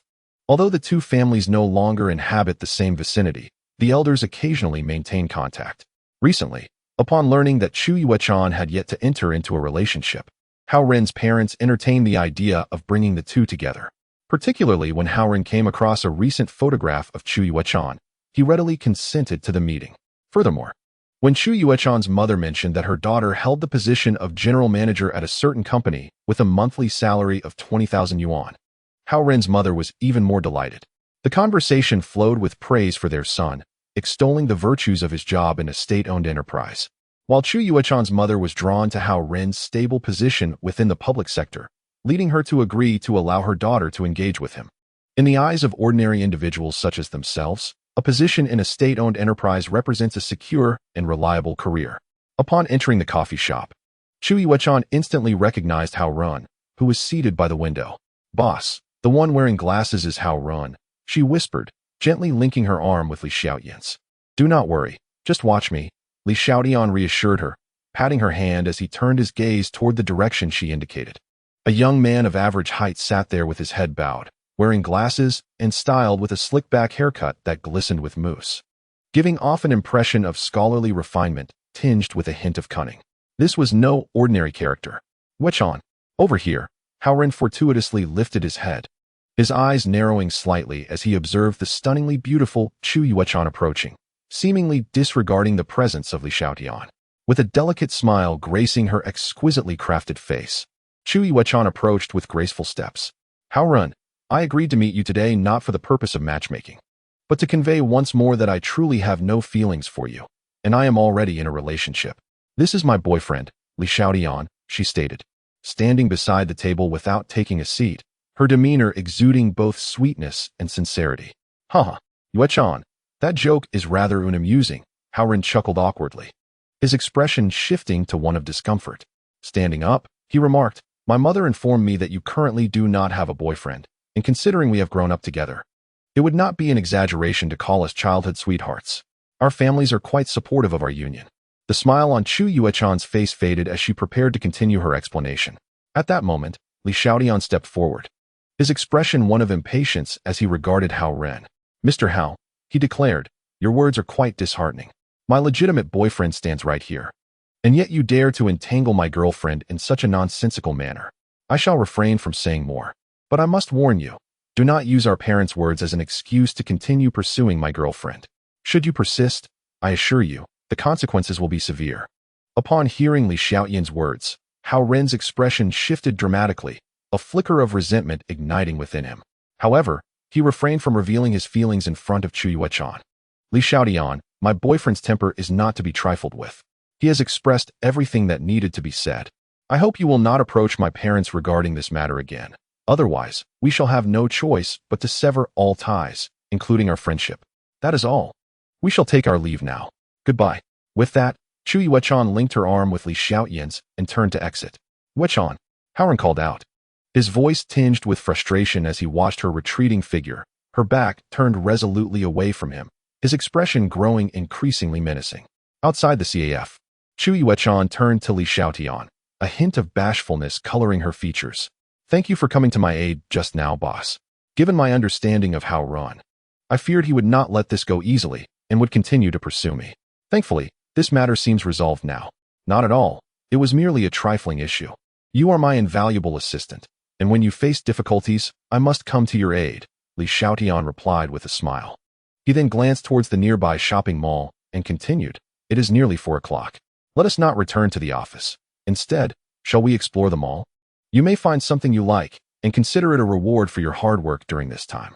Additionally, I shall treat you to a sumptuous meal, fulfilling my promise to take you out. What do you say?" "Yay!" Chu Yuechan exclaimed with delight, momentarily embracing Li Xiaotian's arm like a giddy child, only to realize her actions and flush with embarrassment, releasing her grip. "I apologize, boss.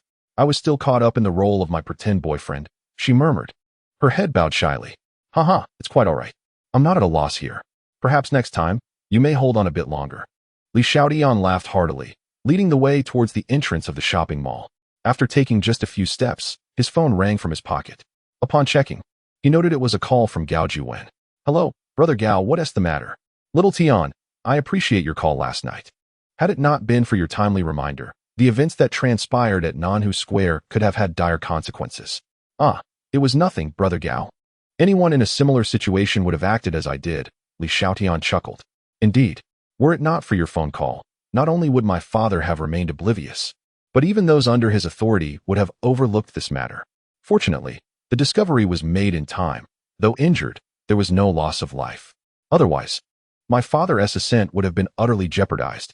Moreover, he is unable to make an appearance and has repeatedly instructed me to express his gratitude to you. Regardless, dear brother, I am indebted to you for this favor. Should you encounter any troubles in the future that you cannot resolve, do not hesitate to seek my assistance. If I am unable to help, I shall enlist my father's aid, provided it falls within reasonable bounds." The serious and earnest voice of Gao Jiwen resonated through the phone. "Haha, that's splendid. My heartfelt thanks to you, Brother Gao. Let us put a pin in this for now. Once things settle down in a couple of days, we shall find an opportunity to gather and enjoy each other's company." "Certainly, no problem, Brother Gao. Farewell." After concluding the call, Li Xiaotian tucked his phone into his trouser pocket and entered the shopping mall alongside Chu Yuechan. On Tuesday morning, the wind carried a hint of chill, suggesting that colder days were on the horizon. As Li Xiaotian walked with Cui Dajiang and the others along the campus path, he wrapped his coat tighter and muttered, "This dreadful weather has turned cold far too swiftly. Stop dawdling. Look at this weather. With this brisk wind, it's only a matter of time before it rains. It's only natural to feel cold." Cui Dajiang looked up at the sky. In Rongqing, being a flatland region, the cold descends more rapidly. Just look at the leaves on the trees over by the playground. They've begun to yellow and fall. Zhang Chao pointed towards a few ginkgo trees adorned with golden leaves in the distance. "Enough talk, brothers. Let us hurry to class and finish this lesson, so I can return to the dormitory for a bit of a nap," Guo Fuqian said, rubbing his hands together and jogging a few steps ahead. The four arrived at the classroom before 8 o'clock, and when the first class ended, it was just shy of 9:30, leaving them with only afternoon classes ahead. After class, Cui Dajiang and the others returned to their dorms for a nap, while Li Xiaotian headed to the company. These days were crucial for acquiring shares of Kusan Electric on the market. Whenever he had the chance, it was best for him to oversee the situation personally. As Li Xiaotian approached the company's entrance, he was momentarily taken aback by the scene before him. Hao Ren, who had gone on a blind date with Chu Yuechon the previous afternoon, had unexpectedly followed her to the company today. The most peculiar sight was that he was holding a bouquet of red roses, his hair impeccably styled, and wearing a self-assured, charming smile.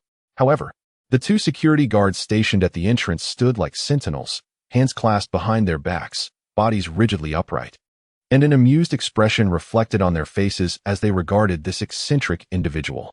Given the orders from above, there was no way they would allow this man entry into the company. Li Xiaotian shook his head lightly, observing the outrageous Hao Ren, and sighed for Chu Yuechon. It seemed this fellow intended to cling to her tenaciously. As he passed by, he paused, furrowed his brow at Hao Ren, and said, "Pray tell, why do you refuse to heed reason? To come here pursuing her, be gone at once, or I shall not hesitate to have you forcibly escorted away." With a dismissive wave of his hand, he walked through the company's entrance without looking back. Hao Ren stared in astonishment at the unexpected arrival of Li Xiaotian, only for anger to swiftly flood his eyes. He approached the two security guards, his face contorted with rage, and exclaimed, "Why is it that you two only stop me? Why didn't you stop that person who just entered?" He went in too. "Hey, pretty boy, why should I tell you anything? We're just stopping you. What is it to you? Don't let your polished appearance deceive you. Who doesn't know what lurks beneath? You think you can pursue our general manager? It's like a toad aspiring to eat swan meat. Take a good look in the mirror." The two guards exchanged mocking remarks, offering no respect to Hao Ren. Listening to their derision, Hao Ren's face flushed with humiliation and fury. He clenched his fists, yearning to teach these insulting gatekeepers a lesson. Yet, ultimately, reason prevailed. His physique alone would hardly match up to even one of them. "What are you staring at? You want to take us on, huh? Scram." One of the guards glared at Hao Ren, waving his hand dismissively. "You," Hao Ren retorted, his expression darkening as he shot a scathing remark at the guards before reluctantly walking away. He stopped beside the elevator at the corridor, awaiting the exit of Chu Yuechon. Hours slipped by, and noon arrived. Employees emerged from the company, chatting and laughing, each casting disdainful glances at Hao Ren, who stood by the wall clutching a bouquet of roses. They had likely heard the news about this penniless suitor's futile attempts to woo their general manager, only to be met with rejection, now pursuing her at her workplace, all while pretending to be deeply affectionate. Around 12:10, Chu Yuechon, along with Li Xiaotian, Zhou Weiguo, and Lu Anian, emerged from the building, engaged in conversation. Seizing the opportunity, Hao Ren approached with a smile. "Yuechon, you're off work. Let me treat you to lunch. I've already told Andy that you want to be going home for lunch." His eyes were filled with earnest longing as he gazed at Chu Yuechon. Beside him, Li Xiaotian seethed with frustration. This man was truly shameless. It was unclear whether he was attracted to Chu Yuechon's wealth or beauty, clinging to her with the flimsiest of familial ties. Meanwhile, he was merely a temporary shield for Chu Yuechon, unable to actually confront Hao Ren. Given that Hao Ren dared to pursue her in front of him, it seemed he must have received some encouragement from Chu Yuechon's parents. "Hao Ren, I've made myself very clear yesterday. I do not like you, and there is no possibility for us. Please do not come to my workplace to harass me again. If this continues, we won't even be friends." Chu Yuechon frowned, her expression decidedly displeased as she regarded Hao Ren. "In the realm of misunderstandings, Yuechon, even if you harbor no affection for me, you must refrain from choosing such a superficial man as your boyfriend. Moreover, my aunt has already informed me that he is not your boyfriend." Hao Ren, with an air of smugness, observed the changing expressions of Chu Yuechon and continued, "Besides, at the very least, I hold a formal position in a state-owned enterprise, while this pretty boy at your side possesses nothing. Let me tell you, Yuechon, do not be deceived by the facade of this pretty boy. We men understand men best. You must trust me." Chapter 67.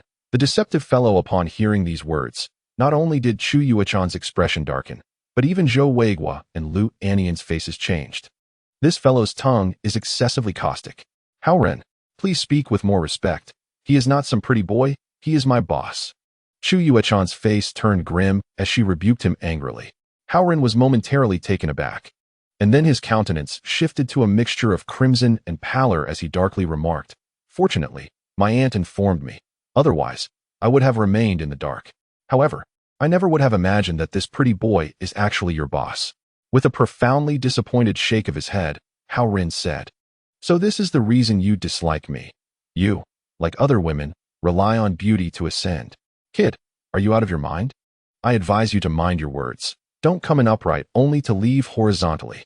Li Xiaotian raised an eyebrow, casting a disdainful glance at Hao Ren and sneering. "Even if I am drawn to Chu Yuechan's beauty, it is certainly preferable to you. This hypocritical lecher. Can you honestly claim that you are not after her beauty and wealth?" "You, I shall not engage with you," Hao Ren retorted, a flicker of panic passing through his eyes. He turned to Chu Yuechan and hastily said, "Yuechan, do not believe his words. He seeks to sow discord between us. Do we even have a relationship?" Chu Yuechan shot him a cold glance, shook her head, and sighed. "Hao Ren, I truly did not foresee you transforming into such a person. Even if I, like other women, am fond of his wealth, what business is it of yours?" With that, she ignored Hao Ren and prepared to walk past him. "Yuechan, wait. Do not rush off." Hao Ren swiftly reached out to stop Chu Yuechan, a look of urgency on his face as he pleaded, "Yuechan, I genuinely like you. I have liked you since childhood. You must believe me. Furthermore, I have money too. Though perhaps not as much as your boss, it is still a considerable amount. Pray tell, how much could a mere employee in a unit possibly earn each month? How could you even compare with our boss?" Chu Yuechan had not yet spoken when Zhou Weigua interjected, mocking Hao Ren. "Do not underestimate people." Hao Ren disdainfully glared at Zhou Weigua, his demeanor haughty as he proclaimed, "Although my salary in the state-owned enterprise is not substantial, I have earned quite a bit of extra income working with my uncle. Do enlighten us. What does your uncle do? How much have you earned alongside him? Let us all share in your envy." Zhou Weigua chuckled mockingly. Listen well. My uncle is Chun Tianming, a shareholder of the publicly listed company Kisan Electric. He is quite wealthy." Hao Ren, brimming with pride, cast a self-satisfied glance at Zhou Weigua and Li Xiaotian. In his perception, a publicly listed company must surely eclipse this modest one-story establishment. As his words settled in the air, an unusual silence enveloped the room for a few seconds. Li Xiaotian felt a stir within, exchanging glances with Chu Yuechan and the others. How could he possibly compare? "Though my company may be small, it is mine. Your uncle is merely a shareholder of Kisan Electronics. What does that have to do with you?" Li Xiaotian smirked disdainfully and remarked, "Moreover, haven't you seen the news these past few days? Kisan Electronics is on the verge of collapse. Do you really think your uncle has the luxury to concern himself with you? Your little company is hardly worthy of comparison to my uncle. Let me tell you, even if the company were to fall apart, it wouldn't affect him in the slightest," Hao Ren declared, his air of superiority palpable, as though he were personally invested. "Not necessarily, Mr. Hao. Are you aware that if the company collapses, the shares your uncle holds would plummet in value?" Zhou Weigua interjected. Upon hearing Zhou Weigua address him differently, Hao Ren felt a surge of elation and boasted, "Long ago, my uncle sold off many machines from the factory, and I assisted him with that. Do you still think I merely receive a meager salary each month?" Li Xiaotian suddenly understood, realizing why the crucial production lines were lying idle. It was not just a lack of research and development funds, but a shortage of machinery as well. Damn it. With this revelation, I can't have bought an empty shell, can I? It was time to act decisively. He exchanged a brief, knowing glance with Chu Yuechan and the others. Their thoughts aligned. You truly are a benevolent soul, living off a solid job while we ordinary folks dare not compete with you, Li Xiaotian said with a calm smile, unable to resist adding, "Chun Tianming must have amassed a great fortune to befriend someone like you." With that, Li Xiaotian turned and walked into the company, no longer eager to dine out. Zhou Weigua and Lu Anian followed suit, shaking their heads with amused smiles. "Hao Ren, you should return. A future between us is impossible. Please do not seek me out again. We are no longer friends," Chu Yuechan said coldly before she too turned and entered the company. With such intellect, why not sever ties and prepare for the new year? One wonders what Hao Ren has endured over the years. A child once so clever has grown into someone of questionable intellect. It is no wonder his parents were so insistent on matchmaking. What family would dare marry their daughter into such a situation? Hao Ren watched them retreat into the company, mistakenly believing his words had left them speechless. Reveling in his self-importance, completely unaware of the dire situation he had inadvertently created for Chun Tianming. In the chairman's office, Li Xiaotian sat comfortably behind his desk, gazing at Chu Yuechan, Lu Anian, and Zhou Weigua, all of whom wore smiles of amusement. Ladies and gentlemen, it appears that fortune has favored us. As the words of that young man have reached your ears, what must follow is certainly clear, and I need not elaborate, Li Xiaotian stated with composure. Rest assured, boss. With Chun Tianming's leverage in our grasp, I assure you that I will secure his shares this afternoon, Zhou Weiguo confidently declared. Excellent. Such confidence is reassuring, Li Xiaotian replied, nodding in satisfaction. He then turned to Chu Yuchan and instructed, Yuchan, this afternoon, accompany lawyer Lu to assist General Zhou. It is imperative that we resolve this matter. Otherwise, should Chun Kong discover the sale of Chun Chuanhong's shares, he may act out of desperation. Understood, boss. Chu Yuchan replied earnestly. Lawyer Lu, please prepare the necessary contract documents. Stay at the office this afternoon. I will have lunch delivered shortly. Now off you go? Li Xiaotian concluded with a wave of his hand. Yes, boss, they responded in unison before exiting. Chapter 68. International Energy. Li Xiaotian took out his phone, intending to order a few takeout meals from downstairs. However, he reconsidered, deciding it would be better to purchase something himself. The downstairs fare lacked nutritional value. He opted to visit Shengxi restaurant for a selection of fine dishes to treat Zhou Weiguo and his colleagues. Upon reaching the entrance again, he found Hao Ren still lingering. Li Xiaotian shook his head internally, dismissing him as if he were invisible, and proceeded straight into the elevator. 40 to 50 minutes later, upon returning with the meals, he found the corridor deserted, allowing him to breathe a sigh of relief. Had that man not left, he might have been compelled to call the authorities. How could the afternoon's work proceed otherwise, given the unpredictability of his behavior? He then delivered the lunches to the offices of Zhou Weiguo, Lu Anian, and Chu Yuchan. After their meal, Chu Yuchan, Zhou Weiguo, Lu Anian, and two assistants departed the company, while Li Xiaotian remained in the trading room. By the close of trading at 3 o'clock, through significant market absorption, an additional 8 of shares had been acquired, much of which came from short sellers, with only a small fraction from retail investors. Clearly, some stubborn retail investors awaited a reversal of fortune. After the market closed, Li Xiaotian remained in the office, not returning to school. He opened his computer to review the overall stock market trends, but after a brief glance, he logged out, as he had not identified any suitable stocks for purchase. Subsequently, he turned to a card game on his computer to pass the time. After a few rounds, he found it rather uninteresting, puzzled by why some individuals are so enamored with such games.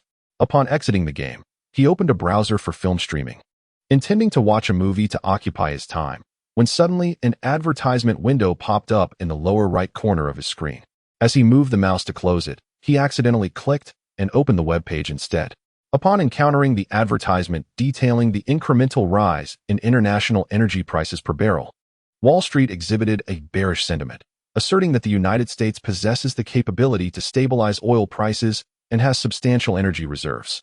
Contrarily, another perspective anticipates a continuous ascent in oil prices, potentially reaching historic peaks. Observing this, Li Xiaotian slightly furrowed his brow.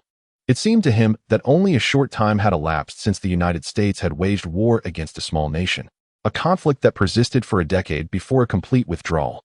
The strain on energy resources was palpably evident. However, in his previous life, he had merely caught wind of such developments without delving deeply into them.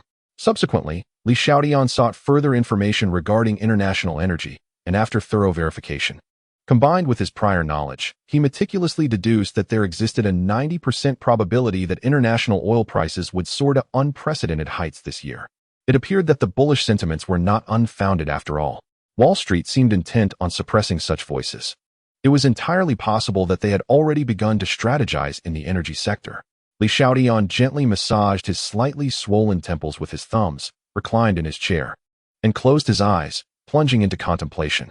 He scoured his memories for information regarding this matter and the events transpiring in the United States during that year. After all, investing in international energy and U.S. stocks posed significantly greater risks than domestic ventures, necessitating a larger financial commitment. And the inability to access real-time foreign news rendered Li Xiaotian exceedingly cautious. After more than half an hour of what felt like a light slumber, he suddenly opened his eyes, a glimmer of insight illuminating his gaze, the previous weariness fading away. During his meditative state, he had conducted a thorough and coherent comparison and analysis between the recollections from his past life and the information he had recently gathered. Ultimately, he resolved to take action. Such an opportunity was rare, and should he succeed, the returns would multiply exponentially. If the winds shifted unfavorably, he could always cut his losses. At worst, he would only incur a minor setback. The risk-to-reward ratio was decidedly favorable. As of now, the company had spent less than $300 million on shares of Kasen Electric, with over $800 million remaining in reserves. He decided to allocate $400 million for Zhou Weiguo to manage personally. With his trading experience coupled with Li Xiaotian's prophetic instincts, he believed they could achieve significant gains in the international energy and U.S. stock markets. As for the exact profits, that would depend on the unfolding circumstances, but they should, at the very least, exceed the profits made from the recent land sale. Sitting upright, he opened a document on his computer and meticulously inputted the information swirling in his mind, dedicating over an hour to compile a comprehensive report, which he then printed out. After completing this task, he awaited nearly an hour, during which the clock on the wall neared 6 o'clock, when Li Xiaotian and her team finally returned to the office. "Boss, we have fulfilled our mission with utmost dedication. Through various efforts, we have successfully completed the task." Li Xiaotian wore a joyful expression as she stood before the desk, excitedly addressing Li Xiaotian. "When we located Chen Tianming, we offered a premium of 10 on the 6 shares he held, yet he was still reluctant to sell. It was only when we mentioned his illicit dealings with the company's public assets that he grew apprehensive and consented to part with his shares. Please let me see the contract." Li Xiaotian could hardly contain his excitement upon hearing this.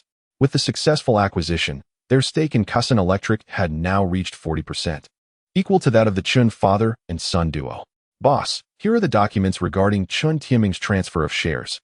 Lu Enian promptly handed over the folder to Li Xiaotian. With a gleeful expression, Li Xiaotian accepted it and began to scrutinize the contract details meticulously. "Boss, I find it somewhat perplexing. Kasen Electric's operational status is rather poor, and it lacks significant assets or research institutions. From an investment perspective, it hardly justifies such a hefty price for a complete buyout," Zhou Weiguo inquired, a hint of confusion in his tone. "Ah, you need not concern yourself with that. I have my own reasoning," Li Xiaotian replied with a serene smile, offering no further explanation. "By the way, boss," Li Xiaotian interjected again. "When Chen Tianming sold us his shares, he verbally agreed that we must not disclose his dealings regarding the resale of Kasen Electric's assets. Was this merely a verbal agreement? Is there no written documentation?" Li Xiaotian asked, a slight furrow forming on his brow as he turned to the three of them. "There is no written documentation. We are not foolish enough to formalize such an agreement in writing. It was simply a verbal accord made for the sake of a smooth acquisition," Li Xiaotian responded promptly. Chapter 69, Security Forces. "Well then, we shall set this matter aside for the moment. Once we fully take over, whatever they have ingested must be regurgitated," Li Xiaotian said with a dismissive smile. After speaking, he picked up the recently printed materials from the desk and remarked, "By the way, General Zhou, this is a dossier concerning international oil, energy, and stock market strategies. Please take it home and review it tonight. If all is well, you shall oversee this project from start to finish, and preparations will commence tomorrow." "Understood, boss. I will study it tonight," Zhou Weiguo readily agreed, reaching out to accept the documents. This was the first project Li Xiaotian had entrusted him with, and he was determined to devote his utmost effort to its success. "Thank you all for your hard work today. It's time to head home and rest. Once this project concludes, we shall hold a celebration banquet." Li Xiaotian addressed the three of them. "Boss, we will take our leave now. You should also finish up early." Li Xiaotian and the others replied in unison before making their way out. Li Xiaotian placed the contract into the nearby safe and, having completed these tasks, departed from the office. In the parking lot, as soon as Li Xiaotian settled into the car, Zhang Hao turned his head to glance at him and said, "Boss, the 5 comrades you asked me to call have arrived in Rongqing this afternoon. They're staying at my place. When do you plan to arrange for them to start working? Have they really arrived?" Li Xiaotian pondered for a moment and replied, "Let's head directly to your place now. Find a spot to park the car, and then we can invite your comrades out for dinner to get acquainted." "Sounds good," Zhang Hao said with an expression of delight as he started the vehicle and slowly drove out of the parking lot. Half an hour later, they arrived at a Chinese restaurant named Drunken Eight Immortals. Zhang Hao, beaming with a smile, introduced the 5 individuals standing beside the table to Li Xiaotian. "Boss, this is Dong Peng, Yang Dong, Su Xiaoqiang, Wang Zhe, and Fang Yuan." "Hello everyone. Please take a seat," Li Xiaotian said with a smile, gesturing for them to sit down. "Boss, I've heard from how good that you're a great employer. From now on, you can just call me Aaron Yo. We will wholeheartedly follow you in the future, Dong Peng said with a sincere smile. Haha, sure, no problem. Li Xiaotian chuckled at Dong Peng's words and asked, Aaron Yo, do you prefer beer or liquor? Boss, we can drink either beer or liquor, Dong Peng replied with a hearty laugh. Yes, we're fine with whatever. The others chimed in, smiling as well. All right then, I'll have beer. You all can choose as you wish, Li Xiaotian said, turning to call over the waiter. What can I get for you, sir? The waiter inquired, holding a small notepad and pen. Bring 2 bottles of your finest liquor, along with a few beers.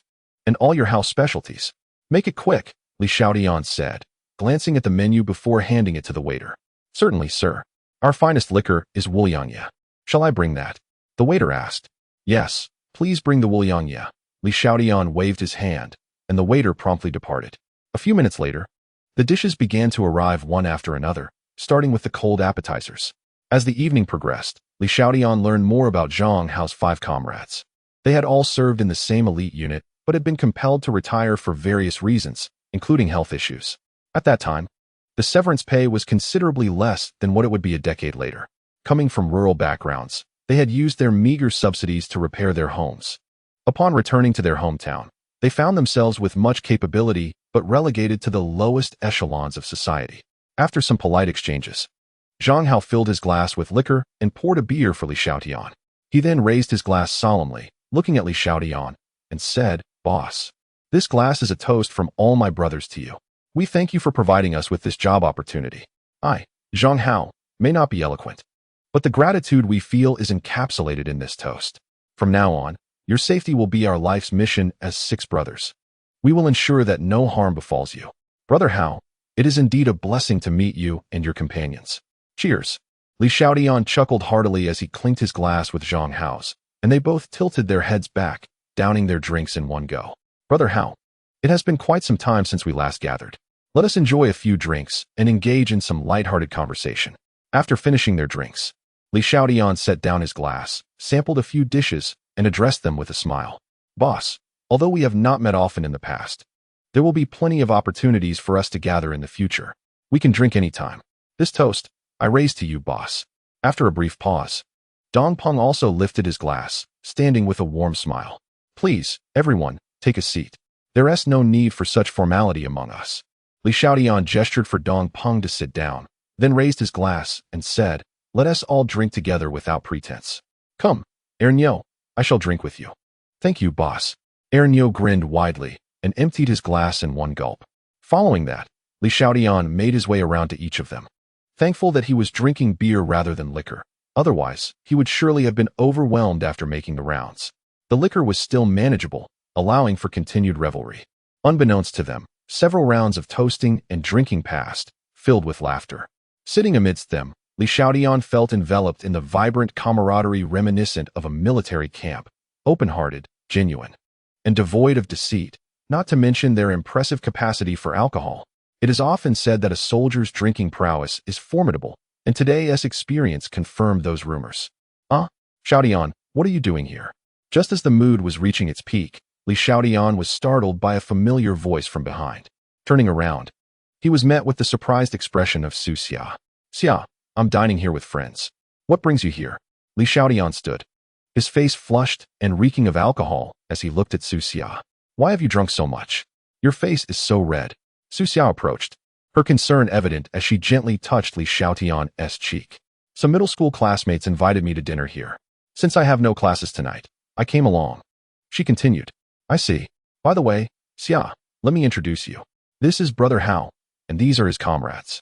Li Xiaotian placed a hand on Su Xia's shoulder, introducing Zhang Hao, and added, Would you like to join us for a meal? All right. I'll sit with you for a while, and later, we can go visit my middle school classmates, Su Xia replied. Assuming these plainly dressed men were friends Li Xiaotian had made during his recent work, she promptly accepted and took a seat beside him. Once seated, Su Xia leaned in closer to Li Xiaotian and asked softly, Xiaotian, what were you all discussing just now?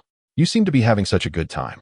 We were sharing amusing stories from when they were in the army. Li Xiaotian chuckled, his breath still laced with the scent of alcohol, as he held Su Xia's hand with one hand. Oh, I see. Please continue your conversation. I'll just listen in, Su Xia replied sweetly, nodding obediently. She then leaned closer to Li Xiaotian's ear and whispered, "But do take care not to drink too much, all right?" "Haha, all right, you have the final say." Li Xiaotian chuckled, glancing at Zhang Hao and the others. "Brother Hao, from now on, you must refrain from toasting me. You are free to indulge as you wish. I dare not partake in your revelry." "Understood, boss. We'll drink among ourselves, but occasionally, we might toast you," Zhang Hao replied with a smile, though a hint of caution crept into his tone, particularly with the boss lady present. "Boss." Su Xiao looked at Li Xiaotian, puzzled. "Brother Hao and I are collaborating," Li Xiaotian clarified. "Oh, I see now," Su Xiao understood, mistakenly believing that Li Xiaotian had employed these individuals for some minor business venture. "Brothers." Zhang Hao addressed Niu and the others, raising his glass. "Today marks our first meeting with the boss lady, so let us raise our glasses in her honor. Cheers."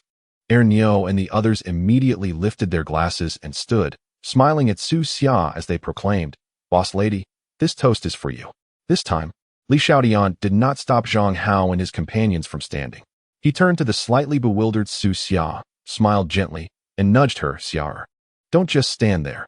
If you want tea drink, I shall do it for you." "No." Su Xia promptly raised her glass and stood, declaring, "I will drink myself." With that, she downed the beer in her cup, and everyone resumed their seats. Su Xia recognized that this toast symbolized the acknowledgement of her status by Zhang Hao and his companions. The atmosphere at the table grew lively once more, with Zhang Hao and the others loosening up and drinking heartily, occasionally toasting Li Xiaotian. However, Su Xia intercepted a few rounds of beer, consuming them on Li Xiaotian's behalf. "Xiaotian, why don't we go sit with my classmates for a while?" Su Xia whispered softly in Li Xiaotian's ear, a hint of crimson gracing her fair cheeks after a few drinks. "All right, let us go. I'll inform them." Li Xiaotian readily agreed, turning to Zhang Hao and the others. "Brother Hao, continue enjoying yourselves. Xiao'er and I will check on our classmates." "Of course, boss, you two go ahead." Zhang Hao responded with a grin. "Let us go, Xiao'er." Li Xiaotian stood, taking Su Xia's hand. "Where are your classmates?" "Over there, at that table by the wall." Su Xia pointed to a table situated against the wall on their right. Following her direction, Li Xiaotian indeed spotted a table of about 10 young people, all roughly his age. They approached. Xia, where have you been? You've been gone for so long." One of her classmates exclaimed. "Exactly. I was just telling Ying that if you didn't return soon, we would come looking for you." "Who is this boy you brought back with you?" Another classmate chimed in.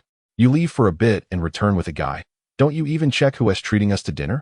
Before Su Xia and Li Xiaotian could draw near, her classmates had already noticed them and turned to inquire. Xiao, Ying, this is my boyfriend, Li Xiaotian." Su Xia led Li Xiaotian to the two girls who had spoken first, graciously introducing him while dismissing the comments made by the other two. "Xia, I had heard rumors that you were in a relationship, but I never imagined it to be true. I am utterly delighted," one of the girls exclaimed. "There never seemed to be an appropriate moment to tell you, but tonight, coincidentally, Xiaotian is dining here with his friends. So I thought I'd bring him over for you to meet." Su Xia replied with a playful smile. As her words hung in the air, the boy who had just spoken regarded Su Xia with a knowing smile, saying, "Su Xia, how inconsiderate of you. After dating for so long, we only just found out. I fear some people might have trouble sleeping tonight after hearing this news, huh?" With that, he erupted into laughter, glancing at the boy beside him, who was dressed in a white checkered shirt. "Honestly, Su Xia, you really should be more mindful. Knowing that Tianyong has feelings for you, you still bring your boyfriend here to flaunt it," chimed in one of the heavier-set classmates. "Xiaohua, how can you say such things? Su Xia brought her boyfriend here. What business is it of yours?" A petite girl beside Su Xia retorted angrily, glaring at the overweight girl. "Jiang Xiao you." Xiaohua fumed, momentarily at a loss for words. "Jiang Xiao, you shouldn't speak ill of Xiaohua. Surely, we all know of Tian Gongzi's affections. Just because you and Su Xia are good friends, it doesn't give you the right to act superior," interjected another girl, elegantly made up and crossing her arms, regarding Jiang Xiao with a disdainful smirk. Tianyong observed the camaraderie among his classmates advocating for him and internally mused about the significance of having a well-to-do background. Casting a dismissive glance at Li Xiaotian, he leaned back in his chair, tapping his chopsticks rhythmically on the table. "May I inquire where this young gentleman is studying?" Tianyong asked with a cordial smile. "Not at all. I am merely a student, attending the same university and class as Xia Er." Li Xiaotian replied with an innocent smile. If he were oblivious to such petty maneuvers, it would be quite the shame. So, you and our Suxia are not only university classmates, but also share the same class, Tianyong remarked, nodding in realization. While I have not attended university myself, my family is in business, and I currently run a small company. If you ever find yourself seeking employment upon graduation, feel free to approach me. Out of respect for Suxia, I will ensure you receive a respectable position. You, Tianyong, how can you say such things? Even if my boyfriend were to struggle finding a job, he would never seek your assistance. Do not presume that wealth gives you the right to belittle others. Before Li Xiaotian could respond, Suxia interjected furiously.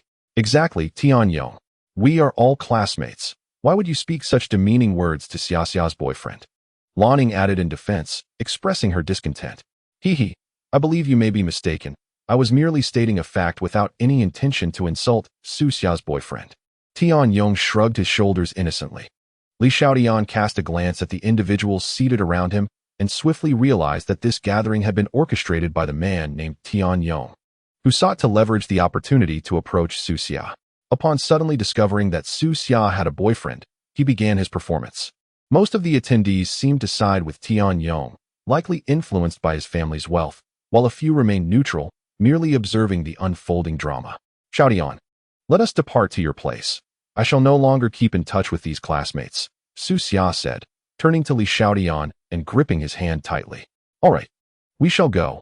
I support any decision you make, Li Xiaotian replied gently, although his face remained flushed, the effects of alcohol still lingering. Suxia then turned to Lan Ying and Jiang Xiaoxiao, inquiring, Xiaoxiao, Ying, do you wish to join me as well? Of course, I want to go with you. Xiaxia, there's no point in staying here. I wish I hadn't come, Jiang Xiaoxiao responded. Yes, I shall also leave. Xiaxia was practically dragged here by me. And you all nearly made me the scapegoat, Lanning added. With that, the two girls promptly rose to follow Suxia. Upon returning, Li Xiaotian and Suxia brought along the two young women, causing Zhang Hao and the other men to grow somewhat awkward. They even had to add an extra chair to accommodate everyone. Li Xiaotian instructed Suxia to order a few more dishes and reminded her to look after her friends. Given the previous situation, the two girls had firmly stood by Suxia's side, advocating for her and opposing their classmates, which endeared them to Li Xiaotian. Moments later, the group warmed to one another, as they were all young, and even Zhang Hao and his companions were only slightly older. The atmosphere at the table quickly became lively. Suxia engaged in animated conversation with her two classmates, while Li Xiaotian enjoyed a delightful chat with Zhang Hao and others, indulging in some drinks. As for Tianyong and his entourage, they had long been dismissed from their minds, merely a trivial interlude. Approximately an hour later, the meal at their table came to an end. The food had been nearly consumed, and 2 additional bottles of white liquor had been ordered, while a considerable amount of beer remained untouched, as it had mainly been consumed by Li Xiaotian, with Suxia and her friends having only sipped a little. Xiaxia, it is getting late. Shall we return? Will you join us? Or? Jiang Xiaoxiao asked, looking at Suxia. Xiaoxiao, you and Ying should head back first. I will leave with Xiaotian shortly, Suxia replied. Very well, Ying and I shall depart now. We have work tomorrow. Let us arrange to meet again for some fun next time, Jiang Xiaoxiao concluded, rising with Lan Ying to leave. After they departed, Suxia gazed at the intoxicated Li Xiaotian, gently wrapping her arm around his, her expression filled with concern. Xiaotian, you're in quite a state. With no one to care for you in the dormitory tonight, let us not return. Let us find a place to stay outside. Sure, Li Xiaotian replied with a hazy grin, turning to Zhang Hao and the others. Bro Hao, why don't you head back first? We're in no rush, Zhang Hao replied, a faint hint of intoxication evident on his face. We'll ensure you and the proprietress reach your accommodations safely before we return. All right, Li Xiaotian nodded, understanding the unspoken intent of Zhang Hao and his companions. After all, their duty was to protect him. Given his current state, he was devoid of any self-defense capabilities should an incident arise. Thus, he allowed Suxia to take his card and settle the bill at the front desk. And then the group exited the restaurant. They soon found a nearby chain hotel named Hillman. Once Li Xiaotian and Suxia safely entered the hotel, Zhang Hao and the others melted back into the shadows. They would be on standby, ready to respond at a moment's notice should any danger befall Li Xiaotian. Such tasks were second nature to them. Inside the room, Li Xiaotian reclined comfortably in the bathtub, relishing the sensation of being attended to while enjoying the view before him. Since his rebirth, he had been preoccupied with planning his future. Moments of true relaxation, like this one, were a rare treasure. This ethereal existence captivated him, leaving him entranced. After his bath, he emerged with Su Xia's assistance, sprawling across the soft bed. As soon as he touched the mattress, he fell into a deep slumber, a serene smile gracing his face. Observing the sleeping Li Xiaotian, Su Xia murmured, "I warned you to drink less, but you wouldn't listen." After tucking him in, she retreated to the bathroom to freshen up. In the pitch-black night, half awake, Li Xiaotian suddenly felt a parching thirst, the discomfort of intoxication washing over him. He drifted into a dream, faintly hearing Su Xia's soft murmurs in the background. Eventually, he awoke as the first light of dawn peeked through the sky. Li Xiaotian opened his heavy, bleary eyes, glancing down at Su Xia, who was nestled comfortably against him, her slumber unbroken. His legs rested atop hers. Noticing the still dim light outside, he decided to slip back into slumber. When he awoke again, it was to the persistent ringing of the phone on the bedside table. The sun had risen, casting a gentle glow into the room. He reached for the phone, noting it was just past 8 o'clock, and saw it was a call from Chu Yuechan. "Hello, Yuechan. What's the matter?" Li Xiaotian spoke, his voice a bit hoarse. "Boss, I have arrived at the office and just held a brief meeting. Mr. Zhou's preparations are complete, and now we await your return to make decisions. All right, instruct them to continue with their respective tasks. I will join shortly." After concluding the call, Li Xiaotian placed his phone back on the bedside table, stretched languidly, yawned, and turned to sit upright against the headboard. "Xiaotian, you're awake. What time is it?" murmured Su Xia, still half asleep beside him. "It's 8:20. There's still plenty of time." Li Xiaotian replied softly, glancing at her. "What? It's already 8:20. Su Xia exclaimed, her eyes widening in shock. She quickly sat up, rubbing her hair in panic. "Oh no, I have class at 9 and an exam this afternoon. I need to hurry back to school to review. Xiaotian, I'll go freshen up first. You should get up too." With that, Su Xia hastily got dressed and got out of bed. "Xiao'er, there's no need to rush. Our school isn't very far. We can definitely make it before 9, Li Xiaotian reassured her. Seeing Su Xia's strong sense of time made him feel slightly embarrassed, and he quickly began to get ready as well. After a few minutes, they were both prepared and swiftly exited their room. Upon reaching the hotel entrance, Zhang Hao was already waiting outside with the car. As Li Xiaotian and Su Xia emerged, Zhang Hao smiled and opened the rear door for them. "Good morning, how go?"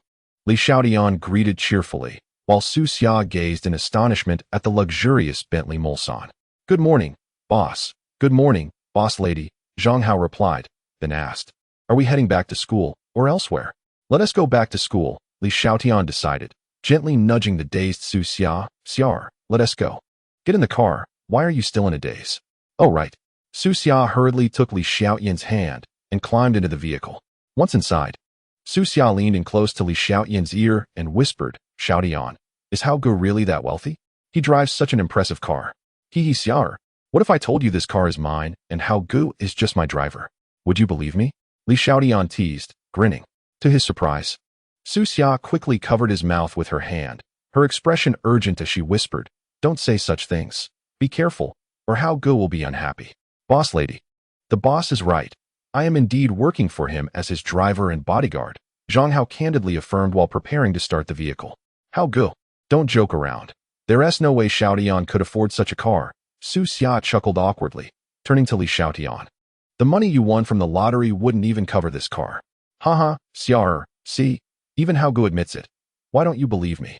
Li Xiaotian laughed, gently tapping Su Xia's nose.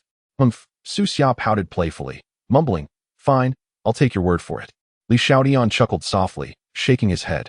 It was amusing that this girl did not believe the truth when she herself spoke it. He could only wonder how she would react when she eventually discovered it. 20 minutes later, the vehicle halted at the gates of Rongqing University. "Hao Gu, I shall head to the cafeteria for breakfast. Please find a spot up ahead and wait for me," Li Xiaotian instructed Zhang Hao, who was in front. "Understood, boss. I will wait for you at our usual place." Zhang Hao replied with a nod. "Let us go, Xiao'er. We should have a meal in the cafeteria first, and afterward. I need to take care of some matters at work," Li Xiaotian said, stepping out of the car alongside Su Xia. Observing Li Xiaotian's earnest demeanor in his role as a boss, Su Xia rolled her eyes. choosing to humor his masculinity. After finishing their meal in the cafeteria, they arrived at the base of the academic building. Xiaotian, there's an exam this afternoon. You must remember to attend, or you might fail, which would be quite troublesome. Su Xia cautioned him earnestly. Rest assured, I will certainly make it to school before the exam, Li Xiaotian said affectionately, ruffling Su Xia's hair. Just remember that. Now, you should get back to your duties. I'll head to class. Su Xia smiled sweetly before turning and entering the building. Watching her figure disappear, Li Xiaotian finally made his way to the entrance of the school. Upon arriving at the company, it was only around 9:30, and Dongpeng, Yangdong, and the others had already begun their roles in the security department.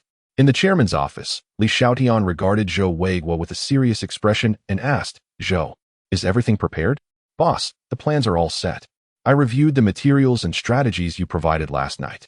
However, the procedures for international oil, energy, and stock trading are somewhat complex and will require additional time to finalize, Zhou Weiguo replied earnestly. He was quite taken aback by the insights Li Xiaotian had shared. Such foresight and judgment were qualities he had not seen in the capital tycoons he had encountered in the past. This does present a bit of a challenge. If necessary, we could establish an office in Hong Kong as an Asian financial hub, which would facilitate certain transactions, Li Xiaotian remarked, his brow slightly furrowed. He was reluctant to venture out so soon after the company's inception, especially given the multitude of capital in that region. The risks of failure were daunting. There's no need for that, boss. I have contacts in Shanghai who can handle this matter effectively. The company is still in its nascent stages and should avoid unnecessary risks in Hong Kong, Zhou Weiguo reassured him. Oh, Li Xiaotian expressed mild surprise, his brow relaxing. In that case, let us proceed with the layout once you have completed these procedures. This will be your first project to oversee personally, Zhou. So I hope you will give it your utmost effort. Afterward, he turned to Chu Yuechan beside him and instructed, Yuechan, are the documents ready? Once Zhou finalizes everything, instruct the finance department to allocate 400 million. You will oversee this process. Certainly, boss. Here are the allocation documents. Once you sign, the finance department will proceed with the transfer. Chu Yuechan placed a document on the desk, saying, Here. Li Xiaotian glanced at the document and promptly inscribed his name upon it. Furthermore, regarding the company's deficiency in specialized talent, it would be prudent to engage some headhunters, regardless of the higher costs, provided they can secure the individuals we require. After articulating this, Li Xiaotian rose, a serene smile gracing his lips, and continued. From this point forward, each of you should fulfill your respective duties. I must return to the university, as I have an examination this afternoon. Rest assured, I will keep in touch should any matters arise. Chu Yuechan responded with a gentle smile. I will also keep you informed of any developments on my end. Zhou Weiguo immediately echoed her sentiments. With that, the group departed from Li Xiaotian's office. Upon returning to the university, Li Xiaotian observed that nearly everyone in the classroom was engrossed in reviewing materials for the impending exam. Even Cui Dajiang and his companions were deeply absorbed in their studies, hardly acknowledging Li Xiaotian's attempts to converse. This underscored the significance of the upcoming examination. Chapter 73, Identity exposed. The intense study session passed swiftly. At noon, Li Xiaotian and Su Xia hurried to the cafeteria for a meal before racing back to the classroom to continue their revision. Li Xiaotian reveled in this atmosphere of concentrated learning.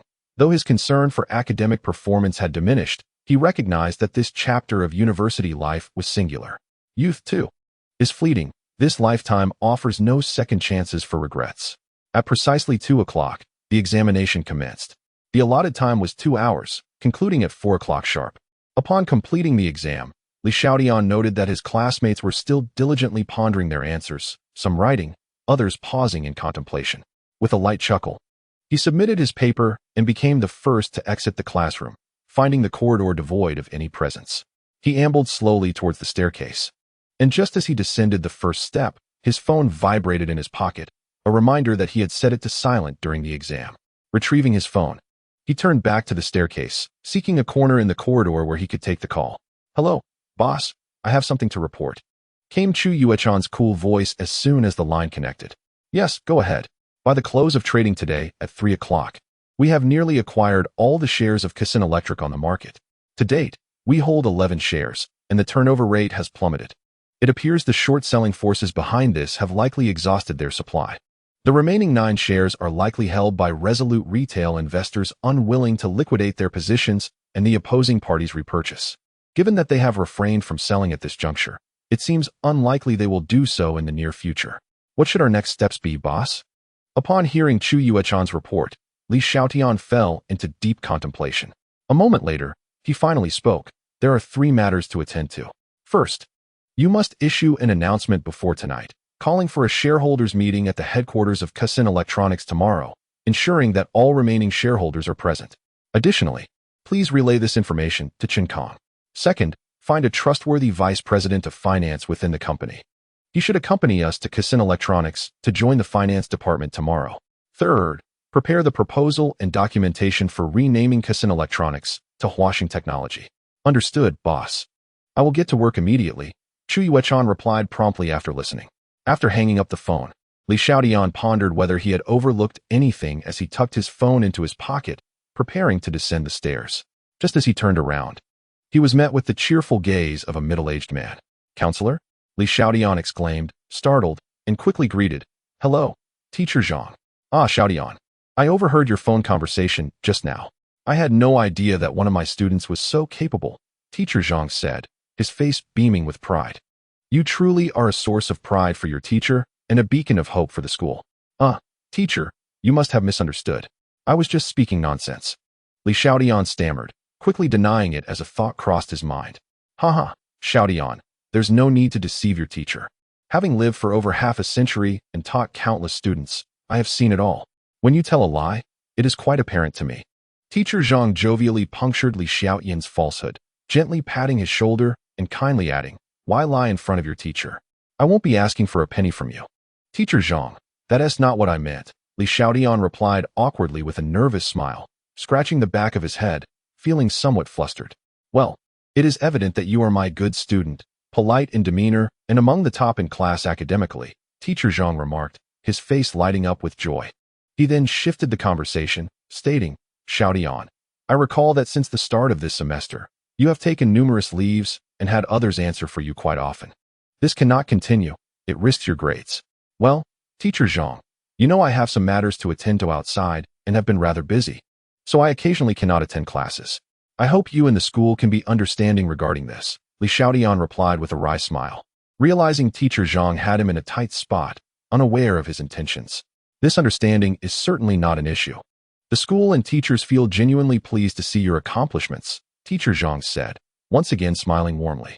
He continued, naturally, I can speak to the school on your behalf, and it would be acceptable for you to check in occasionally. However, since I am helping you with this favor, perhaps you could assist me in return? Teacher Zhang, what is it that you need my assistance with? Li Xiaotian responded eagerly. He calmed himself, since Teacher Zhang had already uncovered his secret. There was no longer a need for concealment. Engaging in open dialogue would undoubtedly be more advantageous. Sighing softly, Teacher Zhang's expression shifted as he spoke with a furrowed brow. Xiaotian, you are aware that the seniors in their 3rd year at school will begin seeking employment and internships after December.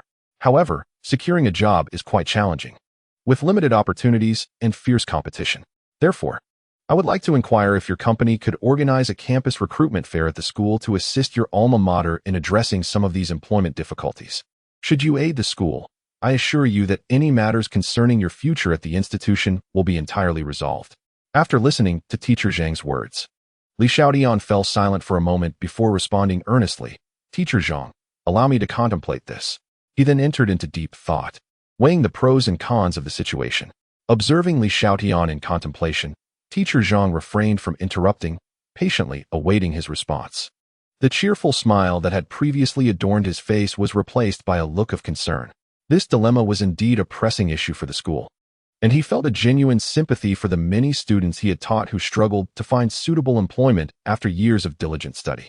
After approximately a minute of reflection, Li Xiaotian arrived at a conclusion. He could acquiesce to this condition, especially considering that his time at the school would only diminish in the future. Moreover, his company was in dire need of talent across various sectors, particularly as they prepared to take over Kasin Electric, necessitating the appointment of his own personnel to crucial positions. Furthermore, it seemed prudent to clean house within the factory, and finding exceptional talent through the school would indeed be a commendable strategy. Chapter 74, Campus Recruitment Fair. Teacher Zhang. I can agree to this. Before December of this year, I will arrange for my company to hold a campus recruitment fair at the school. The school can promote this in advance to prepare the seniors adequately, Li Xiaotian stated with a calm demeanor, devoid of the earlier nervousness he had felt upon meeting teacher Zhang. That suggestion is quite viable, since you are helping the school resolve this issue.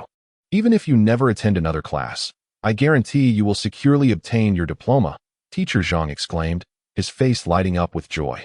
He then inquired, Xiaotian, regarding the promotional aspect, what is the name of your company? Tianxia Capital and Huaxing Technology are both options. Huaxing Technology is merely the rebranded Kasin Electric. It depends on how you wish to promote it, Li Xiaotian replied thoughtfully. He added, additionally, my company is in need of a considerable number of talents, particularly in the financial and management sectors. The school could focus on cultivating talent in these areas. 2 companies. Teacher Zhang was taken aback, astonished that his seemingly modest student owned 2 enterprises. No, teacher. Huaxing Technology, which is the rebranded Kasin Electric, is merely a wholly owned subsidiary of Tianxia Capital, Li Xiaotian clarified. It was then that the teacher understood, and with a reassuring smile, he assured Li Xiaotian that he knew how to discuss the promotional matters with the school. Teacher Zhang looked at Li Xiaotian with a face full of satisfaction. Suddenly, the bell rang, echoing through the corridors of the teaching building, and the jubilant voices of students filled the air. Xiaotian, let's leave it at that for now. I have some matters to attend to. If you have any questions, we can communicate anytime, teacher Zhang said with a smile. All right, goodbye, teacher Zhang, Li Xiaotian replied, and Zhang immediately walked towards the corridor and entered the classroom. Before long, Su Xiao, Cui Dajiang, and Go Fugue emerged. Xiaotian, what are you doing here? Did you just finish your exam? Su Xiao approached him, inquiring. I just came out as well. I ran into our counselor, teacher Zhang, and he chatted with me for a bit, Li Xiaotian replied with a smile, then asked, what do you think about the exam, Xia? Oh, it was too difficult. Su Xiao's expression instantly soured. Indeed, there were so many questions I couldn't answer. It seems hopeless, Zhang Chao lamented, looking at Li Xiaotian and asking, Xiaotian, you weren't caught by that old Zhang for skipping class, were you? Hee. Yes, do tell us. Cui Dajiang chuckled, relishing the thought. Get lost. Don't bring up what shouldn't be mentioned, Li Xiaotian retorted with irritation. Really?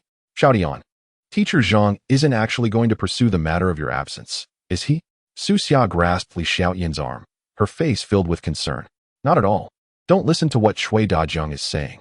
Teacher Zhang just praised me for my good grades and said that if there were any issues, he could help me with my leave from the school, Li Xiaotian quickly clarified, then sighed softly. Moreover, he is aware of my small business endeavors outside. That's a relief. You scared me. As long as teacher Zhang doesn't press the issue, it's fine. Otherwise, failing would be disastrous. Su Xia gently patted her chest and turned to glare at Cui Dajiang, saying fiercely, Cui Dajiang, if you scare me again with your nonsense, I will tell Rening to deal with you. Miss Su, I was wrong. Cui Dajiang feigned a pitiful expression, looking mournfully at Su Xia. Ha ha, Cui Dajiang. You deserve it. Who told you to talk so much? Go Fugue and Zhang Chao burst into laughter. What's going on? Xia, when did you get to know that childhood friend, Cui Dajiang? Li Xiaotian asked with a skeptical look. In his memory, Su Xia should not be acquainted with Ren Ying at this time. Their interactions began only after graduation. Xiaotian, you should ask Cui Dajiang about that. His girlfriend came to Rongqing to see him, and he kept it a secret from all of us, Su Xia said, casting a teasing glance at Cui Dajiang. Cui Dajiang, tell me, did I say anything wrong? Hey, Dajiang, what's the situation with you and your wife? Have you been hiding it from us? Go Fugue lightly punched Cui Dajiang's shoulder with a playful demeanor. Since everyone is already aware, I shall candidly confess that Rening visited me in Rongqing a few days ago. However, due to her modesty, I hesitated to share this with you all. Chuckled Cui Dajiang. Well, with such a historic development, might you treat us to a sumptuous meal tonight? It would be splendid to meet our brother's significant others. Teased Li Xiaotian with a laugh. It is no wonder that on that evening, when he went to purchase barbecue, he spotted this fellow with a girl, so it was indeed Rening. Though, from a side glance, she appeared somewhat different from her past self. Likely due to her youth at this time. That is an absolute must. Cui Dajiang responded with a hearty laugh, patting his chest in a boisterous manner. Let us return to the dormitory first. Later this evening, we shall head directly to the restaurant on the back street of the school for a feast. Xiaotian, you shall be responsible for inviting Miss Su. It seems you shall be spending quite a fortune tonight. Given that you are well aware of Fugue's appetite for both food and drink, a few of us dining together will surely leave the table with no less than several hundred yuan. Zhang Chao laughed heartily at Go Fugue. Cui Dajiang immediately turned to Go Fugue, placing an arm around his shoulder, and said through clenched teeth, "Listen here, Fugue. I advise you to behave decorously in front of my brother's wife. We are all civilized individuals, so let us refrain from being uncouth, understood? Get lost." Cui Dajiang. I intend to indulge in fine food and drink, much to your chagrin. Go Fugue chuckled, pushing aside the hand resting on his shoulder and grinning at him. Off I go. Enough of this. I need to make a quick trip to the restroom before heading back to the dormitory. We shall connect later this evening, Li Xiaotian remarked, shaking his head with a smile as he led Su Xia down the staircase. All right, no problem. You shall be in charge of contacting Miss Su this evening, Cui Dajiang said as he followed behind. Li Xiaotian waved his hand without looking back. At 7 o'clock that evening, in front of a barbecue stall on the back street of the school, 6 individuals gathered around a table. Su Xia and Li Xiaotian sat together, while Cui Dajiang and his wife, Rening, occupied another spot. The 2 single gentlemen, Go Fugue and Zhang Chao, each claimed their own seat. As Cui Dajiang had predicted, his wife Rening was indeed quite shy. However, with Su Xia present, the 2 young ladies quickly bonded and engaged in lively conversation, sharing the latest gossip among girls. This eased Cui Dajiang's concerns considerably, as he worried about Ren Ying's ability to integrate into the group. Chapter 75. A display of authority on the modest barbecue table, a delightful array of steaming, aromatic skewers, golden grilled tofu, and small yellow fish adorned the surface. There were also sizzling oysters and crayfish, alongside a platter of colorful and fragrant seafood, squid skewers, and several bowls of stir-fried rice with shredded meat. A gentle breeze swept through, caressing the faces of those gathered. Time indeed passes swiftly, soon. Short sleeves will be relegated to the past as summer fades away, Li Xiaotian mused, raising his glass and exclaiming with a hearty laugh, "Come, my brothers. Let us toast this drink and anticipate the next. Haha, splendid. Cheers." Xiaotian, it has been a while since we last met, and I must say, your capacity for alcohol seems to have notably improved. Fugue spoke wisely. You have already consumed nearly 5 bottles of beer without exhibiting even a hint of inebriation. In the past, 3 bottles would have left you incapacitated. As Cui Dajiang and the others chimed in, each raised their glasses, gently clinking them together. And amidst a chorus of hearty laughter, they downed their drinks in unison. The camaraderie forged during university is rare, and the bonds of youth are even more precious. At this moment, Li Xiaotian felt an immense sense of relaxation, savoring the tranquility of the occasion. He had come to a realization. As long as Cui Dajiang and the others remained true to him, he would undoubtedly lend them a helping hand upon their graduation, ensuring they would not lead the same arduous life as before, toiling daily for meager sums. The 4 men engaged in jovial banter, their faces flushed from the drink, discussing dreams and aspirations for the future. Zhang Chao and Go Fugue reminisced about their first loves, and as emotions surged, both found their eyes glistening with tears. Meanwhile, Su Xia and Ren Ying attended to their respective boyfriends. Su Xia had shielded Li Xiaotian from countless toasts, proving her commendable capacity for alcohol. Ren Ying, the obedient girl, adhered closely to Cui Dajiang's directives, refraining from drinking on his behalf out of respect for his authority. Unbeknownst to them, the second case of beer had nearly been depleted, and time quietly crept to 10:30 in the evening. The chill in the air deepened, and a gentle breeze brought a slight coolness.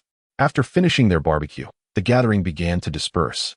Cui Dajiang, wearing a broad smile of contentment, waved goodbye to Li Xiaotian and the others, undoubtedly destined for a sleepless night. At the girls' dormitory entrance, Li Xiaotian, reeking of alcohol, suggested, "Xiao'er, why not skip the dorm and join me at the place we visited last night?" He glanced at the dormitory entrance not far behind. "No way.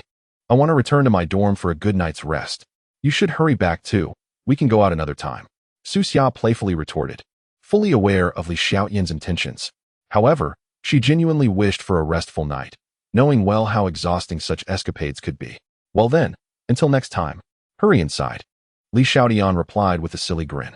"I'm heading back now, goodbye." After a gentle embrace, Su Xia turned and entered the dormitory. Only after watching her disappear did Li Xiaotian return to the boys' dormitory.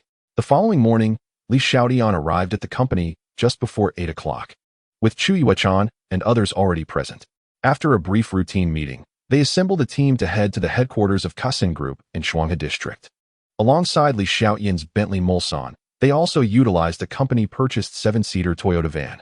They anticipated reaching the Kasin Group headquarters around 9:30, just in time for the shareholders' meeting scheduled to commence at 10. 50 minutes later, upon their arrival at the Kasin Electric Building, they were met with an eerie quietness. No one had come to greet them. Only a banner announcing the shareholders' meeting and a few display stands awaited them at the entrance. In response, Li Xiaotian remained indifferent, acknowledging that he had indeed taken advantage of others during their most challenging times. However, his colleagues, Chu Yuechan and Lu Anian, along with the rest of the company team, were not of the same mindset, their expressions betraying their discomfort. "Boss, given the current situation, is Chen Kong perhaps intending to assert his dominance?" murmured Chu Yuechan, standing behind Li Xiaotian. "Let us enter and assess the situation," Li Xiaotian replied with a calm smile, casting his gaze upwards at the towering 20-story building, remarking, "This edifice is truly impressive." His companions shared his sentiment. Although Kasin Electronics had fallen from grace, one could still catch a glimpse of its former glory. The group hurriedly made their way towards the entrance. Upon entering the building, the staff regarded Li Xiaotian and his entourage with surprise. Yet they graciously directed them to the floor designated for the shareholders' meeting. To the employees, it mattered little who the boss was, as long as salaries were paid on time. They ascended directly to the 19th floor via the elevator, where Chen Kong's office was situated at the pinnacle. As they exited the elevator, Li Xiaotian and his associates encountered the reception staff for the shareholders' meeting. "Hello, are you here to attend today's shareholders' meeting?" inquired a young woman in her 20s. Dressed in a black professional outfit, her smile warm and inviting. "Indeed," Li Xiaotian affirmed with a nod. "Very well, gentlemen and ladies, please follow me." The receptionist gestured for them to proceed, leading Li Xiaotian's group towards the grand hall for the shareholders' meeting. Moments later, they arrived at an impressive solid wood door, towering at nearly 2 meters. "Sir, this is the venue for today's shareholders' meeting. Please enter." The receptionist smiled and stepped aside. "Yuechan, you take the lead." Li Xiaotian indicated to Chu Yuechan with a slight nod. Chu Yuechan immediately understood, instructing a young man behind her, "Xiao Wang, open the door." "Understood, Chu manager." Xiao Wang promptly approached and pushed open the large doors to the conference hall. Chu Yuechan was the first to step inside, followed by Li Xiaotian, Lu Anian, and several other team members. Upon entering the meeting hall, they observed that the long, oval conference table was already filled with numerous attendees. At the head of the table sat a middle-aged man in his 50s, who was none other than Chen Kong, the chairman of Kasin Electronics. As they crossed the threshold, Li Xiaotian and his group scrutinized the assembly, and a significant portion of those inside turned to gaze at Chu Yuechan and her companions. "You must be from Tianxia capital?" Chen Kong inquired, his expression impassive as he regarded the leading Chu Yuechan, his posture unchanged in his chair. "Yes, this is our general manager, Ms. Chu," Lu Anian interjected, stepping forward to introduce her. "Ah, so it is Ms. Chu. Welcome, welcome," Chen Kong responded with a slight smile, though his tone was laced with an undercurrent of tension. "Chairman Chen, it is an honor to finally meet you." Chu Yuechan's demeanor remained tranquil, her tone equally indifferent. "Since Chairman Chu has arrived, let us take our seats. The positions across from you have been reserved." Chen Kong, with a smile that scarcely reached his eyes, gestured towards the vacant chairs opposite. Without uttering a word, Chu Yuechan led her party directly to the designated seats. Once seated, Li Xiaotian narrowed his eyes slightly, realizing that the individual occupying the position to Chun Kang's lower left was none other than Chun Liang, with whom he had previously had a disagreement. "It's you?" Chun Liang, upon noticing Li Xiaotian beside Chu Yuechan, abruptly changed countenance and stood up with a start. "Xiao Liang, do you know him?" Chen Kong inquired, frowning at his son's uncharacteristic outburst. Chun Liang's expression fluctuated. He glanced at Li Xiaotian, then at Chen Kong, before responding, half-heartedly, "Dad, it's merely a misunderstanding we had before. Sit down. The meeting is of utmost importance," Chen Kong replied sternly, well aware of his son's character, knowing that the so-called misunderstanding was likely something far more substantial. However, with the meeting imminent, he had no time to delve deeper into the matter. Stealing a glance at his watch, Chen Kong noted that there were merely 3 minutes until 10 o'clock, and then surveyed the shareholder representatives in the conference room, a sense of foreboding creeping into his mind. With the meeting about to commence, the familiar faces were conspicuously absent, most alarmingly. His younger brother Chen Tianming and younger sister Chen Chunhong had not arrived either. This absence filled Chen Kong with a vague but intense sense of crisis. Could something unforeseen have transpired on their end?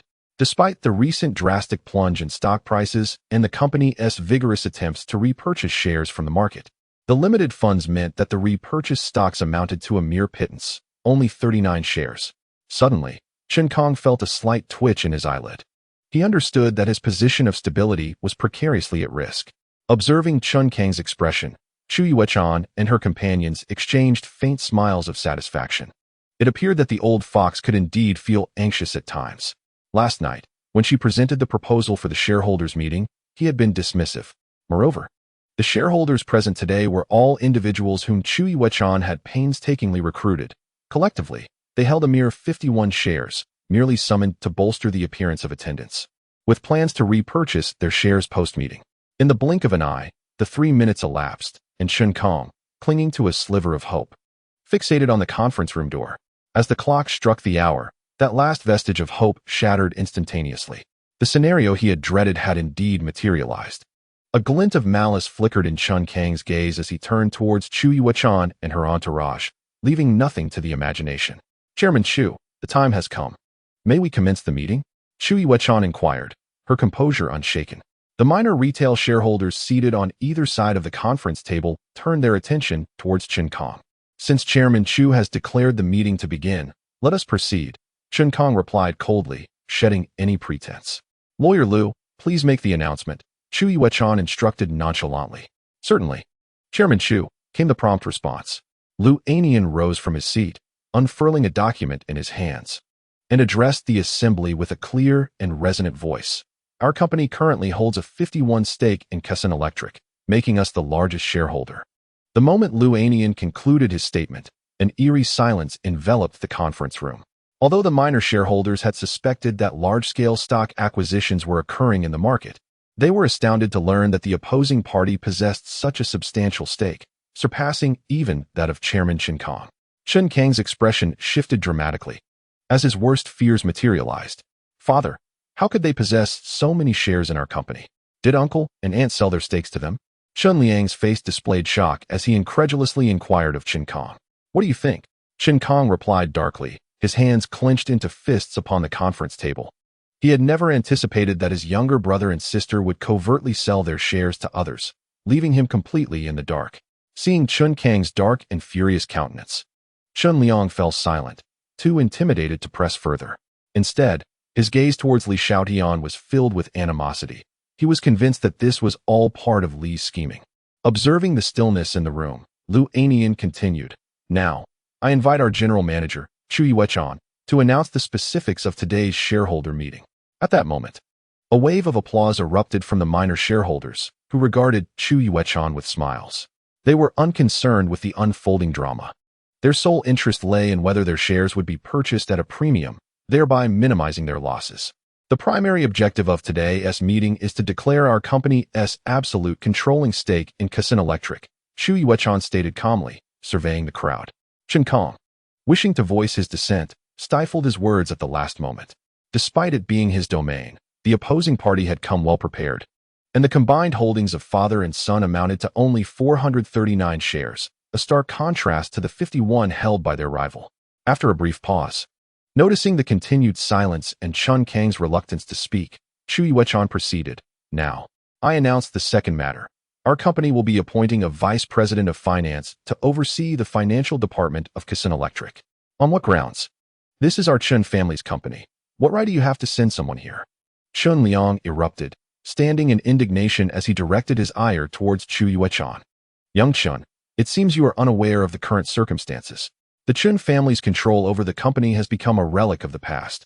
Kaisen Electric is now under the dominion of Tianxia Capital, and we possess the authority to determine personnel appointments. Should you disagree, we may proceed to a vote." Chu Yuechan replied, her tone icy and authoritative. "Sit down, Liang," Chen Kong admonished softly before turning to Chu Yuechan, his expression stern. "No need for a vote. We consent to this proposal." Internally, he mused that even if they allowed her to appoint someone to the financial department, What could a mere vice president of finance accomplish in a company filled with his own people? Very well, since you consent. I shall ensure that personnel is stationed in the financial department following the conclusion of this meeting. A faint, cold smile graced Chu Yuechan's lips, for she understood Chen Kang's intentions all too well. The individuals present in this conference room were all minor shareholders who had never attended a shareholder meeting before. Should a vote be called, those who discerned the situation clearly would undoubtedly refrain from casting dissenting votes. She proceeded to announce the third agenda item, the initiation of the name change procedure for Kasan Electric Company, transforming it into Huaxing Technology. Should anyone oppose this proposal, we can still hold a vote on site. After delivering her statement, Chu Yuechan regarded Chen Kang with a calm demeanor. Chapter 77. Passage of the proposal. Upon hearing the name change proposal, Chen Kang's expression darkened considerably. This was a move to seize control of the company outright. He pondered what assets the other party found valuable. Chen Liang observed his father's countenance and instinctively recoiled, afraid to utter a word. At this moment, Chen Kang remained oblivious to the fact that the catalyst for all this turmoil was none other than his son, Chen Liang. Without Chen Liang's involvement, Li Xiaotian would have never taken notice of Kasan Electric. Do I still possess the right to refuse? Chen Kang glared at Chu Yuechan, his face clouded with frustration. Cornered, he harbored a deep resentment towards Chen Tianming and Qin Shunhong. Had they not sold him out in silence, he would not be ensnared in this passive predicament. Even if he were to vehemently oppose it now, he would only invite humiliation upon himself. Despite his inner turmoil, he had no choice but to acquiesce. There was no alternative path to tread. Very well, since Chairman Chen consents to this proposal, our company will proceed to the Industrial and Commercial Bureau this afternoon to complete the change of registration, Chu Yuechan remarked, a slight smile illuminating her face. Chen Kang remained silent, his expression grim, while the other minor shareholder attendees had no objections to voice. Since there are no dissenting opinions, both proposals announced by our company today have been unanimously approved, Chu Yuechan stated, pleased to see no one contesting her words. Regarding the current daily management of Kasan Electric, apart from the Vice President of Finance, our company shall not intervene. The chairmanship will remain with Chairman Chen, who will oversee company affairs. Now, I invite Chairman Chen to address us. Please join me in welcoming him with applause. With that, Chu Yuechan initiated the applause, and Li Xiaotian and others smiled in agreement.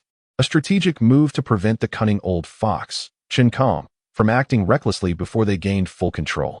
Indeed, as Chu Yuechan's words settled, a hint of a smile finally broke through Chen Kang's grim facade, his heart swelling with secret satisfaction.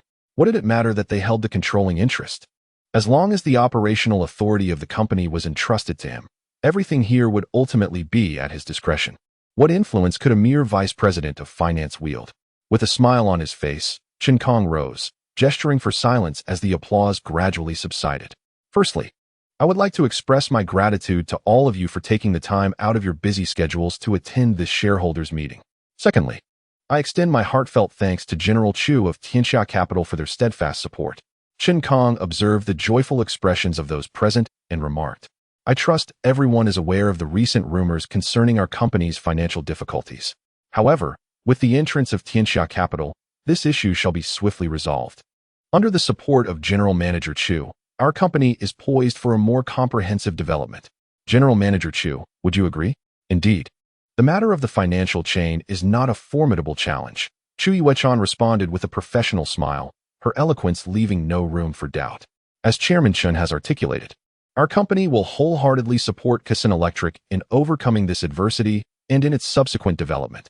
Haha, on behalf of all Kasan employees, I express my gratitude to General Manager Chu. We shall certainly deliver a satisfactory report by year-end. Chen Liang's smile broadened, pleasantly surprised by Chu Yuechan's alignment with his sentiments. Indeed, as Chairman Chen has stated, the company will continue to flourish. The small shareholders chimed in, albeit with smiles that appeared somewhat strained. They had initially hoped that Tianxia Capital would repurchase their scattered shares at a premium, thus mitigating their losses from the steep decline, which had indeed caused them considerable distress. Little did they realize, this was precisely the effect Chu Yuechan sought to achieve. First to lull them into complacency and stabilize Chen Kang, and after the meeting, to facilitate the acquisition of the scattered shares held by those present. Chen Kang continued to exude enthusiasm, painting a promising vision for the future. his previous sense of crisis evaporating into a sense of triumph. With the inclusion of Tianxia Capital, the financial chain issue was, at the very least, resolved. As long as the shares held by him and his son remained unsold, there was little recourse against them. Subsequently, Chen Kong spoke excitedly for nearly 40 to 50 minutes before concluding his remarks. General Manager Chu, as we approach noon, we have discussed all pertinent proposals and topics for this meeting. Perhaps we should consider adjourning? Any outstanding issues can be addressed in future meetings, he suggested. Glancing at Chu Yuechan, who wore a beaming smile, he took a sip from a bottle of water, feeling parched after such an extensive monologue. Very well. If that is the case, let us adjourn. Chu Yuechan nodded in agreement, and soon the group rose to leave. Noticing this, Chen Kong quickly approached with a smile, exclaiming, "General Manager Chu, please wait." "What is it, Chairman Chen?" Chu Yuechan paused, regarding him with a look of curiosity. With brisk steps, Chen Kong approached her and her companions, smiling in a manner intended to be endearing. "General Manager Chu, I must apologize for the lack of courtesy upon your arrival. I was preoccupied with pressing matters. Allow me to escort you downstairs and share some insights about our company's unique features." "Haha, it would be my pleasure, Chairman Chen." Chu Yuechan replied with a serene smile. "Not at all a bother, General Manager Chu. Please," Chen Kong responded, resembling a smiling tiger as he accompanied them, chatting and laughing amiably. Having grasped the situation clearly, Chen Kong understood that to thrive in the future, he must cultivate favor with the individuals from Tianxia Capital. After the group departed, the remaining retail shareholders in the conference room began to shake their heads in dismay before exiting. In an instant, the room was left with only Chen Liang, who stared at the entrance with a malevolent expression. It dawned on him that this entire predicament was orchestrated by that scoundrel. He vowed to make him pay dearly. A glint of malice flickered in Chen Liang's eyes as he retrieved his phone and dialed his unscrupulous acquaintances, intending to find someone to teach this individual a lesson. Otherwise, his family would not have found themselves in such dire straits. After concluding the call, he hurriedly made his way down to the lower floor, where his companions were employed. In the lobby on the first floor, Chen Kong escorted Chu Yuechan through a brief tour before returning to the conference room, neglecting to accompany them to the parking garage on the basement level. Upon his urgent return to the conference room, he discovered that Chen Liang had vanished, causing his expression to darken immediately. His haste in coming here was primarily to admonish his troublesome son, urging him to safeguard his shares and avoid reckless behavior, for his own life could scarcely endure any more turmoil. Chapter 78. Chen Liang's desperate gamble in the parking garage. After issuing instructions to Lu Anian and his associates to ensure the retrieval of the shares held by the retail shareholders, Li Xiaotian and Chu Yuechan prepared to depart. Once they settled into the car, Zhang Hao started the vehicle, gradually steering towards the parking lot's exit. However, just a few meters in, the car abruptly halted as a group of individuals emerged from behind a wall pillar, obstructing their path. 6 young men brandishing clubs charged toward the Bentley, attacking the vehicle with fervor. The window beside Li Xiaotian shattered under the assault, leaving cracks in its wake. It seemed these assailants had a singular focus. "Boss, stay in the car. I'll handle these ruffians," Zhang Hao declared, promptly engaging the handbrake. He forcefully flung open the door, the sudden movement sending one of the assailants reeling several steps back. With a fierce expression, Zhang Hao exited the vehicle and swiftly seized the hair of the young man still attacking Li Xiaotian's window, yanking him outward with tremendous strength, causing the assailant to stagger backwards. "Ah, damn it, that hurts," the young man cried, crashing to the ground in agony, clutching his head, with several strands of hair torn out. Without hesitation, Zhang Hao bent down to retrieve a baseball bat that had fallen to the ground, wielding it as he charged toward the 2 young men who were still assaulting Chu Yuechan's window. Bang! Bang! Ouch! Ah! With 2 resounding blows, the bat struck the young men squarely on their backs and waists, causing their weapons to clatter to the ground in pain. These individuals are merely the sycophants nurtured by Chen Liang within the company, now masquerading as security personnel. They may intimidate ordinary people, but who has ever witnessed Zhang Hao's sheer brutality? The ferocity of his actions is unparalleled. How could they possibly maintain their composure when terror has rendered them utterly paralyzed? The 3 remaining unscathed figures stand trembling at a distance, their eyes filled with dread as they regard Zhang Hao. Inside the vehicle, Li Xiaotian, sensing a slight stabilization in the situation, promptly opened the door and cautioned, "Yuechan, remain inside and lock the doors."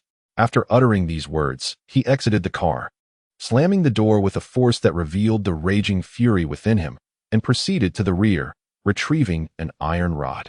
"Brother Hao, apprehend these scoundrels. Leave not a single one unscathed," Li Xiaotian bellowed, brandishing the rod and charging towards the quaking bald man a few paces ahead. With a series of resounding thuds and the anguished cries of Brother Huang, "Save me," the bald man was mercilessly battered into submission. Huang Mao, paralyzed by Li Xiaotian's fervent wrath, attempted to retreat.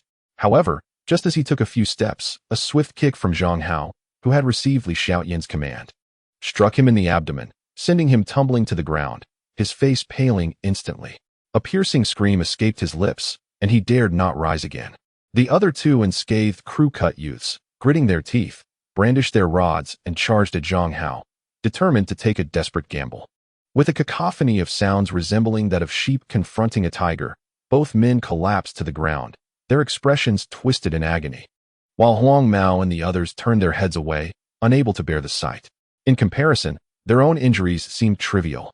"All of you, move over to Huang Mao's side. Hands on your heads, do not move. Anyone who dares to stir will face my wrath," Zhang Hao commanded coldly, his gaze fierce as it swept over the 5 men. "Get over there now," Li Xiaotian shouted at the bald man, his voice laden with fury. "What? Do I have a grudge against you? How dare you ambush me?" Thankfully, his recent training alongside Zhang Hao had bolstered his physical prowess. Otherwise, he would not have been in such good shape, though the bald man's fear of retaliation also played a role. Li Xiaotian's expression hardened as he approached Huang Mao, delivering a vicious kick and coldly inquiring, "Speak. Who sent you to harm me?" Crouched on the ground, Huang Mao lowered his head in silence, as did the other 5, each adopting a defiant demeanor. They seemed to believe that such behavior would ensure their safety from retaliation, assuming that the worst they would face was another beating. Yet afterward, they could expect a substantial reward from Chun Liang, sufficient for a period of indulgent revelry. "Brother Hao, I leave them to you." A glint of murderous intent flickered in Li Xiaotian's eyes as he stepped back, leaning against the car door.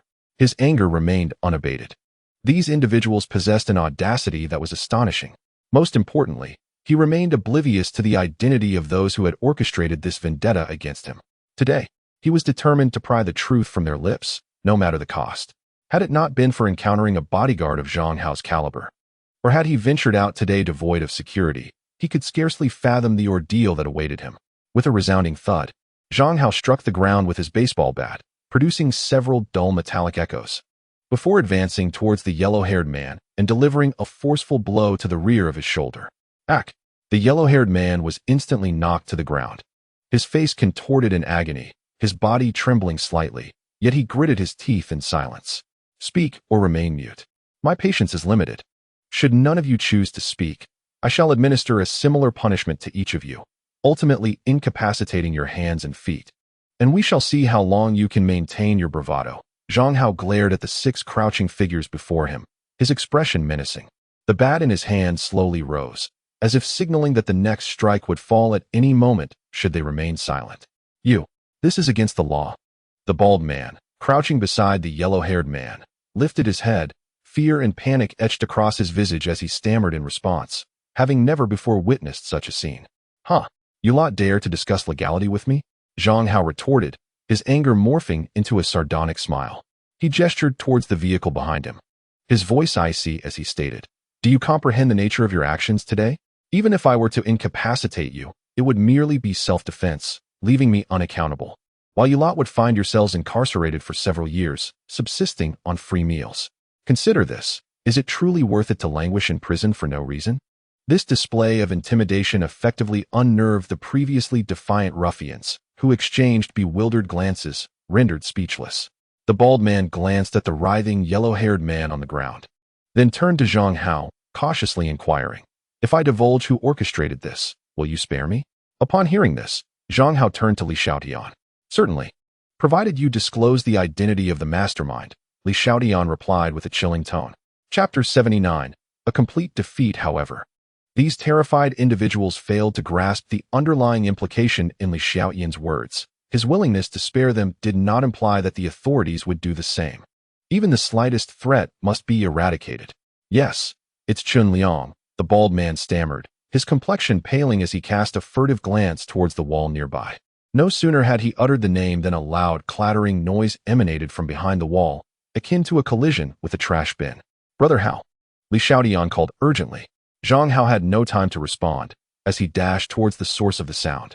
In a mere 30 seconds, Li Xiaotian watched as Zhang Hao emerged, gripping an individual tightly, none other than Chun Liang, the architect of the assault against them. A glimmer of cold determination flickered in Li Xiaotian's eyes as he tightened his grip on the cold iron rod, yearning to deliver a fierce thrashing to him. Yet he ultimately subdued this impulse, allowing a slight smirk to grace his lips as he regarded Chun Liang with a chilling smile. Given the circumstances, one could hardly blame him for taking decisive action. Seizing this opportunity to claim the shares held by the father-son duo was a necessary reprisal for the ordeal he had endured. Li Xiaotian gently tapped on the car window and called out, "Yuechan, get out." Upon hearing Li Xiaotian's voice, Chu Yuechan immediately exited from another door. "Boss," she exclaimed, approaching him, "call Chen Kong and ask him to come down." Li Xiaotian gave a cold smile and pointed with the iron rod in his hand at the 6 men crouched on the ground along with Chun Liang. "Understood. I will call him right away." Chu Yuechan nodded, promptly taking out her phone to dial Chun Liang's number. "Li Xiaotian, this is between you and me. Do not involve my father." Chun Liang, upon hearing this, became agitated and shouted angrily at Li Xiaotian. "Slap! Slap! Behave yourself." Zhang Hao swiftly delivered a harsh slap to Chun Liang's face, his expression cold and menacing as he spoke. "You." Chun Liang glared at Zhang Hao, prepared to protest.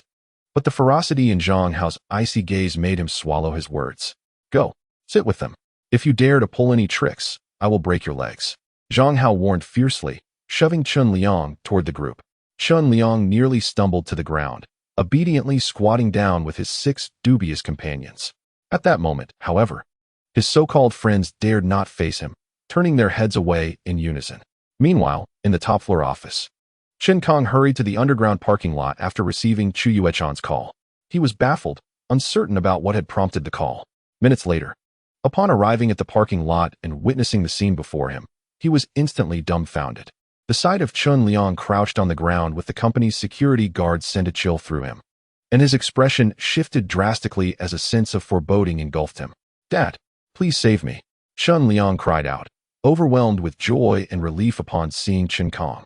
Nearly on the verge of tears, Chen Kang's face darkened as he glared angrily at his son. Even a fool could deduce the situation at hand. Forcing a strained smile, he approached Chu Yuechan, awkwardly inquiring, "Miss Chu, what has transpired here?" "Mr. Chun, you should not ask me. Direct your questions to my boss, chairmanly." Chu Yuechan replied coldly, glancing at Li Xiaotian, who stood beside the car. This revelation struck Chen Kong like a bolt from the blue. He had not anticipated that the mastermind behind Tianxiajiban would be present at today's shareholders' meeting, the very individual who had clashed with his son. It appeared that his wayward offspring had instigated a confrontation that led to this predicament. Chen Kong quickly adopted a conciliatory demeanor, hastening toward Li Xiaotian and awkwardly chuckled. "Chairmanly, I'm not quite sure what this is all about." Li Xiaotian observed Chen Kong with a cold gaze, surprised that this old man still sought to smooth over such undeniable evidence with empty words in the face of reality. "Mr. Chun, I wonder how many years your son might spend in prison for inciting others to commit violent crimes, intentional injury, and destruction of property?" Li Xiaotian replied coldly, casting a glance at Chun Liang, who sat on the ground, his face pale. "Chairmanly, this matter cannot simply be brushed aside with your few words. I advise you to seriously contemplate how to resolve this situation." Li Xiaotian interrupted as he noticed Chen Kong attempting to continue his defense. Chen Kang's face shifted through a spectrum of emotions, his embarrassment and humiliation turning his old face crimson. He turned to Chun Liang, fury bubbling within him, and approached, delivering a sharp slap across his face. Yet, this did little to quell the resentment boiling in his heart.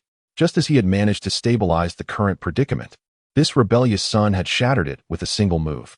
"Dad, why are you hitting me? I am merely standing up for our family. If you strike me again, I will go home and tell Mom." Chun Liang shouted defiantly, clutching his painfully throbbing face, having just received several slaps moments ago. "Rebellious son. How could I have given birth to such a wretched creature? It's your mother who spoiled you." Chen Kong exclaimed, exasperated, his chest heaving with anger as he stared at Chun Liang in silence. Li Xiaotian and the others remained quiet, observing the dramatic scene unfold. After a moment, Chen Kong sighed heavily, the weight of his years visibly etched upon his face, his once straight back now slightly hunched. Enough, this is fate. I accept my defeat, he concluded, lifting his gaze to meet Li Xiaotian's, a forlorn expression reflecting in his eyes. I have navigated the business world for half a lifetime, only to find my downfall at the hands of this ungrateful son. Tell me, what must I do to absolve him of any responsibility for today's events? I trust you are fully aware of what I desire, Li Xiaotian replied with serene composure. Chen Kong fell silent, casting another glance at the crouching Chen Liang, ultimately conceding. At over 50 years of age, with only this one son, what alternative did he have? Did he truly wish to imprison this rebellious child for several years? If he were younger, he would have long since taken matters into his own hands. I am willing to transfer the 40 stake that my son and I hold to you. But I have two conditions, Chen Kong stated. Let us hear them. What are your conditions? Li Xiaotian inquired.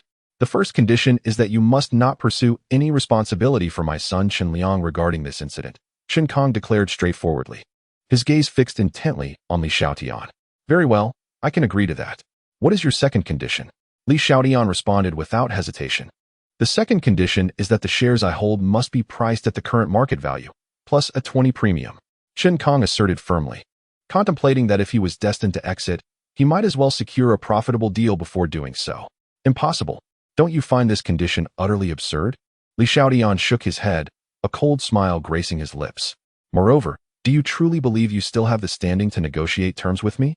A flicker of hesitation crossed Chen Kang's face, yet he ultimately gritted his teeth and insisted, regardless of the circumstances, if you wish to acquire my shares. A premium is essential. I cannot possibly sell them to you at the current market price. You deem 20 outrageous? Then let it be 15. That is my bottom line. Your bottom line? Heh, Li Xiaotian replied coldly, his tone unwavering. My bottom line is 5. You can either accept it or we shall report this to the authorities and pursue legal action. Chen Liang, crouched on the ground, grew frantic upon hearing Li Xiaotian's words, and urgently pleaded, Dad, you must save me. I cannot go to prison. If I do, you will have no son. Listening to this nonsensical plea, Chen Kong sighed heavily, his expression bleak. He had finally resigned himself to his fate. Mr. Li, I shall not haggle any further. If you genuinely wish to purchase, then offer a 10 premium. And I can sign the share transfer agreement with you immediately, Chen Kong stated, disappointment etched on his face. Li Xiaotian pondered for a moment, aware that Chen Kong was cornered and desperate. For the sake of Chen Liang, he decided to reduce his offer slightly, knowing he had no choice but to accept. Purchasing items allows for negotiation. It cannot simply be your dictated price. Thus, I propose a flat rate of 8. Should you agree? We shall sign the share transfer contract at once. Li Xiaotian concluded, his gaze indifferent as he regarded Chen Kong. Anger flickered across Chen Kang's face, and he longed to curse Li Xiaotian for his shamelessness. However, considering the pressing situation, he suppressed his wrath, allowing his indignation to morph into reluctant capitulation. Fine. For the sake of my wayward son, I shall concede to your terms. I hope you will honor the agreement and not pursue any responsibility against my son. But this additional condition must be documented in writing. Chen Kong sighed in resignation, his demeanor weary and aged. Not a problem. I can agree to that. Li Xiaotian readily acquiesced, turning to instruct Chu Yuechan. Yuechan, please call Lawyer Lu and have him return at once. Understood, boss. Chu Yuechan replied, promptly dialing Lu Anian's number. Meanwhile, Chen Kong, glancing at the crouched Chen Liang, felt a surge of frustration. He opted to sit on a nearby stone pillar, choosing to distance himself from the turmoil. Li Xiaotian chuckled softly, shaking his head at the absurdity of the father and son, aptly embodying the saying, a tiger begets a dog. He then opened the car door and settled inside, awaiting the arrival of Lu Anian and the others. Fortunately, the luxury vehicle's glass was quite resilient. Although it had sustained numerous cracks, it remained intact. 10 minutes later, a white commercial vehicle sped into view, halting a few meters from the Bentley. Lu Anian and his associates quickly disembarked, with Su Xiaoqiang also stepping out of the driver's seat. Upon witnessing the scene before them, they were momentarily taken aback. Their faces soon reflected a mix of fear and anger as they approached with determination. Su Xiaoqiang rushed to Zhang Hao, asking anxiously, Brother Hao, what happened? Is the boss all right?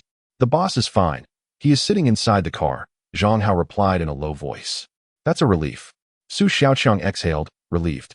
If something were to happen to Li Xiaotian today, his brothers would undoubtedly bear the blame. Having just started their positions, it would be a disgrace for their boss to suffer harm under their watch, a humiliation that could be likened to losing face on the vast Pacific Ocean. President Chu, what is going on? Lu Anian and his companions rushed to Chu Yuechan, their faces etched with concern. This matter can wait. The boss is in the car and requires your assistance, Chu Yuechan calmly replied, guiding Lu Anian towards the car door. At that moment, Li Xiaotian emerged from the vehicle. Boss, are you all right? Is everything okay? Lu Anian inquired with genuine concern. I am fine, Lu. Prepare a share transfer agreement immediately, Li Xiaotian instructed. He then turned to Chen Kong, who was seated on a stone bench, and called out, Chairman Chun.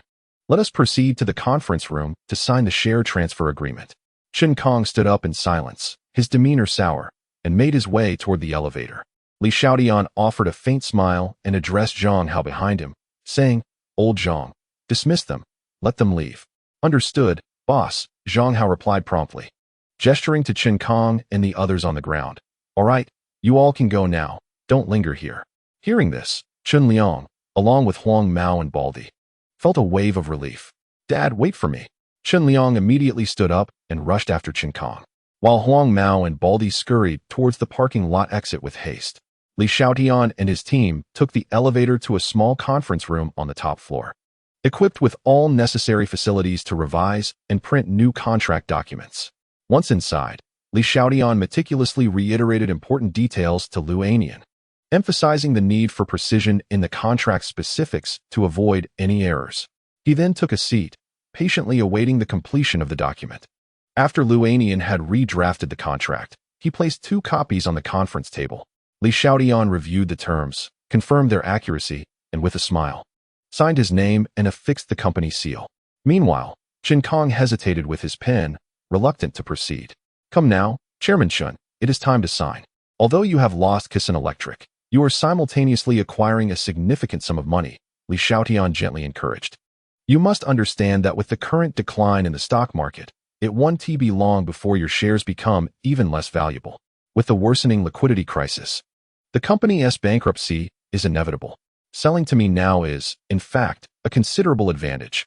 Why not seize this opportunity? His words struck a chord with Chen Kong, causing the tension he held to dissipate. With a soft sigh, Chen Kong signed his name on the designated line and stamped the company seal.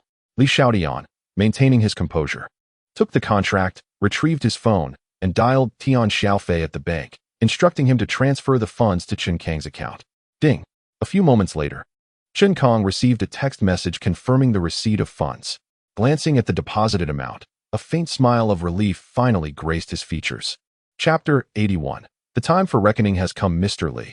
Now that the transaction is complete, I kindly ask you to sign this agreement, absolving my son of all responsibilities pertaining to today's events, Chen Kong stated, handing a document to Li Xiaotian.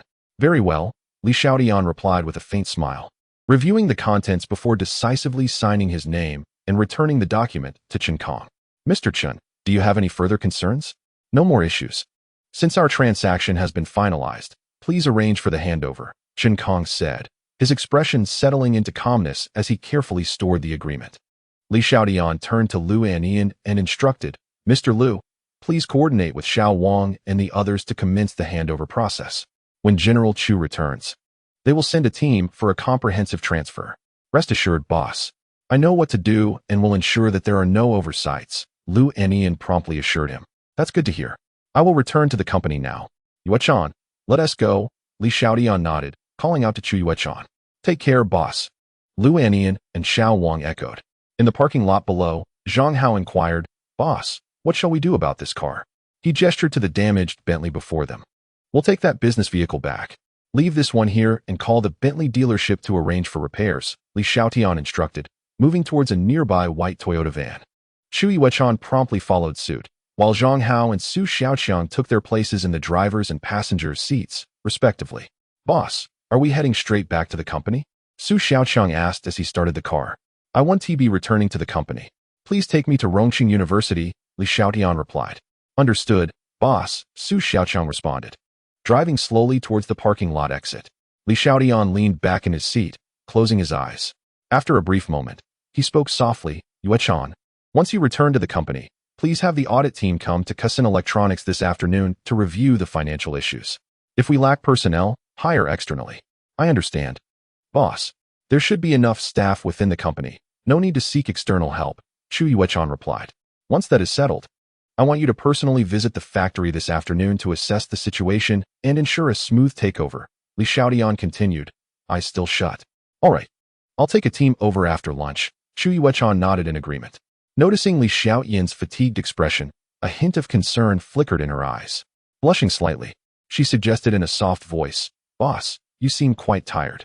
Would you like to rest your head on my lap while I give you a massage? Sure. Just massage my temples. Li Xiaotian readily accepted, opening his eyes to gaze at the slightly flushed Chu Yuechan. Gently shifting his position, he rested his head on her lap, settling into a comfortable posture. The spaciousness of the rear seat in a business vehicle offers undeniable advantages. Chu Yuechan gently massaged her temples, her exterior calm and composed. Yet her heart raced like a startled fawn. Li Xiaotian quietly reveled in the soothing effects of the massage, the heaviness in his head gradually lifting, accompanied by a faint fragrance that wafted through the air. Now that the company had successfully taken over, Lu Anian would be tasked with bringing lawsuits against Chen Tianming, Hao Run, and others who had unlawfully appropriated company assets. They had erred, and they must ultimately face the consequences. Additionally, Chen Liang could not be overlooked. His vengeful nature posed a potential threat if left unchecked. While we had chosen to forego pursuing his accountability today, the previous incident outside Shuangwei village, where he had instigated trouble and assault, remained unresolved and could serve as a starting point. Upon concluding his thoughts, Li Xiaotian opened his eyes, turned to the front passenger seat, and remarked, Old Zhang, when the time comes, coordinate with Lu Anian to ensure this individual serves a few years in confinement. Understood, boss. I will fully cooperate with lawyer Lu, Zhang Hao responded earnestly, his demeanor serious. After today's events, coupled with the shift in how he addressed Li Xiaotian, he sensed a transformation in his employer. The once naive and immature demeanor was evolving into one of decisiveness and ruthlessness. As the vehicle fell into a tranquil silence, the others assumed Li Xiaotian had drifted into slumber. Yet, he spoke once more, Old Zhang, if I were to establish an information department among you, who would be the most suitable candidate? Zhang Hao's heart raced. Indeed, experience serves as the best teacher. Not only had his boss's character shifted, but he was also preparing to cultivate his own influence, placing greater emphasis on personal safety. This was precisely what Zhang Hao had hoped for. While his boss excelled in financial matters, he had often been overly benevolent in his dealings, and his circle of capable individuals was limited. He deeply understood the dangers of possessing valuable assets. Boss, I recommend Su Xiaoqiang. He possesses the strongest reconnaissance skills among us and has a background as a scout. I am confident he can excel in gathering the information you require, Zhang Hao stated with a steady tone. Today's events served as a wake-up call. In the information department, I need not only to be aware of my competitors' commercial intelligence, but also to uncover any detrimental information they may possess about me, including those close to me. Li Xiaotian said, his tone light, yet resolute. Rest assured, boss. I guarantee I will fulfill all your directives flawlessly. Su Xiaoqiang promptly affirmed, his voice brimming with confidence. Excellent. The company will establish a dedicated information department. From now on, your reports will be directed to me. You will receive a monthly budget of 2 million. Should you require more, you may apply. You need not be present in the company regularly. Simply appear when necessary, Li Xiaotian articulated slowly. Understood, boss, Su Xiaoqiang replied decisively. The vehicle once again descended into silence as time quietly passed, lingering for more than half an hour. Upon arriving at the school, Chu Yuechan gently called out to the slumbering Li Xiaotian. Ah, have we arrived already? Li Xiaotian replied, still dazed, as he turned to sit up. Glancing out the window, he noted that the vehicle had indeed halted at their usual secluded spot along the deserted street. I apologize, I just dozed off, he said with a sheepish smile towards Chu Yuechan. It's all right. You've been quite tired lately, boss. Just make sure to take care of yourself, she responded softly. Her cheeks flushed as she adjusted her slightly wrinkled professional skirt. Chapter 82. Only love is the most painful. Well then, I shall head back to school. Feel free to call me if anything arises. Noticing Chu Yuechan's movements, Li Xiaotian let out an awkward chuckle, hastily opening the car door to step out. Standing by the roadside, He watched the departing vehicle, stretched lazily, and tilted his face up to the glaring sun, squinting slightly. This feeling of being a carefree manager is quite delightful, he thought as he leisurely made his way toward the school entrance. Upon reaching the cafeteria, he was relieved to find it still open.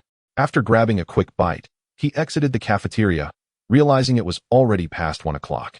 As he passed the basketball court, he noticed an unusual gathering. Typically, only a few individuals would be playing at this hour, but now a large crowd had assembled. Curiosity piqued, he approached, faintly hearing the raucous sounds and shouts emanating from the center of the crowd. Upon getting closer, he recognized several classmates among the onlookers. Susia, who should have been napping in the dormitory, was there with a few girls, her expression one of keen interest as she peered into the throng. Not far off, even the usually gaming-obsessed Go Fuchi was huddled with Cui Dajiang and Zhang Chao, engrossed in the spectacle. Li Xiaotian approached Su Xia, lightly tapping her shoulder. "Xiao, what is going on here? What happened?" he inquired, his brow furrowed in curiosity. "Xiaotian, when did you arrive?"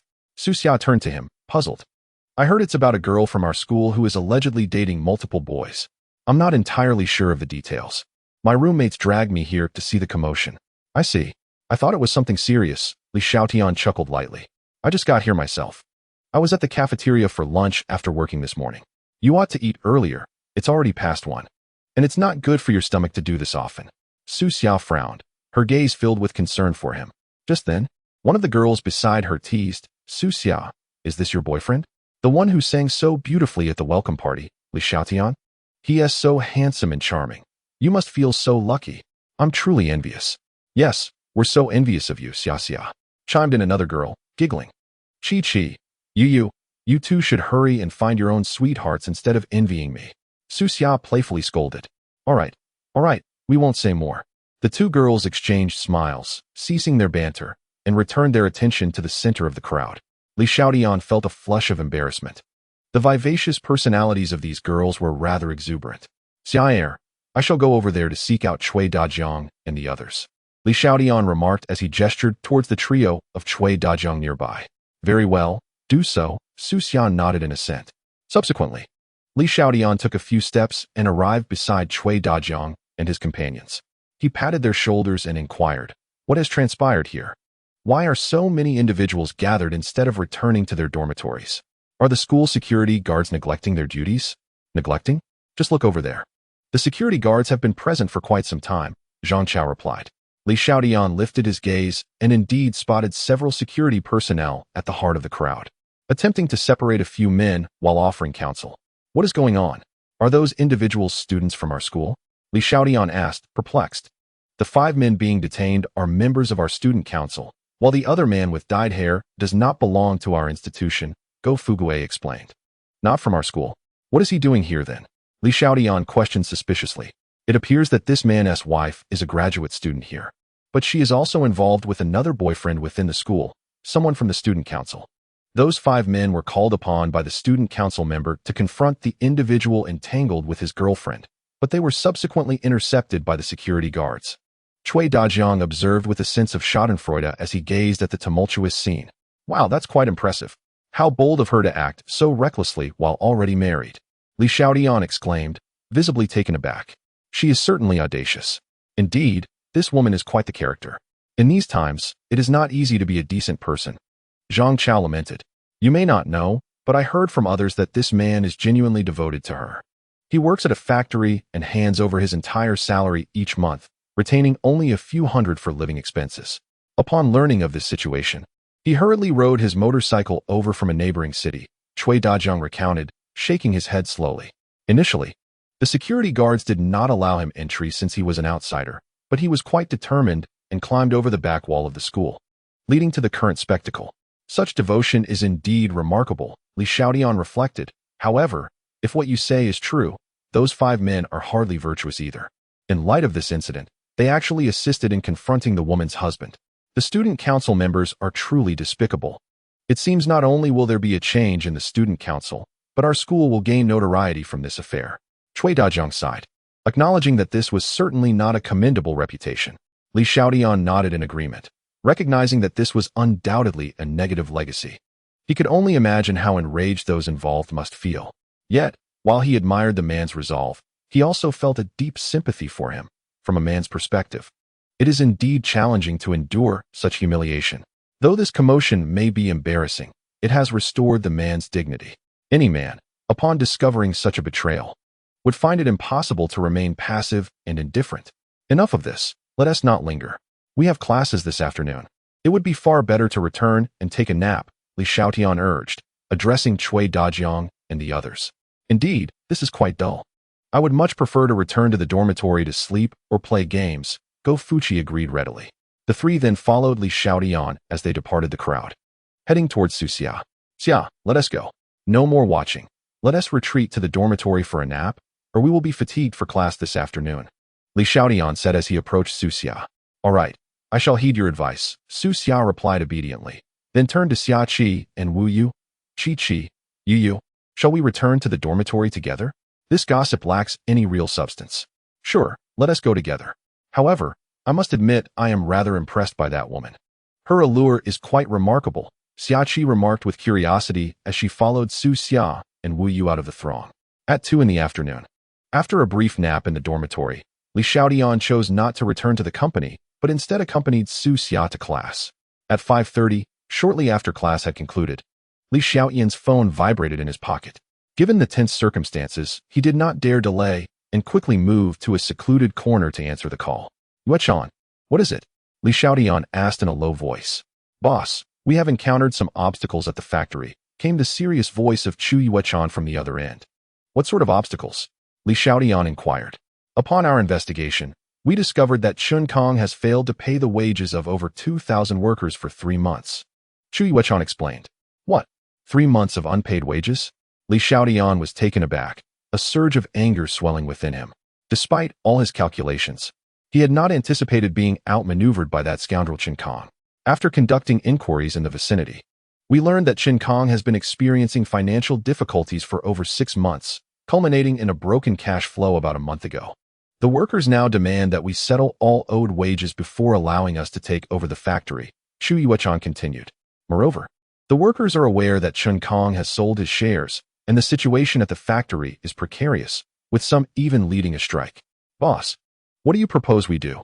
Let us convene a meeting first thing tomorrow morning at the company to deliberate on this. After that, I will personally visit the factory to assess the situation, Li Xiaotian pondered before responding. Understood, boss. I will attend to matters here at the company. As there is much to address, Chu Yuechan said softly, her tone tinged with fatigue. Noticing her weariness, Li Xiaotian comforted her. Yuechan, do not fret over the company's affairs. I am here. Please take care of yourself and avoid overexertion. Balance is essential. Yes, I understand. Goodbye, boss. Chu Yuechan replied sweetly. As the call ended, Li Xiaotian stowed his phone in his pocket, his expression dark and grave. Within the factory, the machinery issues remain unresolved. And now yet another predicament has arisen. Truly, it is a season of turmoil. That wretched Chun Kong. He must not allow the truth of his embezzlement of company assets to come to light, or he will certainly find himself imprisoned alongside Chun Liang. The following morning at 8 o'clock, in the conference room, Li Xiaotian observes Chu Yuechan, Lu Enian, Zhou Weigua, along with Zhao Ming from the finance department and Chun Bin from the auditing team. Has the auditing team uncovered any significant issues? Li Xiaotian inquires of Chun Bin. Boss, thus far, we have not identified any major problems, merely some minor discrepancies. However, if accountability is to be pursued, it is certainly feasible, Chun Bin replies. Since these are merely minor issues, let us document them for now and refrain from attributing blame. Li Xiaotian nods in agreement. He then turns to Lu Anian, asking, General Lu, regarding the accountability of Chun Tianming, Chun Liang, Hao Run, and the others, has General Chu briefed you? General Chu has informed me, rest assured. Our legal department will diligently pursue the responsibilities of these individuals and will not overlook any rogue elements, Lu Enian assures confidently. Very well. If there are any questions requiring clarification, please consult General Zhang from the Security Department. Li Xiaotian responds with a satisfied smile. He then addresses Zhou Weigua, General Zhou. Please provide an update on your progress. Boss, I have completed all necessary procedures, and the operational team is ready. The market opens across the Atlantic tonight, allowing us to commence our strategic maneuvers and execute trades, Zhou Weigua states solemnly. International transactions differ from ours due to time discrepancies. During this period, General Zhou, your team will need to exert extra effort. Please share your plans, Li Xiaotian encourages. Zhou Weigua opens a folder before him, reviews its contents, and then raises his gaze to say, we currently have 400 million at our disposal. The domestic currency exchange rate against the international market stands at 802 to 1, which translates to 50 million in international trading currency. Upon hearing this converted amount, Li Xiaotian's expression darkens with a sense of resignation and bitterness. A substantial sum of 400 million has been reduced to a mere 50 million in international currency. Such a disadvantage. Please continue. Li Xiaotian gestures for him to proceed. This 50 million, according to your strategy, we plan to divide into two investment directions, one in international petroleum energy and the other in U.S. stocks and indices. However, dividing this capital results in a complete loss of any financial advantage. Therefore, I suggest leveraging our trades. I would like to know your thoughts on this, boss. Zhou Weigua proposes, looking to Li Xiaotian for guidance. Leveraging is acceptable. Let us initiate with a tenfold increase. During the execution process, should you find yourself uncertain, do not hesitate to consult with me. Li Xiaotian agrees, nodding. He is aware that this 400 million, once converted and divided, offers no competitive edge against larger international funds.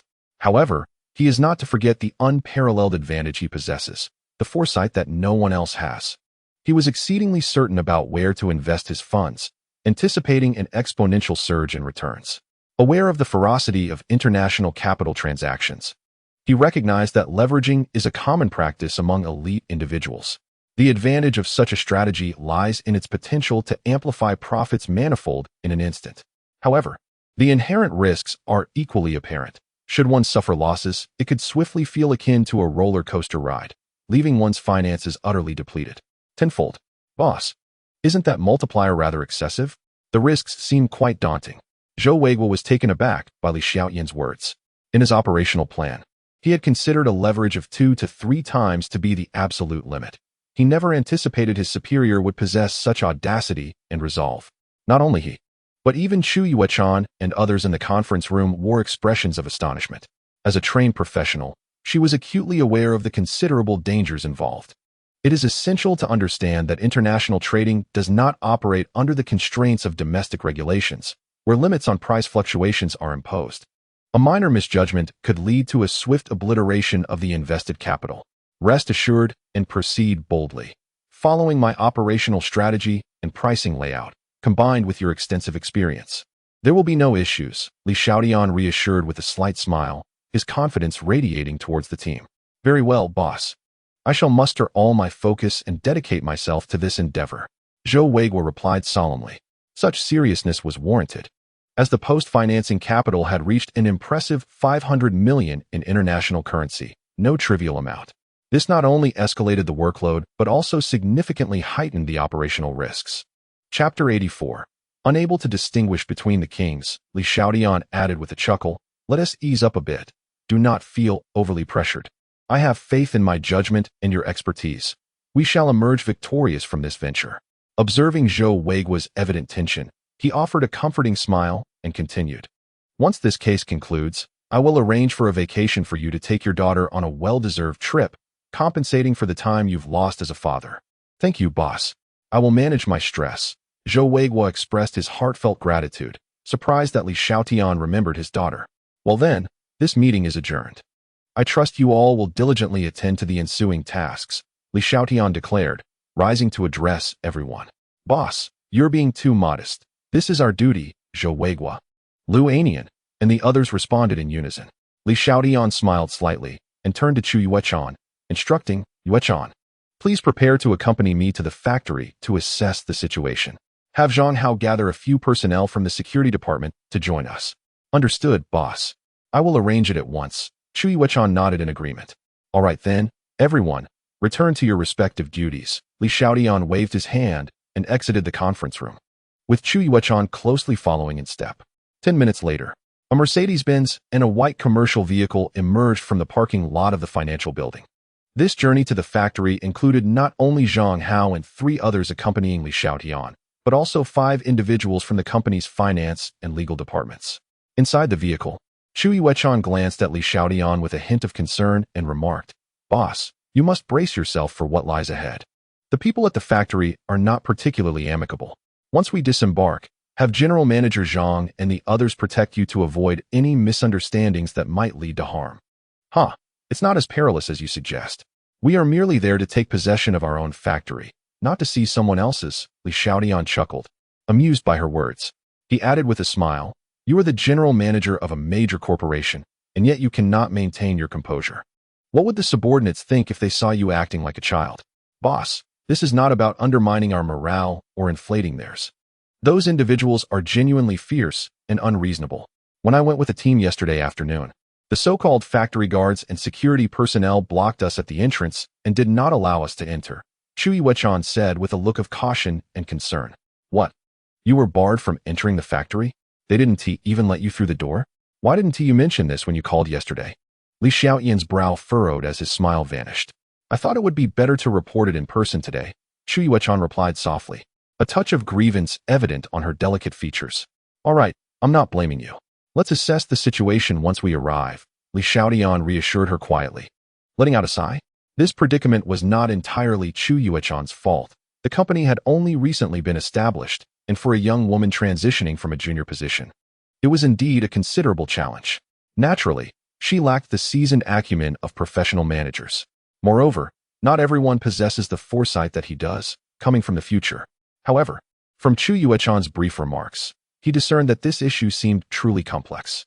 After half an hour of travel, they finally arrived at the outskirts of the industrial park. Upon seeing the scale of the Kaisen electric factory, Li Xiaotian felt a measure of psychological comfort as it aligned with his envisioned expectations.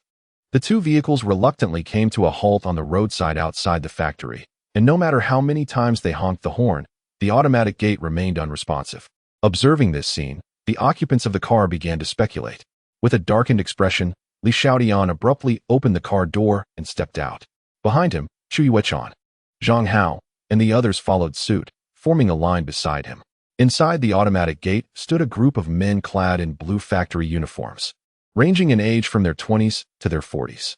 Nearby, 4 or 5 security personnel lingered in the booth, indifferent to Li Xiaotian and his companions. Their faces a mix of disdain and mockery.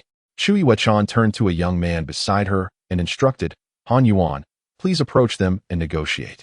Inform them that personnel from the headquarters have arrived and wish to inspect the factory's operations." "Understood, Chu Zong. I will go at once." Han Yuan nodded and immediately walked over. Li Xiaotian remained silent, his expression grim, brows furrowed. The situation before him was not merely troublesome, but exceedingly intricate. If he did not resolve these individuals' grievances, fully acquiring the factory would prove to be quite an arduous task. Within merely a minute or two, Han Yuan returned, standing before Li Xiaotian with a look of shame, saying, "Boss, I'm sorry. I failed to accomplish the task. They still refuse to open the door." "What does that mean?" Li Xiaotian inquired, his brow knitted.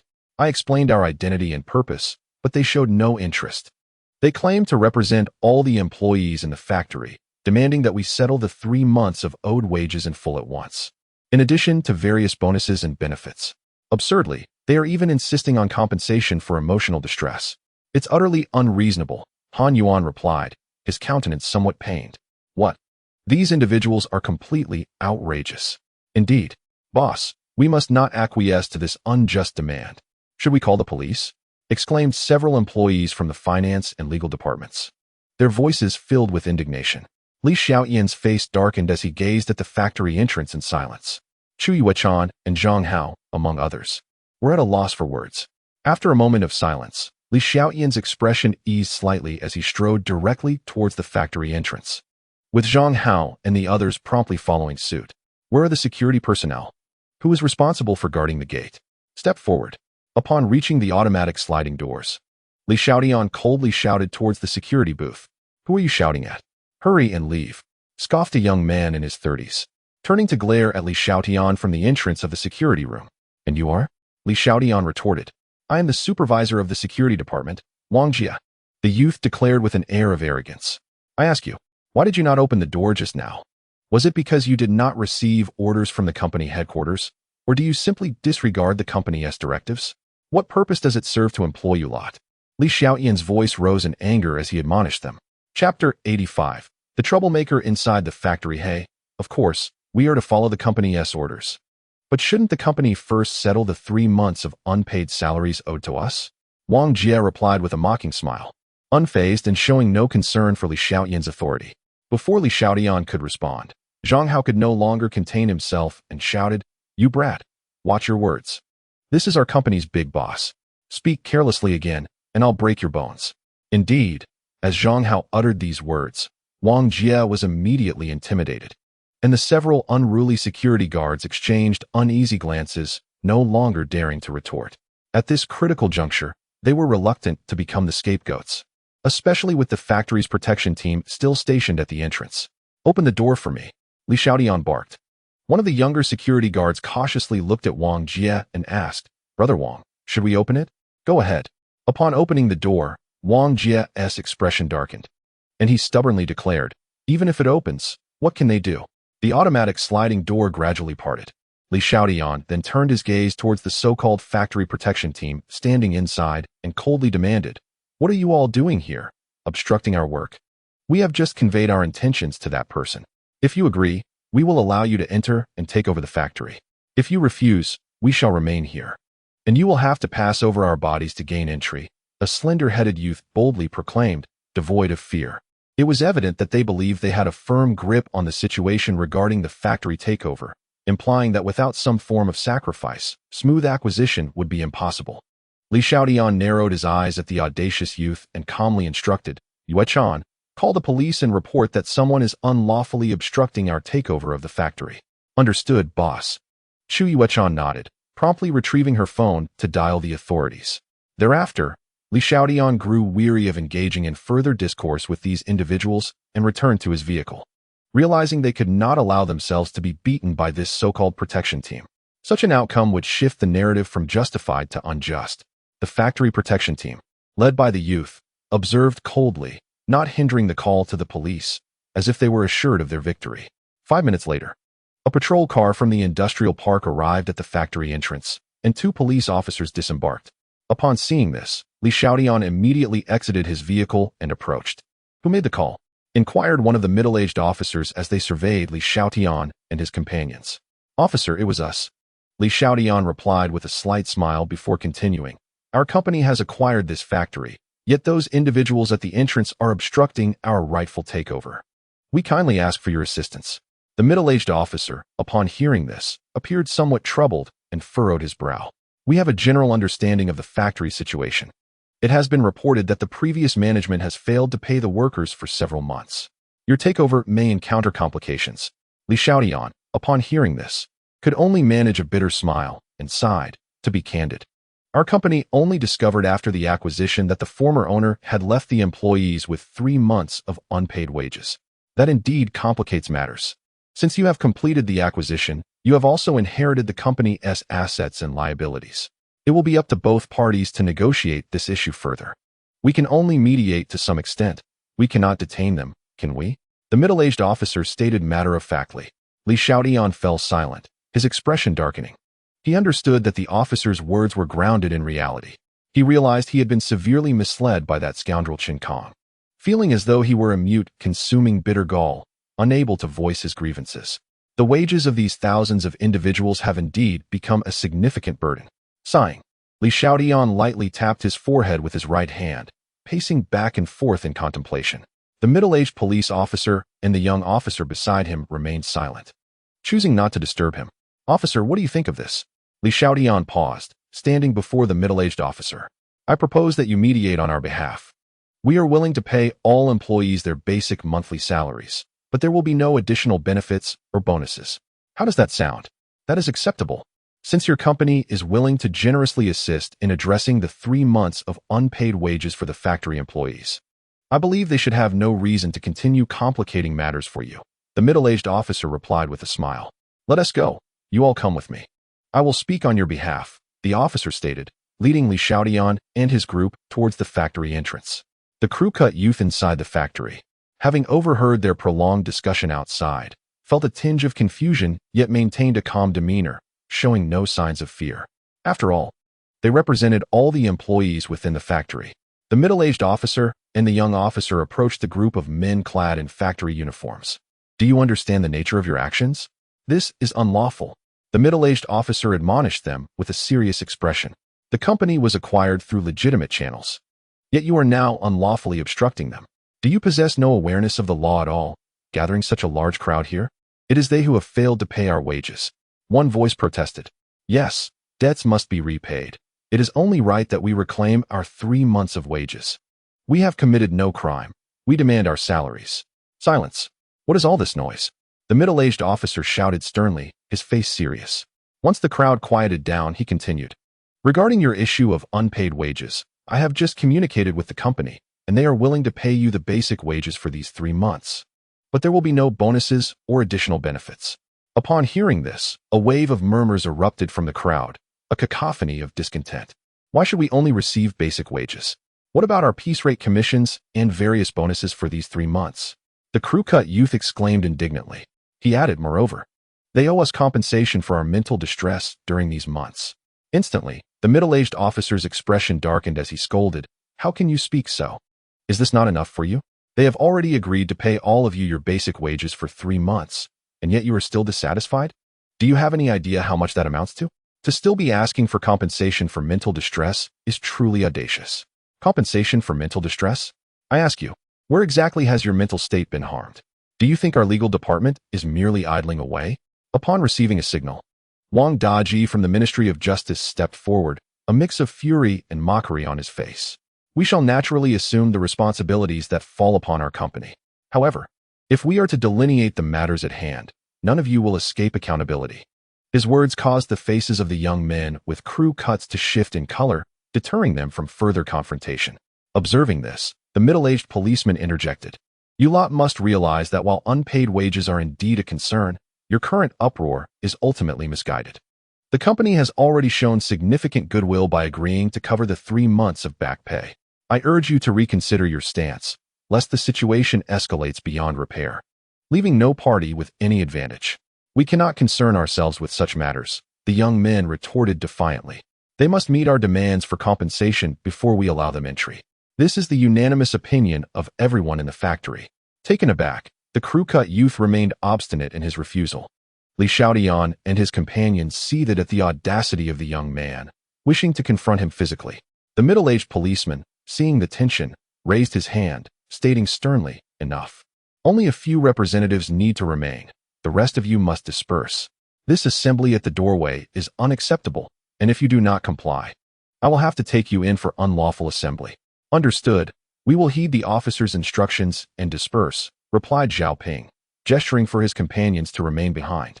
The crew-cut youth reluctantly waved off the crowd of 20 to 30 people gathered at the entrance, recognizing they could oppose Li Xiaotian, but not the police. You should now step forward and engage in a constructive dialogue with the representatives here. Strive to reach a consensus swiftly, allowing for a smooth transition of the factory's management. Prolonging this only leads to significant losses, for which I doubt anyone can be held accountable. The middle-aged policeman admonished the young men with authority. Subsequently, under the guidance of the policeman, both parties endured a grueling 2 hours of negotiation, inching closer to agreement as midday approached, yet still failing to resolve their differences. The crux of the issue lay with the crew-cut youth's insistence on additional benefits and compensation for emotional distress.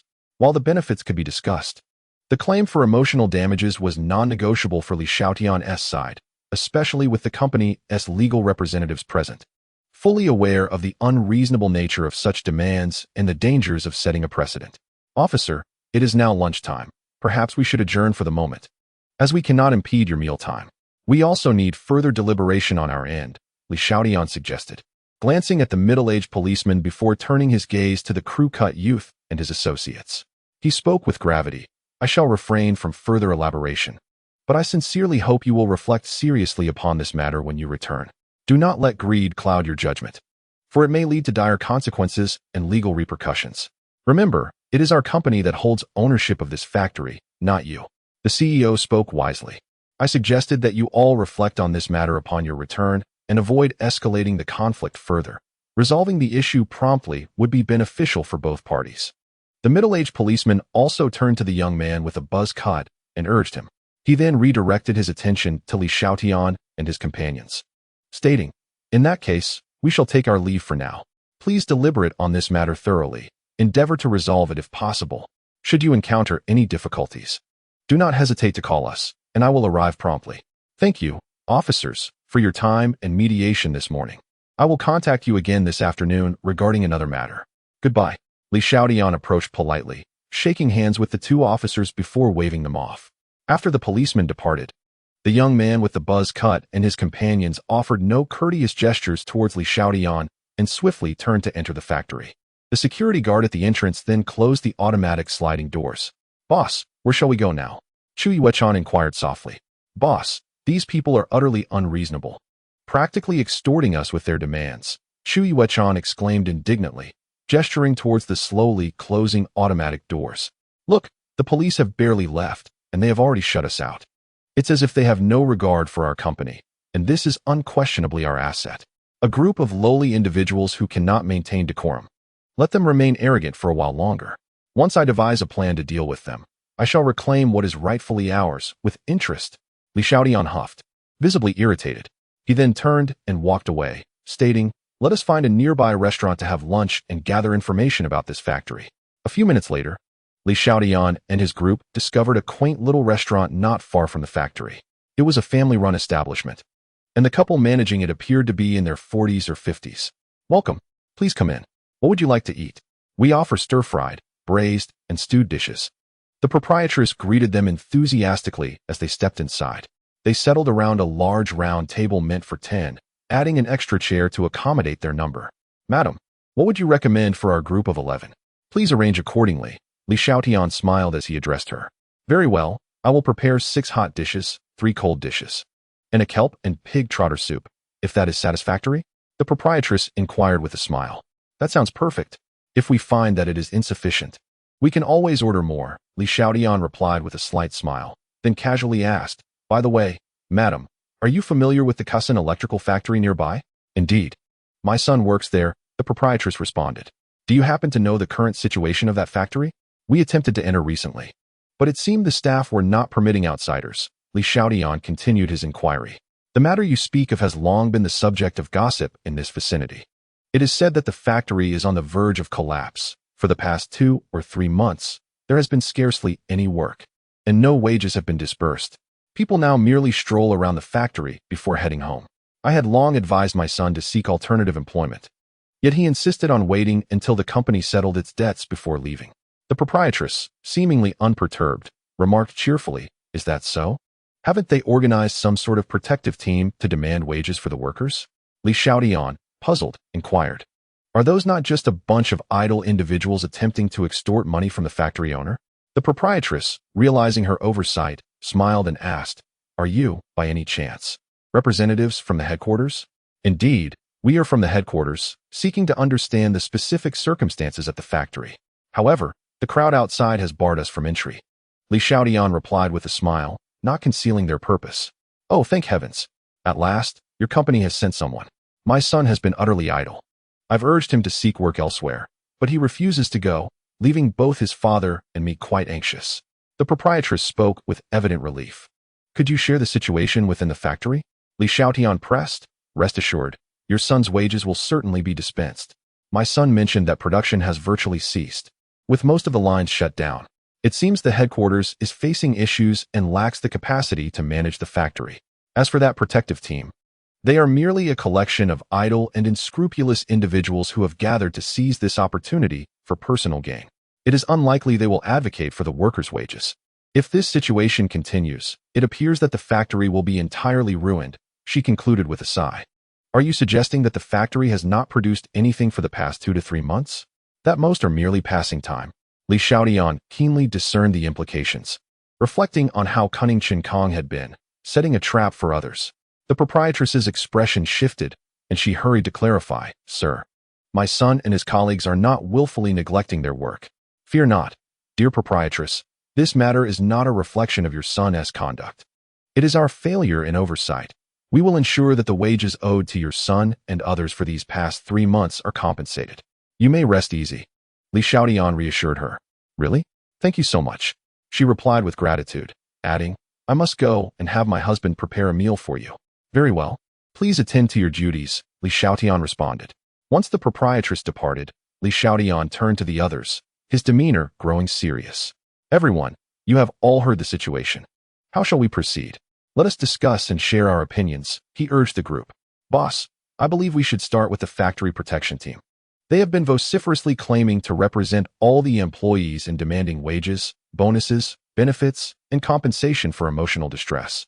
Without even considering whether the employees are aware of the wage amounts being demanded, the latter two claims are entirely unlawful, Wang Daji from the legal department remarked. Indeed, Wang Daji makes a valid point. We have come into possession of new information, and given that the factory is currently operating at half capacity, we unwittingly assumed the debts that rightfully belong to Chinkong. To preserve productivity and stability, we can afford to pay the basic salaries for these 3 months. But we must not allow ourselves to be taken advantage of, Xu Yuechang concurred. The challenge posed by the factory protection team is not easily surmountable. As you witnessed this morning, personnel from the local police station came to mediate, yet those individuals remained steadfast, unwilling to yield, Li Xiaotian said, his brow furrowed in concern. Boss, their demands are unfounded. Should we consider pursuing legal action against the ringleaders of today's protest? Initiating legal proceedings could be an option, Wang Daji suggested once more. Foolish and naive, Li Xiaotian replied calmly, casting a glance at Wang Daji. On what grounds would we prosecute them? Would this expedite a resolution? Moreover, they position themselves on a moral high ground, advocating for the wages of those within the factory. Do you not see that our actions could exacerbate the conflict? I apologize. Boss, I failed to consider all angles, Wang Daji said, lowering his head in shame. Since the local police's mediation has failed to intimidate the factory protection team, we must seek out a formidable figure to intervene. This would not only swiftly dismantle the opportunistic elements of the factory protection team, but also provide reassurance to the other employees, restoring their sense of stability, Xu Yuechang continued. After a moment of contemplation, Li Xiaotian furrowed his brow and remarked, this indeed presents a viable strategy, potentially minimizing our resistance. However, where shall we find such a prominent individual? Boss, remember when we attended that commercial performance at Nana Plaza? You made a call to your friend there? Zhang Hao suddenly interjected. Ah, Lao Zhang, your reminder is most timely, Li Xiaotian exclaimed, slapping his thigh. Gao Jiwen's father is a prominent figure in Shuanghe district. Having him mediate should carry sufficient weight. With determination, he immediately retrieved his phone and dialed Gao Jiwen's number.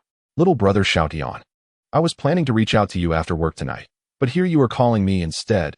Gao Jiwen's concerned voice came through as soon as the call connected.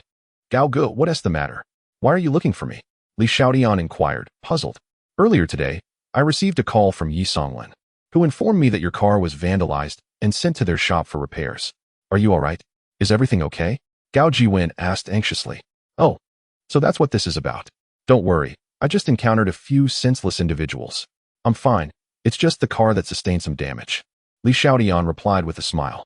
As long as everyone is safe, that is what matters. When the time comes, I'll have Lao Yi take care of your car. It may not be bulletproof, but at least it should withstand general vandalism. Haha, I appreciate it, Gao Ge. No need for thanks, we are brothers. And that would be too formal. By the way, my younger brother, what prompted you to call me? Speaking of serious matters, Li Xiaotian pondered for a moment, organizing his thoughts before briefly recounting the situation at Kusin Electric Factory. Well, Xiaotian, you've concealed this quite well. I didn't even notice. Who would have thought you are a young tycoon, wealthier than I, a privileged one, Gao Jiwen exclaimed with surprise.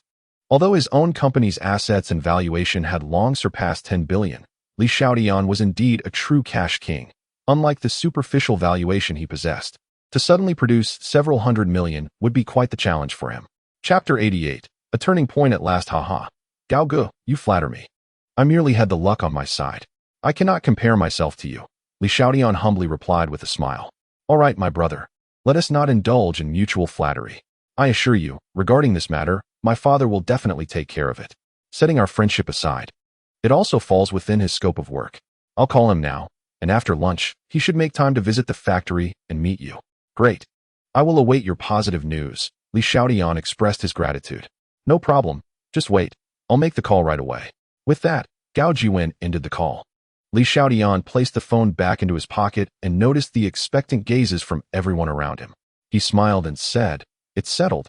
I've enlisted a heavyweight, the top official of Shuanghe district, who should come by after lunch. Hearing this, Chu Yuechan and the others let out a subtle sigh of relief. This troublesome issue had finally found a resolution. However, they were all tactful enough not to pry further into the matter. After all, who among them was without secrets? Especially when it came to their wealthy boss. It would be odd if he lacked connections. Boss, the dishes are here. At that moment, the boss's wife approached with a radiant smile, carrying steaming, fragrant dishes to place on the table. Enjoy your meal. The remaining dishes will be out shortly. She then turned and went back to the kitchen to bring out more dishes, and everyone began to focus on their meal, refraining from further conversation to avoid wasting time. Halfway through the meal, Li Xiaotian's phone in his pocket rang again. Upon checking, he was surprised to see it was a call from Lu Xiaotian. President Lu, what is the matter? Li Xiaotian asked in a puzzled tone, while Chu Yuechan, who was eating beside him, looked up curiously.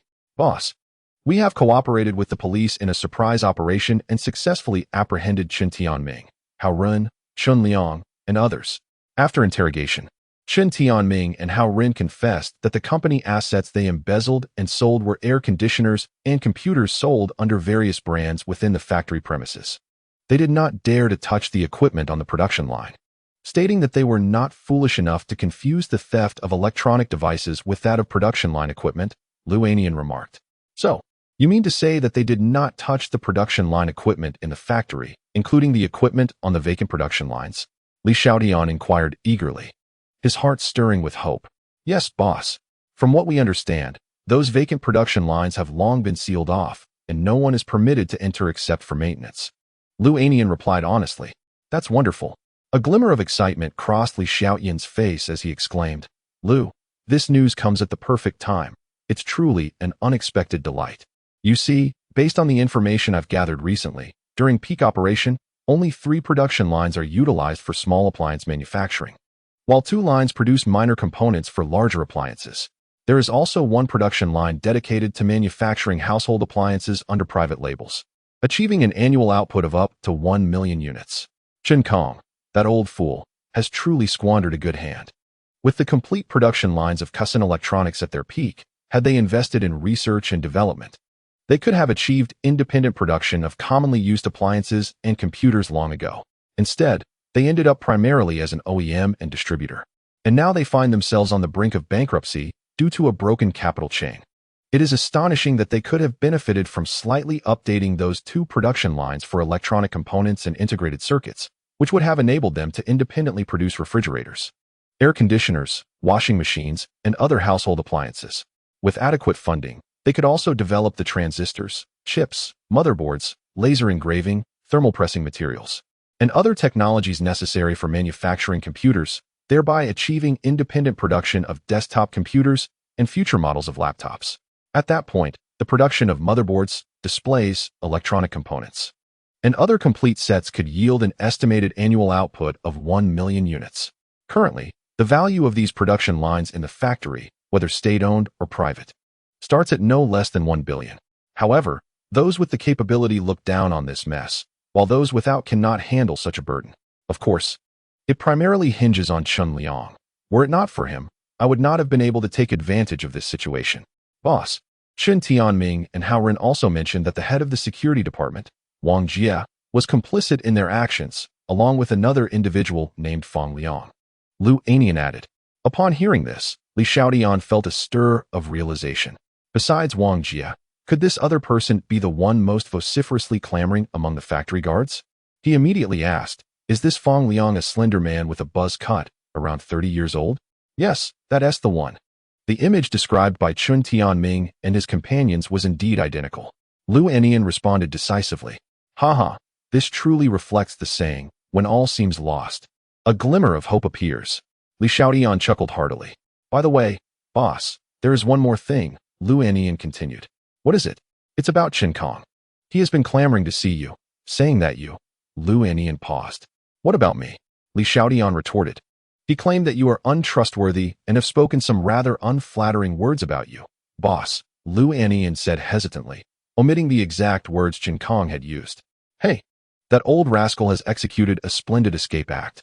Had he encountered someone else, he might have truly fallen into a trap, Li Xiaotian scoffed.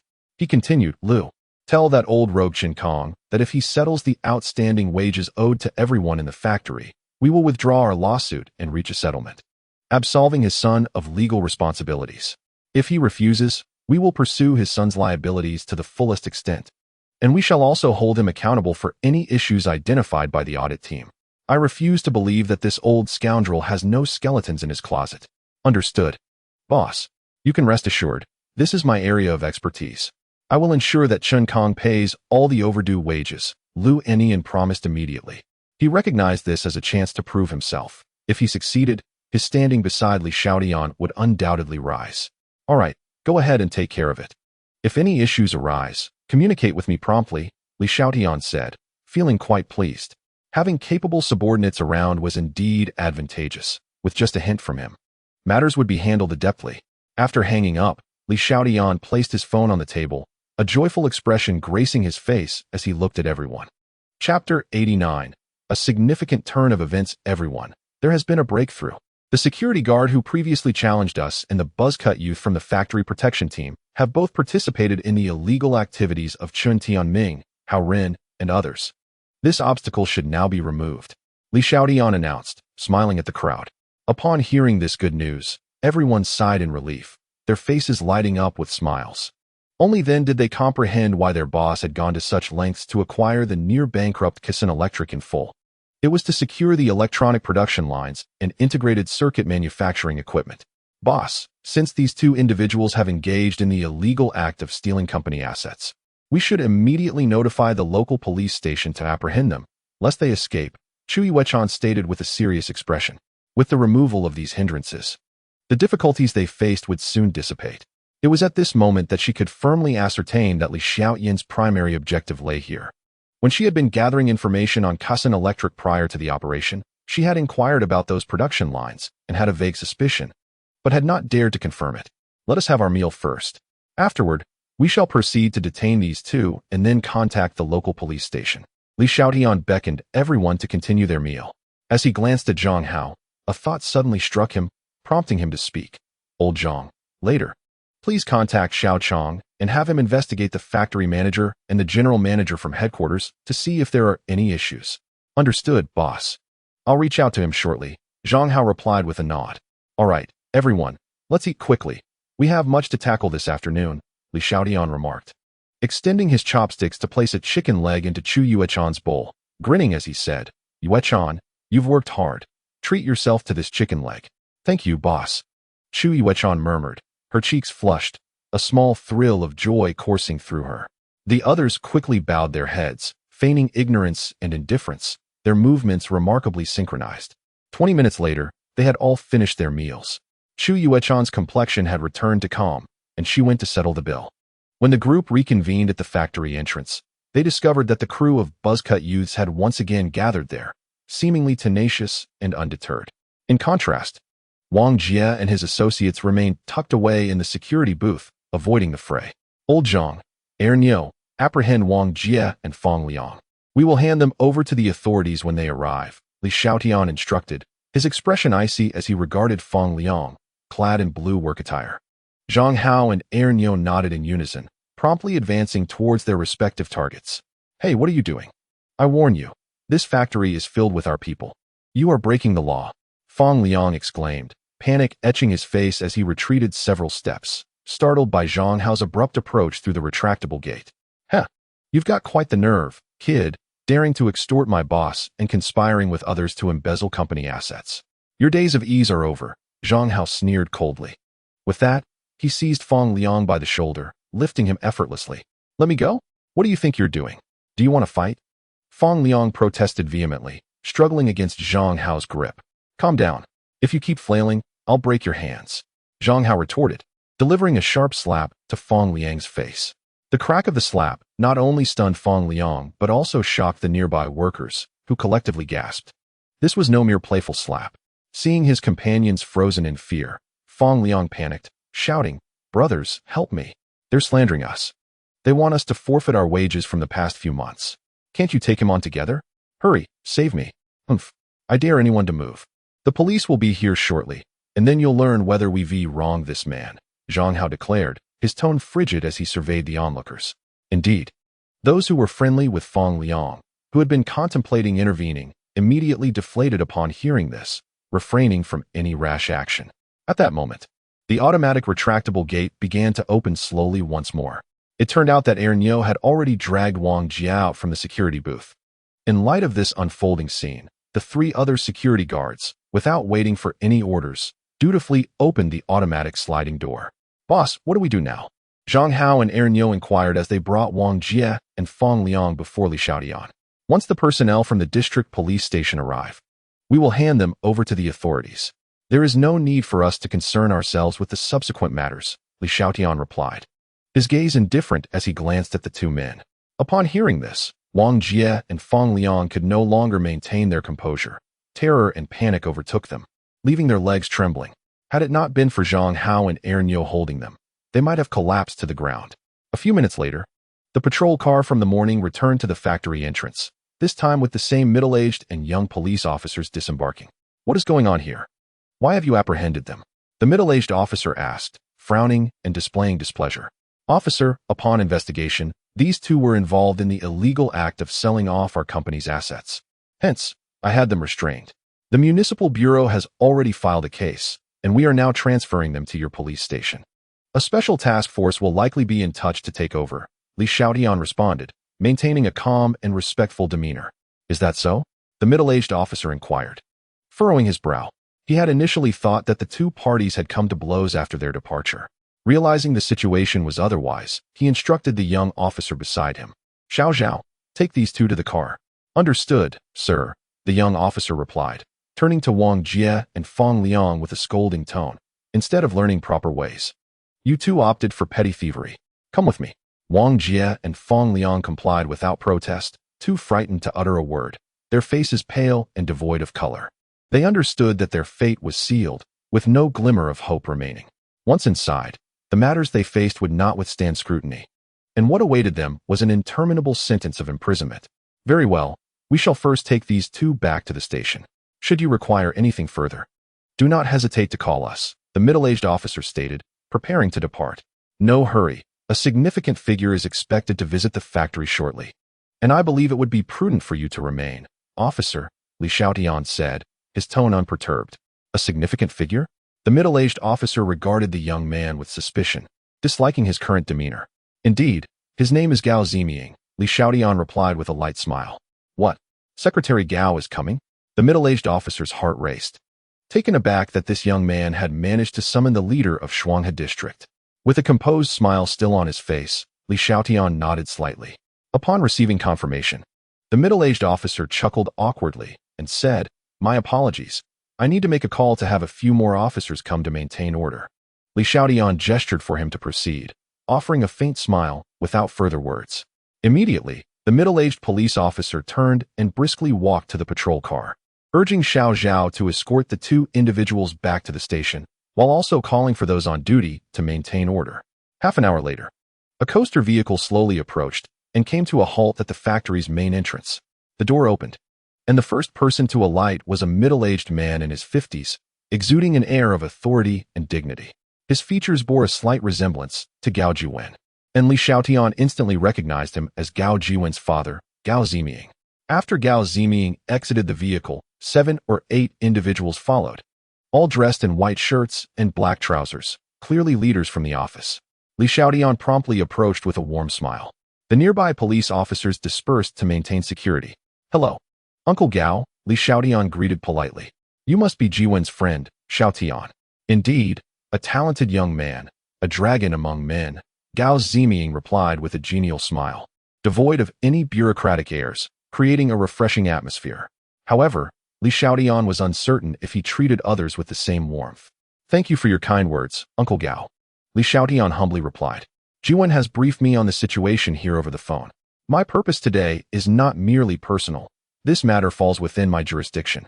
After glancing at the leaders accompanying him, Gao Ziming continued, "Thus, it is imperative for us, as public officials, to come and address this issue, ensuring production continuity and maintaining stability. The current investment efforts are pressing, and we cannot afford any disturbances, nor can we allow a decline in employment rates. Although Gao Ziming elucidated his reasons for being there, the astute individuals present were well aware of his intentions, recognizing his words as an effort to distance himself from any potential controversy. Secretary Gao is right. I trust that under your wise guidance, our factory will swiftly overcome these challenges, returning to a state of orderly production that stimulates the economy and job creation. Li Xiaotian responded, adopting a more formal address. Gao Ziming smiled with satisfaction and nodded, saying, "Let us proceed into the factory and resolve these difficulties as swiftly as possible. We must not delay." "Certainly, Secretary Gao." "Esteemed leaders, please," Li Xiaotian said, stepping aside to gesture them in. Gao Ziming smiled slightly as he led his colleagues towards the factory entrance. Upon entering, a middle-aged man with graying hair, appearing flustered, hurriedly approached them. "Greetings, leaders. I am the factory director, Gu Detsai," he said, somewhat flustered and avoiding eye contact with Li Xiaotian. Gao Ziming turned to Li Xiaotian, his expression conveying a hint of inquiry. "I am unfamiliar with him as well. When we arrived previously, we did not see this individual emerge." Li Xiaotian shook his head, refraining from acknowledging Gu Detsai's identity as the factory manager. Gao Ziming, upon hearing this, furrowed his brow slightly. It appeared that the issues within this factory were dire. The rot had seeped through the entire organization, to the extent that even Li Xiaotian, the new general manager, was barred from entering the premises, and astonishingly, the so-called manager had not even made an appearance, feigning silence while allowing his subordinates to act with impunity. "Let him through," Gao Ziming gestured, signaling the police officers who were obstructing him to allow Gu Detsai to approach. Gu Detsai stepped forward, bending slightly in a conciliatory manner, and said with a sycophantic smile, "Welcome, leaders, to our factory for an inspection. It is our utmost honor. As you may not be familiar with this environment, allow me to guide you." Hearing such obsequious words not only displeased Gao Ziming, but also elicited disdain from his colleagues and Li Xiaotian. This man was utterly shameless. Gu Detsai's antics had irrevocably placed him on Li Xiaotian's blacklist. There was no need for Su Xiaoqiang to investigate further. He was undoubtedly going to be dismissed. Enough of this meaningless chatter. Gather all the employees in the square. I have matters to discuss with everyone, Gao Ziming commanded with an authoritative tone. "Yes, leader. I will do so immediately," Gu Detsai replied, his expression somewhat awkward, realizing that his flattery had backfired and only deepened the leader's dissatisfaction. He promptly turned and rushed toward the workshop without another word. 10 minutes later, Li Xiaotian stood at the podium in the square alongside his colleagues and Gao Ziming. The expansive square was now filled with over 2,000 individuals. All the employees from the workshop had assembled, despite the production line being largely at a standstill. The number of absentees was minimal. The gathered crowd consisted either of long-time employees who had developed a bond with the factory or those awaiting the resolution of overdue wages before deciding whether to leave. The question of how many would be willing to continue working here depended on how Li Xiaotian would soothe their concerns. Gao Ziming held a megaphone and, observing the slightly raucous crowd below, proclaimed, "Please quiet down, everyone. I am Gao Ziming, the secretary of the district committee of Shuanghe." As his words echoed, the crowd fell silent, their expressions a mix of confusion and anticipation. They had not expected a leader of such stature to visit their modest factory. Was it perhaps regarding their overdue wages? As they turned their hopeful gazes toward him, Gao Ziming continued, "I have been informed of the issues within your factory, and I have conducted an investigation. The previous management's missteps resulted in a fractured financial chain, bringing the company to the brink of bankruptcy." Chapter 91. Uniting hearts, it has come to our attention that your salaries have not been disbursed for 3 months. We, too, share the responsibility for this oversight, which has undoubtedly made your lives more challenging. I stand before you to express my sincerest apologies and assure you that we will rectify this issue promptly. Today, our purpose here is to address the matter of your unpaid wages and the operational conditions within the factory. The new owner of the factory is also present today, standing beside me. I shall now relinquish the floor to them, hoping that you will continue to shine in your current roles, embodying the spirit of labor and contributing to our collective success. Having said this, Gao Ziming passed the microphone to Li Xiaotian, who stepped forward, taking the microphone into his hands and casting a sweeping gaze over all the employees below. "Greetings, brothers and sisters." Li Xiaotian smiled warmly and spoke in a clear voice. "I trust you have heard some rumors during these days. The former Cusson Electric has been acquired by our company, and renamed Huashing Technology. Unexpectedly, upon taking over the factory, we were confronted with a daunting challenge: the issue of 3 months' unpaid salaries left behind by the previous management. We are diligently working to resolve the salary arrears. However, upon our arrival at the factory, we were obstructed by the so-called guardians of the factory that you organized, preventing us from entering the premises and denying us the opportunity to discuss the situation in detail. Not a single leader within the factory has shown their face. I refuse to believe that those in positions of authority, who were present yesterday and today, are unaware of this situation, particularly the factory manager, Gu Ditsai, who, as the overseer, has permitted these idle ruffians to impede the normal handover process of the company. If he does not wish to fulfill this role, he should step aside for someone more capable. Brothers and sisters, I am uncertain whether you have granted any authority to these so-called guardians of the factory to demand the 3 months' unpaid wages, along with various bonuses and compensation for mental distress. After delivering this statement, Li Xiaotian paused, allowing the murmurs from the crowd to rise. What? This is impossible. Didn't the guardians say that if they recover our 3 months' unpaid wages, each of us would give them 100 yuan as a gratuity? Why are there additional bonuses, benefits, and claims for mental distress? We were unaware of any bonuses or benefits. Indeed, Fong Liang and the others did not inform us about any bonuses or benefits, and the notion of mental distress compensation is utterly ludicrous. Listening to the discourse among the crowd, Li Xiaotian narrowed his eyes slightly, a hint of a smile gracing his lips. Just as they had suspected, these so-called guardians of the factory were indeed exploiting their authority for personal gain, engaging in extortion. Li Xiaotian extended his hand to signal for silence and reiterated, "Please, everyone, calm down. I have heard your concerns, and I believe you have been misled by those scoundrels in the factory protection team. As long-standing employees, you have developed a bond with this company. Most of you have dedicated over a decade of your lives here, transitioning from youth to middle age. You have invested a significant portion of your lives in this establishment. I express my heartfelt gratitude for your contributions. The company has resolved to treat every diligent employee with the respect they deserve."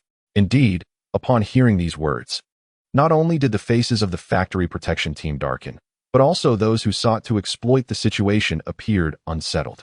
Today, we have invited Secretary Gao and other leaders to convey our company's determination to resolve the issue of unpaid wages and to stabilize production swiftly. After thorough discussion, the company has decided to address the 3 months of unpaid salaries owed by the previous management. These 3 months will be compensated at the basic wage, with no bonuses or benefits, nor any claims for emotional distress as demanded by Fong Liang and others. Should anyone find this remuneration unsatisfactory, they may submit their resignation after collecting their salary from the finance department. I extend a warm welcome to those who wish to remain and weather the storm with the company, to continue contributing to our production efforts. Now, I ask everyone to shift to the right, creating some space on the left.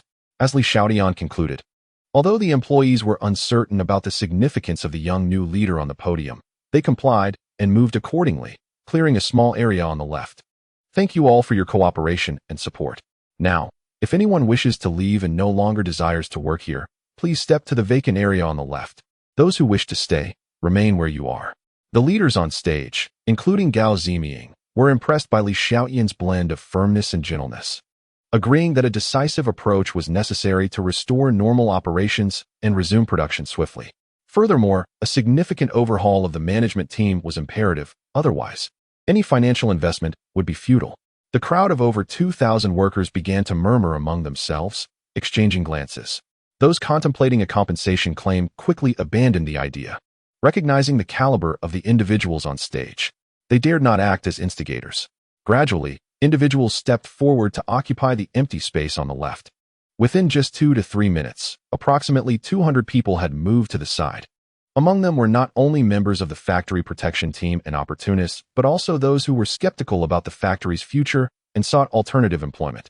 "Is there anyone else who wishes to leave?" Li Xiaotian inquired once more, surveying the crowd. After waiting for a brief 10 seconds without receiving any responses or seeing anyone emerge from the crowd, a smile replaced the initial frown on his face. Although the number of eliminations exceeded his expectations, the removal of such a diverse array of individuals could be deemed a positive development. Those on the left would no longer receive their wages starting today. Once the financial department settled their outstanding salaries, they would be free to depart from the factory. Li Xiaotian observed the solemn expressions of those individuals and repressed his smile. Turning his gaze towards the 2,000 employees on the right, he proclaimed loudly, "For all those willing to remain and continue working in the factory, your salaries will be increased by 10. As his words resonated, an unusual silence enveloped the crowd for a few seconds, soon followed by an eruption of exuberant cheers. Is it true? The company is really raising our salaries? Yes. This is fantastic. I've tormented this company 1,000 times, yet it still treats me like a first love. Thank goodness I didn't leave with them. Jobs outside are not easy to come by." In truth, whether the salary increased or not mattered little to him. After dedicating 15 or 16 years of his youth to this factory, he had long considered it his home. The expressions of those who had chosen to leave were grim. Their eyes filled with resentment as they regarded their colleagues on the right, who were brimming with excitement and joy. They were now experiencing the true essence of regret. Rest assured, as the owner of this company, my word is my bond. In addition to the promised salary increase, other bonuses and benefits will also surpass what you currently receive. As long as everyone works diligently, your efforts will be met with greater rewards. Li Xiaotian declared from the podium, his voice resonating with authority. Once again, the workers erupted into cheers, and the collective spirit of the crowd coalesced in an instant. All those on the stage displayed relieved smiles, and Gao Ziming and others gained a deeper understanding of Li Xiaotian. A gentle smile adorned Li Xiaotian's face, as he felt that the situation had been resolved splendidly. The next step involved personnel adjustments both within the factory and at the company headquarters. Those who had proven ineffective would need to be replaced with capable individuals. After briefly speaking for a few more minutes, Li Xiaotian concluded his address and instructed all workers to return to their posts. Initially, he intended to inspect the production line with Gao Ziming and other leaders after the meeting, but reconsidering, he deemed it unnecessary given the factory's near halt in operations. "Xiaotian, let's invite Juwen for dinner at his restaurant tonight," Gao Ziming suggested with a smile as he prepared to enter the vehicle. "All right, Uncle Gao. I'll see you this evening," Li Xiaotian replied with a smile, casually dropping the formal address. Gao Ziming waved cheerfully before getting into the car, followed by the other leaders who boarded the vehicle, which then slowly departed. Li Xiaotian prepared to head back to the company. Before leaving, he retained Wang Daji from the legal department and Su Teng from the finance department to facilitate the takeover process for the personnel arriving from the company in the afternoon. Inside the Mercedes-Benz, the atmosphere was charged with anticipation. Li Xiaotian cast a glance at Chu Yuechan beside him and softly remarked, "Yuechan, please carefully scrutinize the candidates for the factory director position and select an appropriate individual for promotion. Furthermore, what is the name of that general manager at the headquarters of Huaxing Technology? Kindly keep a close watch on him as well. If he proves competent, allow him to continue in his role. If not, he should be replaced." After listening, Chu Yuechan nodded earnestly and replied, "Yes, I understand. I will manage this matter. The tasks ahead will only multiply, so I must rely on your diligence," Li Xiaotian said, a hint of melancholy in his tone. "I do not find it burdensome. It is you, boss, who bears the greater weight, having to personally consider so many aspects for the company," Chu Yuechan said, offering a warm smile. Suddenly, Li Xiaotian recalled something and stated, "Given that many individuals have departed from the factory today, numerous positions at headquarters will undoubtedly become vacant. Let us advance the campus recruitment fair to this Saturday morning. Please make the necessary arrangements and notify the relevant persons at the schools." Indeed, I had the same thought. Our company has expanded too rapidly, and we are severely lacking in talent. I hope this recruitment fair will help us find some valuable individuals. Otherwise, we may have to resort to headhunters. Chu Yuechan expressed her concerns. Li Xiaotian nodded, fully aware of the implications. He understood that a high-speed train lacking power and coming to a halt presents a perilous situation. Half an hour later, the vehicle came to a stop by the roadside of the Wanhao International Financial Building. Li Xiaotian opened the car door and stepped out, with Chu Yuechan following closely behind, leaving a trail of fragrant air. The individuals from the business vehicle, including Niu, swiftly followed in Li Xiaotian's wake, their collective presence exuding an impressive aura as they approached the building.